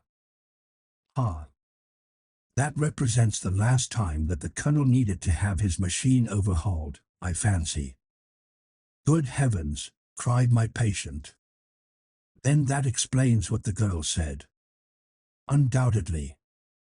It is quite clear that the Colonel was a cool and desperate man, who was absolutely determined that nothing should stand in the way of his little game, like those out-and-out pirates who will leave no survivor from a captured ship. Well, every moment now is precious, so if you feel equal to it we shall go down to Scotland Yard at once as a preliminary to starting for Ayford." Some 3 hours or so afterwards we were all in the train together, bound from Reading to the little Berkshire village. There was Sherlock Holmes, the hydraulic engineer, Inspector Bradstreet, of Scotland Yard, a plainclothes man, and myself. Bradstreet had spread an ordnance map of the county out upon the seat and was busy with his compasses drawing a circle with Ayford for its centre. "There you are," said he. "That circle is drawn at a radius of 10 miles from the village. The place we want must be somewhere near that line. You said 10 miles, I think, sir. It was an hour's good drive. And you think that they brought you back all that way when you were unconscious? They must have done so. I have a confused memory, too, of having been lifted and conveyed somewhere. What I cannot understand," said I, "is why they should have spared you when they found you lying fainting in the garden. Perhaps the villain was softened by the woman's entreaties. I hardly think that likely. I never saw a more inexorable face in my life." "Oh, we shall soon clear up all that," said Bradstreet. "Well, I have drawn my circle, and I only wish I knew at what point upon it the folk that we are in search of are to be found." "I think I could lay my finger on it," said Holmes quietly. "Really, now," cried the inspector, "you have formed your opinion. Come, now, we shall see who agrees with you. I say it is south, for the country is more deserted there." "And I say east," said my patient. "I am for west," remarked the plainclothes man. "There are several quiet little villages up there." "And I am for north," said I, "because there are no hills there, and our friend says that he did not notice the carriage go up any." Cried the inspector, laughing, "it's a very pretty diversity of opinion. We have boxed the compass among us. Who do you give your casting vote to? You are all wrong. But we can't all be." "Oh, yes, you can. This is my point." He placed his finger in the center of the circle. "This is where we shall find them." "But the 12-mile drive," gasped Hatherley. 6 out and 6 back. Nothing simpler. You say yourself that the horse was fresh and glossy when you got in. How could it be that if it had gone 12 miles over heavy roads? "Indeed, it is a likely ruse enough," observed Bradstreet thoughtfully. "Of course there can be no doubt as to the nature of this gang." "None at all," said Holmes. "They are coiners on a large scale, and have used the machine to form the amalgam which has taken the place of silver. We have known for some time that a clever gang was at work," said the inspector. "They have been turning out half-crowns by the thousand. We even traced them as far as Reading, but could get no farther, for they had covered their traces in a way that showed that they were very old hands. But now, thanks to this lucky chance, I think that we have got them right enough." But the inspector was mistaken, for those criminals were not destined to fall into the hands of justice. As we rolled into Ayford Station we saw a gigantic column of smoke which streamed up from behind a small clump of trees in the neighborhood and hung like an immense ostrich feather over the landscape. "A house on fire?" asked Bradstreet as the train steamed off again on its way. "Yes, sir," said the station master. "When did it break out?" "I hear that it was during the night, sir, but it has got worse, and the whole place is in a blaze." "Whose house is it?" "Dr. Betcher's." "Tell me," broke in the engineer, "is Dr. Betcher a German, very thin, with a long, sharp nose?" The station master laughed heartily. "No, sir, Dr. Betcher is an Englishman, and there isn't a man in the parish who has a better lined waistcoat. But he has a gentleman staying with him, a patient, as I understand, who is a foreigner, and he looks as if a little good Berkshire beef would do him no harm." The station master had not finished his speech before we were all hastening in the direction of the fire. The road topped a low hill, and there was a great widespread whitewashed building in front of us, spouting fire at every chink and window, while in the garden in front 3 fire engines were vainly striving to keep the flames under. "That's it," cried Hatherley, in intense excitement. "There is the gravel drive, and there are the rose bushes where I lay. That second window is the one that I jumped from." "Well, at least," said Holmes, "you have had your revenge upon them. There can be no question that it was your oil lamp which, when it was crushed in the press, set fire to the wooden walls, though no doubt they were too excited in the chase after you to observe it at the time. Now keep your eyes open in this crowd for your friends of last night, though I very much fear that they are a good 100 miles off by now." And Holmes' fears came to be realized, for from that day to this no word has ever been heard either of the beautiful woman, the sinister German, or the morose Englishman. Early that morning a peasant had met a cart containing several people and some very bulky boxes driving rapidly in the direction of Reading, but that all traces of the fugitives disappeared, and even Holmes' ingenuity failed ever to discover the least clue as to their whereabouts. The firemen had been much perturbed at the strange arrangements which they had found within, and still more so by discovering a newly severed human thumb upon a window-sill of the second floor. About sunset, however, their efforts were at last successful, and they subdued the flames, but not before the roof had fallen in, and the whole place been reduced to such absolute ruin that, save some twisted cylinders and iron piping, not a trace remained of the machinery which had cost our unfortunate acquaintance so dearly. Large masses of nickel and of tin were discovered stored in an outhouse, but no coins were to be found, which may have explained the presence of those bulky boxes which have been already referred to. How our hydraulic engineer had been conveyed from the garden to the spot where he recovered his senses might have remained forever a mystery were it not for the soft mold, which told us a very plain tale. He had evidently been carried down by 2 persons, one of whom had remarkably small feet and the other unusually large ones. On the whole, it was most probable that the silent Englishman, being less bold or less murderous than his companion, had assisted the woman to bear the unconscious man out of the way of danger. "Well," said our engineer ruefully as we took our seats to return once more to London, "it has been a pretty business for me. I have lost my thumb and I have lost a 50-guinea fee, and what have I gained?" "Experience," said Holmes, laughing. "Indirectly it may be of value, you know. You have only to put it into words to gain the reputation of being excellent company for the remainder of your existence." X. The Adventure of the Noble Bachelor. The Lord Street Simon marriage, and its curious termination, have long ceased to be a subject of interest in those exalted circles in which the unfortunate bridegroom moves. Fresh scandals have eclipsed it, and their more piquant details have drawn the gossips away from this 4-year-old drama. As I have reason to believe, however, that the full facts have never been revealed to the general public, and as my friend Sherlock Holmes had a considerable share in clearing the matter up, I feel that no memoir of him would be complete without some little sketch of this remarkable episode. It was a few weeks before my own marriage, during the days when I was still sharing rooms with Holmes in Baker Street, that he came home from an afternoon stroll to find the letter on the table waiting for him. I had remained indoors all day, for the weather had taken a sudden turn to rain, with high autumnal winds, and the Jezile bullet which I had brought back in one of my limbs as a relic of my Afghan campaign throbbed with dull persistence.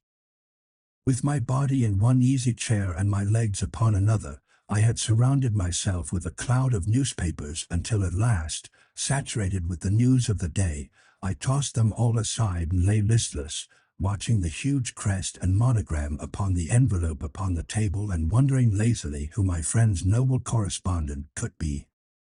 "Here is a very fashionable epistle," I remarked as he entered. "Your morning letters, if I remember right, were from a fishmonger and a tide-waiter." "Yes, my correspondence has certainly the charm of variety," he answered, smiling, and the humbler are usually the more interesting. This looks like one of those unwelcome social summonses which call upon a man either to be bored or to lie. He broke the seal and glanced over the contents. Oh, come, it may prove to be something of interest, after all. Not social, then. No, distinctly professional. And from a noble client. One of the highest in England. My dear fellow, I congratulate you. I assure you, Watson, without affectation, that the status of my client is a matter of less moment to me than the interest of his case. It is just possible, however, that also may not be wanting in this new investigation. You have been reading the papers diligently of late, have you not? It looks like it, said I ruefully, pointing to a huge bundle in the corner. I have had nothing else to do. It is fortunate, for you will perhaps be able to post me up. I read nothing except the criminal news and the agony column. The latter is always instructive. But if you have followed recent events so closely, you must have read about Lord Street Simon and his wedding. Oh, yes, with the deepest interest. That is well. The letter which I hold in my hand is from Lord Street Simon. I will read it to you, and in return you must turn over these papers and let me have whatever bears upon the matter. This is what he says. My dear Mr. Sherlock Holmes, Lord Backwater tells me that I may place implicit reliance upon your judgment and discretion. I have determined, therefore, to call upon you and to consult you in reference to the very painful event which has occurred in connection with my wedding. Mr. Lestrade, of Scotland Yard, is acting already in the matter, but he assures me that he sees no objection to your cooperation, and that he even thinks that it might be of some assistance. I will call at 4 o'clock in the afternoon, and, should you have any other engagement at that time, I hope that you will postpone it, as this matter is of paramount importance. Yours faithfully, Robert C. Simon. It is dated from Grosvenor Mansions, written with a quill pen, and the noble lord has had the misfortune to get a smear of ink upon the outer side of his right little finger, remarked Holmes as he folded up the epistle. He says 4 o'clock.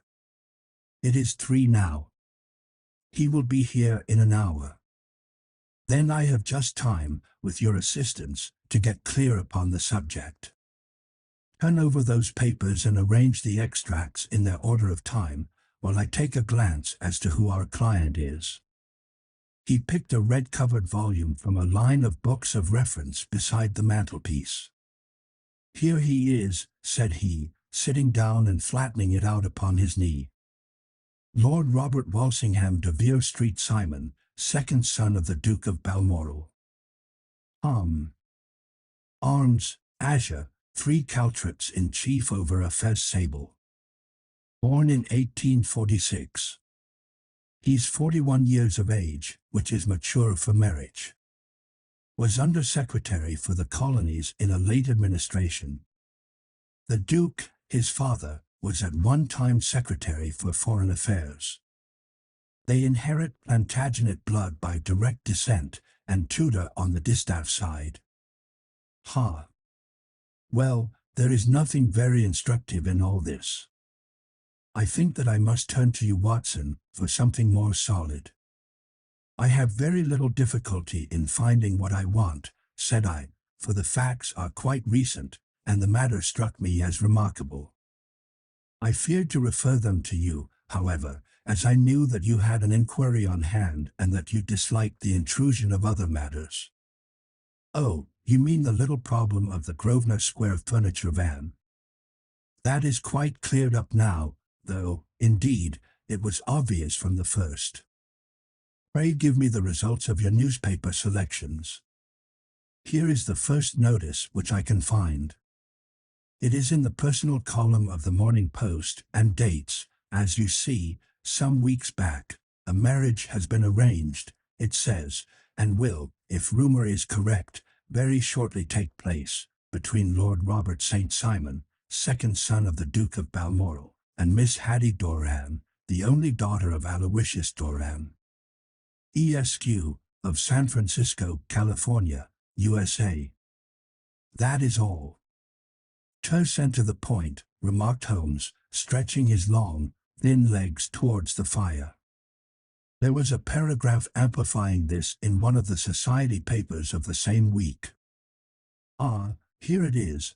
There will soon be a call for protection in the marriage market, for the present free trade principle appears to tell heavily against our home product.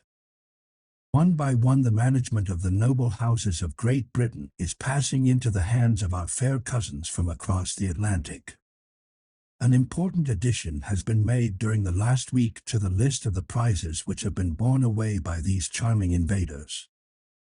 Lord Street Simon, who has shown himself for over 20 years proof against the little god's arrows, has now definitely announced his approaching marriage with Miss Hattie Doran, the fascinating daughter of a California millionaire.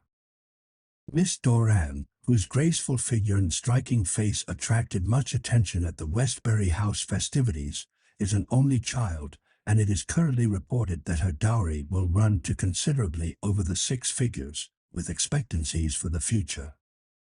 As it is an open secret that the Duke of Balmoral has been compelled to sell his pictures within the last few years, and as Lord St. Simon has no property of his own save the small estate of Birchmoor, it is obvious that the Californian heiress is not the only gainer by an alliance which will enable her to make the easy and common transition from a Republican lady to a British peeress. "Anything else?" asked Holmes, yawning. "Oh, yes, plenty. Then there is another note in the Morning Post to say that the marriage would be an absolutely quiet one, that it would be at St. George's, Hanover Square, that only half a dozen intimate friends would be invited, and that the party would return to the furnished house at Lancaster Gate which has been taken by Mr. Aloysius Doran. 2 days later, that is, on Wednesday last, there is a curt announcement that the wedding had taken place, and that the honeymoon would be passed at Lord Backwater's place, near Petersfield. Those are all the notices which appeared before the disappearance of the bride." "Before the what?" asked Holmes with a start. "The vanishing of the lady." "When did she vanish, then?" "At the wedding breakfast." "Indeed. This is more interesting than it promised to be, quite dramatic, in fact." "Yes, it struck me as being a little out of the common. They often vanish before the ceremony, and occasionally during the honeymoon, but I cannot call to mind anything quite so prompt as this. Pray let me have the details. I warn you that they are very incomplete. Perhaps we may make them less so. Such as they are set forth in a single article of a morning paper of yesterday, which I will read to you. It is headed, "Singular Occurrence at a Fashionable Wedding." The family of Lord Robert St. Simon has been thrown into the greatest consternation by the strange and painful episodes which have taken place in connection with his wedding. The ceremony, as shortly announced in the papers of yesterday, occurred on the previous morning, but it is only now that it has been possible to confirm the strange rumors which have been so persistently floating about. In spite of the attempts of the friends to hush the matter up, so much public attention has now been drawn to it that no good purpose can be served by affecting to disregard what is a common subject for conversation. The ceremony, which was performed at St. George's, Hanover Square, was a very quiet one, no one being present save the father of the bride, Mr. Aloysius Doran, the Duchess of Balmoral, Lord Backwater, Lord Eustace and Lady Clara St. Simon, the younger brother and sister of the bridegroom, and Lady Alicia Whittington. The whole party proceeded afterwards to the house of Mr. Aloysius Doran, at Lancaster Gate, where breakfast had been prepared. It appears that some little trouble was caused by a woman, whose name has not been ascertained, who endeavored to force her way into the house after the bridal party, alleging that she had some claim upon Lord Street Simon. It was only after a painful and prolonged scene that she was ejected by the butler and the footman. The bride, who had fortunately entered the house before this unpleasant interruption, had sat down to breakfast with the rest, when she complained of a sudden indisposition and retired to her room. Her prolonged absence having caused some comment, her father followed her, but learned from her maid that she had only come up to her chamber for an instant, caught up an ulster and bonnet, and hurried down to the passage. One of the footmen declared that he had seen a lady leave the house thus apparelled, but had refused to credit that it was his mistress, believing her to be with the company. On ascertaining that his daughter had disappeared, Mr. Aloysius Doran, in conjunction with the bridegroom, instantly put themselves in communication with the police, and very energetic inquiries are being made, which will probably result in a speedy clearing up of this very singular business. Up to a late hour last night, however, nothing had transpired as to the whereabouts of the missing lady. There are rumors of foul play in the matter, and it is said that the police have caused the arrest of the woman who had caused the original disturbance, in the belief that, from jealousy or some other motive, she may have been concerned in the strange disappearance of the bride. And is that all? Only one little item in another of the morning papers, but it is a suggestive one. And it is that Miss Flora Miller, the lady who had caused the disturbance, has actually been arrested. It appears that she was formerly a danseuse at the Allegro, and that she has known the bridegroom for some years.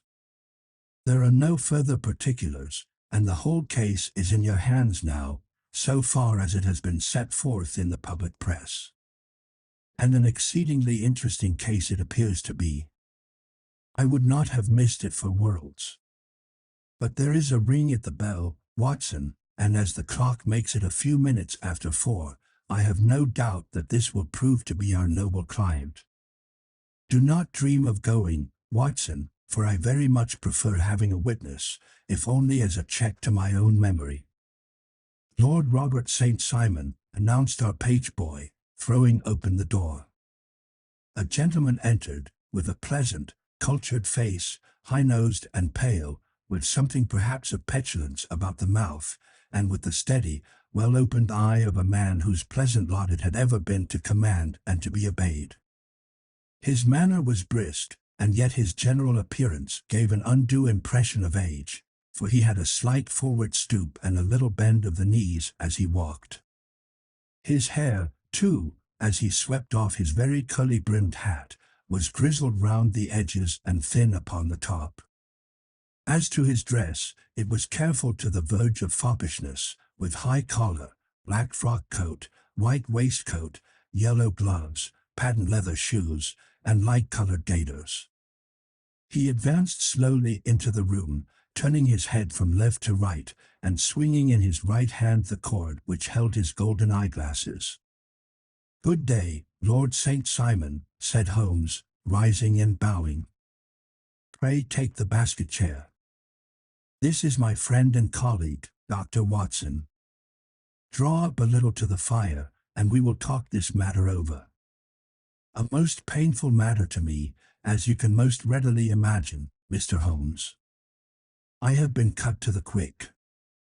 I understand that you have already managed several delicate cases of this sort, sir, though I presume that they were hardly from the same class of society." "No, I am descending. I beg pardon. My last client of the sort was a king." "Oh, really? I had no idea. And which king?" "The king of Scandinavia." "What? Had he lost his wife?" "You can understand," said Holmes suavely, "that I extend to the affairs of my other clients the same secrecy which I promised to you in yours." "Of course." "Very right. Very right. I'm sure I beg pardon. As to my own case, I am ready to give you any information which may assist you in forming an opinion." "Thank you. I have already learned all that is in the public prints, nothing more. I presume that I may take it as correct, this article, for example, as to the disappearance of the bride." Lord St. Simon glanced over it. "Yes, It is correct, as far as it goes. But it needs a great deal of supplementing before anyone could offer an opinion. I think that I may arrive at my facts most directly by questioning you. Pray do so. When did you first meet Miss Hattie Doran? In San Francisco, a year ago. You were traveling in the States? Yes. Did you become engaged then? No. But you were on a friendly footing. I was amused by her society, and she could see that I was amused. Her father is very rich. He is said to be the richest man on the Pacific slope. And how did he make his money? In mining. He had nothing a few years ago. Then he struck gold, invested it, and came up by leaps and bounds. Now, what is your own impression as to the young lady's, your wife's character? The nobleman swung his glasses a little faster and stared down into the fire. You see, Mr. Holmes, said he, my wife was 20 before her father became a rich man. During that time she ran free in a mining camp and wandered through woods or mountains, so that her education has come from nature rather than from the schoolmaster. She is what we call in England a tomboy, with a strong nature, wild and free, unfettered by any sort of traditions. She is impetuous, volcanic, I was about to say. She is swift in making up her mind and fearless in carrying out her resolutions. On the other hand, I would not have given her the name which I have the honor to bear, he gave a little stately cough, had I not thought her to be at bottom a noble woman. I believe that she is capable of heroic self-sacrifice and that anything dishonorable would be repugnant to her. Have you her photograph? I brought this with me. He opened a locket and showed us the full face of a very lovely woman. It was not a photograph but an ivory miniature, and the artist had brought out the full effect of the lustrous black hair, the large dark eyes, and the exquisite mouth. Holmes gazed long and earnestly at it. Then he closed the locket and handed it back to Lord Street Simon. The young lady came to London, then, and you renewed your acquaintance. Yes, her father brought her over for this last London season. I met her several times, became engaged to her, and have now married her. She brought, I understand, a considerable dowry. A fair dowry. Not more than is usual in my family. And this, of course, remains to you, since the marriage is a fait accompli. I really have made no inquiries on the subject. Very naturally not. Did you see Miss Doran on the day before the wedding? Yes. Was she in good spirits? Never better. She kept talking of what we should do in our future lives. Indeed. That is very interesting. And on the morning of the wedding? She was as bright as possible, at least until after the ceremony. And did you observe any change in her then? Well, to tell the truth, I saw then the first signs that I had ever seen that her temper was just a little sharp. The incident, however, was too trivial to relate and can have no possible bearing upon the case. Pray let us have it, for all that. Oh, it is childish. She dropped her bouquet as we went towards the vestry. She was passing the front pew at the time, and it fell over into the pew. There was a moment's delay, but the gentleman in the pew handed it up to her again, and it did not appear to be the worse for the fall. Yet when I spoke to her of the matter, she answered me abruptly, and in the carriage, on our way home, she seemed absurdly agitated over this trifling cause. Indeed. You say that there was a gentleman in the pew. Some of the general public were present, then? Oh, yes. It is impossible to exclude them when the church is open. This gentleman was not one of your wife's friends. No, no, I called him a gentleman by courtesy, but he was quite a common-looking person. I hardly noticed his appearance. But really I think that we are wandering rather far from the point. Lady St. Simon, then, returned from the wedding in a less cheerful frame of mind than she had gone to it. What did she do on re-entering her father's house? I saw her in conversation with her maid. And who is her maid? Alice is her name. She is an American and came from California with her. A confidential servant. A little too much so. It seemed to me that her mistress allowed her to take great liberties. Still, of course, in America they look upon these things in a different way. How long did she speak to this Alice? Oh, a few minutes. I had something else to think of. You did not overhear what they said. Lady St. Simon said something about jumping a claim. She was accustomed to use slang of the kind. I have no idea what she meant. American slang is very expressive sometimes. And what did your wife do when she finished speaking to her maid? She walked into the breakfast room. On your arm? No, alone. She was very independent in little matters like that. Then, after we had sat down for 10 minutes or so, she rose hurriedly, muttered some words of apology, and left the room. She never came back. But this maid, Alice, as I understand, deposes that she went to her room, covered her bride's dress with a long ulster, put on a bonnet, and went out. Quite so. And she was afterwards seen walking into Hyde Park in company with Flora Miller, a woman who is now in custody, and who had already made a disturbance at Mr. Doran's house that morning. Ah, yes. I should like a few particulars as to this young lady, and your relations to her. Lord St. Simon shrugged his shoulders and raised his eyebrows. We have been on a friendly footing for some years, I may say on a very friendly footing. She used to be at the Allegro. I have not treated her ungenerously, and she had no just cause of complaint against me, but you know what women are, Mr. Holmes. Flora was a dear little thing, but exceedingly hot-headed and devotedly attached to me. She wrote me dreadful letters when she heard that I was about to be married, and, to tell the truth, the reason why I had the marriage celebrated so quietly was that I feared lest there might be a scandal in the church. She came to Mr. Doran's door just after we returned, and she endeavored to push her way in, uttering very abusive expressions towards my wife, and even threatening her, but I had foreseen the possibility of something of the sort, and I had 2 police fellows there in private clothes, who soon pushed her out again. She was quiet when she saw that there was no good in making a row. Did your wife hear all this? No, thank goodness, she did not. And she was seen walking with this very woman afterwards. Yes. That is what Mr. Lestrade, of Scotland Yard, looks upon as so serious. It is thought that Flora decoyed my wife out and laid some terrible trap for her. Well, it is a possible supposition.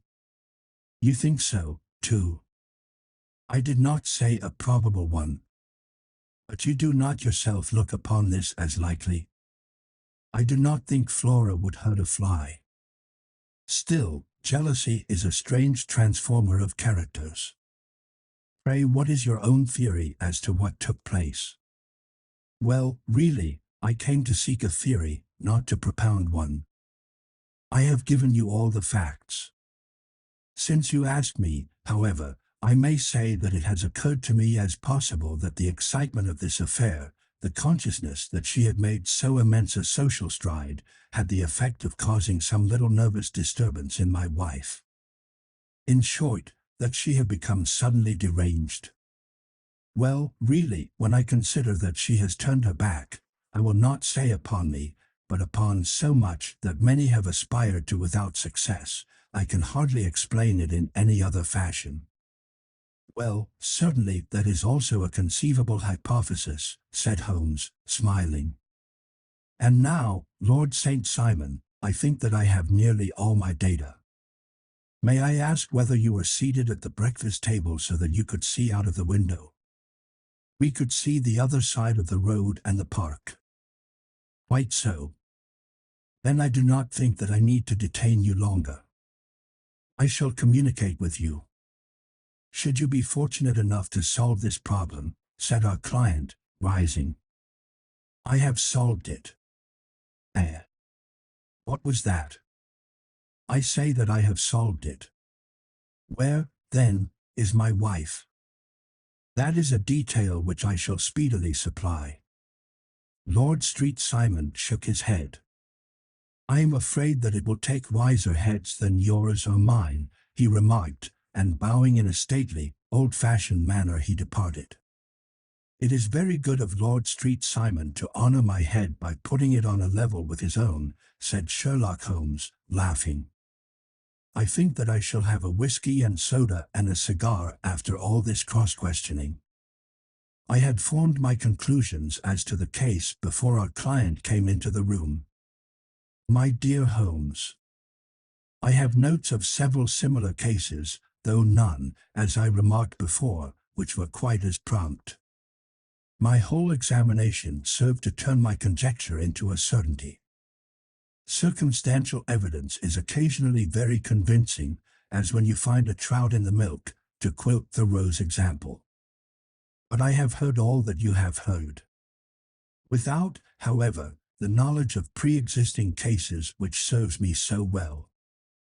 There was a parallel instance in Aberdeen some years back, and something on very much the same lines at Munich the year after the Franco-Prussian War.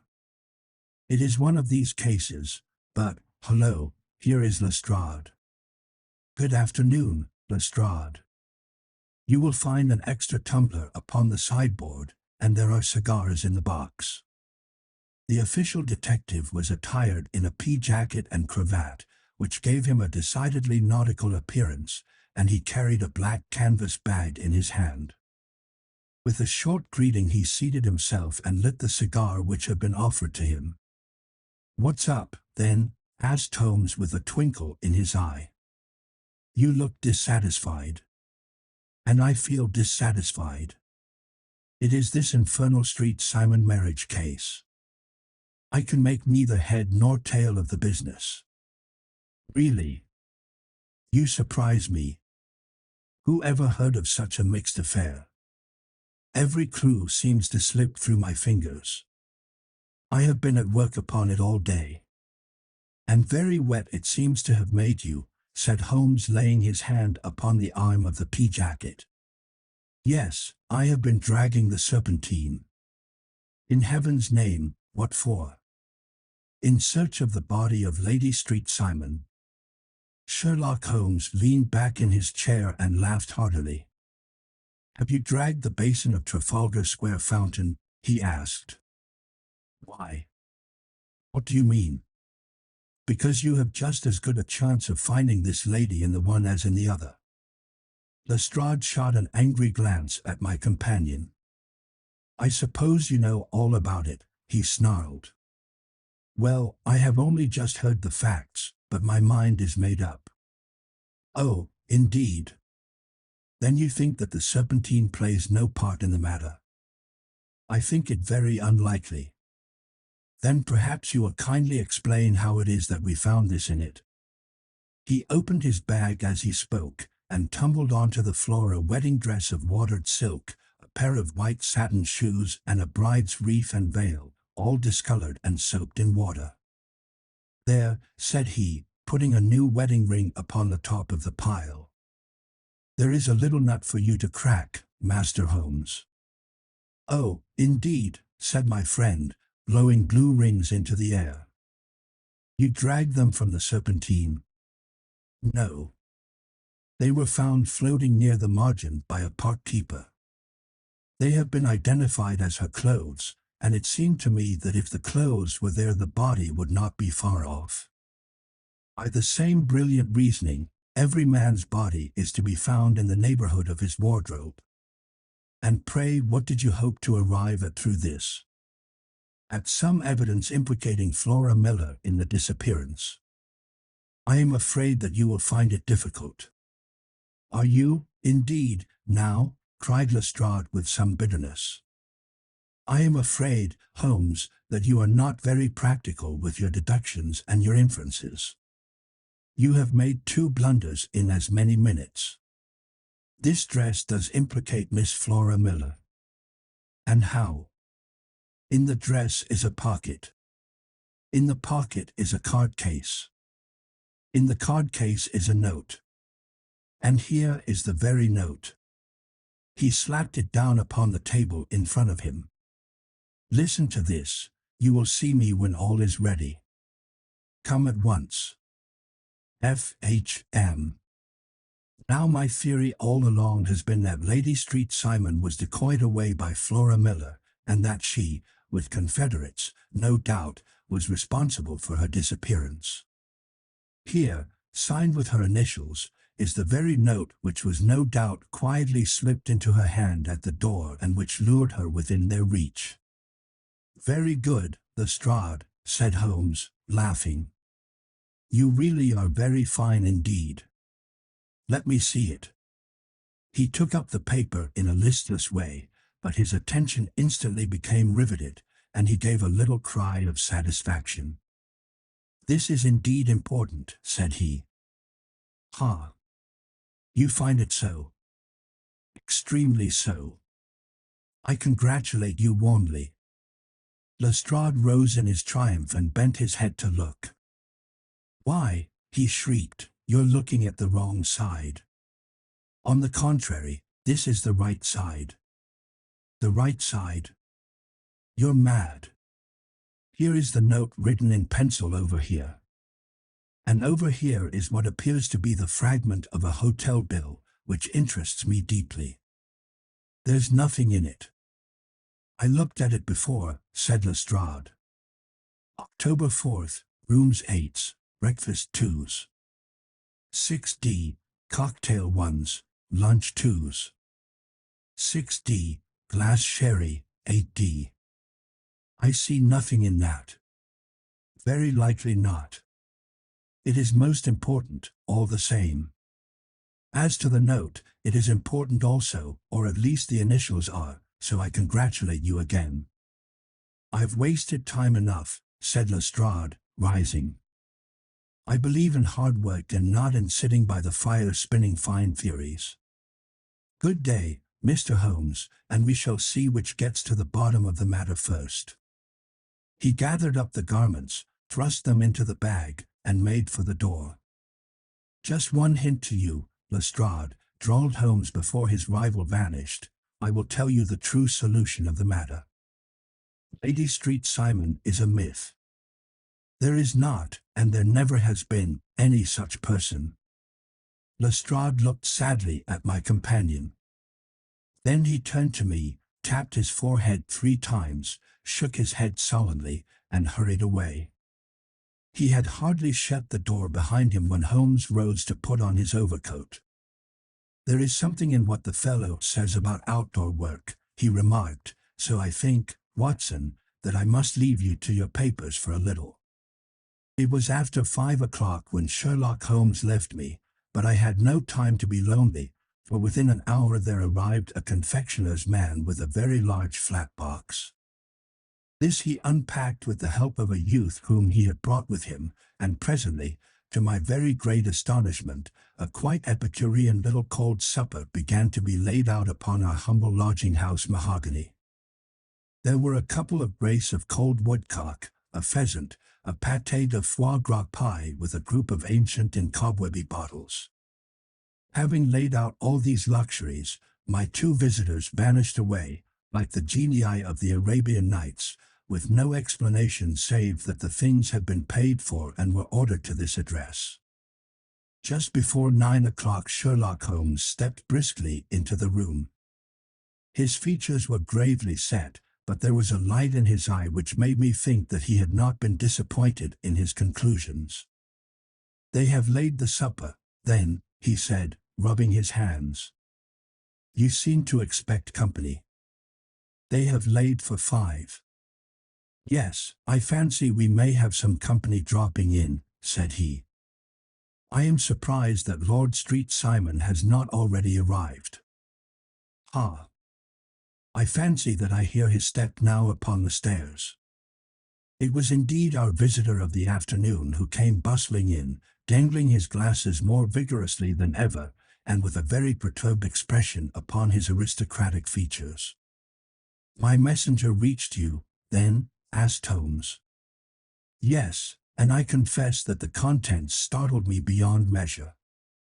"Have you good authority for what you say?" "The best possible." Lord Street Simon sank into a chair and passed his hand over his forehead. "What will the Duke say," he murmured, "when he hears that one of the family has been subjected to such humiliation? It is the purest accident. I cannot allow that there is any humiliation." "Ah, you look on these things from another standpoint." "I fail to see that anyone is to blame. I can hardly see how the lady could have acted otherwise, though her abrupt method of doing it was undoubtedly to be regretted. Having no mother, she had no one to advise her at such a crisis."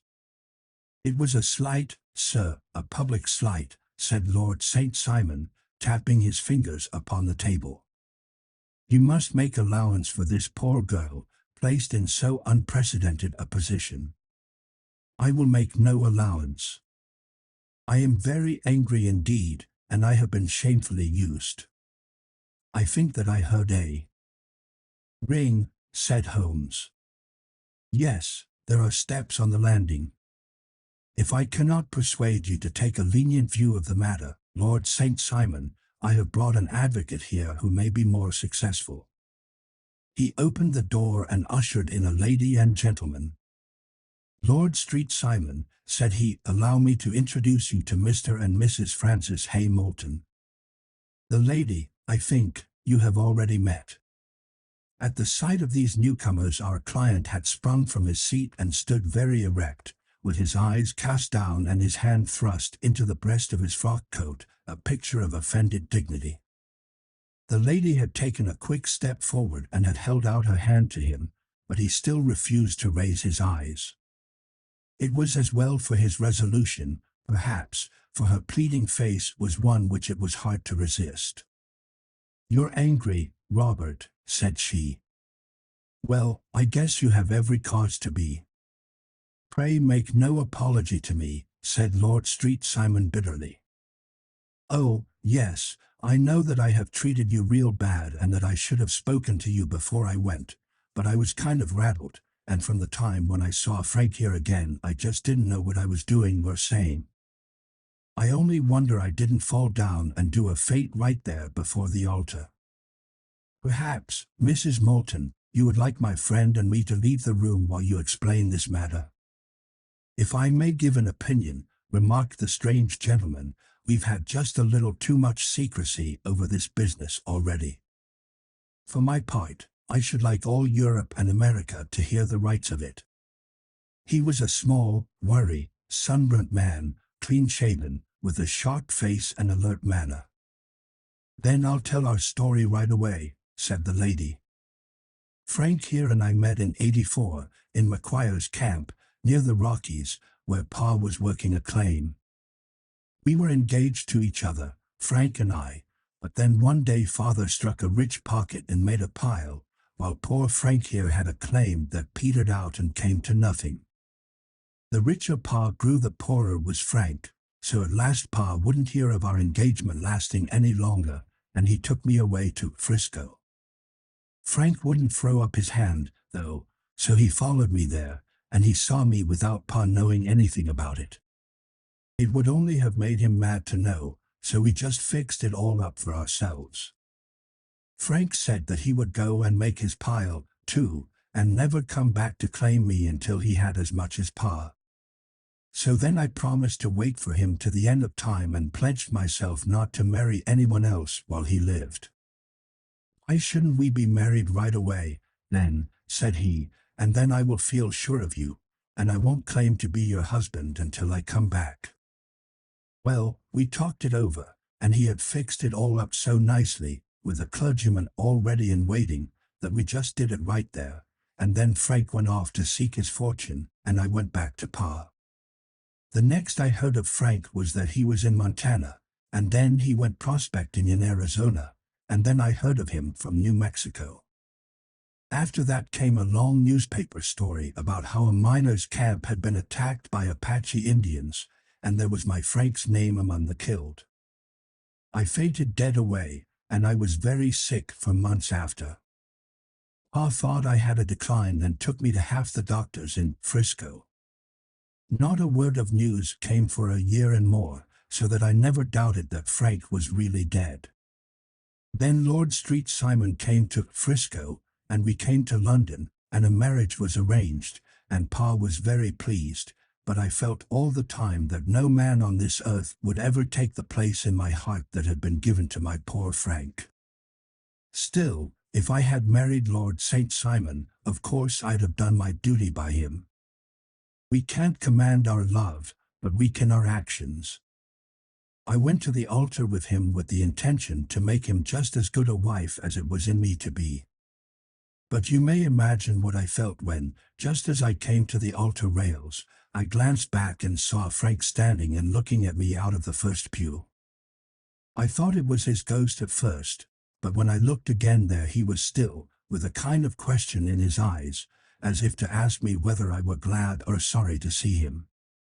I wonder I didn't drop. I know that everything was turning round, and the words of the clergyman were just like the buzz of a bee in my ear. I didn't know what to do. Should I stop the service and make a scene in the church? I glanced at him again, and he seemed to know what I was thinking, for he raised his finger to his lips to tell me to be still. Then I saw him scribble on a piece of paper, and I knew that he was writing me a note. As I passed his pew on the way out, I dropped my bouquet over to him, and he slipped the note into my hand when he returned me the flowers. It was only a line asking me to join him when he made the sign to me to do so. Of course I never doubted for a moment that my first duty was now to him, and I determined to do just whatever he might direct. When I got back I told my maid, who had known him in California, and had always been his friend. I ordered her to say nothing, but to get a few things packed and my ulster ready. I know I ought to have spoken to Lord St. Simon, but it was dreadful hard before his mother and all those great people. I just made up my mind to run away and explain afterwards. I hadn't been at the table 10 minutes before I saw Frank out of the window at the other side of the road. He beckoned to me and then began walking into the park. I slipped out, put on my things, and followed him. Some woman came talking something or other about Lord Street Simon to me, seemed to me from the little I heard as if he had a little secret of his own before marriage also, but I managed to get away from her and soon overtook Frank. We got into a cab together, and away we drove to some lodgings he had taken in Gordon Square, and that was my true wedding after all those years of waiting. Frank had been a prisoner among the Apaches, had escaped, came on to Frisco, found that I had given him up for dead and had gone to England, followed me there, and had come upon me at last on the very morning of my second wedding. I saw it in a paper, explained the American. It gave the name and the church, but not where the lady lived. Then we had a talk as to what we should do, and Frank was all for openness, but I was so ashamed of it all that I felt as if I should like to vanish away and never see any of them again, just sending a line to Pa, perhaps, to show him that I was alive. It was awful to me to think of all those lords and ladies sitting round the breakfast table and waiting for me to come back. So Frank took my wedding clothes and things and made a bundle of them, so that I should not be traced, and dropped them away somewhere where no one could find them. It is likely that we should have gone on to Paris tomorrow, only that this good gentleman, Mr. Holmes, came round to us this evening, though how he found us is more than I can think, and he showed us very clearly and kindly that I was wrong and that Frank was right, and that we should be putting ourselves in the wrong if we were so secret. Then he offered to give us a chance of talking to Lord Street Simon alone, and so he came right away round to his rooms at once.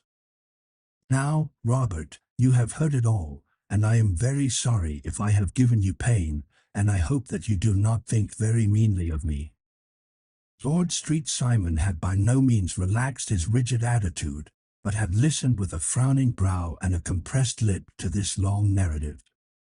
"Excuse me," he said, "but it is not my custom to discuss my most intimate personal affairs in this public manner." "Then you won't forgive me? You won't shake hands before I go?" "Oh, certainly, if it would give you any pleasure." He put out his hand and coldly grasped that which she extended to him. "I had hoped," suggested Holmes, "that you would have joined us in a friendly supper." "I think that there you ask a little too much," responded his lordship. "I may be forced to acquiesce in these recent developments, but I can hardly be expected to make merry over them. I think that with your permission I will now wish you all a very good night." He included us all in a sweeping bow and stalked out of the room. "Then I trust that you at least will honor me with your company," said Sherlock Holmes. "It is always a joy to meet an American, Mr. Moulton, for I am one of those who believe that the folly of a monarch and the blundering of a minister in far-gone years will not prevent our children from being someday citizens of the same worldwide country under a flag which shall be a quartering of the Union Jack with the stars and stripes." "The case has been an interesting one," remarked Holmes when our visitors had left us, "because it serves to show very clearly how simple the explanation may be of an affair which at first sight seems to be almost inexplicable. Nothing could be more natural than the sequence of events as narrated by this lady, and nothing stranger than the result when viewed, for instance, by Mr. Lestrade of Scotland Yard. You were not yourself at fault at all, then?" "From the first, two facts were very obvious to me, the one that the lady had been quite willing to undergo the wedding ceremony, the other that she had repented of it within a few minutes of returning home. Obviously something had occurred during the morning, then, to cause her to change her mind. What could that something be? She could not have spoken to anyone when she was out, for she had been in the company of the bridegroom. Had she seen someone, then? If she had, it must be someone from America, because she had spent so short a time in this country that she could hardly have allowed anyone to acquire so deep an influence over her that the mere sight of him would induce her to change her plans so completely. You see, we have already arrived, by a process of exclusion, at the idea that she might have seen an American. Then who could this American be, and why should he possess so much influence over her? It might be a lover. It might be a husband. Her young womanhood had, I knew, been spent in rough scenes and under strange conditions. So far I had got before I ever heard Lord St. Simon's narrative. When he told us of a man in a pew, of the change in the bride's manner, of so transparent a device for obtaining a note as the dropping of a bouquet, of her resort to her confidential maid, and of her very significant allusion to claim jumping, which in miners' parlance means taking possession of that which another person has a prior claim to, the whole situation became absolutely clear. She had gone off with a man, and the man was either a lover or was a previous husband, the chances being in favor of the latter. And how in the world did you find them? It might have been difficult, but friend Lestrade held information in his hands the value of which he did not himself know. The initials were, of course, of the highest importance, but more valuable still was it to know that within a week he had settled his bill at one of the most select London hotels. How did you deduce the select? By the select prices. 8 shillings for a bed and 8 pence for a glass of sherry pointed to one of the most expensive hotels. There are not many in London which charge at that rate. In the second one, which I visited in Northumberland Avenue, I learned by an inspection of the book that Francis H. Moulton, an American gentleman, had left only the day before, and on looking over the entries against him, I came upon the very items which I had seen in a duplicate bill. His letters were to be forwarded to 226, Gordon Square, so thither I travelled, and being fortunate enough to find the loving couple at home, I ventured to give them some paternal advice and to point out to them that it would be better in every way that they should make their position a little clearer both to the general public and to Lord St. Simon in particular. I invited them to meet him here, and, as you see, I made him keep the appointment. But with no very good result, I remarked. His conduct was certainly not very gracious. "Ah, Watson," said Holmes, smiling, "perhaps you would not be very gracious either, if, after all the trouble of wooing and wedding, you found yourself deprived in an instant of wife and of fortune. I think that we may judge Lord St. Simon very mercifully and thank our stars that we are never likely to find ourselves in the same position. Draw your chair up and hand me my violin, for the only problem we have still to solve is how to while away these bleak autumnal evenings." 11. The Adventure of the Beryl Coronet. "Holmes," said I as I stood one morning in our bow window looking down the street, "here is a madman coming along. It seems rather sad that his relatives should allow him to come out alone."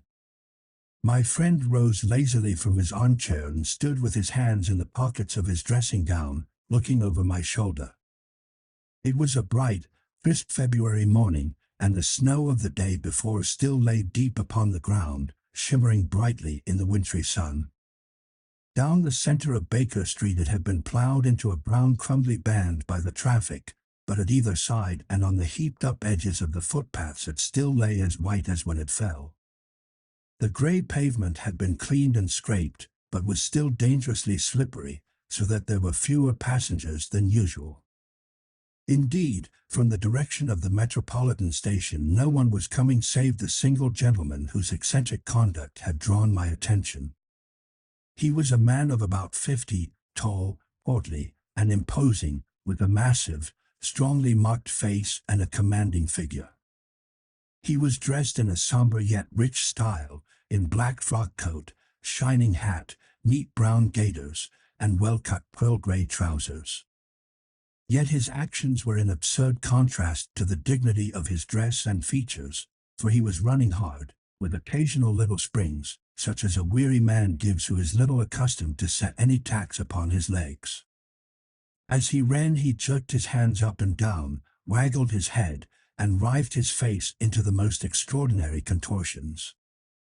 "What on earth can be the matter with him?" I asked. "He is looking up at the numbers of the houses." "I believe that he is coming here," said Holmes, rubbing his hands. "Here?" "Yes, I rather think he is coming to consult me professionally. I think that I recognize the symptoms." "Ha! Did I not tell you?" As he spoke, the man, puffing and blowing, rushed at our door and pulled at our bell until the whole house resounded with the clanging. A few moments later he was in our room, still puffing, still gesticulating, but with so fixed a look of grief and despair in his eyes that our smiles were turned in an instant to horror and pity. For a while he could not get his words out, but swayed his body and plucked at his hair like one who has been driven to the extreme limits of his reason. Then, suddenly springing to his feet, he beat his head against the wall with such force that we both rushed upon him and tore him away to the center of the room. Sherlock Holmes pushed him down into the easy chair and, sitting beside him, patted his hand and chatted with him in the easy, soothing tones which he knew so well how to employ. "You have come to me to tell your story, have you not?" said he. "You are fatigued with your haste. Pray wait until you have recovered yourself, and then I shall be most happy to look into any little problem which you may submit to me." The man sat for a minute or more with a heaving chest, fighting against his emotion. Then he passed his handkerchief over his brow, set his lips tight, and turned his face towards us. "No doubt you think me mad," said he. "I see that you have had some great trouble," responded Holmes. "God knows I have, a trouble which is enough to unseat my reason, so sudden and so terrible is it. Public disgrace I might have faced, although I am a man whose character has never yet borne a stain. Private affliction also is the lot of every man, but the two coming together, and in so frightful a form, have been enough to shake my very soul. Besides, it is not I alone. The very noblest in the land may suffer unless some way be found out of this horrible affair. Pray compose yourself, sir, said Holmes, and let me have a clear account of who you are and what it is that has befallen you. My name, answered our visitor, is probably familiar to your ears. I am Alexander Holder, of the banking firm of Holder and Stevenson, of Threadneedle Street. The name was indeed well known to us as belonging to the senior partner in the second largest private banking concern in the City of London. What could have happened, then, to bring one of the foremost citizens of London to this most pitiable pass? We waited, all curiosity, until with another effort he braced himself to tell his story. I feel that time is of value, said he. That is why I hastened here when the police inspector suggested that I should secure your cooperation. I came to Baker Street by the Underground and hurried from there on foot, for the cabs go slowly through this snow. That is why I was so out of breath, for I am a man who takes very little exercise. I feel better now, and I will put the facts before you as shortly and yet as clearly as I can.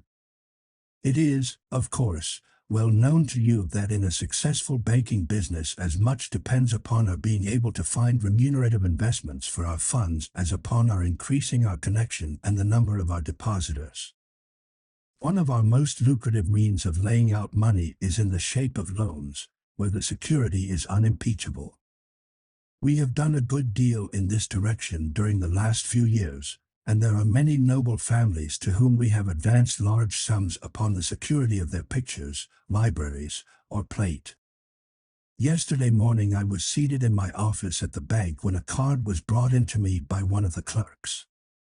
I started when I saw the name, for it was that of none other than, well, perhaps even to you I had better say no more than that it was a name which is a household word all over the earth, one of the highest, noblest, most exalted names in England. I was overwhelmed by the honor and attempted, when he entered, to say so, but he plunged at once into business with the air of a man who wishes to hurry quickly through a disagreeable task. Mr. Holder, said he, I have been informed that you are in the habit of advancing money. The firm does so when the security is good. I answered. It is absolutely essential to me, said he, that I should have £50,000 at once. I could, of course, borrow so trifling a sum 10 times over from my friends, but I much prefer to make it a matter of business and to carry out that business myself. In my position you can readily understand that it is unwise to place oneself under obligations. For how long, may I ask, do you want this sum? I asked. Next Monday I have a large sum due to me, and I shall then most certainly repay what you advance, with whatever interest you think it right to charge. But it is very essential to me that the money should be paid at once. I should be happy to advance it without further parley from my own private purse, said I, were it not that the strain would be rather more than it could bear. If, on the other hand, I am to do it in the name of the firm, then in justice to my partner I must insist that, even in your case, every businesslike precaution should be taken. I should much prefer to have it so, said he, raising up a square, black morocco case which he had laid beside his chair. You have doubtless heard of the beryl coronet? One of the most precious public possessions of the empire, said I. Precisely. He opened the case, and there, embedded in soft, flesh-colored velvet, lay the magnificent piece of jewelry which he had named. There are 39 enormous beryls, said he, and the price of the gold chasing is incalculable. The lowest estimate would put the worth of the coronet at double the sum which I have asked. I am prepared to leave it with you as my security. I took the precious case into my hands and looked in some perplexity from it to my illustrious client. You doubt its value? He asked. Not at all. I only doubt the propriety of my leaving it. You may set your mind at rest about that.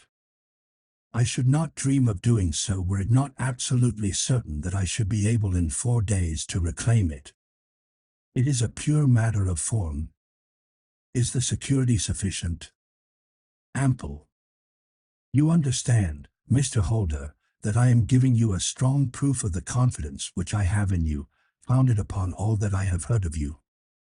I rely upon you not only to be discreet and to refrain from all gossip upon the matter, but, above all, to preserve this coronet with every possible precaution, because I need not say that a great public scandal would be caused if any harm were to befall it. Any injury to it would be almost as serious as its complete loss, for there are no barrels in the world to match these, and it would be impossible to replace them. I leave it with you, however, with every confidence, and I shall call for it in person on Monday morning. Seeing that my client was anxious to leave, I said no more, but, calling for my cashier, I ordered him to pay over £51,000 notes. When I was alone once more, however, with the precious case lying upon the table in front of me, I could not but think with some misgivings of the immense responsibility which it entailed upon me. There could be no doubt that, as it was a national possession, a horrible scandal would ensue if any misfortune should occur to it. I already regretted having ever consented to take charge of it. However, it was too late to alter the matter now, so I locked it up in my private safe and turned once more to my work. When evening came, I felt that it would be an imprudence to leave so precious a thing in the office behind me. Bankers' safes have been forced before now, and why should not mine be? If so, how terrible would be the position in which I should find myself. I determined, therefore, that for the next few days I would always carry the case backward and forward with me, so that it might never be really out of my reach. With this intention, I called a cab and drove out to my house at Streatham, carrying the jewel with me. I did not breathe freely until I had taken it upstairs and locked it in the bureau of my dressing room. And now a word as to my household, Mr. Holmes, for I wish you to thoroughly understand the situation. My groom and my page sleep out of the house, and may be set aside altogether.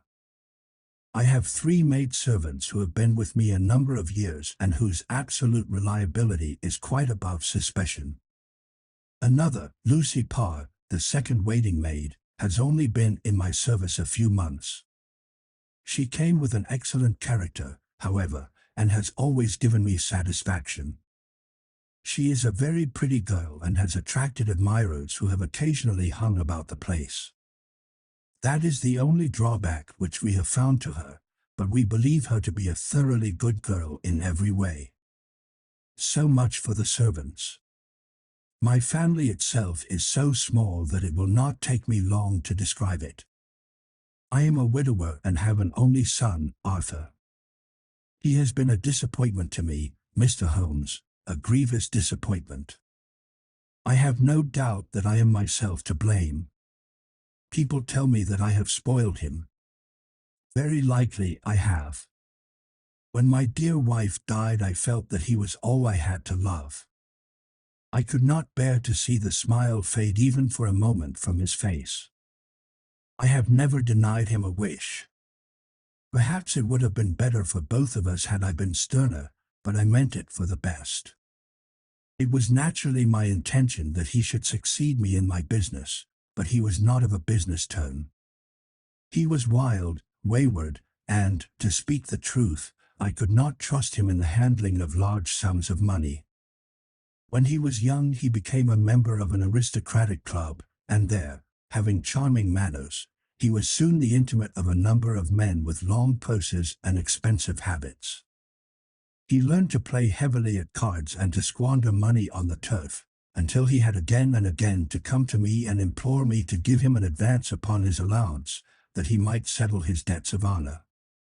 He tried more than once to break away from the dangerous company which he was keeping, but each time the influence of his friend, Sir George Bunwell, was enough to draw him back again. And, indeed, I could not wonder that such a man as Sir George Benwell should gain an influence over him, for he has frequently brought him to my house, and I have found myself that I could hardly resist the fascination of his manner. He is older than Arthur, a man of the world to his fingertips, one who had been everywhere, seen everything, a brilliant talker, and a man of great personal beauty. Yet when I think of him in cold blood, far away from the glamour of his presence, I am convinced from his cynical speech and the look which I have caught in his eyes that he is one who should be deeply distrusted. So I think, and so, too, thinks my little Mary, who has a woman's quick insight into character. And now there is only she to be described. She is my niece, but when my brother died 5 years ago and left her alone in the world, I adopted her, and have looked upon her ever since as my daughter. She is a sunbeam in my house, sweet, loving, beautiful, a wonderful manager and housekeeper, yet as tender and quiet and gentle as a woman could be. She is my right hand. I do not know what I could do without her. In only one matter has she ever gone against my wishes. Twice my boy has asked her to marry him, for he loves her devotedly, but each time she has refused him. I think that if anyone could have drawn him into the right path, it would have been she, and that his marriage might have changed his whole life. But now, alas, it is too late, forever too late. Now, Mr. Holmes, you know the people who live under my roof, and I shall continue with my miserable story. When we were taking coffee in the drawing-room that night after dinner, I told Arthur and Mary my experience, and of the precious treasure which we had under our roof, suppressing only the name of my client. Lucy Parr, who had brought in a coffee, had, I am sure, left the room, but I cannot swear that the door was closed. Mary and Arthur were much interested and wished to see the famous coronet, but I thought it better not to disturb it. "Where have you put it?" asked Arthur. "In my own bureau." "Well, I hope to goodness the house won't be burgled during the night," said he. "It is locked up," I answered. "Oh, any old key will fit that bureau. When I was a youngster I have opened it myself with the key of the box-room cupboard." He often had a wild way of talking, so that I thought little of what he said. He followed me to my room, however, that night with a very grave face. "Look here, Dad," said he with his eyes cast down, "can you let me have £200? "No, I cannot," I answered sharply. "I have been far too generous with you in money matters." "You have been very kind," said he, "but I must have this money, or else I can never show my face inside the club again." "And a very good thing, too," I cried. "Yes, but you would not have me leave it a dishonored man," said he. "I could not bear the disgrace. I must raise the money in some way, and if you will not let me have it, then I must try other means." I was very angry, for this was the third demand during the month. "You shall not have a farthing from me," I cried, on which he bowed and left the room without another word. When he was gone I unlocked my bureau, made sure that my treasure was safe, and locked it again. Then I started to go round the house to see that all was secure, a duty which I usually leave to Mary, but which I thought it well to perform myself that night. As I came down the stairs I saw Mary herself at the side window of the hall, which she closed and fastened as I approached. "Tell me, Dad," said she, looking, I thought, a little disturbed, "did you give Lucy, the maid, leave to go out tonight?" "Certainly not. She came in just now by the back door. I have no doubt that she has only been to the side gate to see someone, but I think that it is hardly safe and should be stopped. You must speak to her in the morning, or I will if you prefer it. Are you sure that everything is fastened?" "Quite sure, Dad." "Then, good night." I kissed her and went up to my bedroom again, where I was soon asleep. I am endeavoring to tell you everything, Mr. Holmes, which may have any bearing upon the case, but I beg that you will question me upon any point which I do not make clear. On the contrary, your statement is singularly lucid. I come to a part of my story now in which I should wish to be particularly so. I am not a very heavy sleeper, and the anxiety in my mind tended, no doubt, to make me even less so than usual. About 2 in the morning, then, I was awakened by some sound in the house. It had ceased ere I was wide awake, but it had left an impression behind it as though a window had gently closed somewhere. I lay listening with all my ears. Suddenly, to my horror, there was a distinct sound of footsteps moving softly in the next room. I slipped out of bed, all palpitating with fear, and peeped round the corner of my dressing-room door. "Arthur!" I screamed, "You villain! You thief! How dare you touch that coronet?" The gas was half up, as I had left it, and my unhappy boy, dressed only in his shirt and trousers, was standing beside the light, holding the coronet in his hands.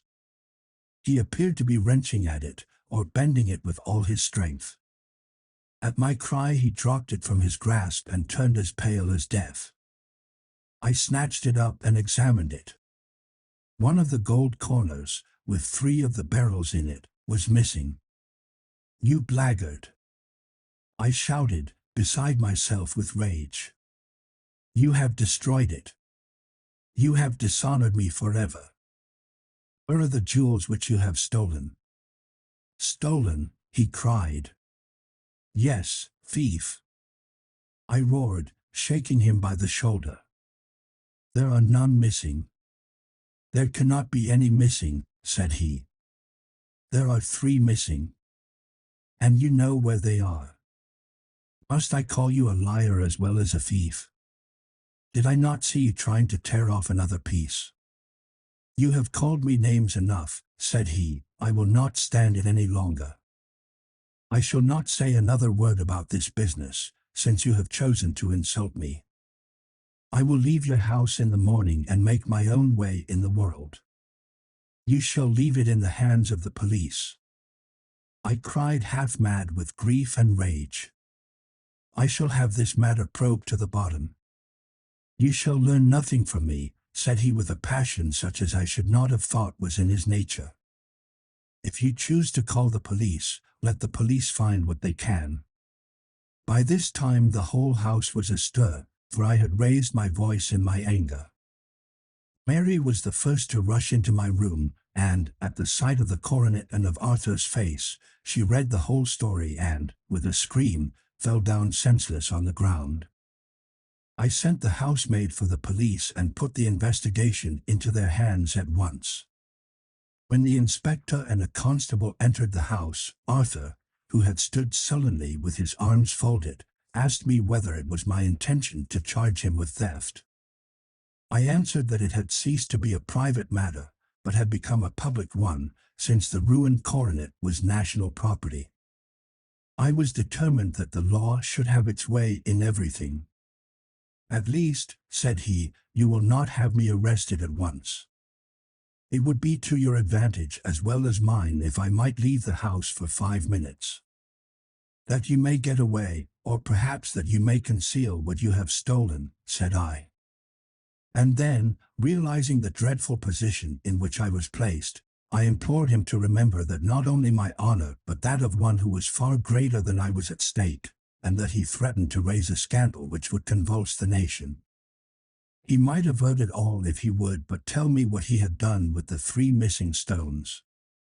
"You may as well face the matter," said I. "You have been caught in the act, and no confession could make your guilt more heinous. If you but make such reparation as is in your power, by telling us where the barrels are, all shall be forgiven and forgotten." "Keep your forgiveness for those who ask for it," he answered, turning away from me with a sneer. I saw that he was too hardened for any words of mine to influence him. There was but one way for it. I called in the inspector and gave him into custody. A search was made at once not only of his person but of his room and of every portion of the house where he could possibly have concealed the gems, but no trace of them could be found, nor would the wretched boy open his mouth for all our persuasions and our threats. This morning he was removed to a cell, and I, after going through all the police formalities, have hurried round to you to implore you to use your skill in unraveling the matter. The police have openly confessed that they can at present make nothing of it. You may go to any expense which you think necessary. I have already offered a reward of £1,000. My God, what shall I do? I have lost my honor, my gems, and my son in one night. Oh, what shall I do? He put a hand on either side of his head and rocked himself to and fro, droning to himself like a child whose grief has got beyond words. Sherlock Holmes sat silent for some few minutes, with his brows knitted and his eyes fixed upon the fire. "Do you receive much company?" he asked. "None save my partner with his family and an occasional friend of Arthur's. Sir George Bunwell has been several times lately. No one else, I think. Do you go out much in society?" "Arthur does. Mary and I stay at home. We neither of us care for it. That is unusual in a young girl. She is of a quiet nature. Besides, she is not so very young. She is 24. This matter, from what you say, seems to have been a shock to her also. Terrible. She is even more affected than I. You have neither of you any doubt as to your son's guilt. How can we have when I saw him with my own eyes with the coronet in his hands? I hardly consider that a conclusive proof. Was the remainder of the coronet at all injured?" "Yes, it was twisted." "Do you not think, then, that he might have been trying to straighten it?" "God bless you. You are doing what you can for him and for me. But it is too heavy a task. What was he doing there at all? If his purpose were innocent, why did he not say so?" "Precisely. And if it were guilty, why did he not invent a lie? His silence appears to me to cut both ways. There are several singular points about the case. What did the police think of the noise which awoke you from your sleep?" "They considered that it might be caused by Arthur's closing his bedroom door." "A likely story. As if a man bent on felony would slam his door so as to wake a household. What did they say, then, of the disappearance of these gems?" "They are still sounding the planking and probing the furniture in the hope of finding them." "Have they thought of looking outside the house?" "Yes, they have shown extraordinary energy. The whole garden has already been minutely examined." "Now, my dear sir," said Holmes, "is it not obvious to you now that this matter really strikes very much deeper than either you or the police were at first inclined to think? It appeared to you to be a simple case. To me it seems exceedingly complex. Consider what is involved by your theory. You suppose that your son came down from his bed, went, at great risk, to your dressing room, opened your bureau, took out your coronet, broke off by main force a small portion of it, went off to some other place, concealed 3 gems out of the 39, with such skill that nobody can find them, and then returned with the other 36 into the room in which he exposed himself to the greatest danger of being discovered. I ask you now, is such a theory tenable?" "But what other is there?" cried the banker with a gesture of despair. "If his motives were innocent, why does he not explain them?" "It is our task to find that out," replied Holmes. "So now, if you please, Mr. Holder, we will set off for Streatham together, and devote an hour to glancing a little more closely into details." My friend insisted upon my accompanying them in their expedition, which I was eager enough to do, for my curiosity and sympathy were deeply stirred by the story to which we had listened. I confess that the guilt of the banker's son appeared to me to be as obvious as it did to his unhappy father, but still I had such faith in Holmes' judgment that I felt that there must be some grounds for hope as long as he was dissatisfied with the accepted explanation. He hardly spoke a word the whole way out to the southern suburb, but sat with his chin upon his breast and his hat drawn over his eyes, sunk in the deepest thought.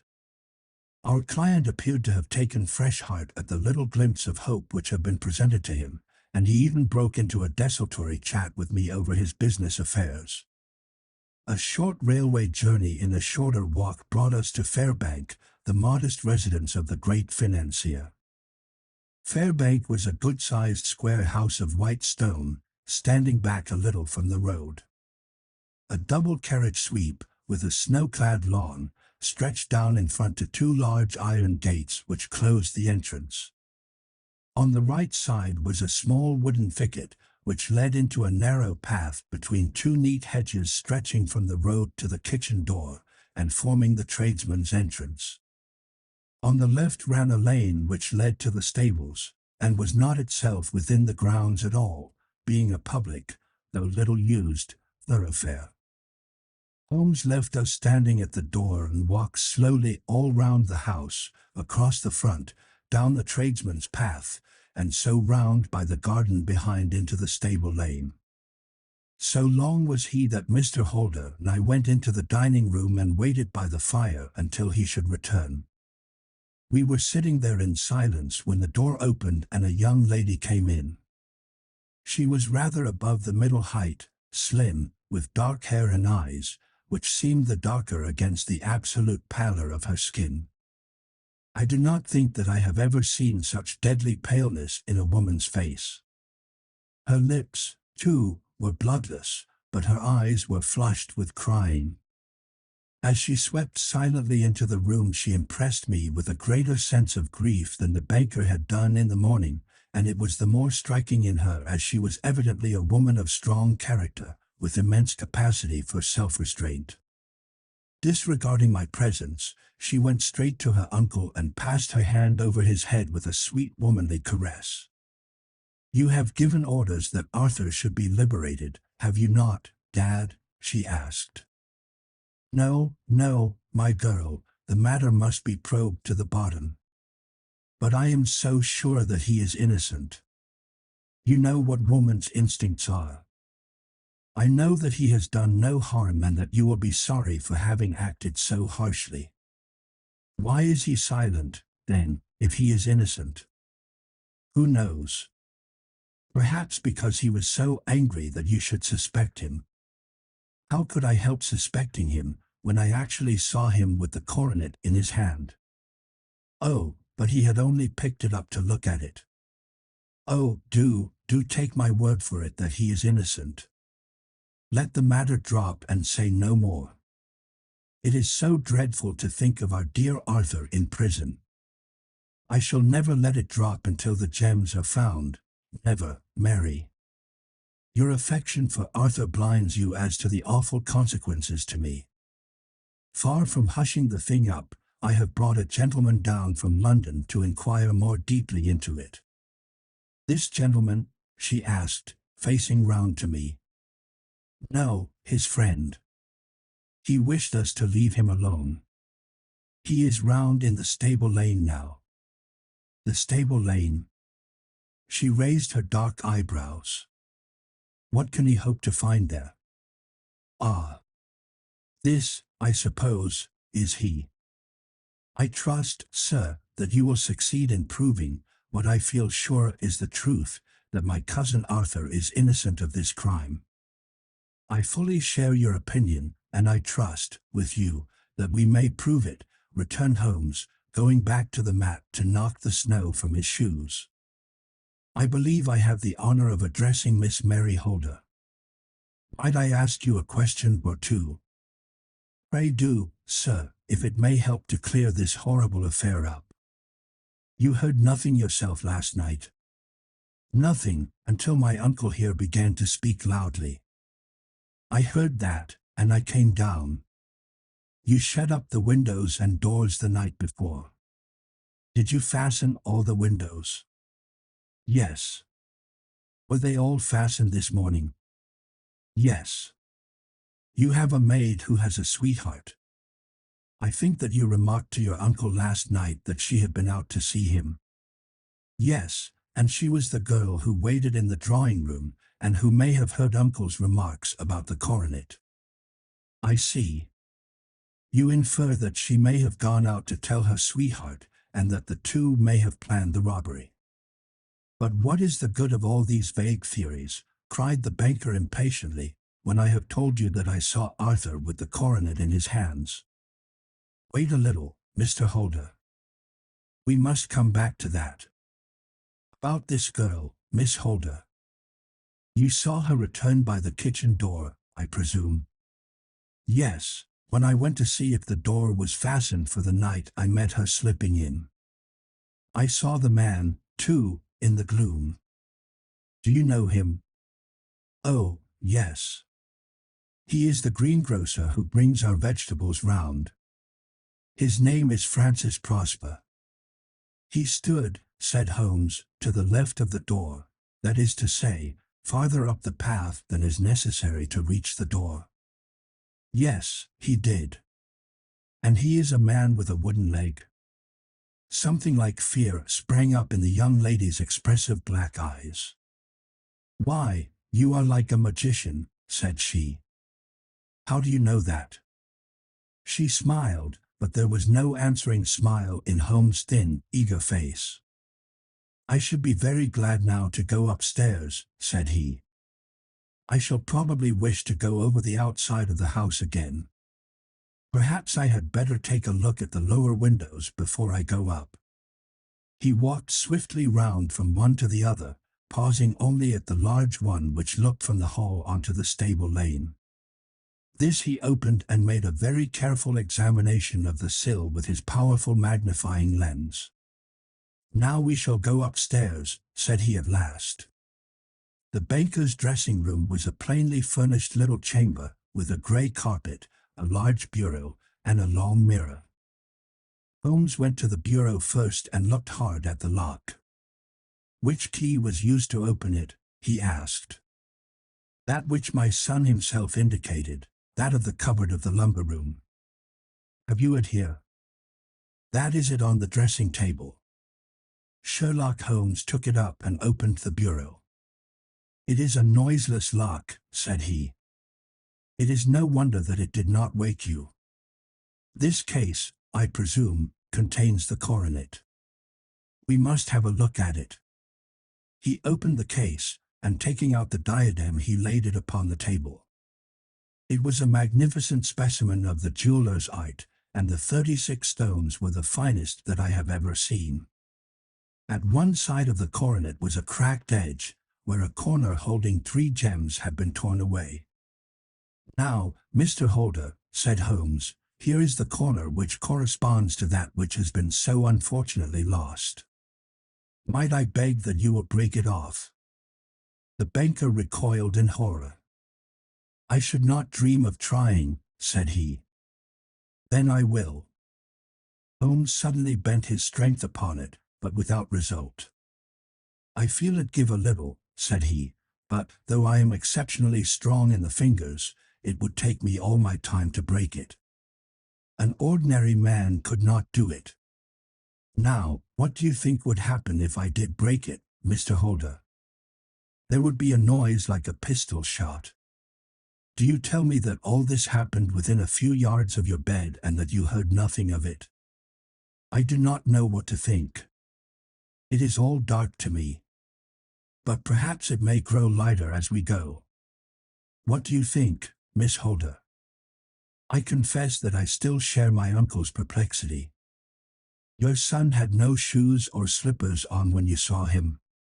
He had nothing on save only his trousers and shirt. Thank you.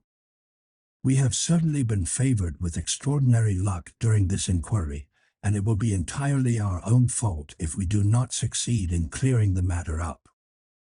With your permission, Mr. Holder, I shall now continue my investigations outside. He went alone, at his own request, for he explained that any unnecessary footmarks might make his task more difficult. For an hour or more he was at work, returning at last with his feet heavy with snow and his features as inscrutable as ever. "I think that I have seen now all that there is to see, Mr. Holder," said he. "I can serve you best by returning to my rooms." "But the gems, Mr. Holmes? Where are they?" "I cannot tell." The banker wrung his hands. "I shall never see them again," he cried. "And my son? You give me hopes. My opinion is in no way altered." "Then, for God's sake, what was this dark business which was acted in my house last night? If you can call upon me at my Baker Street rooms tomorrow morning between 9 and 10, I shall be happy to do what I can to make it clearer. I understand that you give me carte blanche to act for you, provided only that I get back the gems, and that you place no limit on the sum I may draw. I would give my fortune to have them back." "Very good. I shall look into the matter between this and then. Goodbye. It is just possible that I may have to come over here again before evening." It was obvious to me that my companion's mind was now made up about the case, although what his conclusions were was more than I could even dimly imagine. Several times during our homeward journey I endeavored to sound him upon the point, but he always glided away to some other topic, until at last I gave it over in despair. It was not yet 3 when we found ourselves in our rooms once more. He hurried to his chamber and was down again in a few minutes dressed as a common loafer. With his collar turned up, his shiny, seedy coat, his red cravat, and his worn boots, he was a perfect sample of the class. "I think that this should do," said he, glancing into the glass above the fireplace. "I only wish that you could come with me, Watson, but I fear that it won't do. I may be on the trail in this matter, or I may be following a will-o'-the-wisp, but I shall soon know which it is. I hope that I may be back in a few hours." He cut a slice of beef from the joint upon the sideboard, sandwiched it between 2 rounds of bread, and thrusting this rude meal into his pocket he started off upon his expedition. I had just finished my tea when he returned, evidently in excellent spirits, swinging an old elastic-sided boot in his hand. He chucked it down into a corner and helped himself to a cup of tea. "I only looked in as I passed," said he.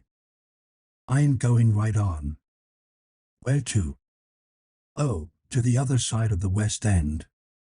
It may be some time before I get back. Don't wait up for me in case I should be late. How are you getting on?" "Oh, so. Nothing to complain of. I have been out to Streatham since I saw you last, but I did not call at the house. It is a very sweet little problem, and I would not have missed it for a good deal. However, I must not sit gossiping here, but must get these disreputable clothes off and return to my highly respectable self." I could see by his manner that he had stronger reasons for satisfaction than his words alone would imply.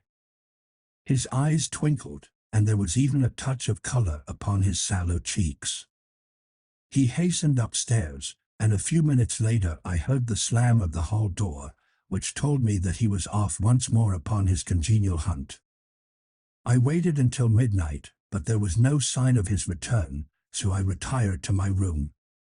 It was no uncommon thing for him to be away for days and nights on end when he was hot upon a scent, so that his lateness caused me no surprise. I do not know at what hour he came in, but when I came down to breakfast in the morning there he was with a cup of coffee in one hand and a paper in the other, as fresh and trim as possible. "You will excuse my beginning without you, Watson," said he, "but you remember that our client has rather an early appointment this morning." "Why, it is after 9 now," I answered.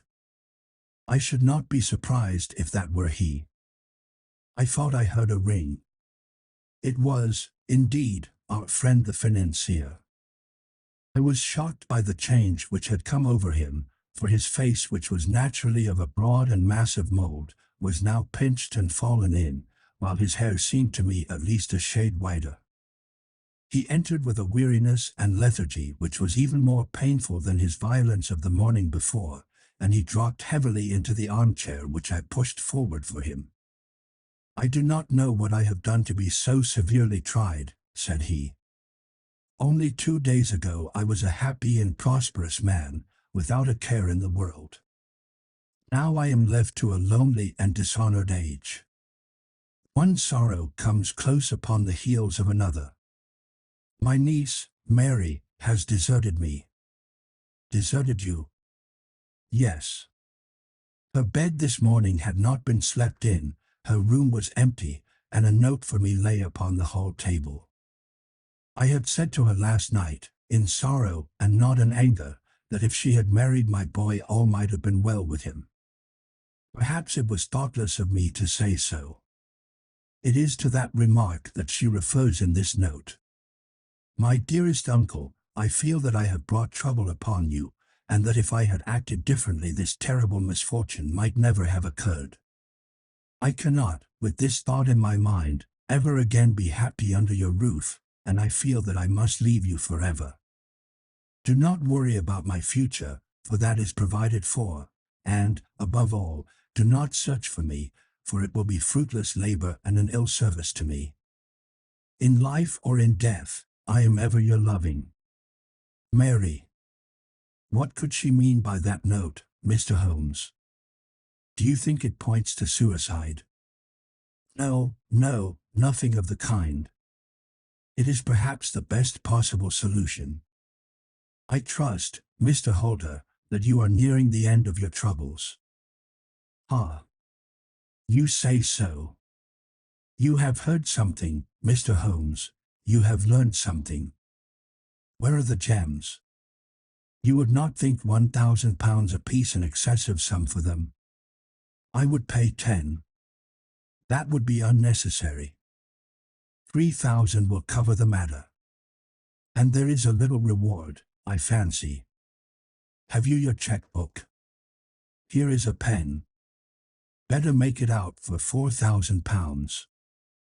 With a dazed face the baker made out the required check. Holmes walked over to his desk, took out a little triangular piece of gold with 3 gems in it, and threw it down upon the table. With a shriek of joy our client clutched it up. "You have it," he gasped. "I am saved. I am saved." The reaction of joy was as passionate as his grief had been, and he hugged his recovered gems to his bosom. "There is one other thing you owe, Mr. Holder," said Sherlock Holmes rather sternly. "Oh." He caught up a pen. "Name the sum, and I will pay it." "No, the debt is not to me. You owe a very humble apology to that noble lad, your son, who has carried himself in this matter as I should be proud to see my own son do, should I ever chance to have one. Then it was not Arthur who took them. I told you yesterday, and I repeat today, that it was not. You are sure of it? Then let us hurry to him at once to let him know that the truth is known. He knows it already. When I had cleared it all up I had an interview with him, and finding that he would not tell me the story, I told it to him, on which he had to confess that I was right and to add the very few details which were not yet quite clear to me. Your news of this morning, however, may open his lips. For heaven's sake, tell me, then, what is this extraordinary mystery? I will do so, and I will show you the steps by which I reached it. And let me say to you, first, that which it is hardest for me to say and for you to hear, there has been an understanding between Sir George Banwell and your niece Mary. They have now fled together. My Mary? Impossible. It is unfortunately more than possible, it is certain. Neither you nor your son knew the true character of this man when you admitted him into your family circle. He is one of the most dangerous men in England, a ruined gambler, an absolutely desperate villain, a man without heart or conscience. Your niece knew nothing of such men. When he breathed his vows to her, as he had done to 100 before her, she flattered herself that she alone had touched his heart. The devil knows best what he said, but at least she became his tool and was in the habit of seeing him nearly every evening. "I cannot, and I will not, believe it," cried the banker with an ashen face. "I will tell you, then, what occurred in your house last night. Your niece, when you had, as she thought, gone to your room, slipped down and talked to her lover through the window which leads into the stable lane. His footmarks had pressed right through the snow, so long had he stood there. She told him of the coronet. His wicked lust for gold kindled at the news, and he bent her to his will.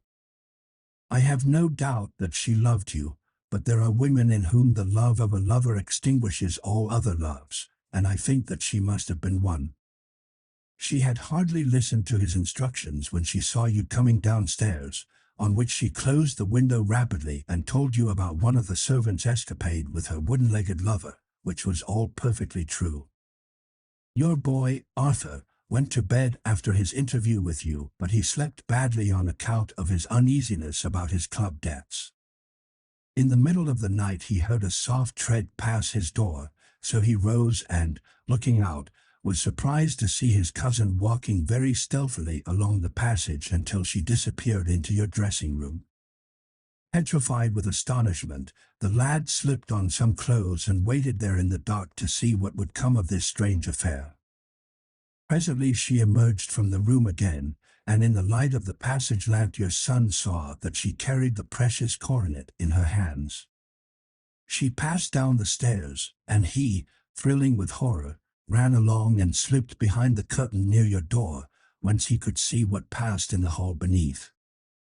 He saw her stealthily open the window, hand out the coronet to someone in the gloom, and then closing it once more hurried back to her room, passing quite close to where he stood hid behind the curtain. As long as she was on the scene he could not take any action without a horrible exposure of the woman whom he loved. But the instant that she was gone he realized how crushing a misfortune this would be for you, and how all-important it was to set it right. He rushed down, just as he was, in his bare feet, opened the window, sprang out into the snow, and ran down the lane, where he could see a dark figure in the moonlight. Sir George Benwell tried to get away, but Arthur caught him, and there was a struggle between them, your lad tugging at one side of the coronet and his opponent at the other. In the scuffle, your son struck Sir George and cut him over the eye. Then something suddenly snapped, and your son, finding that he had the coronet in his hands, rushed back, closed the window, ascended to your room, and had just observed that the coronet had been twisted in the struggle and was endeavoring to straighten it when you appeared upon the scene. "Is it possible?" gasped the banker.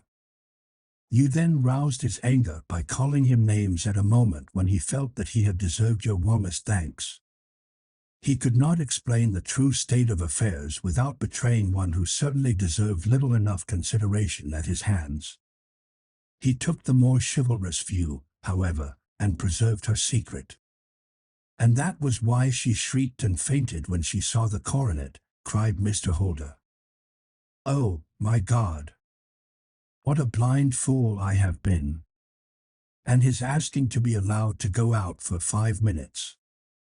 The dear fellow wanted to see if the missing piece were at the scene of the struggle. How cruelly I have misjudged him! When I arrived at the house," continued Holmes, "I at once went very carefully round it to observe if there were any traces in the snow which might help me. I knew that none had fallen since the evening before, and also that there had been a strong frost to preserve impressions. I passed along the tradesman's path, but found it all trampled down and indistinguishable. Just beyond it, however, at the far side of the kitchen door, a woman had stood and talked with a man, whose round impressions on one side showed that he had a wooden leg. I could even tell that they had been disturbed. The woman had run back swiftly to the door, as was shown by the deep toe and light heel marks, while Wooden Leg had waited a little, and then had gone away. I thought at the time that this might be the maid and her sweetheart, of whom you had already spoken to me, and inquiry showed it was so. I passed round the garden without seeing anything more than random tracks, which I took to be the police, but when I got into the stable lane a very long and complex story was written in the snow in front of me. There was a double line of tracks of a booted man, and a second double line which I saw with delight belonged to a man with naked feet. I was at once convinced from what you had told me that the latter was your son. The first had walked both ways, but the other had run swiftly, and as his tread was marked in places over the depression of the boot, it was obvious that he had passed after the other. I followed them up and found they led to the hall window, where Boots had worn all the snow away while waiting. Then I walked to the other end, which was 100 yards or more down the lane. I saw where Boots had faced round, where the snow was cut up as though there had been a struggle, and, finally, where a few drops of blood had fallen, to show me that I was not mistaken. Boots had then run down the lane, and another little smudge of blood showed that it was he who had been hurt. When he came to the high road at the other end, I found that the pavement had been cleared, so there was an end to that clue. On entering the house, however, I examined, as you remember, the sill and framework of the hall window with my lens, and I could at once see that someone had passed out. I could distinguish the outline of an instep where the wet foot had been placed in coming in. I was then beginning to be able to form an opinion as to what had occurred. A man had waited outside the window, someone had brought the gems, the deed had been overseen by your son, he had pursued the thief, had struggled with him, they had each tugged at the coronet, their united strength causing injuries which neither alone could have effected. He had returned with the prize, but had left a fragment in the grasp of his opponent. So far I was clear. The question now was, who was the man, and who was it brought him the coronet? It is an old maxim of mine that when you have excluded the impossible, whatever remains, however improbable, must be the truth. Now, I knew that it was not you who had brought it down, so there only remained Janice and the maids. But if it were the maids, why should your son allow himself to be accused in their place? There could be no possible reason. As he loved his cousin, however, there was an excellent explanation why he should retain her secret, the more so as the secret was a disgraceful one. When I remembered that you had seen her at that window, and how she had fainted on seeing the coronet again, my conjecture became a certainty. And who could it be who was her confederate? A lover evidently, for who else could outweigh the love and gratitude which she must feel to you? I knew that you went out little, and that your circle of friends was a very limited one. But among them was Sir George Benwell.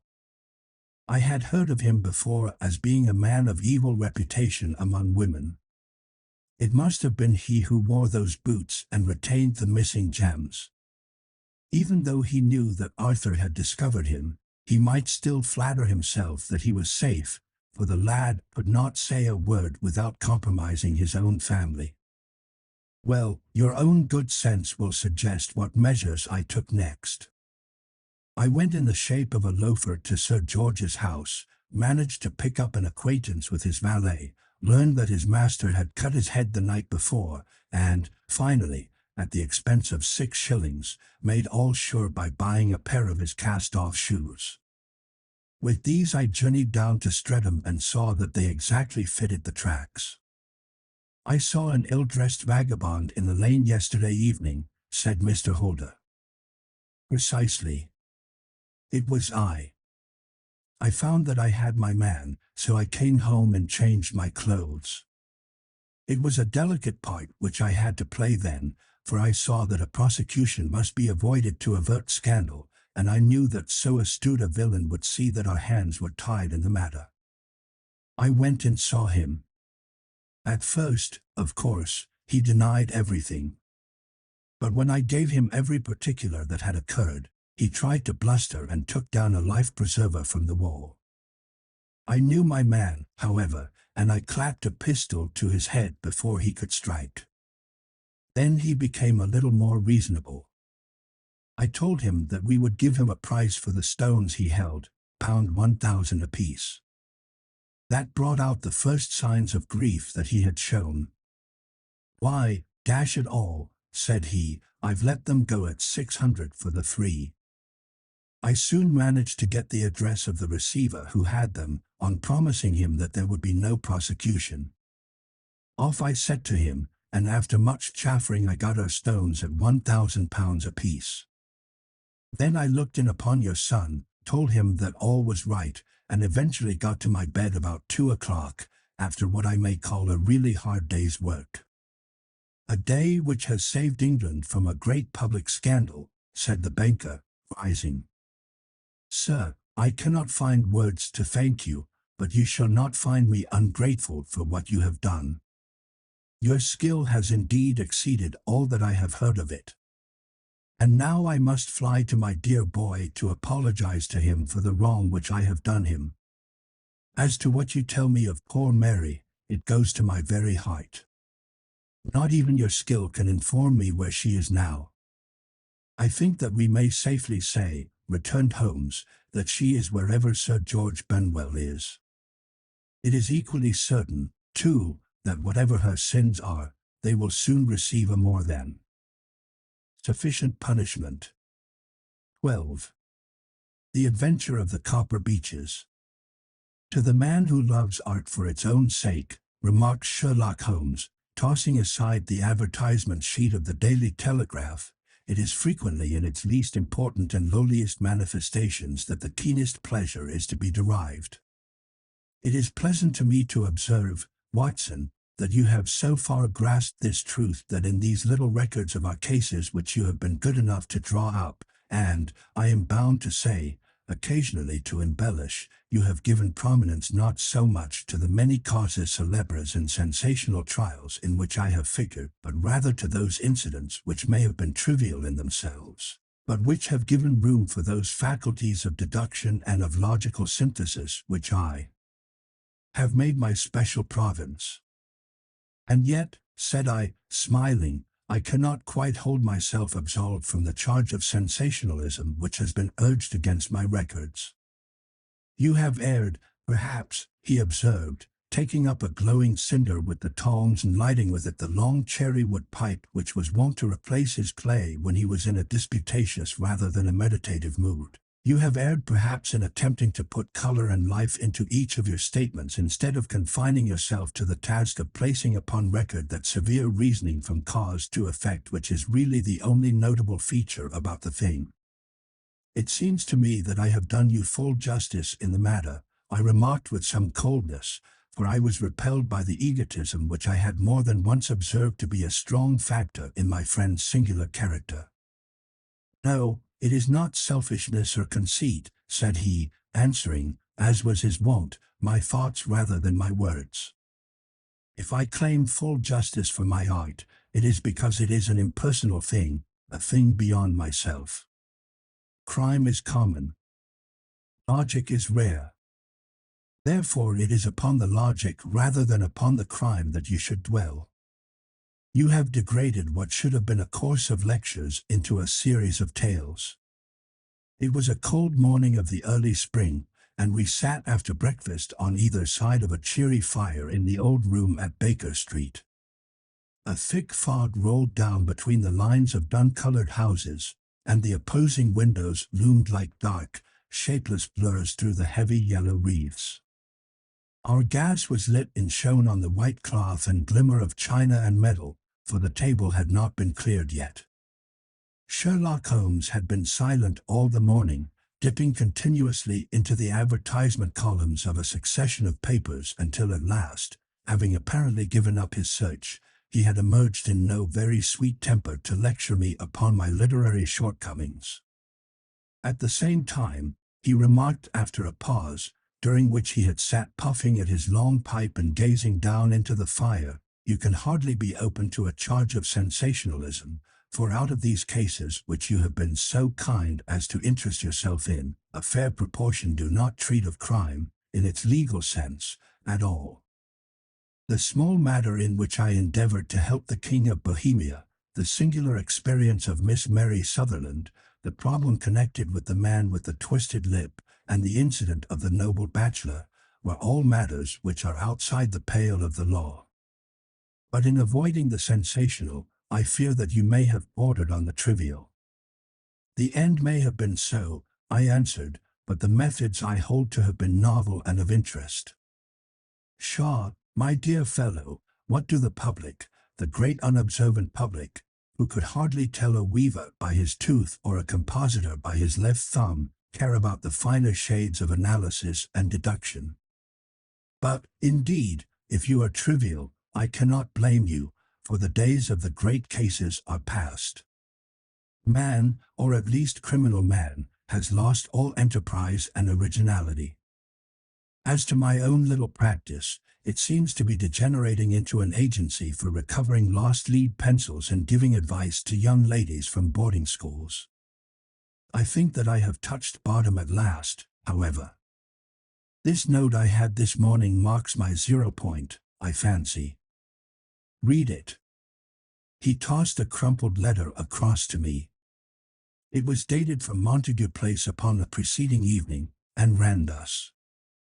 Dear Mr. Holmes, I am very anxious to consult you as to whether I should or should not accept a situation which has been offered to me as governess. I shall call at 10:30 tomorrow if I do not inconvenience you. Yours faithfully, Violet Hunter. Do you know the young lady? I asked. Not I. It is 10:30 now.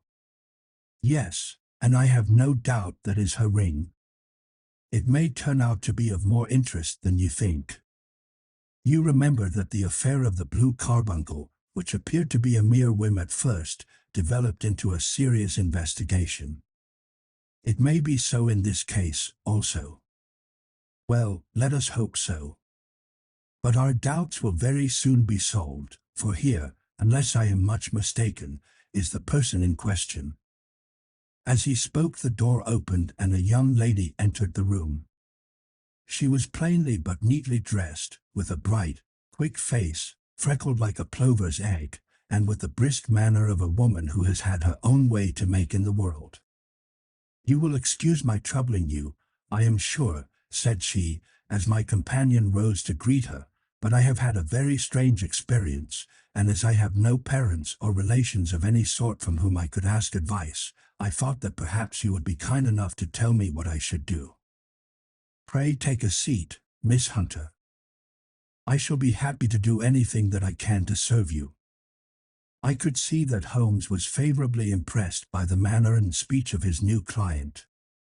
He looked her over in his searching fashion, and then composed himself, with his lids drooping and his fingertips together, to listen to her story. I have been a governess for 5 years, said she, in the family of Colonel Spence Monroe, but 2 months ago the Colonel received an appointment at Halifax, in Nova Scotia, and took his children over to America with him, so that I found myself without a situation. I advertised, and I answered advertisements, but without success. At last the little money which I had saved began to run short, and I was at my wits' end as to what I should do. There is a well-known agency for governesses in the West End called Westways, and there I used to call about once a week in order to see whether anything had turned up which might suit me. Westway was the name of the founder of the business, but it is really managed by Miss Stoper. She sits in her own little office, and the ladies who are seeking employment wait in an anteroom, and are then shown in one by one, when she consults her ledgers and sees whether she has anything which would suit them. Well, when I called last week I was shown into the little office as usual, but I found that Miss Stoper was not alone. A prodigiously stout man with a very smiling face and a great heavy chin which rolled down in fold upon fold over his throat sat at her elbow with a pair of glasses on his nose, looking very earnestly at the ladies who entered. As I came in he gave quite a jump in his chair and turned quickly to Miss Stoper. "That will do," said he. "I could not ask for anything better." "Capital." Capital. He seemed quite enthusiastic and rubbed his hands together in the most genial fashion. He was such a comfortable-looking man that it was quite a pleasure to look at him. "You are looking for a situation, miss?" he asked. "Yes, sir." "As governess?" "Yes, sir." "And what salary do you ask?" "I had £4 a month in my last place with Colonel Spence Munro." "Oh, tut, tut." "Sweating, rank sweating," he cried, throwing his fat hands out into the air like a man who is in a boiling passion. "How could anyone offer so pitiful a sum to a lady with such attractions and accomplishments?" "My accomplishments, sir, may be less than you imagine," said I, "a little French, a little German, music, and drawing." "Tut, tut," he cried. "This is all quite beside the question. The point is, have you or have you not the bearing deportment of a lady? There it is in a nutshell. If you have not, you are not fitted for the rearing of a child who may some day play a considerable part in the history of the country. But if you have, why, then, how could any gentleman ask you to condescend to accept anything under the 3 figures? Your salary with me, madam, would commence at £100 a year. You may imagine, Mr. Holmes, that to me, destitute as I was, such an offer seemed almost too good to be true. The gentleman, however, seeing perhaps the look of incredulity upon my face, opened a pocketbook and took out a note. "It is also my custom," said he, smiling in the most pleasant fashion until his eyes were just 2 little shining slits amid the white creases of his face, "to advance to my young ladies half their salary beforehand, so that they may meet any little expenses of their journey and their wardrobe." It seemed to me that I had never met so fascinating and so thoughtful a man. As I was already in debt to my tradesman, the advance was a great convenience, and yet there was something unnatural about the whole transaction which made me wish to know a little more before I quite committed myself. "May I ask where you live, sir?" said I. "Hampshire." "Charming rural place." "The Copper Beeches, 5 miles on the far side of Winchester." "It is the most lovely country, my dear young lady, and the dearest old country house." "And my duties, sir?" "I should be glad to know what they would be." "One child, one dear little romper just 6 years old. Oh, if you could see him killing cockroaches with a slipper. Smack, smack, smack. 3 gone before you could wink." He leaned back in his chair and laughed his eyes into his head again. I was a little startled at the nature of the child's amusement, but the father's laughter made me think that perhaps he was joking. "My sole duties, then," I asked, "are to take charge of a single child?" "No, no, not the soul, not the soul, my dear young lady," he cried. "Your duty would be, as I am sure your good sense would suggest, to obey any little commands my wife might give, provided always that they were such commands as a lady might with propriety obey. You see no difficulty, eh? I should be happy to make myself useful." "Quite so. In dress now, for example. We are fatty people, you know, fatty but kind-hearted. If you were asked to wear any dress which we might give you, you would not object to our little whim." "Heh." "No," said I, considerably astonished at his words. "Or to sit here, or sit there, that would not be offensive to you." "Oh, no." "Or to cut your hair quite short before you come to us." I could hardly believe my ears. As you may observe, Mr. Holmes, my hair is somewhat luxuriant, and of a rather peculiar tint of chestnut. It has been considered artistic. I could not dream of sacrificing it in this offhand fashion. "I am afraid that that is quite impossible," said I. He had been watching me eagerly out of his small eyes, and I could see a shadow pass over his face as I spoke. "I am afraid that it is quite essential," said he. "It is a little fancy of my wife's, and ladies' fancies, you know, madam, ladies' fancies must be consulted. And so you won't cut your hair?" "No, sir, I really could not," I answered firmly. "Ah, very well, then that quite settles the matter. It is a pity, because in other respects you would really have done very nicely. In that case, Miss Stoper, I had best inspect a few more of your young ladies." The manageress had sat all this while busy with her papers without a word to either of us, but she glanced at me now with so much annoyance upon her face that I could not help suspecting that she had lost a handsome commission through my refusal. "Do you desire your name to be kept upon the books?" she asked. "If you please, Miss Stoper." "Well, really, it seems rather useless, since you refuse the most excellent offers in this fashion," said she sharply.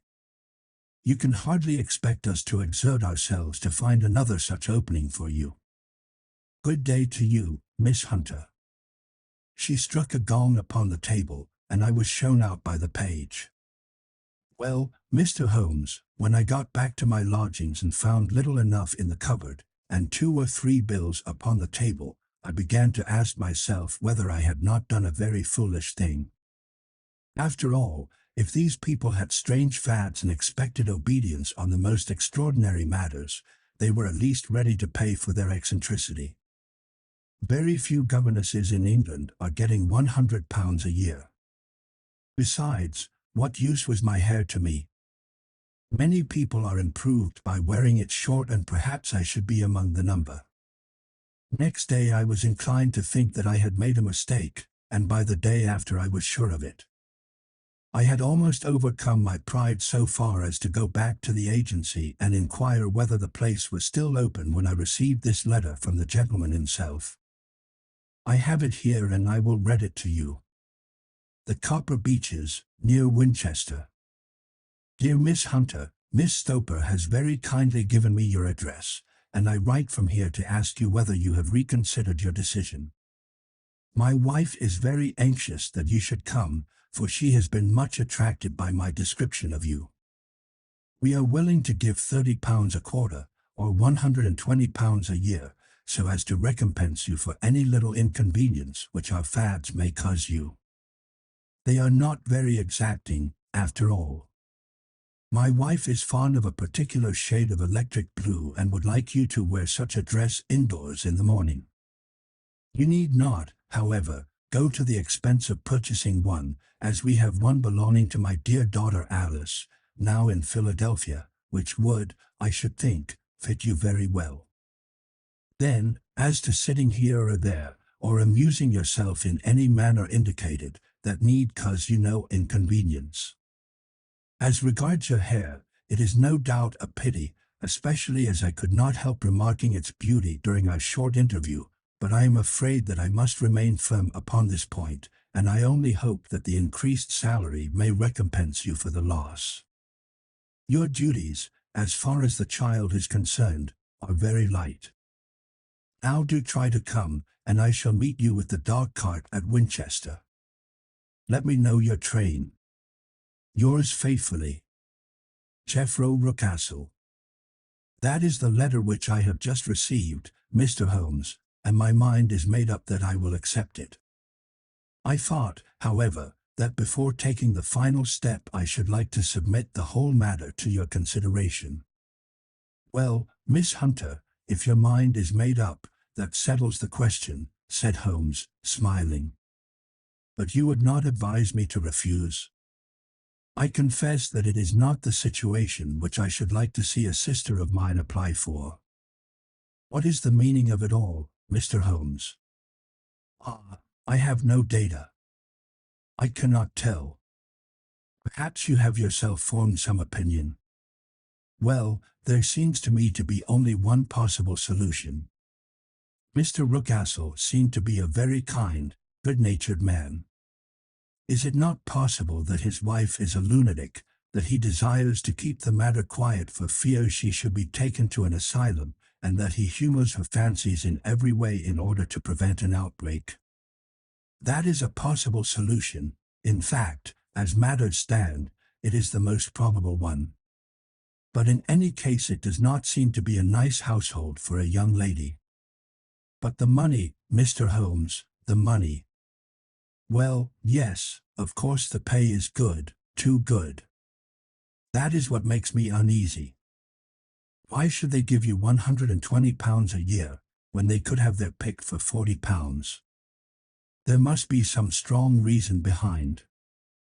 I thought that if I told you the circumstances you would understand afterwards if I wanted your help. I should feel so much stronger if I felt that you were at the back of me. Oh, you may carry that feeling away with you. I assure you that your little problem promises to be the most interesting which has come my way for some months. There is something distinctly novel about some of the features. If you should find yourself in doubt or in danger. Danger? What danger do you foresee? Holmes shook his head gravely. It would cease to be a danger if we could define it, said he. But at any time, day or night, a telegram would bring me down to your help. That is enough. She rose briskly from her chair with the anxiety all swept from her face. I shall go down to Hampshire quite easy in my mind now. I shall write to Mr. Rucastle at once, sacrifice my poor hair tonight, and start for Winchester tomorrow. With a few grateful words to Holmes she bade us both good night and bustled off upon her way. At least, said I as we heard her quick, firm steps descending the stairs, she seems to be a young lady who is very well able to take care of herself. And she would need to be, said Holmes gravely. I am much mistaken if we do not hear from her before many days are past. It was not very long before my friend's prediction was fulfilled. A fortnight went by, during which I frequently found my thoughts turning in her direction and wondering what strange side alley of human experience this lonely woman had strayed into. The unusual salary, the curious conditions, the light duties, all pointed to something abnormal, though whether a fad or a plot, or whether the man were a philanthropist or a villain, it was quite beyond my powers to determine.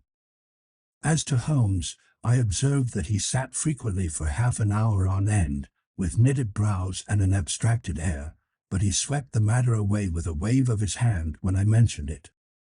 Data. Data. Data, he cried impatiently. I can't make bricks without clay. And yet he would always wind up by muttering that no sister of his should ever have accepted such a situation. The telegram which we eventually received came late one night just as I was thinking of turning in and Holmes was settling down to one of those all-night chemical researches which he frequently indulged in, when I would leave him stooping over a retort and a test tube at night and find him in the same position when I came down to breakfast in the morning. He opened the yellow envelope, and then, glancing at the message, threw it across to me. Just look up the trains in Bradshaw, said he, and turned back to his chemical studies. The summons was a brief and urgent one. Please be at the Black Swan Hotel at Winchester at midday tomorrow, it said. Do come. I am at my wit's end. Hunter. Will you come with me? Asked Holmes, glancing up. I should wish to. Just look it up, then. There is a train at 9:30, said I, glancing over my Bradshaw.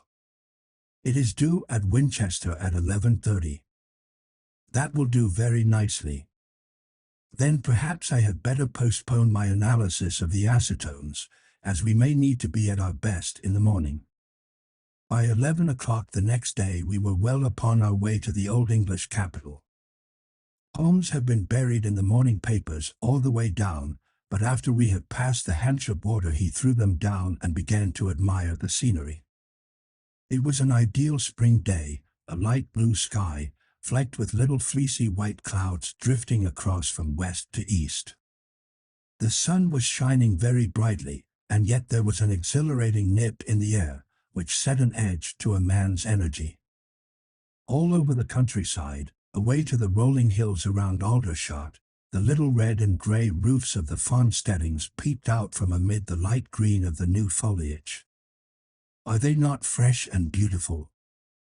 I cried with all the enthusiasm of a man fresh from the fogs of Baker Street. But Holmes shook his head gravely. "Do you know, Watson," said he, "that it is one of the curses of a mind with a turn like mine that I must look at everything with reference to my own special subject. You look at these scattered houses, and you are impressed by their beauty. I look at them, and the only thought which comes to me is a feeling of their isolation and of the impunity with which crime may be committed there." "Good heavens!" I cried. "Who would associate crime with these dear old homesteads? They always fill me with a certain horror.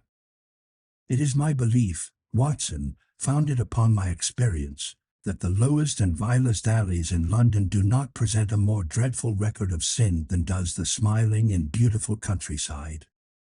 You horrify me. But the reason is very obvious. The pressure of public opinion can do in the town what the law cannot accomplish. There is no lane so vile that the scream of a tortured child, or the thud of a drunkard's blow, does not beget sympathy and indignation among the neighbors, and then the whole machinery of justice is ever so close that a word of complaint can set it going, and there is but a step between the crime and the dark. But look at these lonely houses, each in its own fields, filled for the most part with poor ignorant folk who know little of the law. Think of the deeds of hellish cruelty, the hidden wickedness which may go on, year in, year out, in such places, and none the wiser. Had this lady who appeals to us for help gone to live in Winchester, I should never have had a fear for her. It is the 5 miles of country which makes the danger. Still, it is clear that she is not personally threatened. No. If she can come to Winchester to meet us, she can get away. Quite so. She has her freedom. What can be the matter, then? Can you suggest no explanation? I have devised 7 separate explanations, each of which would cover the facts as far as we know them.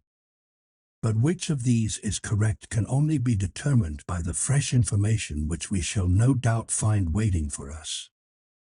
Well, there is the tower of the cathedral, and we shall soon learn all that Miss Hunter has to tell. The Black Swan is an inn of repute in the High Street, at no distance from the station, and we found the young lady waiting for us. She had engaged a sitting room, and our lunch awaited us upon the table. "I am so delighted that you have come," she said earnestly. "It is so very kind of you both, but indeed I do not know what I should do. Your advice will be altogether invaluable to me. Pray tell us what has happened to you." "I will do so, and I must be quick, for I have promised Mr. Rucastle to be back before 3. I got his leave to come into town this morning, though he little knew for what purpose. Let us have everything in its due order." Holmes thrust his long thin legs out towards the fire and composed himself to listen. "In the first place, I may say that I have met, on the whole, with no actual ill-treatment from Mr. and Mrs. Rucastle. It is only fair to them to say that. But I cannot understand them, and I am not easy in my mind about them." "What can you not understand?" "Their reasons for their conduct. But you shall have it all just as it occurred. When I came down, Mr. Rucastle met me here and drove me in his dog-cart to the Copper Beeches. It is, as he said, beautifully situated, but it is not beautiful in itself, for it is a large square block of a house, whitewashed, but all stained and streaked with damp and bad weather. There are grounds round it, woods on 3 sides, and on the 4th a field which slopes down to the Southampton High Road, which curves past about 100 yards from the front door. This ground in front belongs to the house, but the woods all round are part of Lord Southerton's preserves. A clump of copper beeches immediately in front of the hall door has given its name to the place. I was driven over by my employer, who was as amiable as ever, and was introduced by him that evening to his wife and the child. There was no truth, Mr. Holmes, in the conjecture which seemed to us to be probable in your rooms at Baker Street. Mrs. Rucastle is not mad. I found her to be a silent, pale-faced woman, much younger than her husband, not more than 30, I should think, while he can hardly be less than 45. From their conversation I have gathered that they have been married about 7 years, that he was a widower, and that his only child by the first wife was the daughter who has gone to Philadelphia. Mr. Rucastle told me in private that the reason why she had left them was that she had an unreasoning aversion to her stepmother. As the daughter could not have been less than 20, I can quite imagine that her position must have been uncomfortable with her father's young wife. Mrs. Rucastle seemed to me to be colorless in mind as well as in feature. She impressed me neither favorably nor the reverse. She was a nonentity. It was easy to see that she was passionately devoted both to her husband and to her little son. Her light gray eyes wandered continually from one to the other, noting every little want and forestalling it if possible. He was kind to her also in his bluff, boisterous fashion, and on the whole they seemed to be a happy couple. And yet she had some secret sorrow, this woman.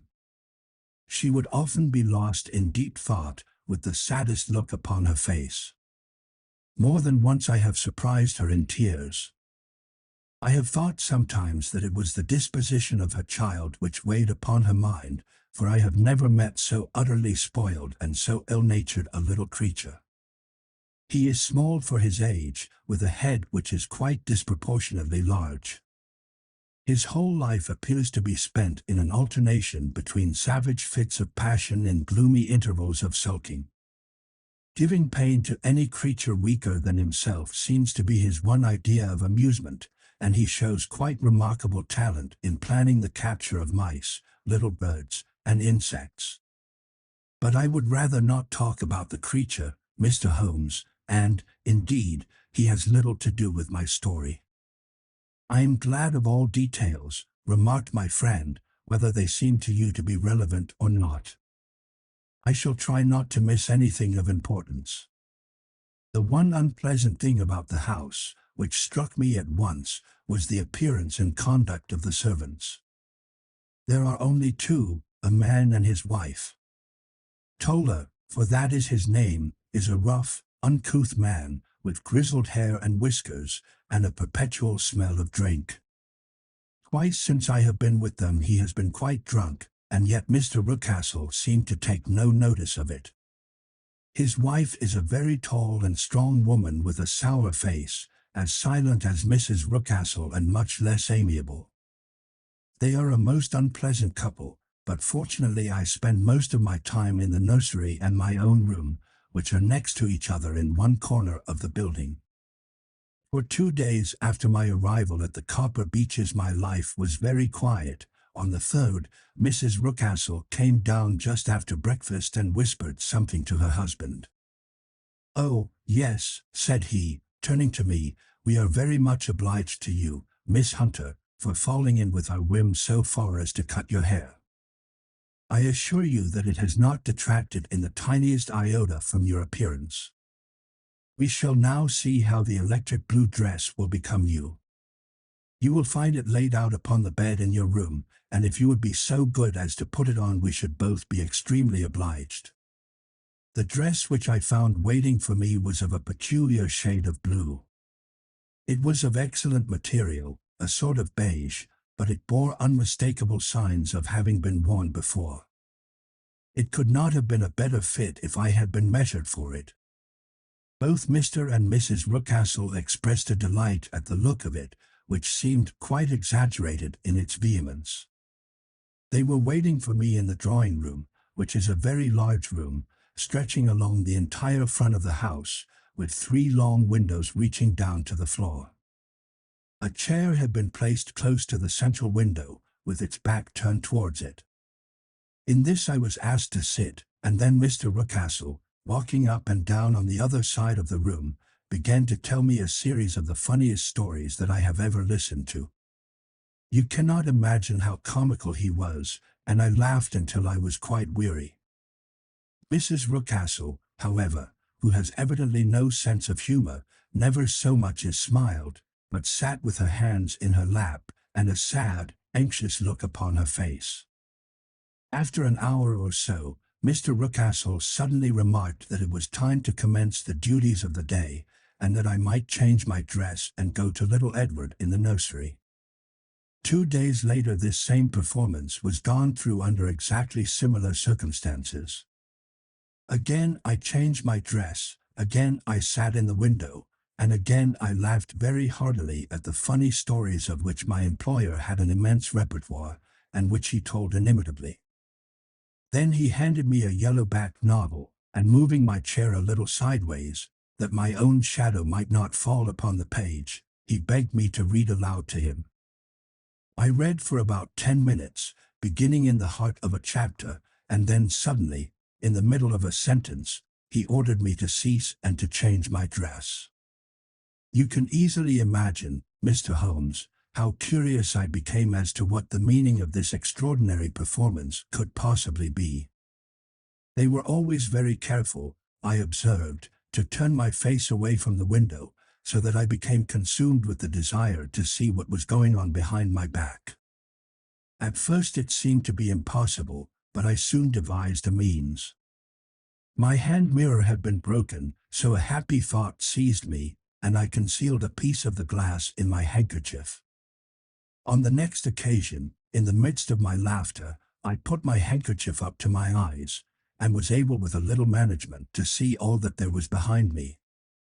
I confess that I was disappointed. There was nothing. At least that was my first impression. At the second glance, however, I perceived that there was a man standing in the Southampton Road, a small bearded man in a grey suit, who seemed to be looking in my direction. The road is an important highway, and there are usually people there. This man, however, was leaning against the railings which bordered our field and was looking earnestly up. I lowered my handkerchief and glanced at Mrs. Rucastle to find her eyes fixed upon me with a most searching gaze. She said nothing, but I am convinced that she had divined that I had a mirror in my hand and had seen what was behind me. She rose at once. "Jeffro," said she, "there is an impertinent fellow upon the road there who stares up at Miss Hunter." "No friend of yours, Miss Hunter?" he asked. "No, I know no one in these parts." "Dear me. How very impertinent. Kindly turn round and motion to him to go away. Surely it would be better to take no notice." "No, no, we should have him loitering here always. Kindly turn round and wave him away like that." I did as I was told, and at the same instant Mrs. Rucastle drew down the blind. That was a week ago, and from that time I have not sat again in the window, nor have I won the blue dress, nor seen the man in the road. "Pray continue," said Holmes. "Your narrative promises to be a most interesting one. You will find it rather disconnected, I fear, and there may prove to be little relation between the different incidents of which I speak. On the very first day that I was at the Copper Beeches, Mr. Rucastle took me to a small outhouse which stands near the kitchen door. As we approached it I heard the sharp rattling of a chain, and the sound as of a large animal moving about. "Look in here," said Mr. Rucastle, showing me a slit between two planks. "Is he not a beauty?" I looked through and was conscious of two glowing eyes, and of a vague figure huddled up in the darkness. "Don't be frightened," said my employer, laughing at the start which I had given. "It's only Carlo, my mastiff. I call him mine, but really old Toller, my groom, is the only man who can do anything with him. We feed him once a day, and not too much then, so that he is always as keen as mustard. Toller lets him loose every night, and God help the trespasser whom he lays his fangs upon. For goodness sake, don't you ever on any pretext set your foot over the threshold at night, for it's as much as your life is worth. The warning was no idle one, for 2 nights later I happened to look out of my bedroom window about 2 o'clock in the morning. It was a beautiful moonlight night, and the lawn in front of the house was silvered over and almost as bright as day. I was standing, wrapped in the peaceful beauty of the scene, when I was aware that something was moving under the shadow of the copper beeches. As it emerged into the moonshine, I saw what it was. It was a giant dog, as large as a calf, tawny tinted, with hanging jowl, black muzzle, and huge projecting bones. It walked slowly across the lawn and vanished into the shadow upon the other side. That dreadful sentinel sent a chill to my heart which I do not think that any burglar could have done. And now I have a very strange experience to tell you. I had, as you know, cut off my hair in London, and I had placed it in a great coil at the bottom of my trunk. One evening, after the child was in bed, I began to amuse myself by examining the furniture of my room and by rearranging my own little things. There was an old chest of drawers in the room, the 2 upper ones empty and open, the lower one locked. I had filled the first 2 with my linen, and as I had still much to pack away, I was naturally annoyed at not having the use of the 3rd drawer. It struck me that it might have been fastened by a mere oversight, so I took out my bunch of keys and tried to open it. The very first key fitted to perfection, and I drew the drawer open. There was only one thing in it, but I am sure that you would never guess what it was. It was my coil of hair. I took it up and examined it. It was of the same peculiar tint and the same thickness. But then the impossibility of the thing obtruded itself upon me. How could my hair have been locked in the drawer? With trembling hands I undid my trunk, turned out the contents, and drew from the bottom my own hair. I laid the 2 tresses together, and I assure you that they were identical. Was it not extraordinary?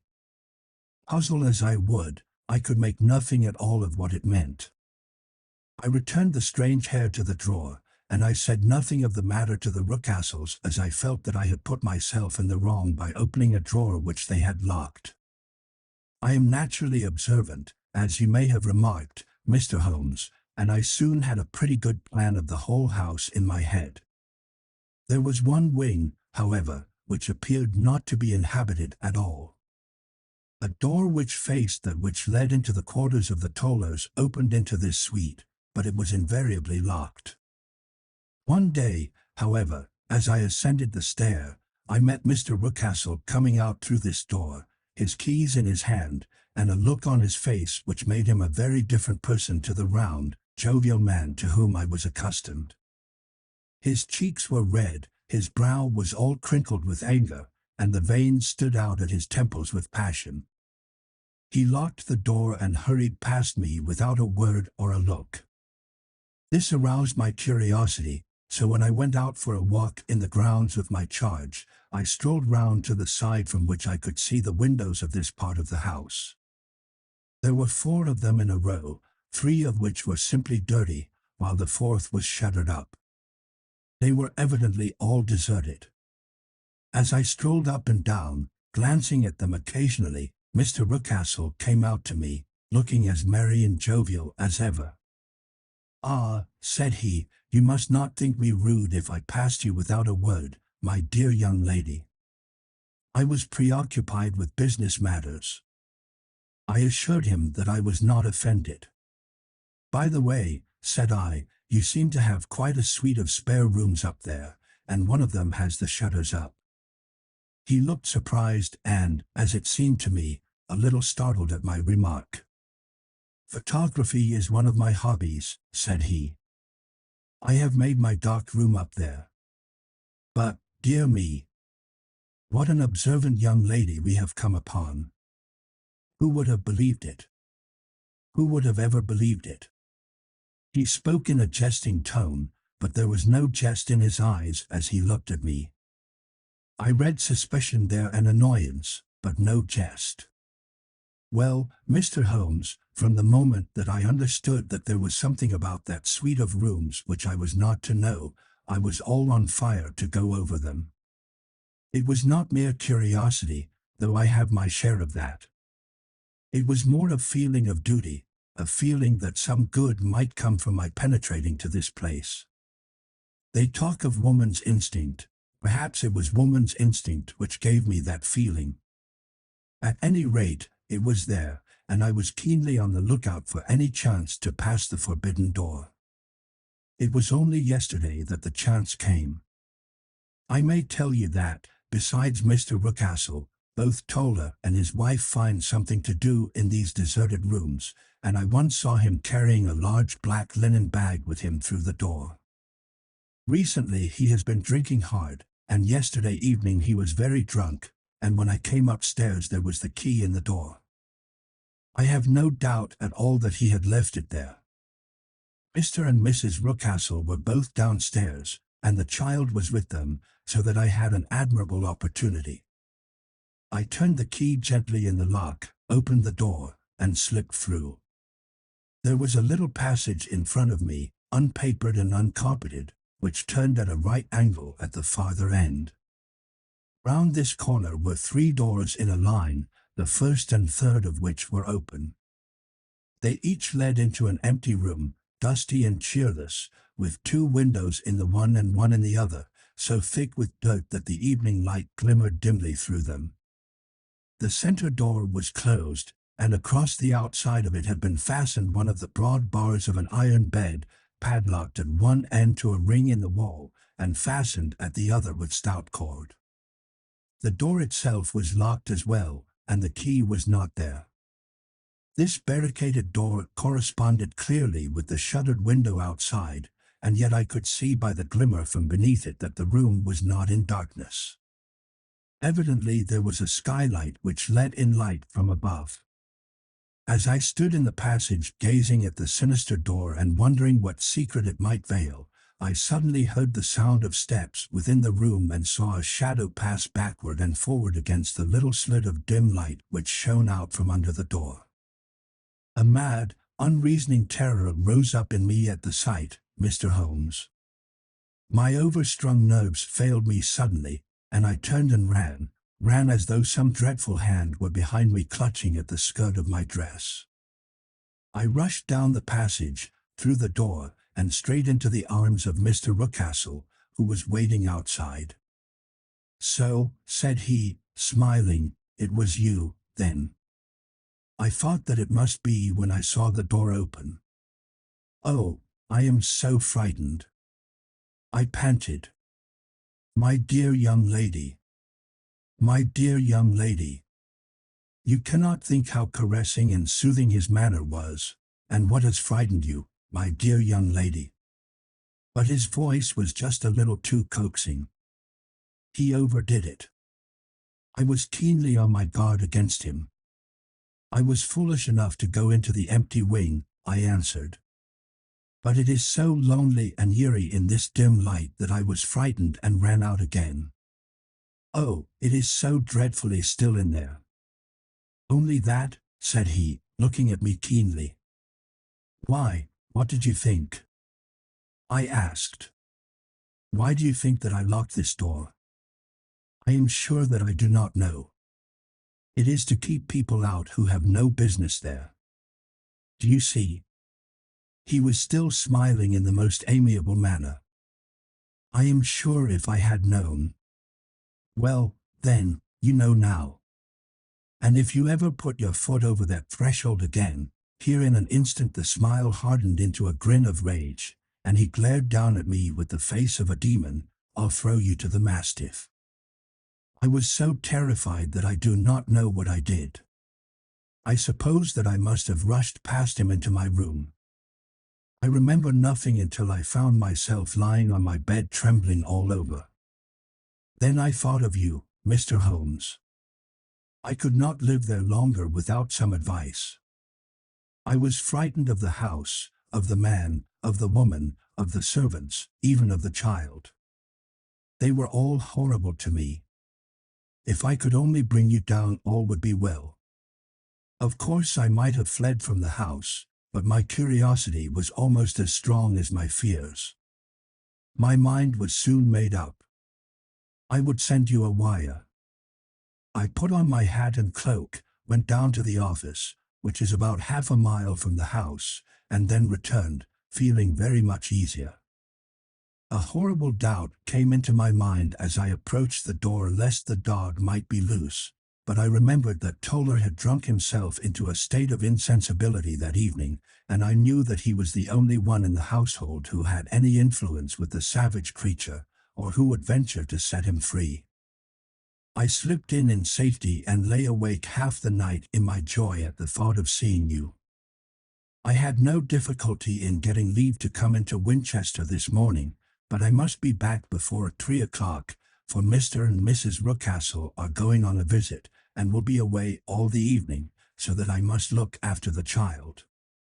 Now I have told you all my adventures, Mr. Holmes, and I should be very glad if you could tell me what it all means, and, above all, what I should do.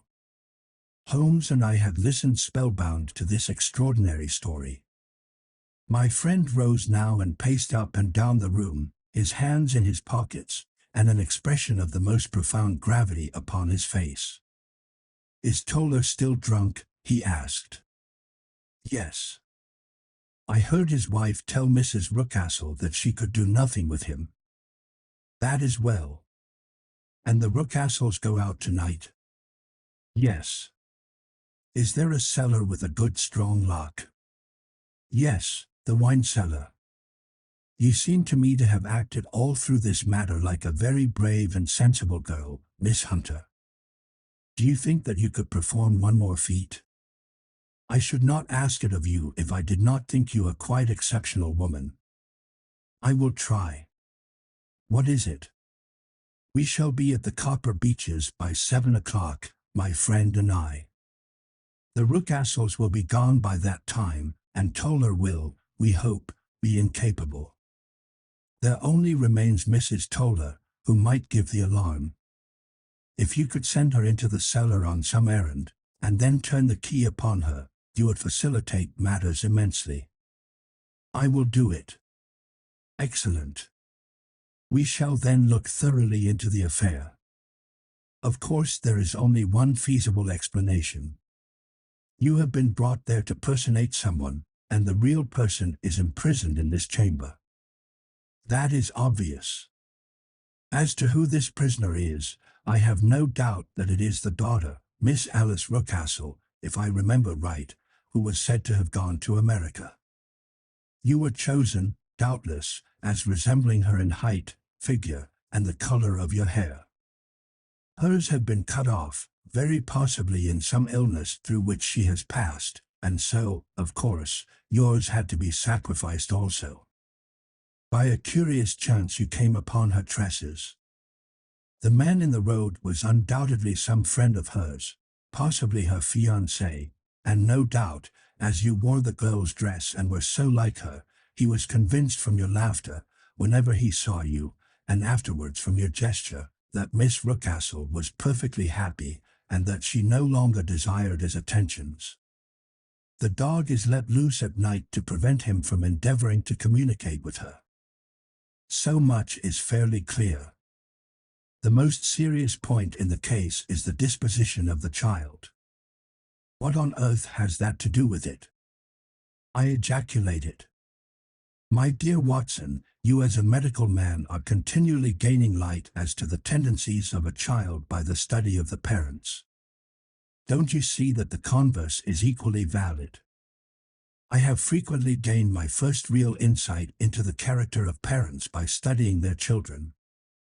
This child's disposition is abnormally cruel, merely for cruelty's sake, and whether he derives this from his smiling father, as I should suspect, or from his mother, it bodes evil for the poor girl who is in their power.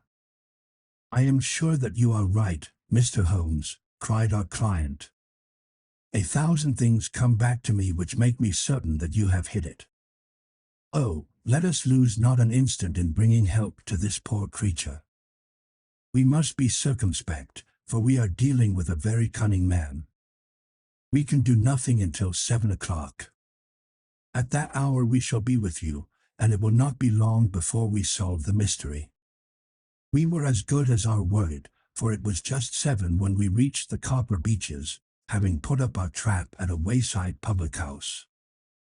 The group of trees, with their dark leaves shining like burnished metal in the light of the setting sun, were sufficient to mark the house even had Miss Hunter not been standing smiling on the doorstep. "Have you managed it?" asked Holmes. A loud thudding noise came from somewhere downstairs. "That is Mrs. Toller in the cellar," said she. "Her husband lies snoring on the kitchen rug. Here are his keys, which are the duplicates of Mr. Rucastle's."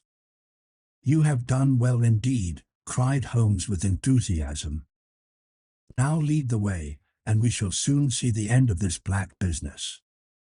We passed up the stair, unlocked the door, followed on down a passage, and found ourselves in front of the barricade which Miss Hunter had described.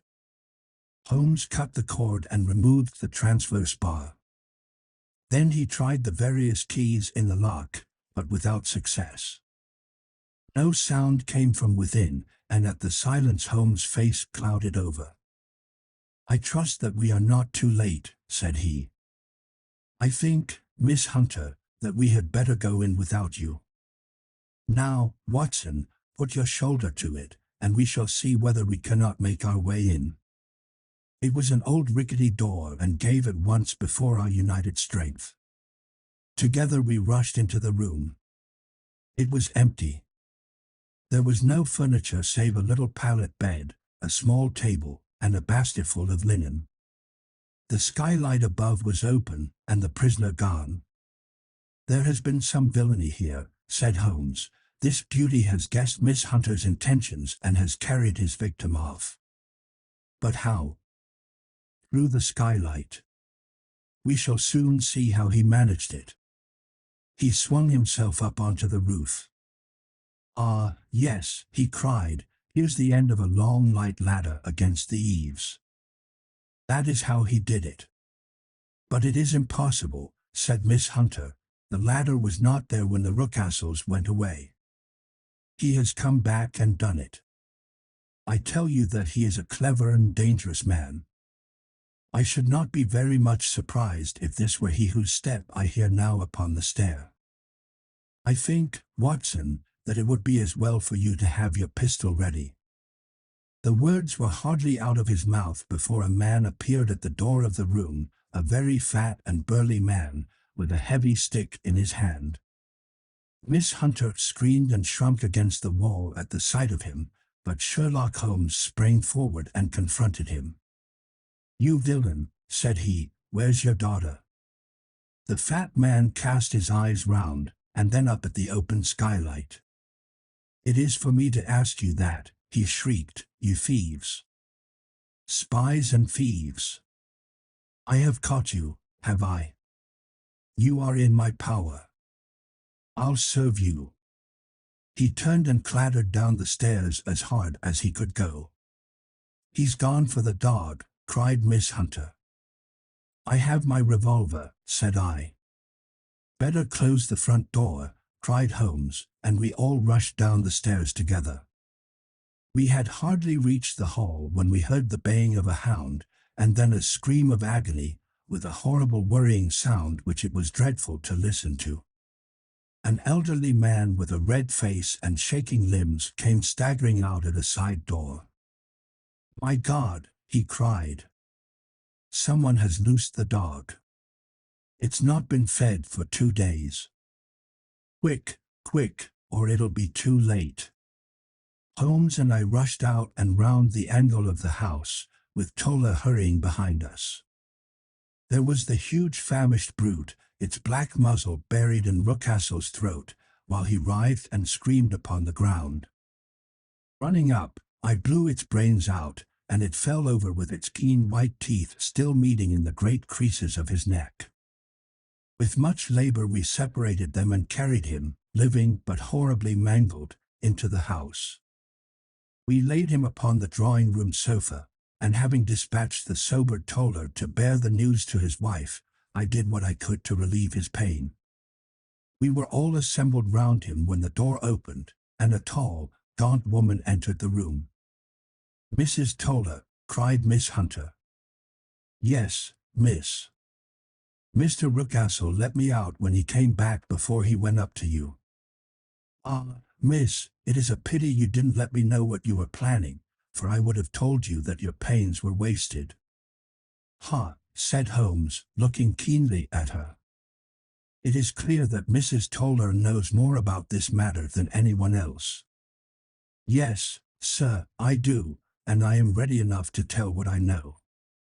"Then, pray, sit down, and let us hear it, for there are several points on which I must confess that I am still in the dark." "I will soon make it clear to you," said she, "and I'd have done so before now if I could have got out from the cellar.